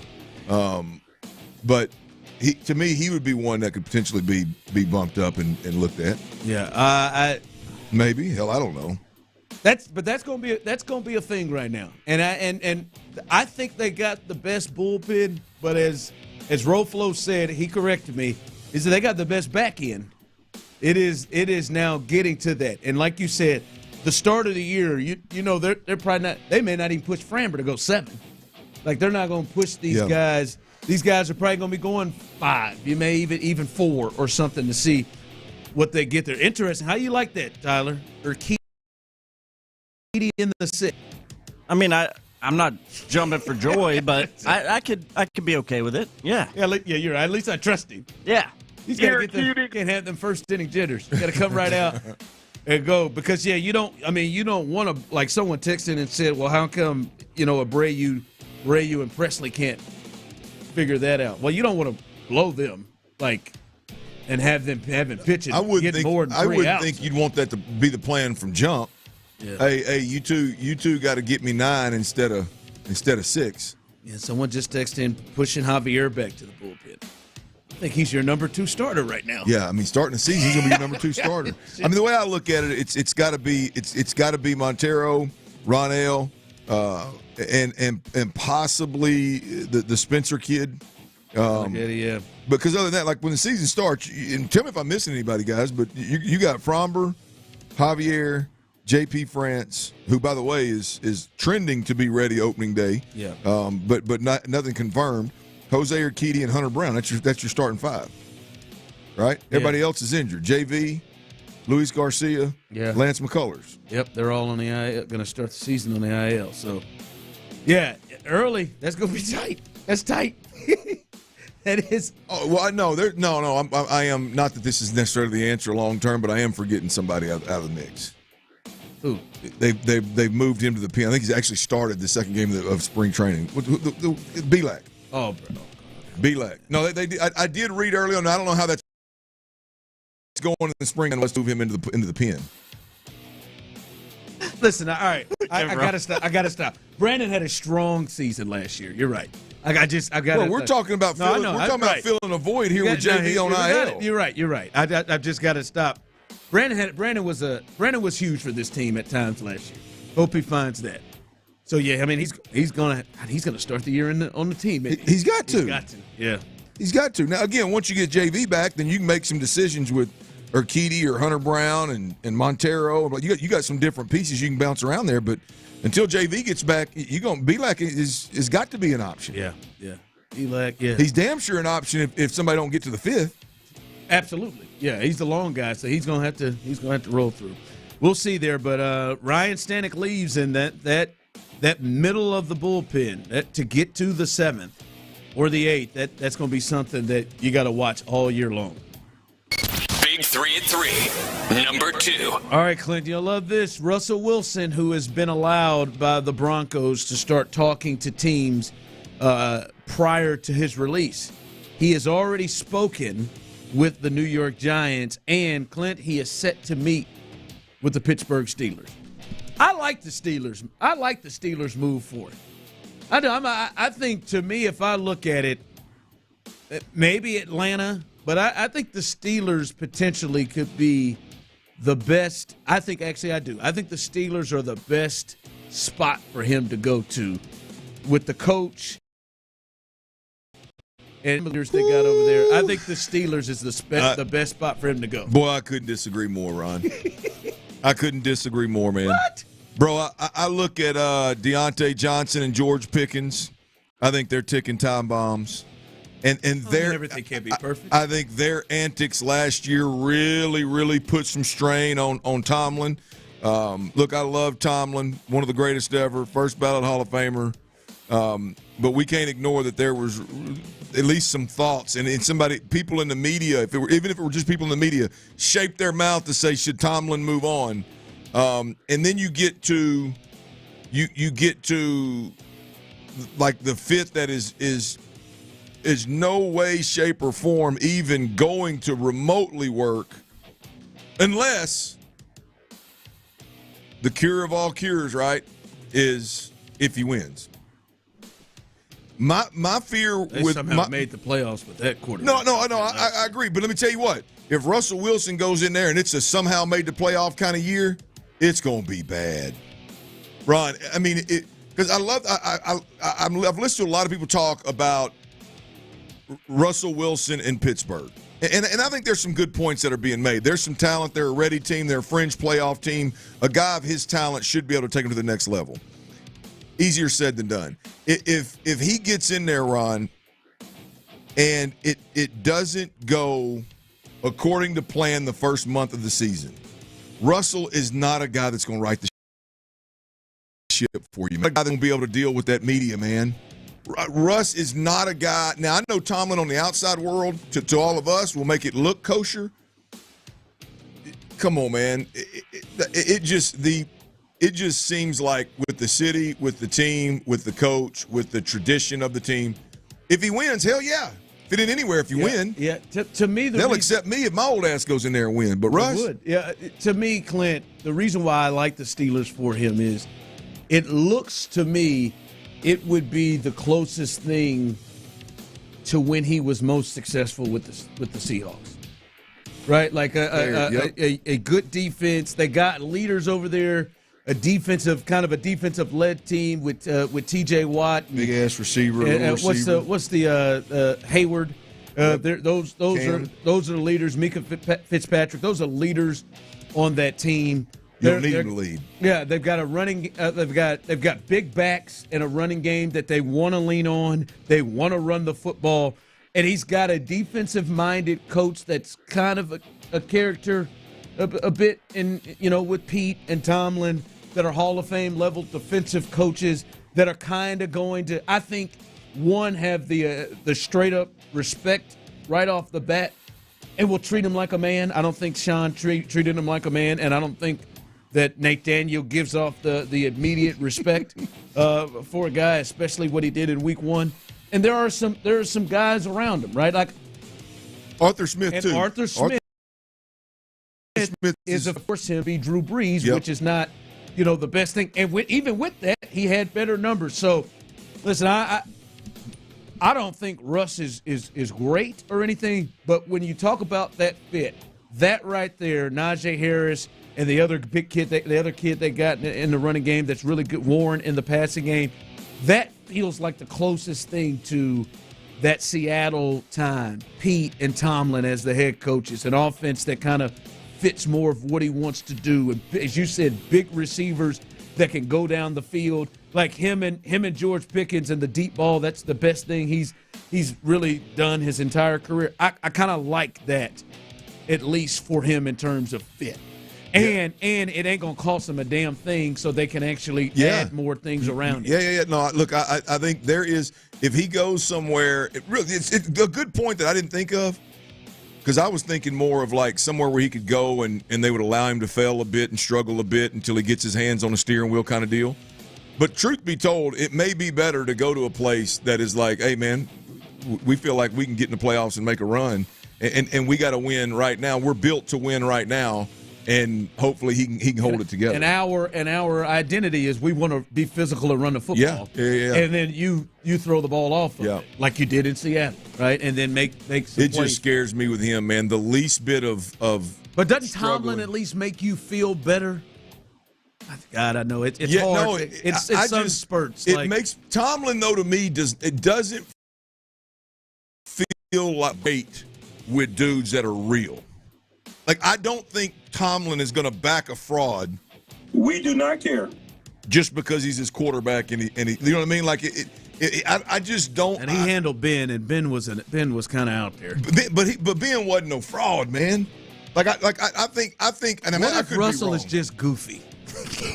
It's naturally lame. He's like Carlton from Fresh Prince. It's bad, man. He's Carlton. He's like RG3. I think both of them are just naturally just goofy and lame. And like, truth be told, that's my point though. Is that guys aren't going to relate to that. Like if I'm Tomlin, I'd be like, hey man, just come here and play quarterback. Yeah, I don't want to see you running up down the sideline like a cheerleader. Amping people up. Like it's.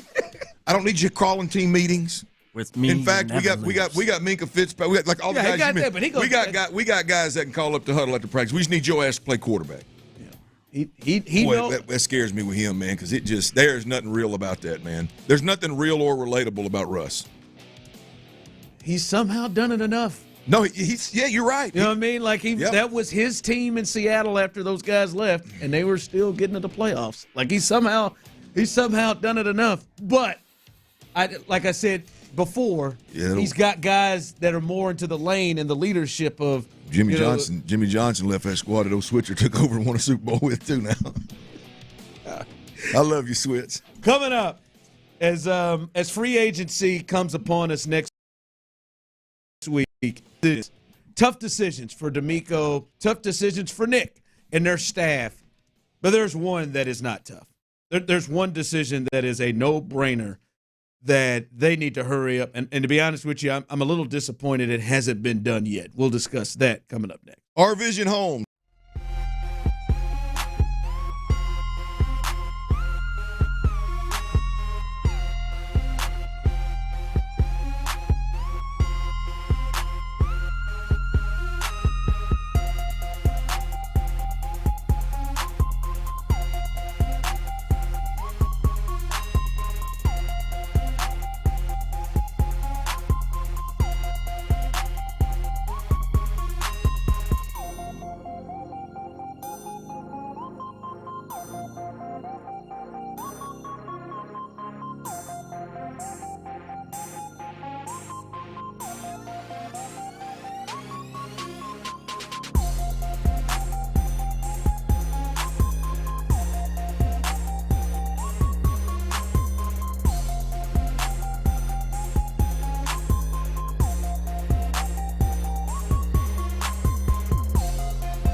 content. Sports Radio 610. The Texans play here.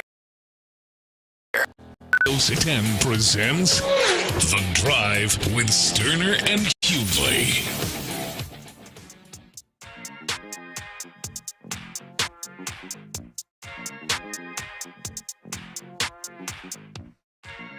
All right, welcome back into The Drive. Listen, this next week, honest to God, I think the Texans have some really ultimately some really tough decisions to make in free agency on their own guys and on other guys, right? Like, these are big deals. We talked about it throughout about, hey, they should go get this. They should add this. This is who I would like for them to have. It is still, these are big boy decisions you got to make. Do you swing big? Do you go after this guy? Do you invest this money at this position or on this player? These are tough decisions. I think Jonathan Grenard, that decision is a tough decision. How they go about handling the defensive line is a tough decision. Running back, what they want, doesn't feel very tough to me. But in retrospect, who you go after and how much you pay, it's a tough decision. Clint, there's one that's not. There's one that just flat out isn't to me. And Clint, I don't think Blake Cashman's a tough decision. I just think for the bang for your buck, what you got from him and how much he's going to cost. Hell, Mina Kimes is one of the most respected people in the business in her thoughts in the conference on the International Women's Day. But this is her, as she watched the film, and guys like Ryan Clark, guys like Marcus Spears really respect, her thoughts and what she sees when she watches tape. This is her talking about free agent linebacker Blake Cashman and what she saw last year.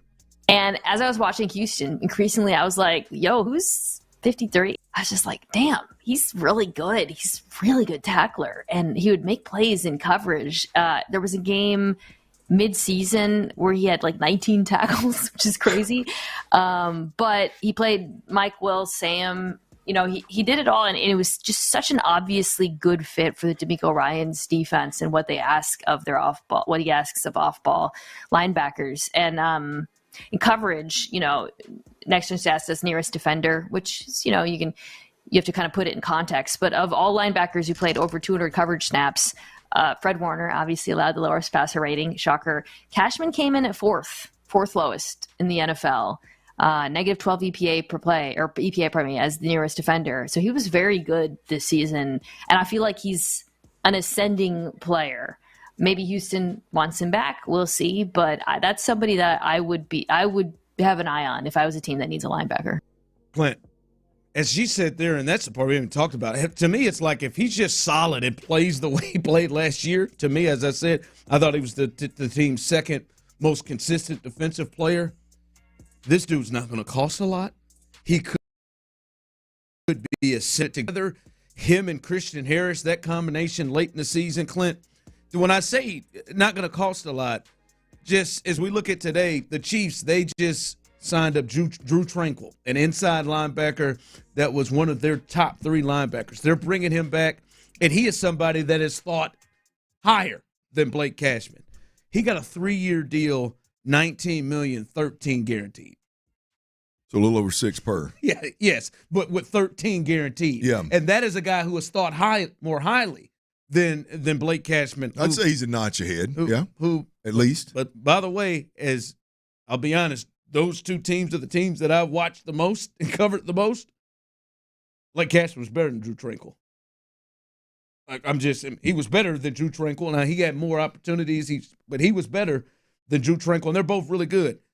To me, this is just easy. I mean, you're talking about a guy that may cost you $5 million a year. Yeah, maybe. Look, I think it's a no-brainer, Ron. And I'll be honest with you, I've been wrestling with this of late. Look, I would love to have Jonathan Grenard back, but when you factor in the potential money, it's not an easy decision. That's a tough. Yeah, but for me, I'm just saying, like when I look at the needs for the Texans, and the monies that could potentially be involved, I don't know that Blake Cashman's not shouldn't be the number one priority at this point in time.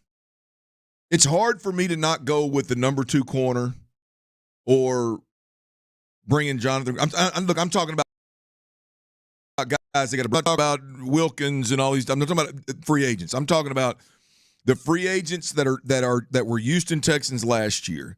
In terms of re-signing those guys on the defensive side of the football, Sheldon Rankins, JG at the defensive end position, Jonathan Grenard, that is, Steven Nelson at the corner position, and then Blake Cashman at the linebacker position. Hit me up if I'm missing one there, Ron. But to me, Nelson. Yeah, that's. I mean, I'm really like I don't know that I wouldn't knowing what the money's going to look like, knowing how bare the position is if you're losing. For me, I'm having a real hard time. Blake Cashman may be my number 1 on the defense. I had him ranked higher than most from jump in terms of the fact that they need to be aggressive in pursuing him. But man, it's hard for me to put him second to anybody in terms of bringing him back. It's just to me because when you look at bringing him in, and if you're going to say, all right, we don't want to go there, we're going to go for somebody who we think's more talented there. The cost that would take, let's just take Patrick Queen, who we've heard there's mutual interest between the two.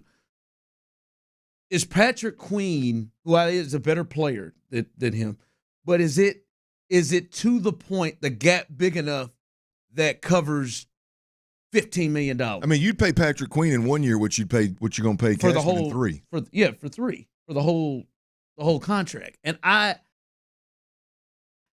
not 100% confident that the difference is that, and if that position is such of importance that you need to do that.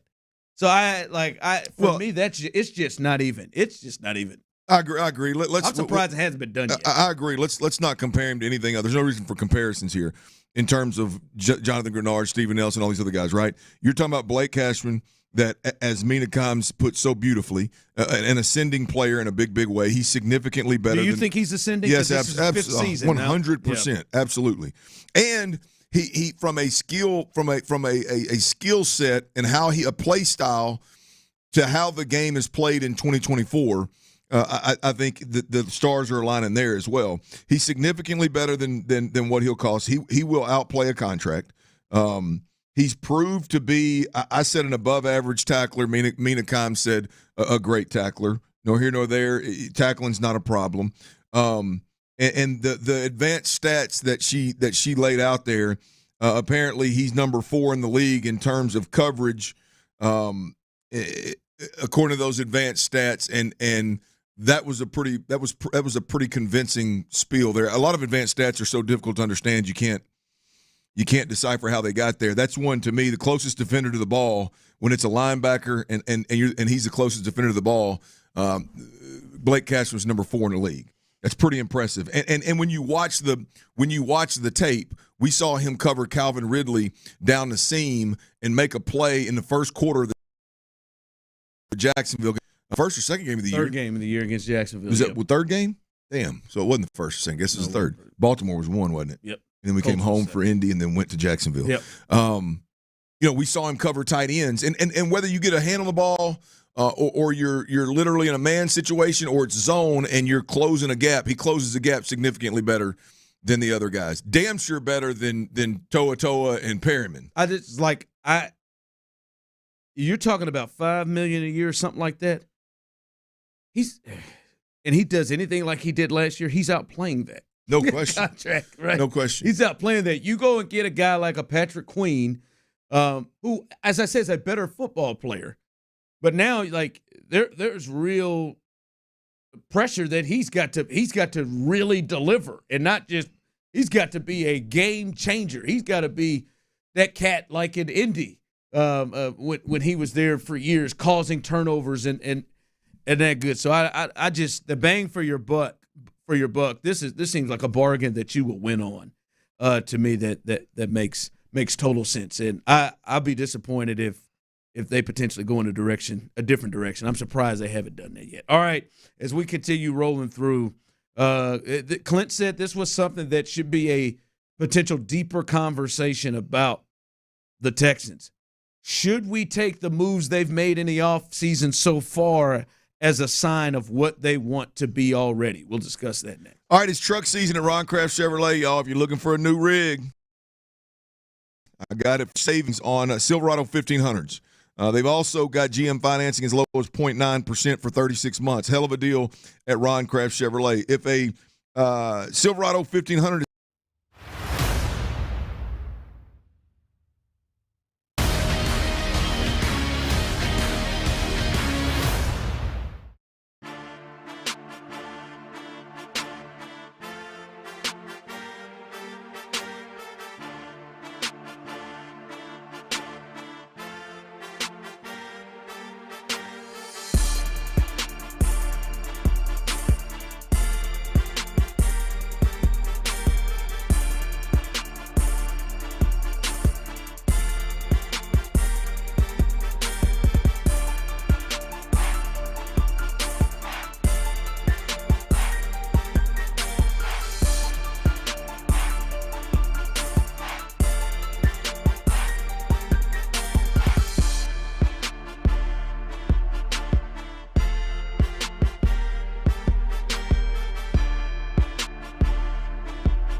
they're brownies. But still, it's the right thing to do. So compare rates with Progressive's Home Quote Explorer. Progressive Casualty Insurance Company, affiliates, and third-party insurers. Not available in all states or situations. Prices vary based on how you buy. Live from the Twin Peaks studios, Sports Radio 610 presents The Drive with Stoerner and Hughley.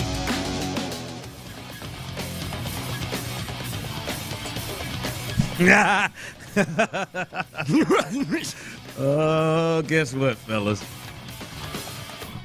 What happened? Tell me. Guess what? Tell it. Oh, this is unbelievable. I'm going to really have to play my cards right here. Shout out first, happy birthday to my youngest, Nicholas. Turned 4 years old today. Said to me today, I can't believe I'm 4. Happy birthday, old Nick. Happy birthday to Nicholas. He's 4. Big party this weekend for him and his sister. Tomorrow, we'll be at the Fertitta Center. Oh, yeah. Biggest sporting event happening in the city this weekend. You taking Nick? Oh, yeah, Nick's going. Nice. Oh, is he really? Yeah, he's going. Houston Cougars, Kansas Jayhawks, final game of the regular season, senior day, Juwan Roberts. He better not get in foul trouble. Biggie was saying he's going too. But you know what else has been? This is from the Houston Cougars. His voice guided fans through college basketball's most memorable moments. Uh-oh. Stay in your seats at halftime. I know. Saturday, as we honor the voice of March Madness, Jim Nantz, with a special presentation. Please run into him. I knew that was coming. God, please be there. Please seek him out. Oh, Jim. And I'm close, baby. I got close seats. Let me do my job. I just don't know. Does this mean that Jim's going to be there or they're just honoring Jim? Yeah, He's that's worded be there, oddly. right? The hell's he got to do? This is Jim's golf season where he's. Yeah. We're CBS for golf. God, I hope and he's obviously there. it's his alma mater. It's whatever. But I hope Jim's there. I just got the red carpet. We're wanting to get into a controversy. And I'll behave. I got both my kids and my mom with me, so hopefully that is still. But I hope I run into moment, Jim, man. because I'm gonna tell him. I'm gonna tell him about it. Hey, Jim, how you doing, man? You remember me? I'll send you the clips. You can play it for him from your phone. Yeah, I got it right here for you. Here, sit back. I don't know if I had that much time. I hope Jim's ass is there. Because I'm going to try to get – I'll try to get a picture with him. And I'm going to mean mug the hell out of him. Oh, that would be so good. That would be so good because he would have no idea. No, he going to know. What's up, Jim? Remember me? Nah. Where did I know you from? Let me tell you. Let me do my job. I'm Ron. Look, hey man, I don't know who you are, but I'm just trying to. I'm here on the red carpet, man. I just need. Trying to be honored, man. No, stop, Jim. I just need 2 minutes of your time. I host the #1 afternoon drive sports show here in this city. The top-ranked show in the city. Thanks, Larry. And you brought your happy ass on the air for us, and we just wanted to talk to you about something. I asked you a simple question about the Houston Texans. And then you went on and hung up on us, and then tried to act like I was trying to trap you into some sort of controversy. And then I heard you went off and just start cussing all over the place after we got off, trying to make me look like a fool. Yeah, you remember that? You better take this damn picture, and I'd like an apology, to be honest with you. Yeah, I mean, something like that. You think he would apologize? Nah, man, Jim. Look, I'll forgive you if you just take his picture of me and my boys, man. Take his picture with me and my boys. My mom. Oh, is that who's going? You, Mom, and the 2 boys? Yeah. That's nice. If you were Jim, would you apologize? No. No. We just got a call from the coordinator over there for the old Cougs. Cougs Athletics, U of H. Yeah. Great lady. We work with her a lot. Her name's Pam. I like Sweetheart. Pam. Yeah, Pam's awesome. Pam got me the ticket. Hooks us up a lot. Pam wanted me to pass along to you that old Jim Nantz, he is going to be in the house. He'll be in the building. But if you would please not stalk him. That are the staff of the U of H Cougs over there. Can Pam put together a sit down? That brings up a great point. Can Pam put together a sit down? Pam. Never know who's listening. Pam, could you put together a sit down for who's me on and this Jim, Pam? hotline? He's serious, by the way. Who? Oh, I'm dead serious. That was Pam. No, he's dead serious. Pam, can you put together a sit-down for me and Jim so we can bury the hatchet? Only certain people have that hotline number. I mean, it's unbelievable. She's called right back. Think about what this guy's doing. Think about what this guy's doing. I mean, he is really straining one of our connects here in the city. And now he's on the verge of ruining it for the rest of us. Not only can like you and I can't go see U of H KU because he got all the tickets that were available. They should have done it for the We ain't going to the boxing radio row either. And now all of a sudden he's going to stalk Jim and he's going to piss her off. I just want to have a small conversation with Jimmy. You think Jim wants to have a conversation with you? Clearly he doesn't. Last time we tried it. I like to think Jim told Pam to give you a call. All right, man. Pam, if you want me to back off, I'll back off. See, that's the right way to handle it. You should. She was really nice about it, too. She was like, if you could, maybe tell him. Till I get in the building. Oh, no. Pam, I'm sorry. He ain't going to do nothing, Pam. All bark, no bite, man. Don't worry about it. See, now he's going yes or no, sir. He's going yes or no, sir. Can I have a picture, maybe an autograph? I ain't taking a picture. He ain't going to stalk. He ain't going to big chest nobody. I'd love to pick her brain sometime, Jim, about the industry. Bark, no bite. What happened? I mean, I just don't. I mean, look, I'd like to think you got more sense than that. So we have that confirmed. Well, I thought Jim did too. So we have that confirmed. Jim's in the building. He's in the building. Please. Do not stop. I would just like to think you got more sense than that. The showman. I mean, to get invited to a place on the free, doing you favors. I'm telling you, man, if Kansas is down, and you get in there and make an ass of yourself of one of the biggest alumni that U of H has in the media business in the game right now. They're down 15 at the half, man. I don't know, man. I may be in a tough place. Yeah, see, you need to stay in your seat. You just need to stay in your seat, man. It's easy. Just stay in your seat there, Bob. Can we play what Jim did to me? No, just play. I'm always up for that because it is gold. That is a top 5 moment to this day of this show. It was so good. Not in the moment, but now. Hey, Clint, I did want to get to this. I'll see you tomorrow, Jim. I did want to get to this. As Dalton Schultz, you've hit this a couple of times.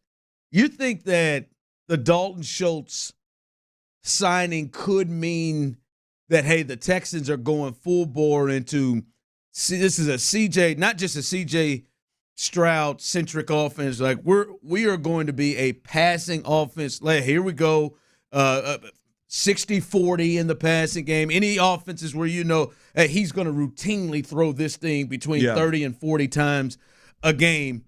And if that is a thought, which is fair right now, and we talked about it earlier, are they going to make any other major moves to add to this offense? Can they win this way? Can they win and get to the area that they want to get to? And the area, and I'm saying, is AFC Championship game. Yeah, that's got to be the next step. Can they win this way by just saying we're going to be a throwing football team? Do they have the team to be able to pull that off? Yeah. They do. I think they would have just as good a chance doing it that way as they do as they're currently constructed. As this roster's built right now, I think they're going to have a hell of a time trying to get there running the ball the way that they came in here thinking they were going to have to run the football.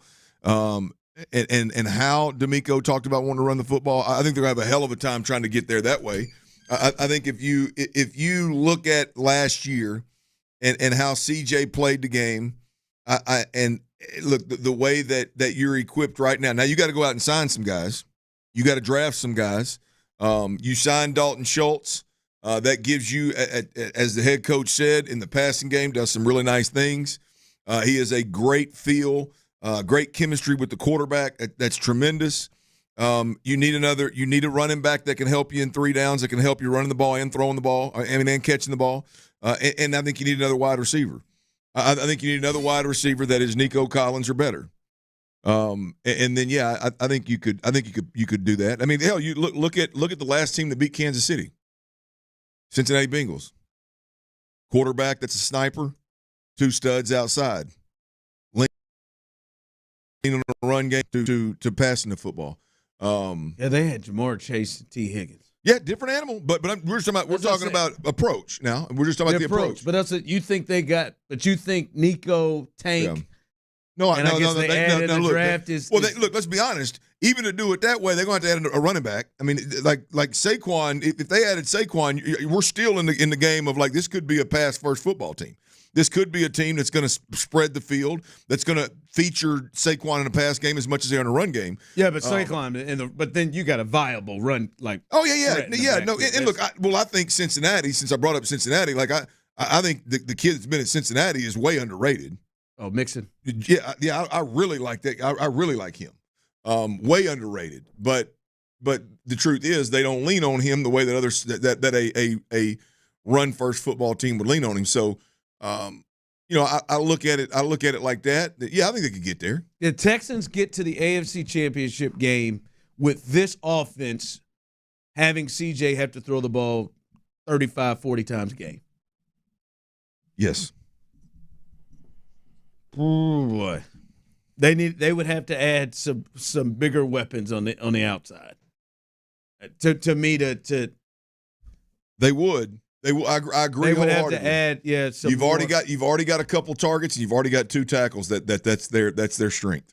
Because you're right, the Bengals did that, and their defense kind of gave some fits, but they did that. But they had 2, well, at least one very, very special other one who could just go up and do those things. And you got to get better. You got to add some dudes, but if they add the right guys, can CJ pass their way to an AFC Championship? And I believe they can. By the way, the best that we've seen in the game maybe ever did it for 20 years. So, I think it could be done. I believe that much in CJ, but you got to. No, I don't believe that much in Dalton Schultz, Nico, and Tank. I believe you got to go get him more. Yeah, for me, it's not as much CJ. It's sure. Yeah, it's around him. All right, what you got coming up at the 4? Well, Ron, we talked a little bit about Jaden Daniels.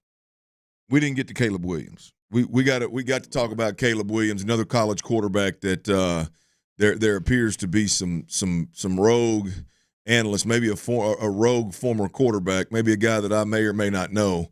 I think maybe a little bit out over his skis on Caleb Williams. Let's talk about college quarterbacks in the draft coming up next. Before we do that, got to talk about.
Content the Texans play here. Always live on the free Odyssey app. Sports Radio 610 presents The Drive with Stoerner and Hughley. Clint Stoerner's Football at 4. Woo, hey, fellas, I just got this email and was checking it in the break here, man.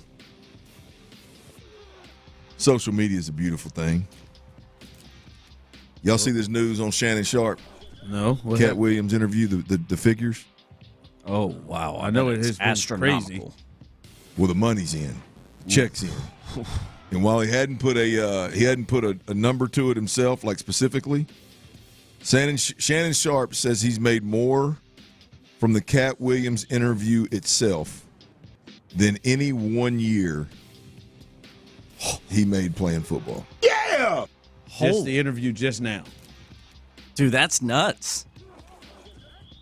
It's unbelievable, man. Good night. Like he needs it, too. 60, it's up to full episode views, start to finish. And this is, I mean, it's a two-parter. Yeah! 61 million full episode views. 320 million views across all CSS social channels. I mean, his TikTok doubled. 1.6 million audio downloads, which is how I listened to it. I didn't watch it. I was listening to it, just the audio behind it. But I mean, he came in a rough time, boy. What does that look like for Shannon Sharp? I mean, can you look up his? I got the most he ever made in one season was $5 million. It's crazy to think that one of the best tight ends we've ever seen didn't make more than $5 million a year. Well, but I guess he did play a while ago. 1990 was his first year. He made $148,000. This website I'm looking at has his net worth at $16 million. He made 22 in his career. $5 million. I mean, that's just his first year with the Ravens was the most he ever made. And apparently that boy, when you get that kind of YouTube, just strokes you a check, huh? He only made $900,000 in 2004, his final season. That's crazy. That had to be the vet minimum. The vet minimum at that point in time. Was that Baltimore? No, he went back to Denver for his final 3 seasons. Well, I forgot about that. I don't remember the second trip to Denver. Yeah. Who was quarterback in there? Plummer? No, it had to be somebody after Plummer. It had to be Greasy. Yeah. Good call, man. Yeah, he had a 200-yard game at a game I was at. That dude was cold-blooded, man. He'd make a whole lot of money today, boy. They wouldn't stop at five. They wouldn't stop at Blake Cashman money today. Yeah, that's for damn sure. Blake Cashman gonna make Speaking of old players, obviously, who. Look, I know he's arguably self-proclaimed. I believe today he's hosting the Dan Patrick Show today for the first time ever, which You talk about a hell of a story, boy. I'm happy. Hey, I love where he's come from. We've had him on the show. Look, he's a good friend. I mean, he is a that story just continues to get better and better and better. Obviously, he hit rock bottom. That couldn't get any worse. Clearly, but I mean, just his whole story overall is. Thank God, the only way it could have gotten worse. Thank God it didn't. Yeah, no question about that. And he'd be the first one to tell you. I told y'all the story about Ryan Leaf, and I had a buddy of mine who, and I've known Ryan since he's the one that when I threw the 4 picks against the Giants, I got benched and he went in. So I was in Dallas a year with Ryan, and I got to know Ryan really, really well. And of course, after you get through playing, you go one direction, he goes the other. There's really, especially doing what Ryan was doing, he was either coaching or he was into the pills or in jail kind of deal. So we obviously didn't talk then, but I kept up with him, and he was back in California, basically running a substance abuse, mental health recovery type program organization there. And one of my best friends from college, one of my best friends to this day, his younger brother had some serious issues that came out of nowhere. And he called me one day. He's like, hey, man, Ryan's running this deal out there. I need to get my brother involved in it. It's from Ryan. I called Ryan. Ryan said, be out here in 2 days. I'll be in L.A. We'll set a meeting. Set a meeting up with Ryan in 2 days. We flew out there. And I'll tell you the story later on about the brother. I mean, it was a mess. He was messed up, the brother was. On the plane going out there is when I realized how serious it was. I'll put it to you like that. We get there. Ryan has him in a recovery, for a lack of better, to my ignorance. I don't know exactly what all it's called, but in a recovery program, live-in. And today, that same dude that we weren't real sure what was going to happen is productive, making a damn good living back in his hometown where his family lives and everything.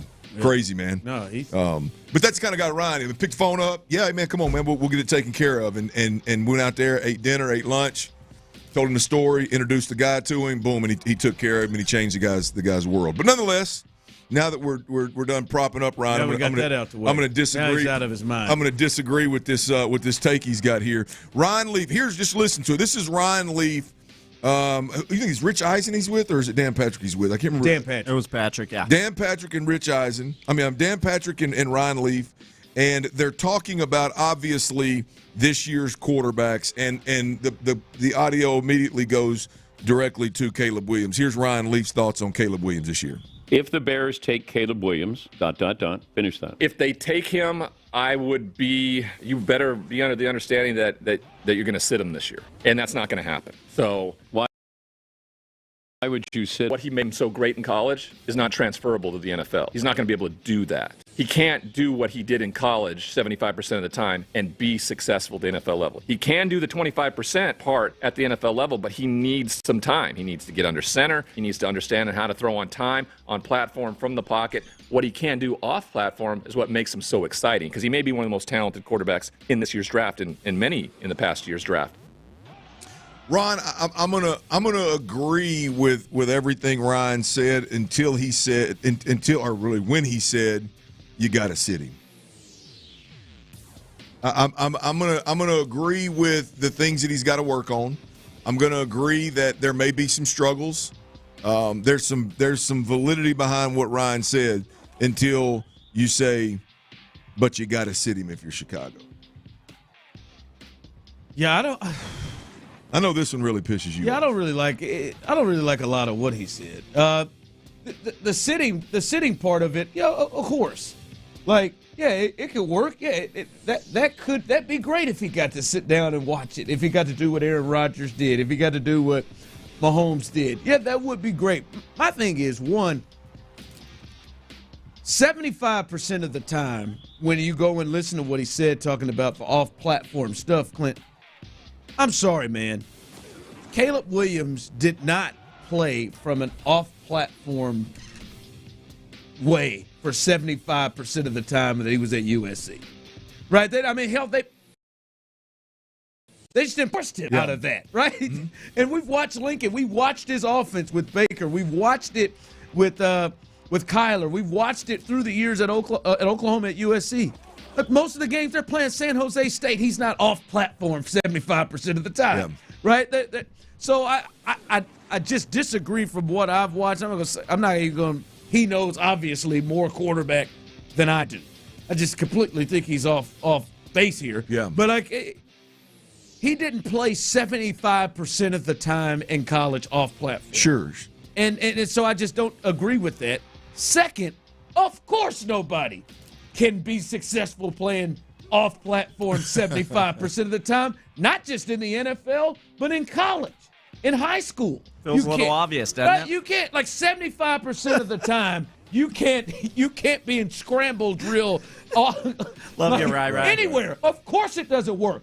But to say that he can't get away with making those type of plays at times in the NFL is insane. Of course he can. We got to stop this. We're seeing I just watched Case Keenum throw the ball across his body and make a throw to Dalton Schultz. You'll tell me. Did you talk about the one that Dalton stole from the linebacker? Yes, he tried it. You will tell me he can't make an off-platform throw. Right. How many times did we see CJ coming over and you're like, oh, God, he came back and hit Tank across the middle of the field, or he hit Nico and did those things repeatedly. Hell, he never even did that at Ohio State that much. Yeah. Man, Josh Allen's been doing this since he's been in the league. Brett Favre started it. He's been doing it since he's been in the league. Some of the old heads did it too. So relax, the old head army, relax. He can't. No. Yeah, look, Ron. Now that your point, you're digging a little deeper, and I agree with you as well. I mean, the thing with Ryan is like, whether it's 75% or it's 50%, he's going to have to adjust his play style in the NFL versus in college, regardless of what that percentage says. He's going to have to throw the football on time. Like the air raid offense and I'm not sure if Ryan's system, what was Mike Price's system at Washington State? Was it air raid? It looked like just throw the ball all over the place. It wasn't air raid. I think he was a West Coast guy. But either way it goes, they threw that sucker. They threw the hell out of it. Yeah, right. It was run and shoot or it's one of those. It wasn't an air raid though, because I don't think he came out of the Mike Leach tree. He was before Mike Leach, but and Hal Mummy. But nonetheless, the part I agree with is the overall points that he's making. Every quarterback has to do, right? And every quarterback has to be able to play on schedule, on time, and process at a high level. And I'll be honest with you, I think Ryan's leaning into the air raid system as a non-progression, non-timing type of system, knowing he's going to have to adjust. Now, I'll also say this. If what some people, which I think is crazy, if some people believe that Jaden Daniels goes number 1, correct me if I'm wrong, but Washington has the number 2 overall pick. That's going to put Caleb Cliff Kingsbury, who is the same exact system. So if that's the case, then there's quarterback clearly, coach last year. He's going to be able to play damn near the same way. And we've seen guys, whether they survive in the NFL long term or not, whether people believe it or not, we saw Kyler Murray come out and get a Rookie of the Year award in the same offense and with that same play style. We saw Kyler Murray then go on year 2 to win 10-plus games. And I mean, at one point they were one of the better teams in the league. It was late season collapse. They were one of the better teams in the league. So, yeah, I don't disagree with the overall gist of what Ryan's saying. I just disagree with the thought that he has to sit. But you know where he's getting to. One, I honestly, I just feel like he's in the thought of, man, these cats coming in here thinking they can do what Mahomes can do is a bit is they need. Yeah. I think there's a thought of, and I've said it to you. I think I hear it from you sometimes in terms of like to be able to win that way, to be able to play that way, and you know, and we haven't seen very many people do it. Mahomes has been able to do it, but to me, that's where it looks like he's going. Well, Mahomes said a year, and look what he did, and he plays the game like Caleb. Let me tell you something. The year that Mahomes set clearly did not do anything to stop him from doing the things that you're saying that Caleb can't do. He went the next. He set a year. I watched every one of them. In week 4, he's throwing no-look passes against the Baltimore Ravens. Yep. In week 4, he's doing everything that he did at Texas Tech. Okay, so I mean, you got they don't tell me the year that Mahomes did not stop him from doing these off-platform things. No, I don't think it would change Caleb. Yeah, I don't think it would change Caleb either. Now, but I will agree. I don't care who you are. I don't care what quarterback you are. I think it is in your best interest to sit a year or a year and a half or 2 years to sit and learn. If you're in a good system, if you're in a stable system, if you're behind a veteran quarterback that's on his last leg, or if the environment is right, I think that too is a very really common sense approach. But nonetheless, I just disagree that Caleb Williams is gonna needs to sit. I don't know. First of all, ain't no top 5 pick sitting.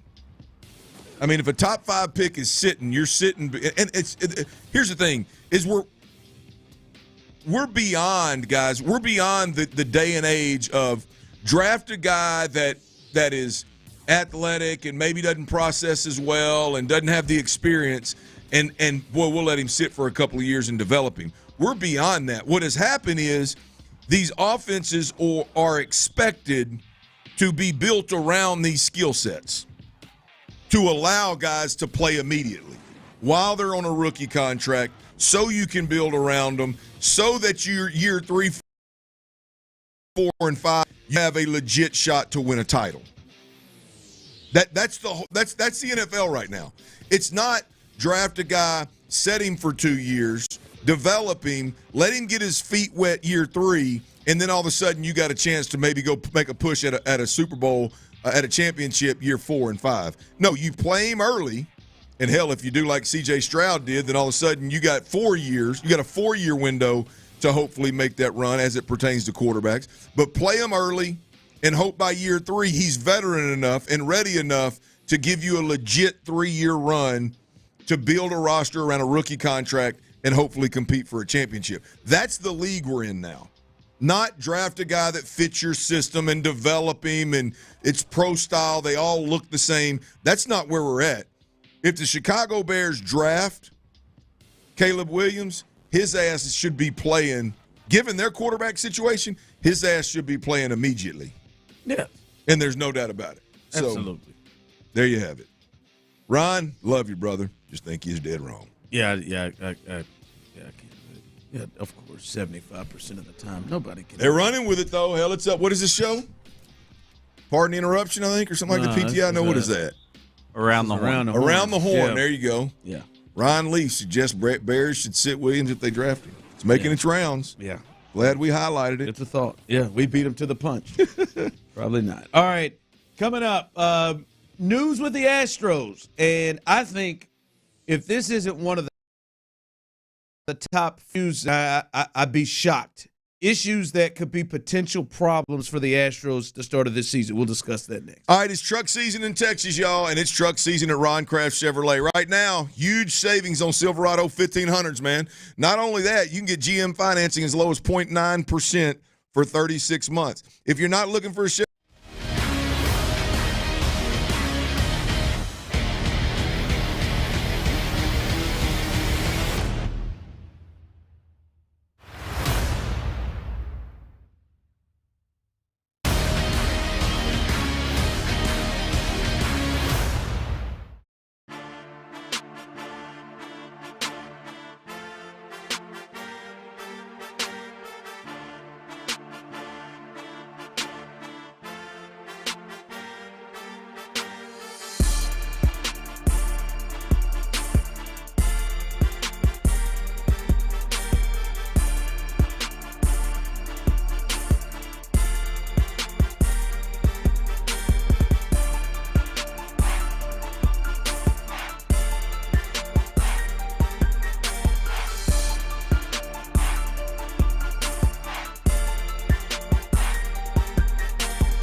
Check them all out on the Odyssey app thanks to Planet Fitness. Get that big fitness energy. Sports Radio 610 presents The Drive with Stoerner and Hughley.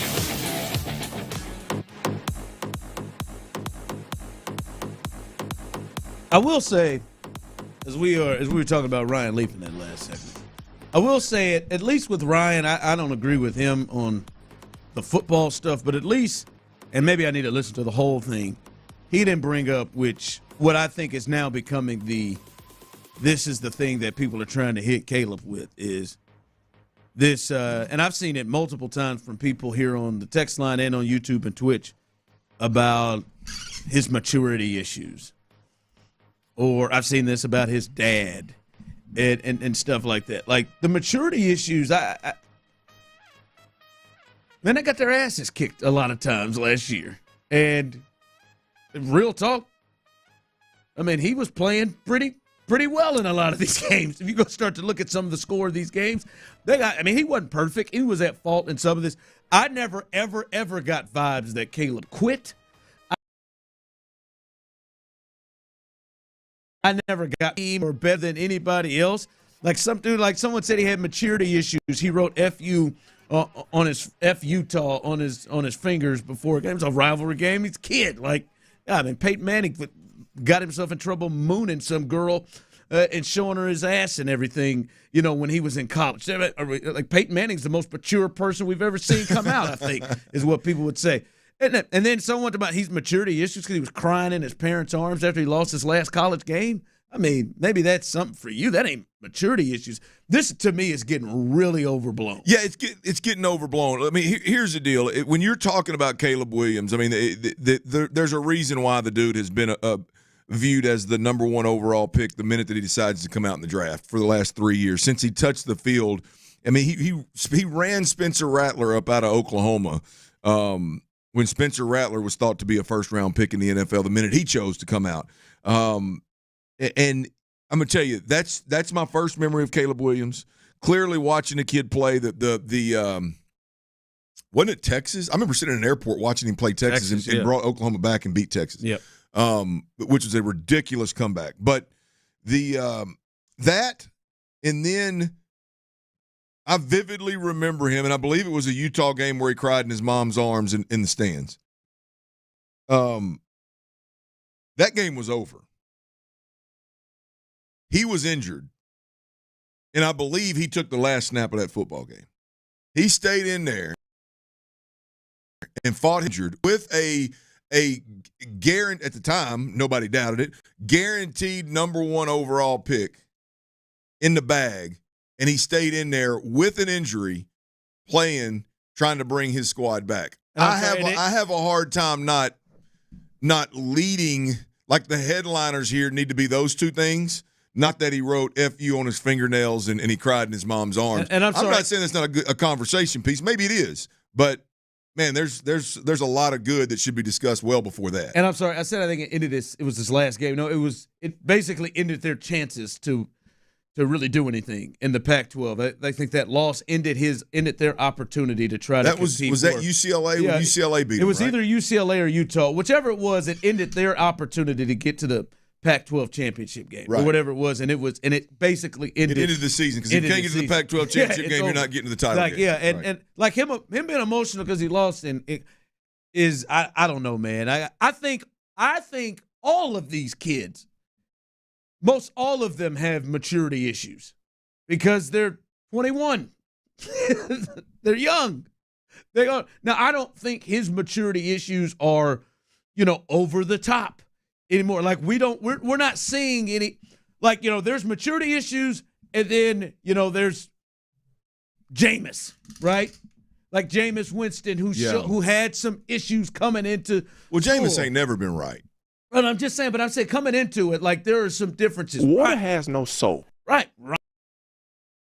Ryan Leland, Baker, right, had some, like Caleb don't have that. Yeah.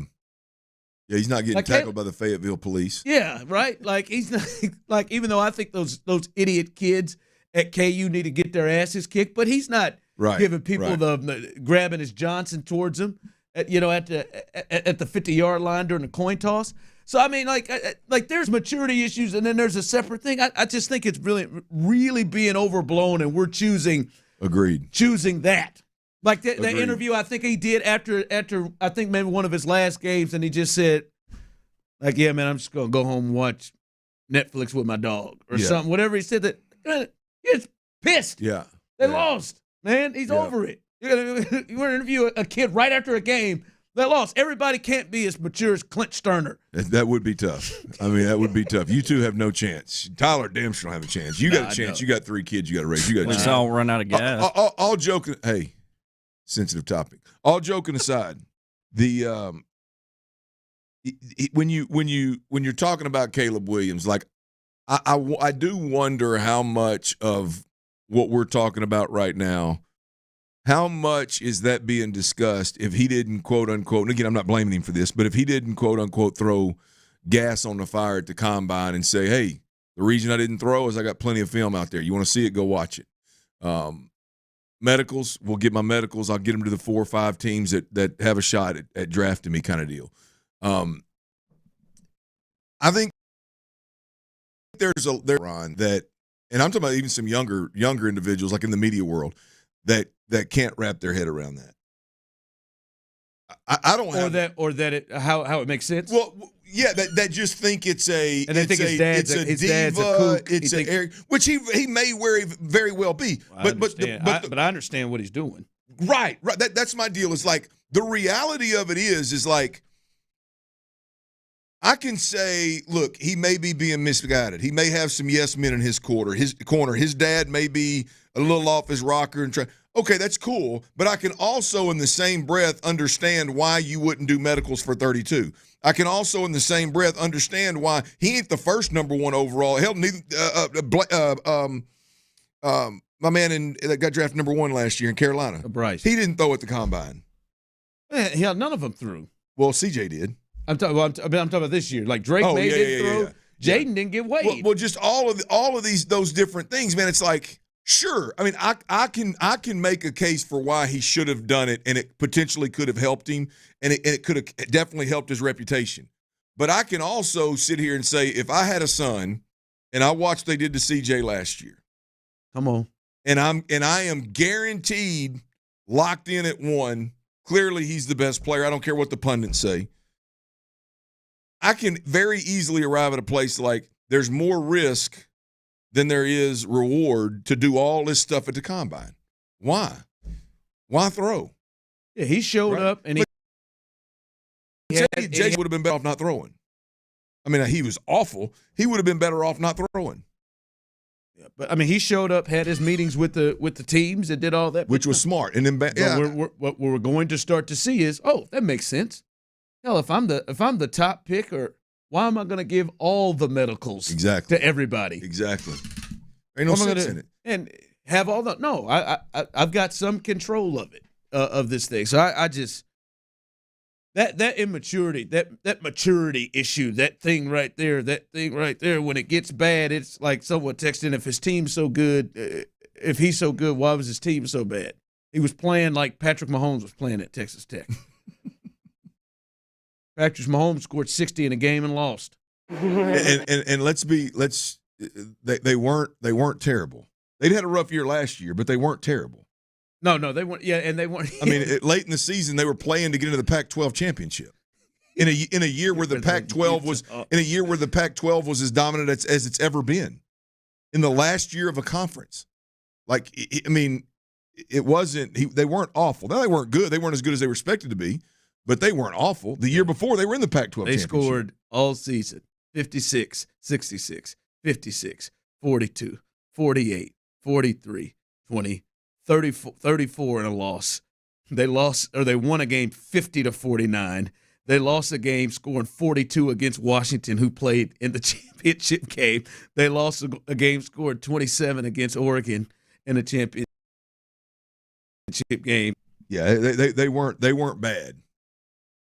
And it wasn't like he wasn't scoring. They just didn't. They just didn't meet the expectations of what everybody had for the generational quarterback that transferred that with a coach that bounced that everybody expected. Yeah, that everybody expected to win a national title. They just didn't get there. He may not work out. Obviously, as you know, it's a crapshoot. This stuff that's just brewing up here. He's immature because he cried in his mom's arms after his football career in college, basically. Mama's boy. Yeah, I am. I am. Kidding, listeners, chill. Yeah. Linda would have slapped me and told me to tighten up a bit, but I am a mama's boy. I believe it. Nah, but after that Mississippi State game, she didn't let you cry. That's pitiful. Tennessee, bro. No, but I mean afterwards. In the Mississippi State. When it became Mississippi State, maybe not the Tennessee one. Yeah, but she almost cried on the dock.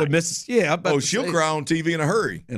Ask her a question. Call her right now and ask her a question about me. She'll start crying within 5 minutes. All right, here we go. She might do it when soft-ass Linda. She might do it if you ask her a question about me. All right. How confident are you? All right, I'm. Me and Clint are in a completely different spot on this. How confident are you that the Houston Texans, the people making the decisions, pulling the strings, will actually take a big swing in free agency on the offensive side of the ball? That they'll bring in a big-time free agent on the offensive side of the ball. How confident are you that Nick and D'Amico will do that? We'll discuss that next.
from the Twin Peaks studios, Sports Radio 610 presents The Drive with Stoerner and Hughley.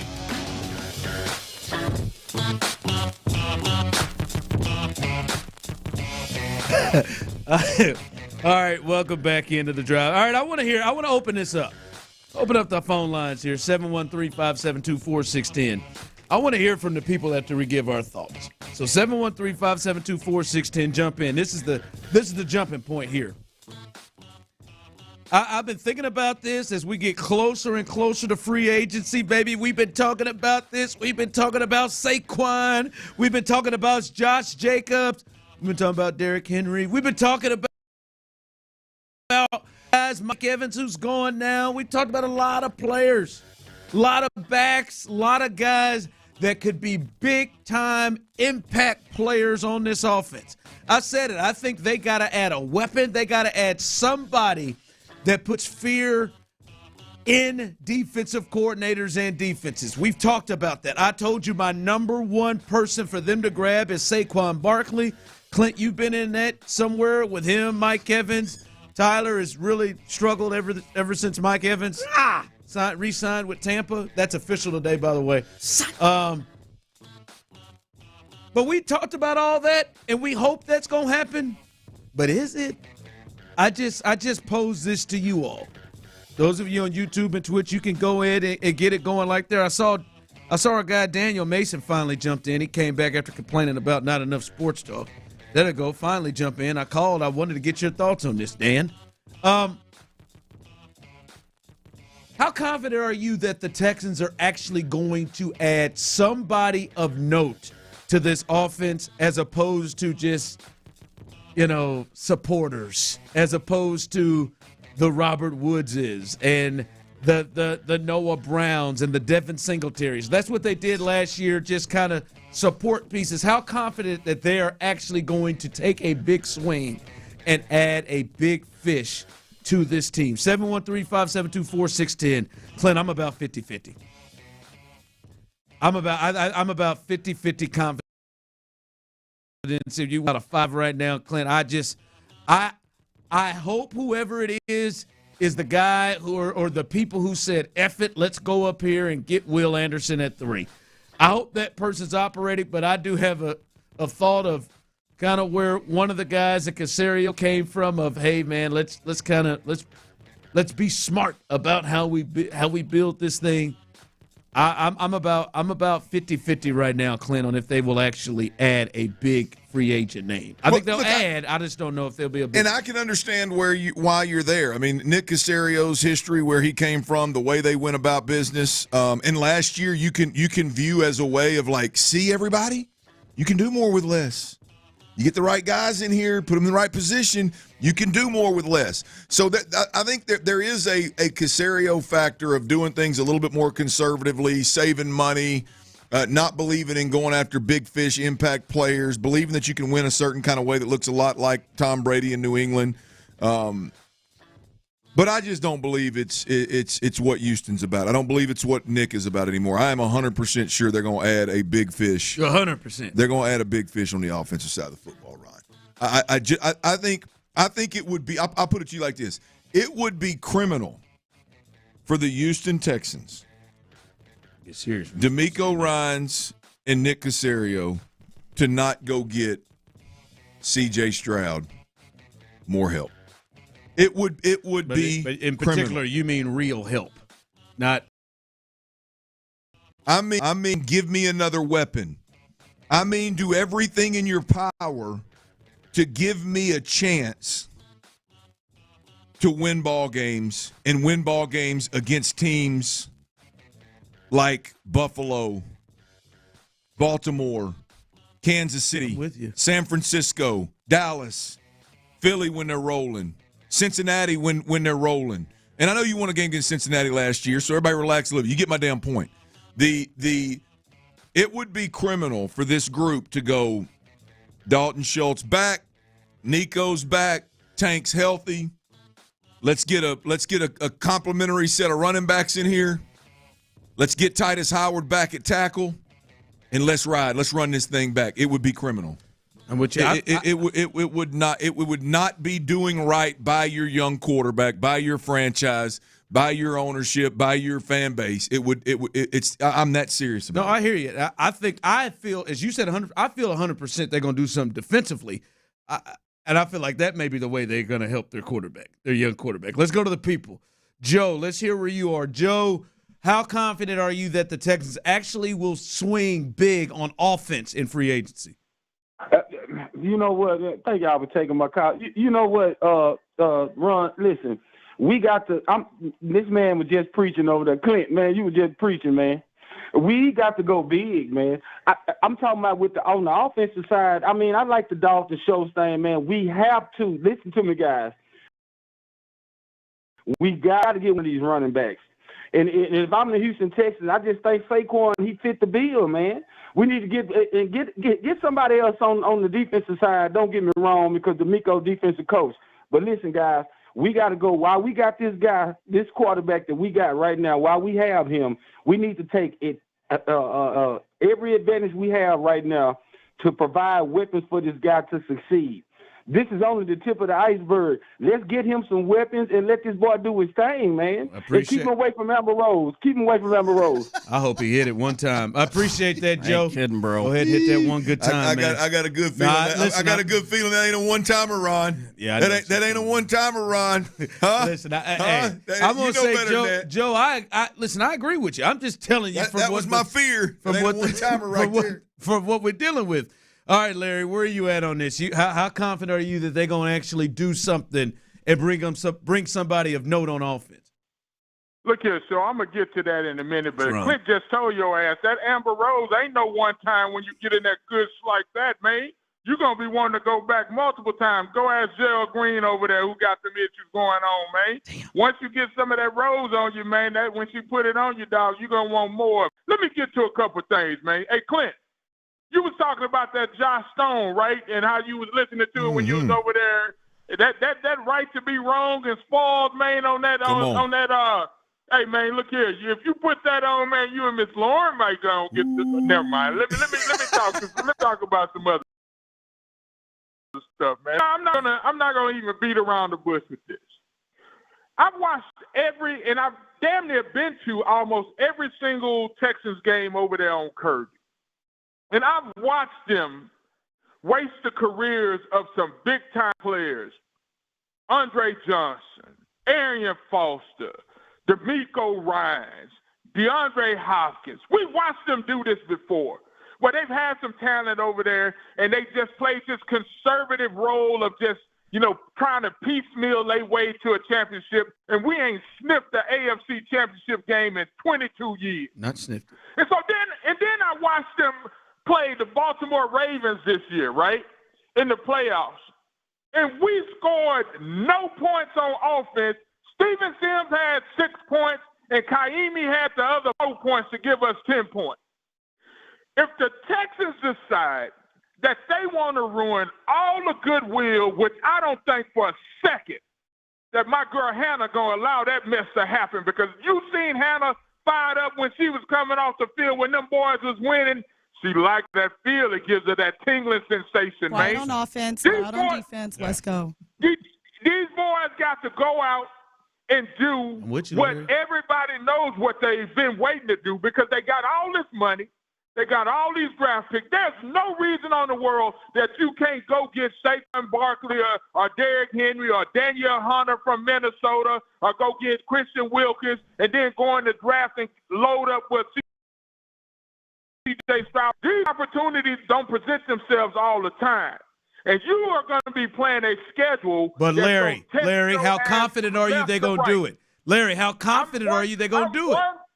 I'm 1,000% that Pinky Ring and Hannah are over there in River Oaks right now, pouring them some of that white hen, telling Nick and D'Amico that y'all ass better get this done. Because I'm going to tell you this, D'Amico ain't finna sit there and allow. He didn't come here just to watch football. He sat through when they wasn't being aggressive in free agency and watched them careers go down the tube. D'Amico came here to play. And the fact that these boys went into the playoffs last year and sped up that rebuilding process, they ass is just a couple players away from the Super Bowl. So I know it's 1,000% in our hall. All right, let's hope so. Hope that guy who said, I'm going to play Javier Thomas over Dez King ain't the one out here swinging out these decisions. I'm just saying, man, you could see a scenario where, all right, man, maybe we don't go Saquon Barkley, but we'll go Tony Pollard. You know what? Maybe we'll add like a Tyler Boyd. We'll add something like that, and then we'll draft somebody in the draft. Like, to me, none of those are big swings. They're swings. They're additions. I think it makes them better, but none of them are big swings to this team. I wouldn't be surprised if they add 2 difference makers on defense. But, Clint, I'm not 100% sold that they're going to say we feel like we need to. I hope so. We need to add Jacob Derrick Henry like we feel. Look, here's the deal. I'm 100% sure that the Texans are going to add a major piece on offense. And Larry, I hope you all are right. I am 100% sure the only white hen in Cal's house is Hannah. We going to get to that poison ivy. I did not say that, Hannah. I'm not supporting those lines. Just here to tell you. Does this count as us being on your show? Absolutely not. Hannah, would you quit asking that question unless you're live and in person? Or at least on the phone, please. Thank you. Just want Hannah to know I did not refer to you as white hen. What? It's a compliment. It's a female. Just want to be it's a female species. I think it's very lovely of you to say that. The only white hen in Cal McNair's house over here in River Oaks is Hannah. Tell you, boy, I could see them adding Justin Simmons. I could see them adding Christian Wilkins. I could see that. And then going a little lighter on the other side. Well, I'm going to tell you what. I could see it. I can't. And if it's – when it does happen, if it ain't the right pieces, I'm going to be even more disappointed.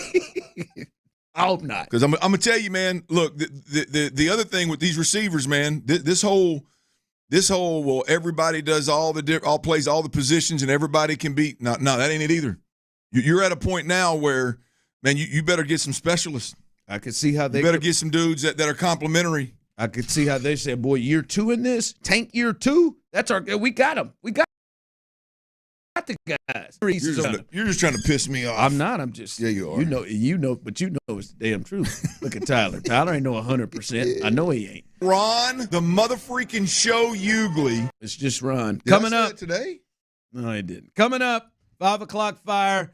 We got to get into it. The biggest event in this city, sports-wise, coming up this weekend. We'll discuss that next.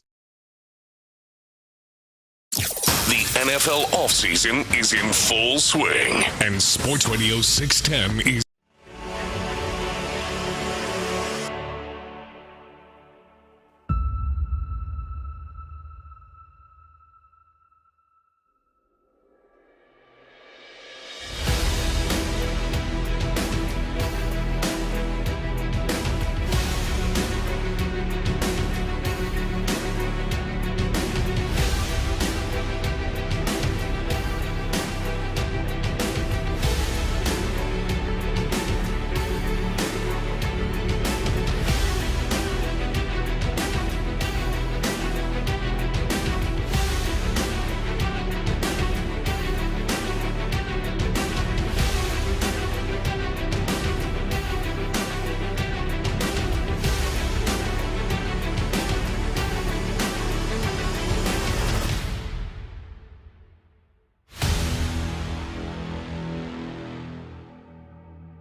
Live with Stoerner and Hughley. It's the 5 o'clock fire. It is 5 o'clock. Congratulations. Don't screw it up. Congratulations. Hopefully you're off work on this Friday. Luckily for you, Old Dirty, the DILF. The big DILF. And Psycho T had the latest. And the latest is, this is 5 o'clock fire brought to you by Kirk Holmes. We appreciate Kirk Holmes for helping us bring 5 o'clock fire. I did want to start with this week's biggest sporting event happening in the city, but I want to start now with some breaking news. This is about 5 minutes old, and I think this is significant for the Texans, because I believe potentially their number one free agent target could be affected by this. Clint, the Ravens, who franchise tag Aggie, who does wear the gold ring. Former Texas A&M Aggie, allegedly, wears the gold ring. Justin Madubuike. Aggie ring, baby. Clint, he got a 4-year, $98 million deal that includes $75.5 million in total guarantees and $53.5 million at signing. All right, so the Ravens signed their best defensive lineman to a long-term deal and reduces his $22 million salary cap hit that he was going to take with the franchise tag. How the hell? Wow, how does that happen? Huh? How does that happen, folks? Let me add a little more context. They just handed out that contract right there. Whether you think it's a good idea or not, right? This is a top 3 team in the AFC.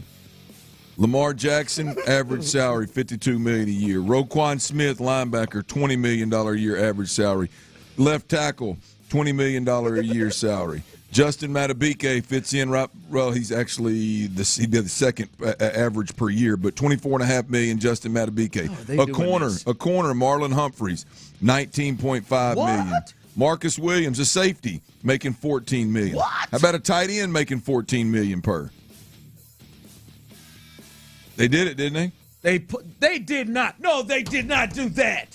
They were not able to fit that in. They got it in, man. No! How? They got it in, How boys. did they do that? How about that? Somehow, folks, it reduced $22 million. He signed.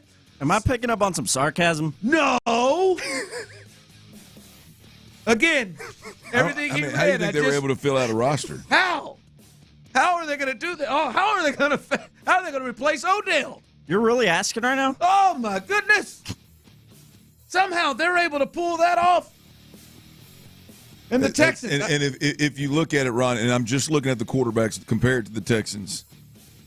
C.J. Stroud's $9 million per on average. 9 big ones. 52 for Baltimore. And so that's the advantage that the Texans have ultimately is an extra $43 million a year as it pertains to the quarterback. And the other advantage is not just the quarterback. Hell, they just don't have many high-priced guys.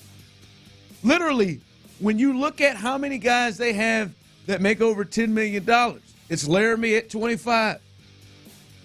Titus at 18. Shaq at 12. And then Malik. Schultz at 12 now. Malik at 11.5. That's it. That's it. That is it, Chief. Some of y'all just going to think they can take on that Saquon contract.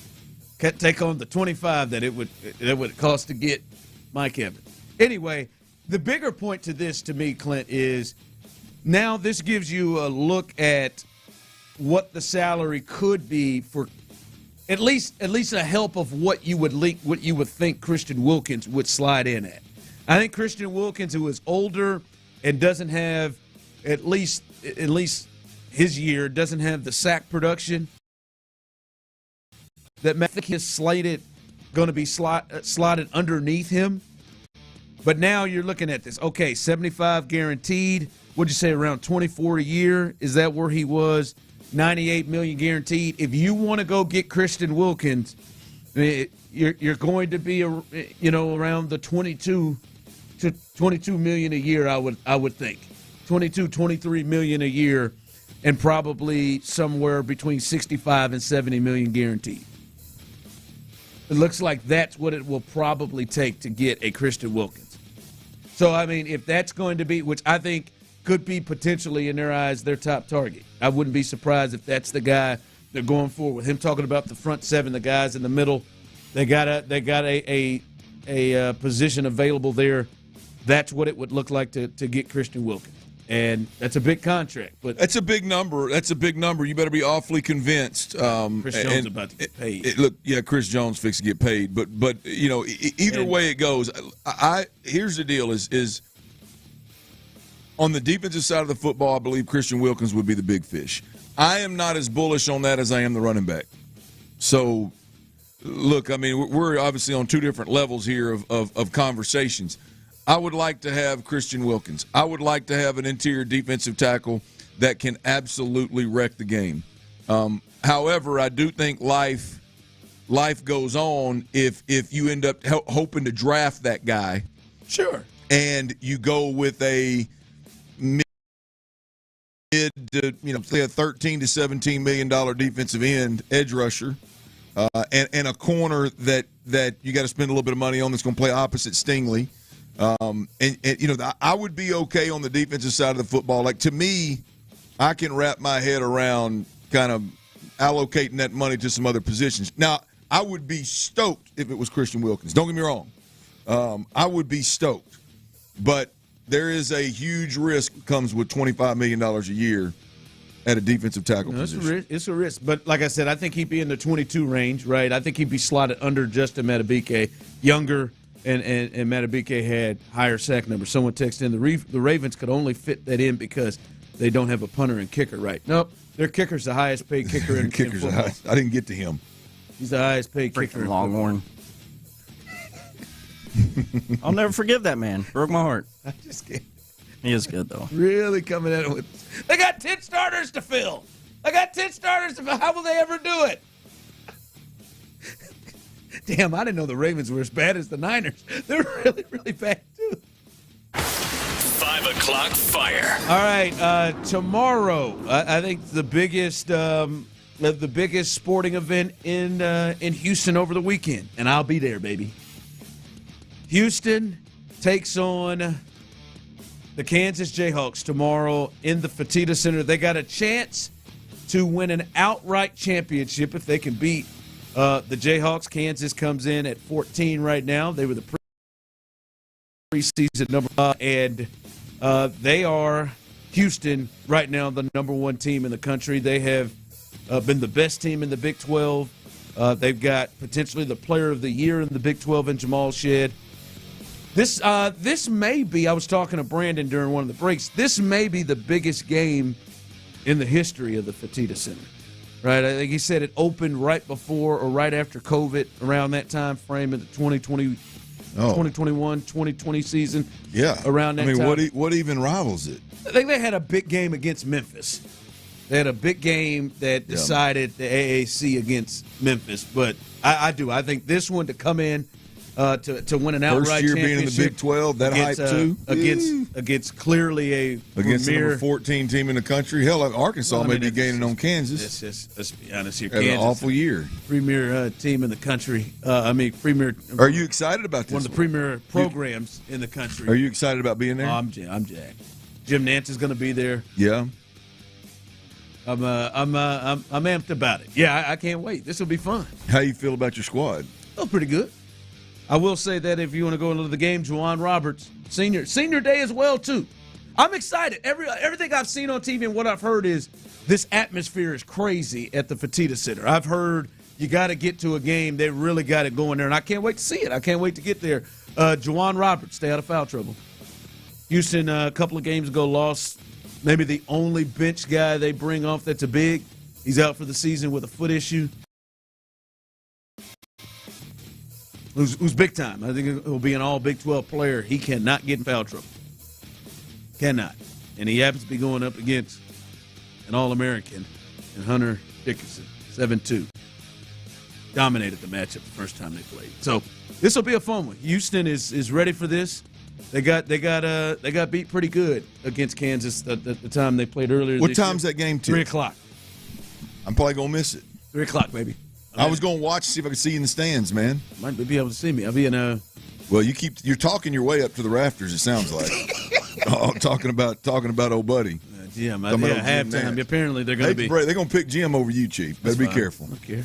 Do it. That's fine. I don't care. I just want a couple of minutes with him, just to bury the hatchet, Jim. That's all. Don't ruin the good time for you boys, That's man. Right, man. Jim will be there. They'll be doing a little presentation honoring him at halftime of all games I go to. They're honoring Jim. Joe. And it almost feels like it's fate. It's meant to be, man. Stars are aligning for you. You just shut up and let me do my job. See if they'll let you walk instead of coming in the normal doors. See if they'll let you park and come in the guts, the guts of the stadium or arena. Maybe you can brush shoulders with him. Yeah, I want his ass. I do. Whoa, and that is a direct quote from yours truly. 5 o'clock fire. All right, I want to see how you feel about this, Clint. Russell Wilson. He's been allowed to have conversations with different teams now that the Broncos said they're going to release him. Ahead of his release, he's already met with the Giants. He's meeting with the Steelers as well. Your thoughts on the Giants already paying big money to Daniel Jones, but because of the contract that you can get Russell, which is very, very cheap, it doesn't really matter there with that money that they're paying Daniel Jones. And then the Steelers, they're still with Kenny Pickett and Mason Rudolph. That won't be a hit either as well. So your thoughts about those two potential destinations for Russell? The Giants make zero sense to me. I mean, given the dysfunction that is, I don't know why Russell would want to join a team that has limited weapons and you're losing the only one that could carry you, that could help you with Saquon Barkley, it appears. I don't know that Brian Daboll survives another year, 500 year. I heard saw where Darren Waller's considering retiring. I don't like that at all for Russell Wilson. You talk about media. Yeah, you talk about media that'll eat him alive. And I'll be honest, I really don't like Pittsburgh. You softened me on it a bit earlier. I think Pittsburgh will chew up Russell Wilson and spit him out if he doesn't win and win big. I think it'll be a terrible fit if he does that. So, I mean, look, he'll fit anywhere if he wins. But I think they'll chew him up and spit him out if he doesn't win, simply because I don't believe he's cut from the cloth. I don't think he's cut from the cloth of Mike Tomlin. I don't think he's cut from the cloth of Pittsburgh. I don't think he's cut from the cloth that's going to allow him to deal with Deontay Johnson and George Pickens, given what we've seen from them. And I'm not real sure that Mike Tomlin has control of them either. Cam Hayward, the undisputed, what I view as the undisputed lead. I mean, he went to bat talking about we don't have a culture problem, and then the next week is when George Pickens didn't block. So I don't really know what's going on in Pittsburgh either. Obviously, Pittsburgh's a spot that if the stars do align, I think you can win immediately, and you could do enough to keep the critics quiet.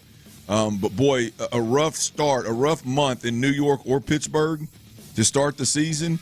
I don't know that Russell Wilson is cut out to weather that storm. I'll tell you where I'd keep an eye is Tampa. You don't think they want Baker back? I think they want him back, but I think Baker's going to have options. I think Baker's going to have options. You think Mike would have resigned though if he didn't know for sure that Baker was going to return? I don't think Mike's making decisions based off Baker. That was a genuine question, by the way. So? Yeah, no. I think they like each other, but I don't think Mike's making decisions based off of Baker. But I imagine he got some thought on who's going to be the quarterback. You would think. Yeah. I mean, that'd be odd for him to they clearly like each other, but I just think I think it's more on all of that could have been true, and Mike and Baker could have been fine. I think Baker, now that there's an opening in Denver, and Baker is a free agent, I think he gets hotter in the free agent world. More so than Russ, but I think my whole point is I think Tampa could have come open, and that to me seems more like a really good fit for Russ. You struggle early. I don't know that Tampa's going to. I mean, hell, they're used to struggling. Other than time. There's Mike right there. They are coming off of playoffs. Yeah, no. Baker had back-to-back years, I guess. But no. Look, that's why I like him there is because I do think he can win there.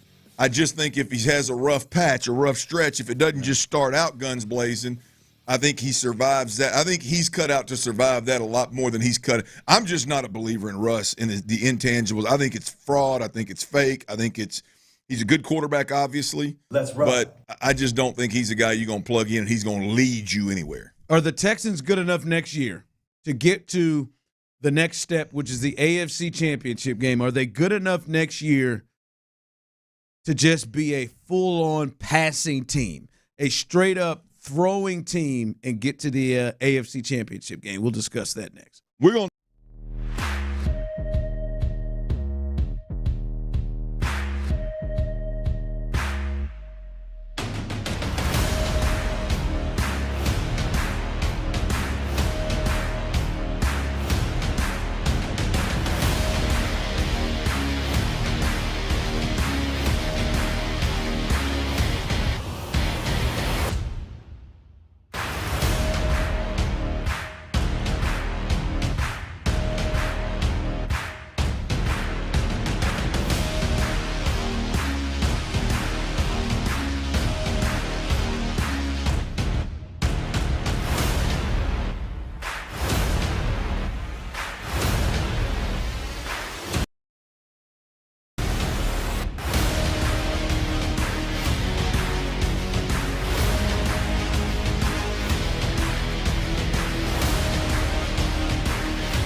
Insider access, exclusive content. Sports Radio 610.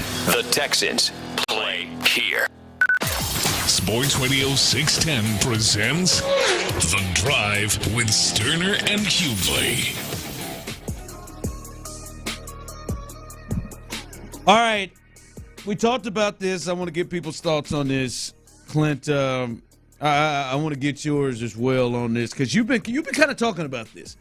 Here's Dalton Schultz. He spoke about this the other day with Pat McAfee, talking about how do they improve this offense. How do they improve this offense moving forward next year? You know, the biggest step for us, I think, going forward is being able to get the run game going consistently. Obviously, that starts with, you know, the guys playing, and I'm excited to get back in the lab and take a look at that and take a look at stuff that we could have done better. And I think, you know, when you give CJ a very good run game, like, the pass game's going to open up even more for those guys. And so, for me, like, I think it definitely starts with the run game. All right now, Clint, when we look at it, especially right now, up front, run game, it don't matter. They don't have the personnel that would at least lead you to believe right now, unless you just, you know, the feel is, all right, they'll be healthy now and this will change, you know, a lot of what we saw in the struggles of the run game last year. They don't really have a lot of, at least this team just doesn't look like a running football team. I think you said it earlier this week. If Dalton Schultz is going to be hard for me to look at this and say, well, this is going to be a run team. This is going to be a team that runs a football. I agree. I think from the outside looking in, that move in itself doesn't make you feel good about improving the run game as a fan or as a media member that covers it, obviously.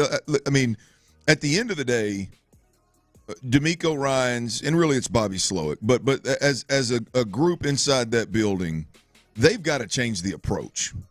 And I'm not talking about scheme and all that, but I'm talking about whether it's technique, whatever you got to do. Like, you've got to demand more out of Laramie Tunsil, Titus Howard, Shaq Mason, Juice Scruggs, the guys that are going to be out there. You've got to demand more. I believe it starts in the meeting room. You watch the film. Schematically, there's nothing they can – that's what they do. I hate the scheme talk in the run game because every team runs every scheme to some degree. Now, obviously, some are heavier than the others, but every team sprinkles in every different run game imaginable so that they all are familiar with it. Schematically, you can do whatever the hell you want to do. I think there's got to be a change in approach. You're either coaching it or you're allowing it, and these guys are allowing a level of softness that is not going to allow the Texans to do what Dalton Schultz just said. And the key word in that sentence, right?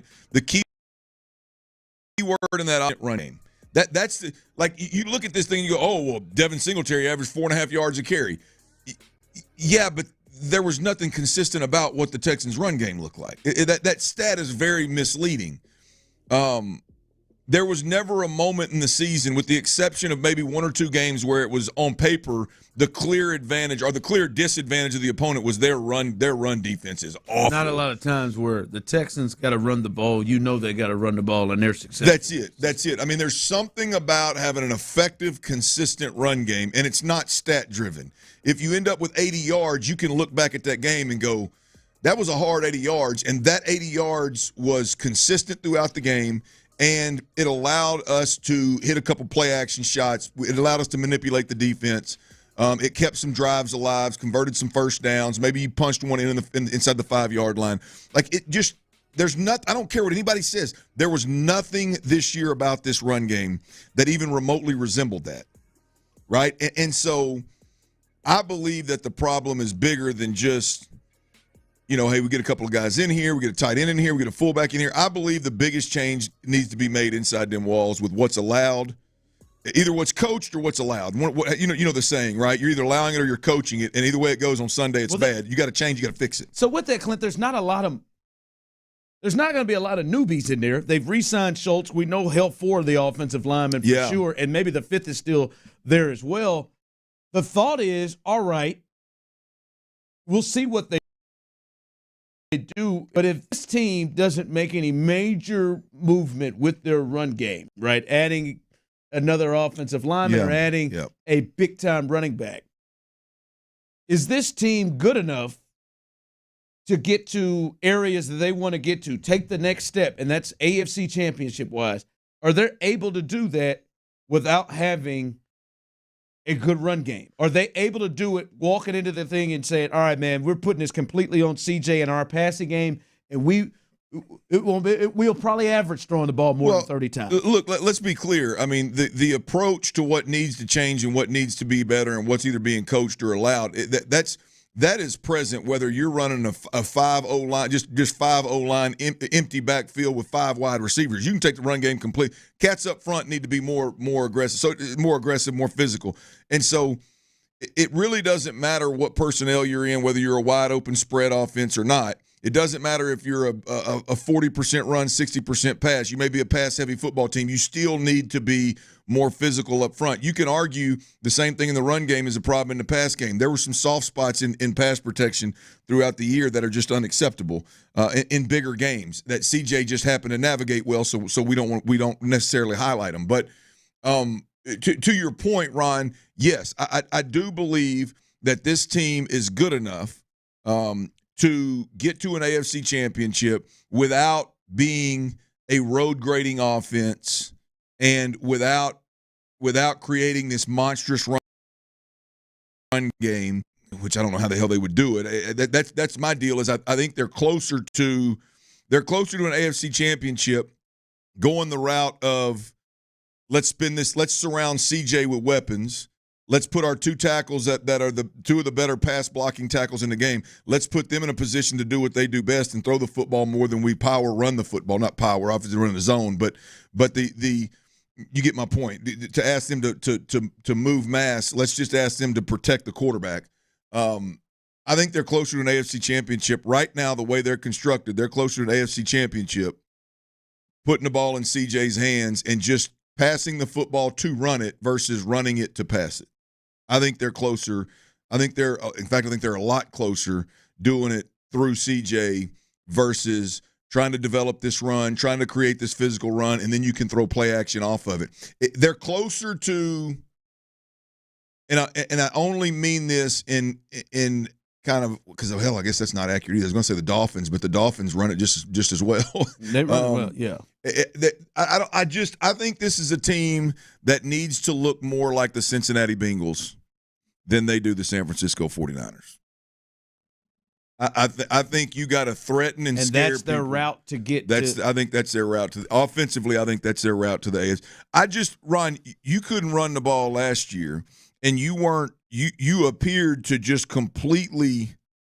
I mean, again, the part that pisses me off is that you watch it, and it was just like there was a disinterest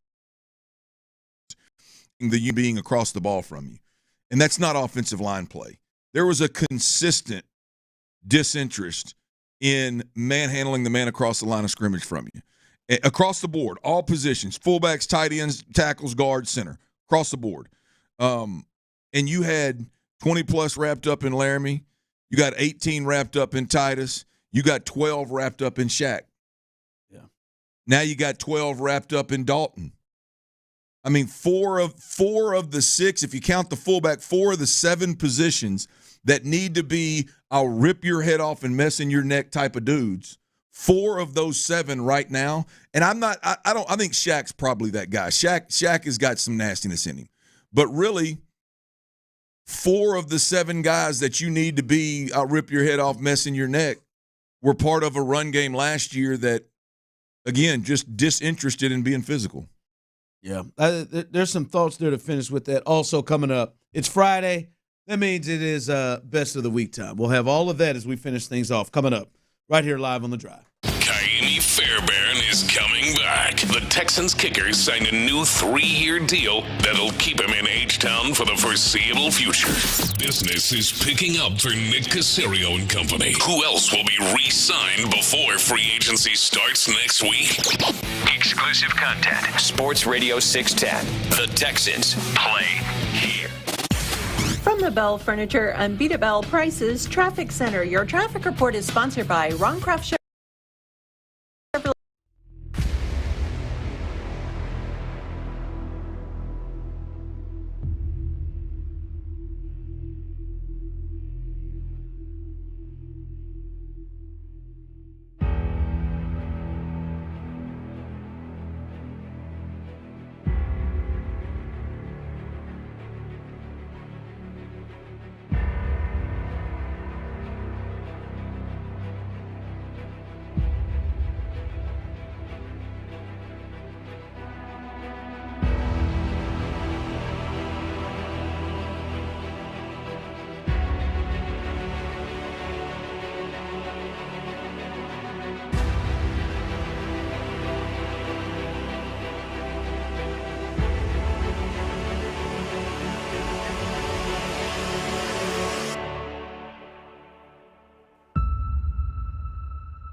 The nation's #1 Generac dealer, GeneratorSuperCenter.com. Live from the Twin Peaks studios, Sports Radio 610 presents The Drive Willie.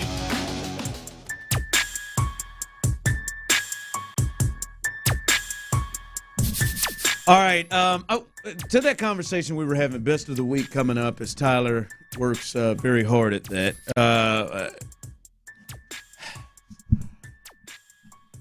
To the thought, can they just say, all right, man, we're gonna turn this sucker over, and we're gonna let CJ throw this thing 30, 35, 40 times a game. That's what we're gonna do. We're gonna be a passing team. You know, even the thought of it, we're gonna use our short passing game to be our running game. We're gonna do that. My concern with that is, boy, they better add another receiving threat that can go and create separation, and they could do that. They could be in the draft. They could be, but I mean, it needs to be somebody right now, because I'm not confident to say, damn, they got a bona fide dude that can just against anybody go and get something that defenses feel like they gotta send coverage to that gives them fear. And then when I look at this schedule, like it is just a challenging schedule with defenses and offenses that put pressure on your offenses and smart defensive coaches where it's like, hey, maybe coming to a game, man, and I know what they're going to do, and they're not going to. Yeah. I don't know that the Texans, as of right now, with their skill position players, can say, all right, man, we're going to come throw the ball. And when teams like they played this year, like the Ravens, the Cowboys, the Chiefs, the Jets, when we think about these teams with defenses and offenses, the Lions, the Dolphins, the Bills, and that's not even in the division, the Packers, that you could just line up and just say, all right, man, we're going to throw this sucker. And we are good enough to just do what we do. Or guys emerging out of nowhere and overcoming. Like last year was a tremendous year, but I'm not going to lean into it as heavily as a lot are. I'm not as confident as most. So I guess my pushback to your comment, Ron, is I believe they're closer.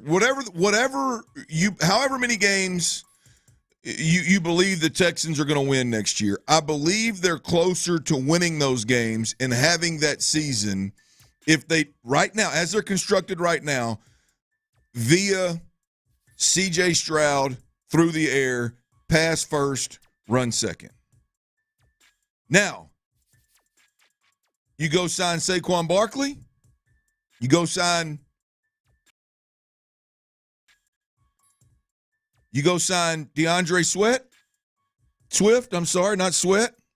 Sweat would have been nice, but Swift, other side of the ball. But you go sign Josh Jacobs. Now you give yourself a chance to at least have a consistent run game. I still don't believe you go out and you've got all of a sudden got this dominant run game, because I don't know if all the issues that we talked about up front in the last segment, I don't know that those just work themselves out because you sign a top-tier back. But I do believe that guy brings more to the table than anything we've seen in Houston since Arian Foster, that running back. I believe that run game looks as good as anything not Arian Foster, potentially, or really fairly easily, actually. Potentially could be as good, but I think it could be consistent. And I think you give yourself, if it's the right guy, I think you give yourself another weapon in the pass game. And I think you still pass your way to whatever level of success it is you have next year. I am not very confident. And look, I believe that they can win ball games. I believe they can score points. I believe they're going to swing big at one of these running backs. I hope so. I'm not confident that they're going to run out there and be the even with one of those running backs, they're going to go out there and be one of those dominant run teams that they. No, maybe not dominant, but like you spoke of the Bengals. Well, that year that the Bengals beat the Chiefs to get to the Super Bowl, yeah, like Mixon had over 1,500 yards from scrimmage. He scored 12 or 1,200 yards rushing in 16 games. Right, that's a run game. Right, that's a run game that then complement with Jamar Chase and Higgins. The team you're talking about, yes. I mean that is a very good point. Is the year that Cincinnati was very Joe Burrow, T. Higgins, Jamar Chase, very I would say pass first football team. At the end of the year, they ended up with a running back that put up some big numbers. And I agree with the point. I just don't lean – I have a hard time leaning into the numbers as much, Ron, because you look at this thing and Devin Singletary would have had 1,000+ this year if he'd have just been healthy. And we'd be having the same damn conversation – I'm sorry, not healthy. If he'd started from jump. Yeah. And we'd be having the same conversation in Houston that we're having about this run game, even though there was a 1,000-yard back. Now, some folks would like to spin it and think that it's going to be enough, but the reality is it isn't. It's going to take a back – if a back stays healthy – and they're CJ centric, he goes over 1,000 easy, even if they are spinning it. But look, we're saying this. We're saying the same thing. I mean, if you don't have a consistent, effective run game, whether that's to the tune of 1,200 yards or 800 yards. If you don't have a consistent, dependable run game, then it's going to be very difficult to continue the level of play that you had this year versus the schedule that you're going to run next year. Can't be one-dimensional. All right, we do it every Friday as Tyler works very, very hard. This is the best of the week on The Drive with Stoerner and Hughley. All right, The Drive is live. I see Brandon Scott is in today. Clint is out. Tyler's probably going to lose his mind. What you talk to Johnny Manziel? Yeah, I talked to Johnny football a little bit. Johnny's ex-teammate at A&M. Johnny's probably like fam to Tyler. Mm-hmm. A part of his part of his best young adult experiences in life. Yeah, I think Tyler says it back too. Like, really, if he came and said, "What's up, fam?" and like your response, I'd be like, "Jay, football, what's up, fam?" No, that's not it. Do you think that would land? That's not landing for me. Jonathan Manziel, what up, fam? We appreciate every last one of you. We appreciate you so much, more than you know, and we are thankful for you as Tyler is giving just at your own risk. Check out YouTube and Twitch as Tyler is making everyone uncomfortable in here. Stop, seriously. They're going to shut your camera off. You doing it at Tyler flashes. I'm in control. Yeah, Tyler's got the control of the sticks over there, especially with me over here on the mic. Yeah, he does today. He's got the full control. He does today. Drive home with Clinton Show. That's your name, Ronald. So I would tell. So I'd say he'll swing his power hips and take your ass off the video. Hey, y'all need to respect how Ron wants to identify. And Ron identifies as a Ron. Right. I'm a Ron. Ronald it is. Just Ron. From Shingun to Tari, and then this year Cam Whitmore. He's along those lines. So hopefully everything's good next year, man. All right, so that's the latest. He is going to be out for the reports today. Vanessa Richardson, Vanessa said that he had successful surgery and is going to be recovering. That's on me. I can't look at this dude. All right. Hey, Houston fans, I am so happy. My dad got mad at my brother for taking a dump in the river one time, so I got up and I got on the bank this time. Dump in the river. Look, a turd floated by my dad in the rapids. Ryan Hughley is out. Brandon Scott is in. T. Mills behind the glass, just in case y'all was wondering. If y'all want to check him out on that Twitch or that YouTube, he'll do something kind of creepy at the camera every now and then. So, whoa, both nipples. He got some small nipples, doesn't he? He got little bitty nipples, man. Definitely offering something different there. Pasty, hairy, small nipples. I mean, hey, if that doesn't bring them in droves, I don't know what will. Cannot get that in the strictly audio medium, dog. Do you do that on your OnlyFans? No pasties, just nipples. The nips don't really bring in the cash like I want, you know.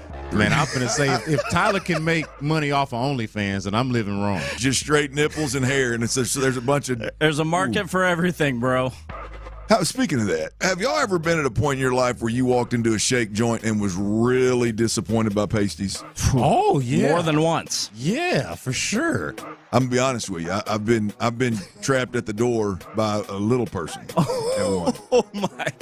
It's a different conversation. I was gonna say I need more information. I know. Anyway, pissed off the lollipop. I was trying to tell y'all about just bad news about Justin Verlander, and I told you bad news about pasties. My bad. Stop being baby. Shut up, idiot. That wasn't stop being a baby. That was like a baby response. Well, why don't you shut up? That was doubling down on ugly. being a baby. Is that your face or did your neck throw up? When Ace Ventura said that there. Oh, yeah? Or you're ugly. Alrighty then. You don't know how to express your anger. Yeah, and you're ugly. I'm judging Dalton Schultz. Kid is a freaking baller. For what? What do you do now? I didn't know that he was that big of a gamer, but apparently he is. He is serious. This is Pat asking him. This ain't gonna go well. How many hours outside of the season, after the season ends, how many hours he's playing a damn video game? Dude, okay, so when the season ended and we got done with the exit interviews, I woke up at like 7:30 in the morning just because, I'm still on the in-season schedule. And I didn't get off the game until 3:30 in the morning. Damn. So I went from 7:30 to 3:30 like. You're judging him for that? You do the math. That's 20 hours. That's ridiculous. Why is that ridiculous? That's a grown-ass man. It's a grown-ass man who's doing his job good enough to where he just got a contract extension. Go game your ass off, bro. I guarantee you Tyler's done it within the last year. 20 hours. I knew this was going to piss Clint off. He hates video games. No, I mean, I think they're the devil. I think I think they're the devil. Absolutely. There are several levels of devil. This is one of them. So this is where you face the boss. Video games are the devil. This is beyond judgment. Video games are the devil. Coming up. How many levels? Like as many levels as Pac-Man? Well, I mean. During the break, we'll be discussing video games is the devil. Hey. Thank you, Tom. The week on The Drive with Stoerner and Hughley. Well done. Well done as usual, as Tyler Milner. He lets it ride right there, man. Puts in good work. That is why he is the second best producer in all of Afternoon Drive, not in New York or Los Angeles. That Tyler Milner says he's still real optimistic. Yeah. Thank you. I think you'd have pissed off John Lopez. To be honest with you. You rip his How could I have done that? Oh, I'm scared. Rip his sign down. I love when he gets overly confident. Coming up behind us, Texans All Access. You don't want to miss that, as the fellas will have you with the latest Texans news. And behind them, our night show, Area 45 with Sean Bajani and Patrick Creighton. Are you going to be participating in that tonight? I will be. What would you call that? Like a correspondent. Yeah. Correspondent at the baseball or the softball game. Is it 1-on-1 between Sean Pendergast and his team versus Landry Locker and his team? That's right. Landry and Sean are the managers. They're doing a softball charity event with Boots for Troops. I'm going to be out there watching and having a good time, and I'm going to call into the guys at Area 45, give them a little update. Should just have you to be able to just pod in at any moment. Here, I just want to let you know, and we're first and second here first. Folks, it's really getting down here. This Jim O'Malley fella, he's up here, and boy, he's got a real shot.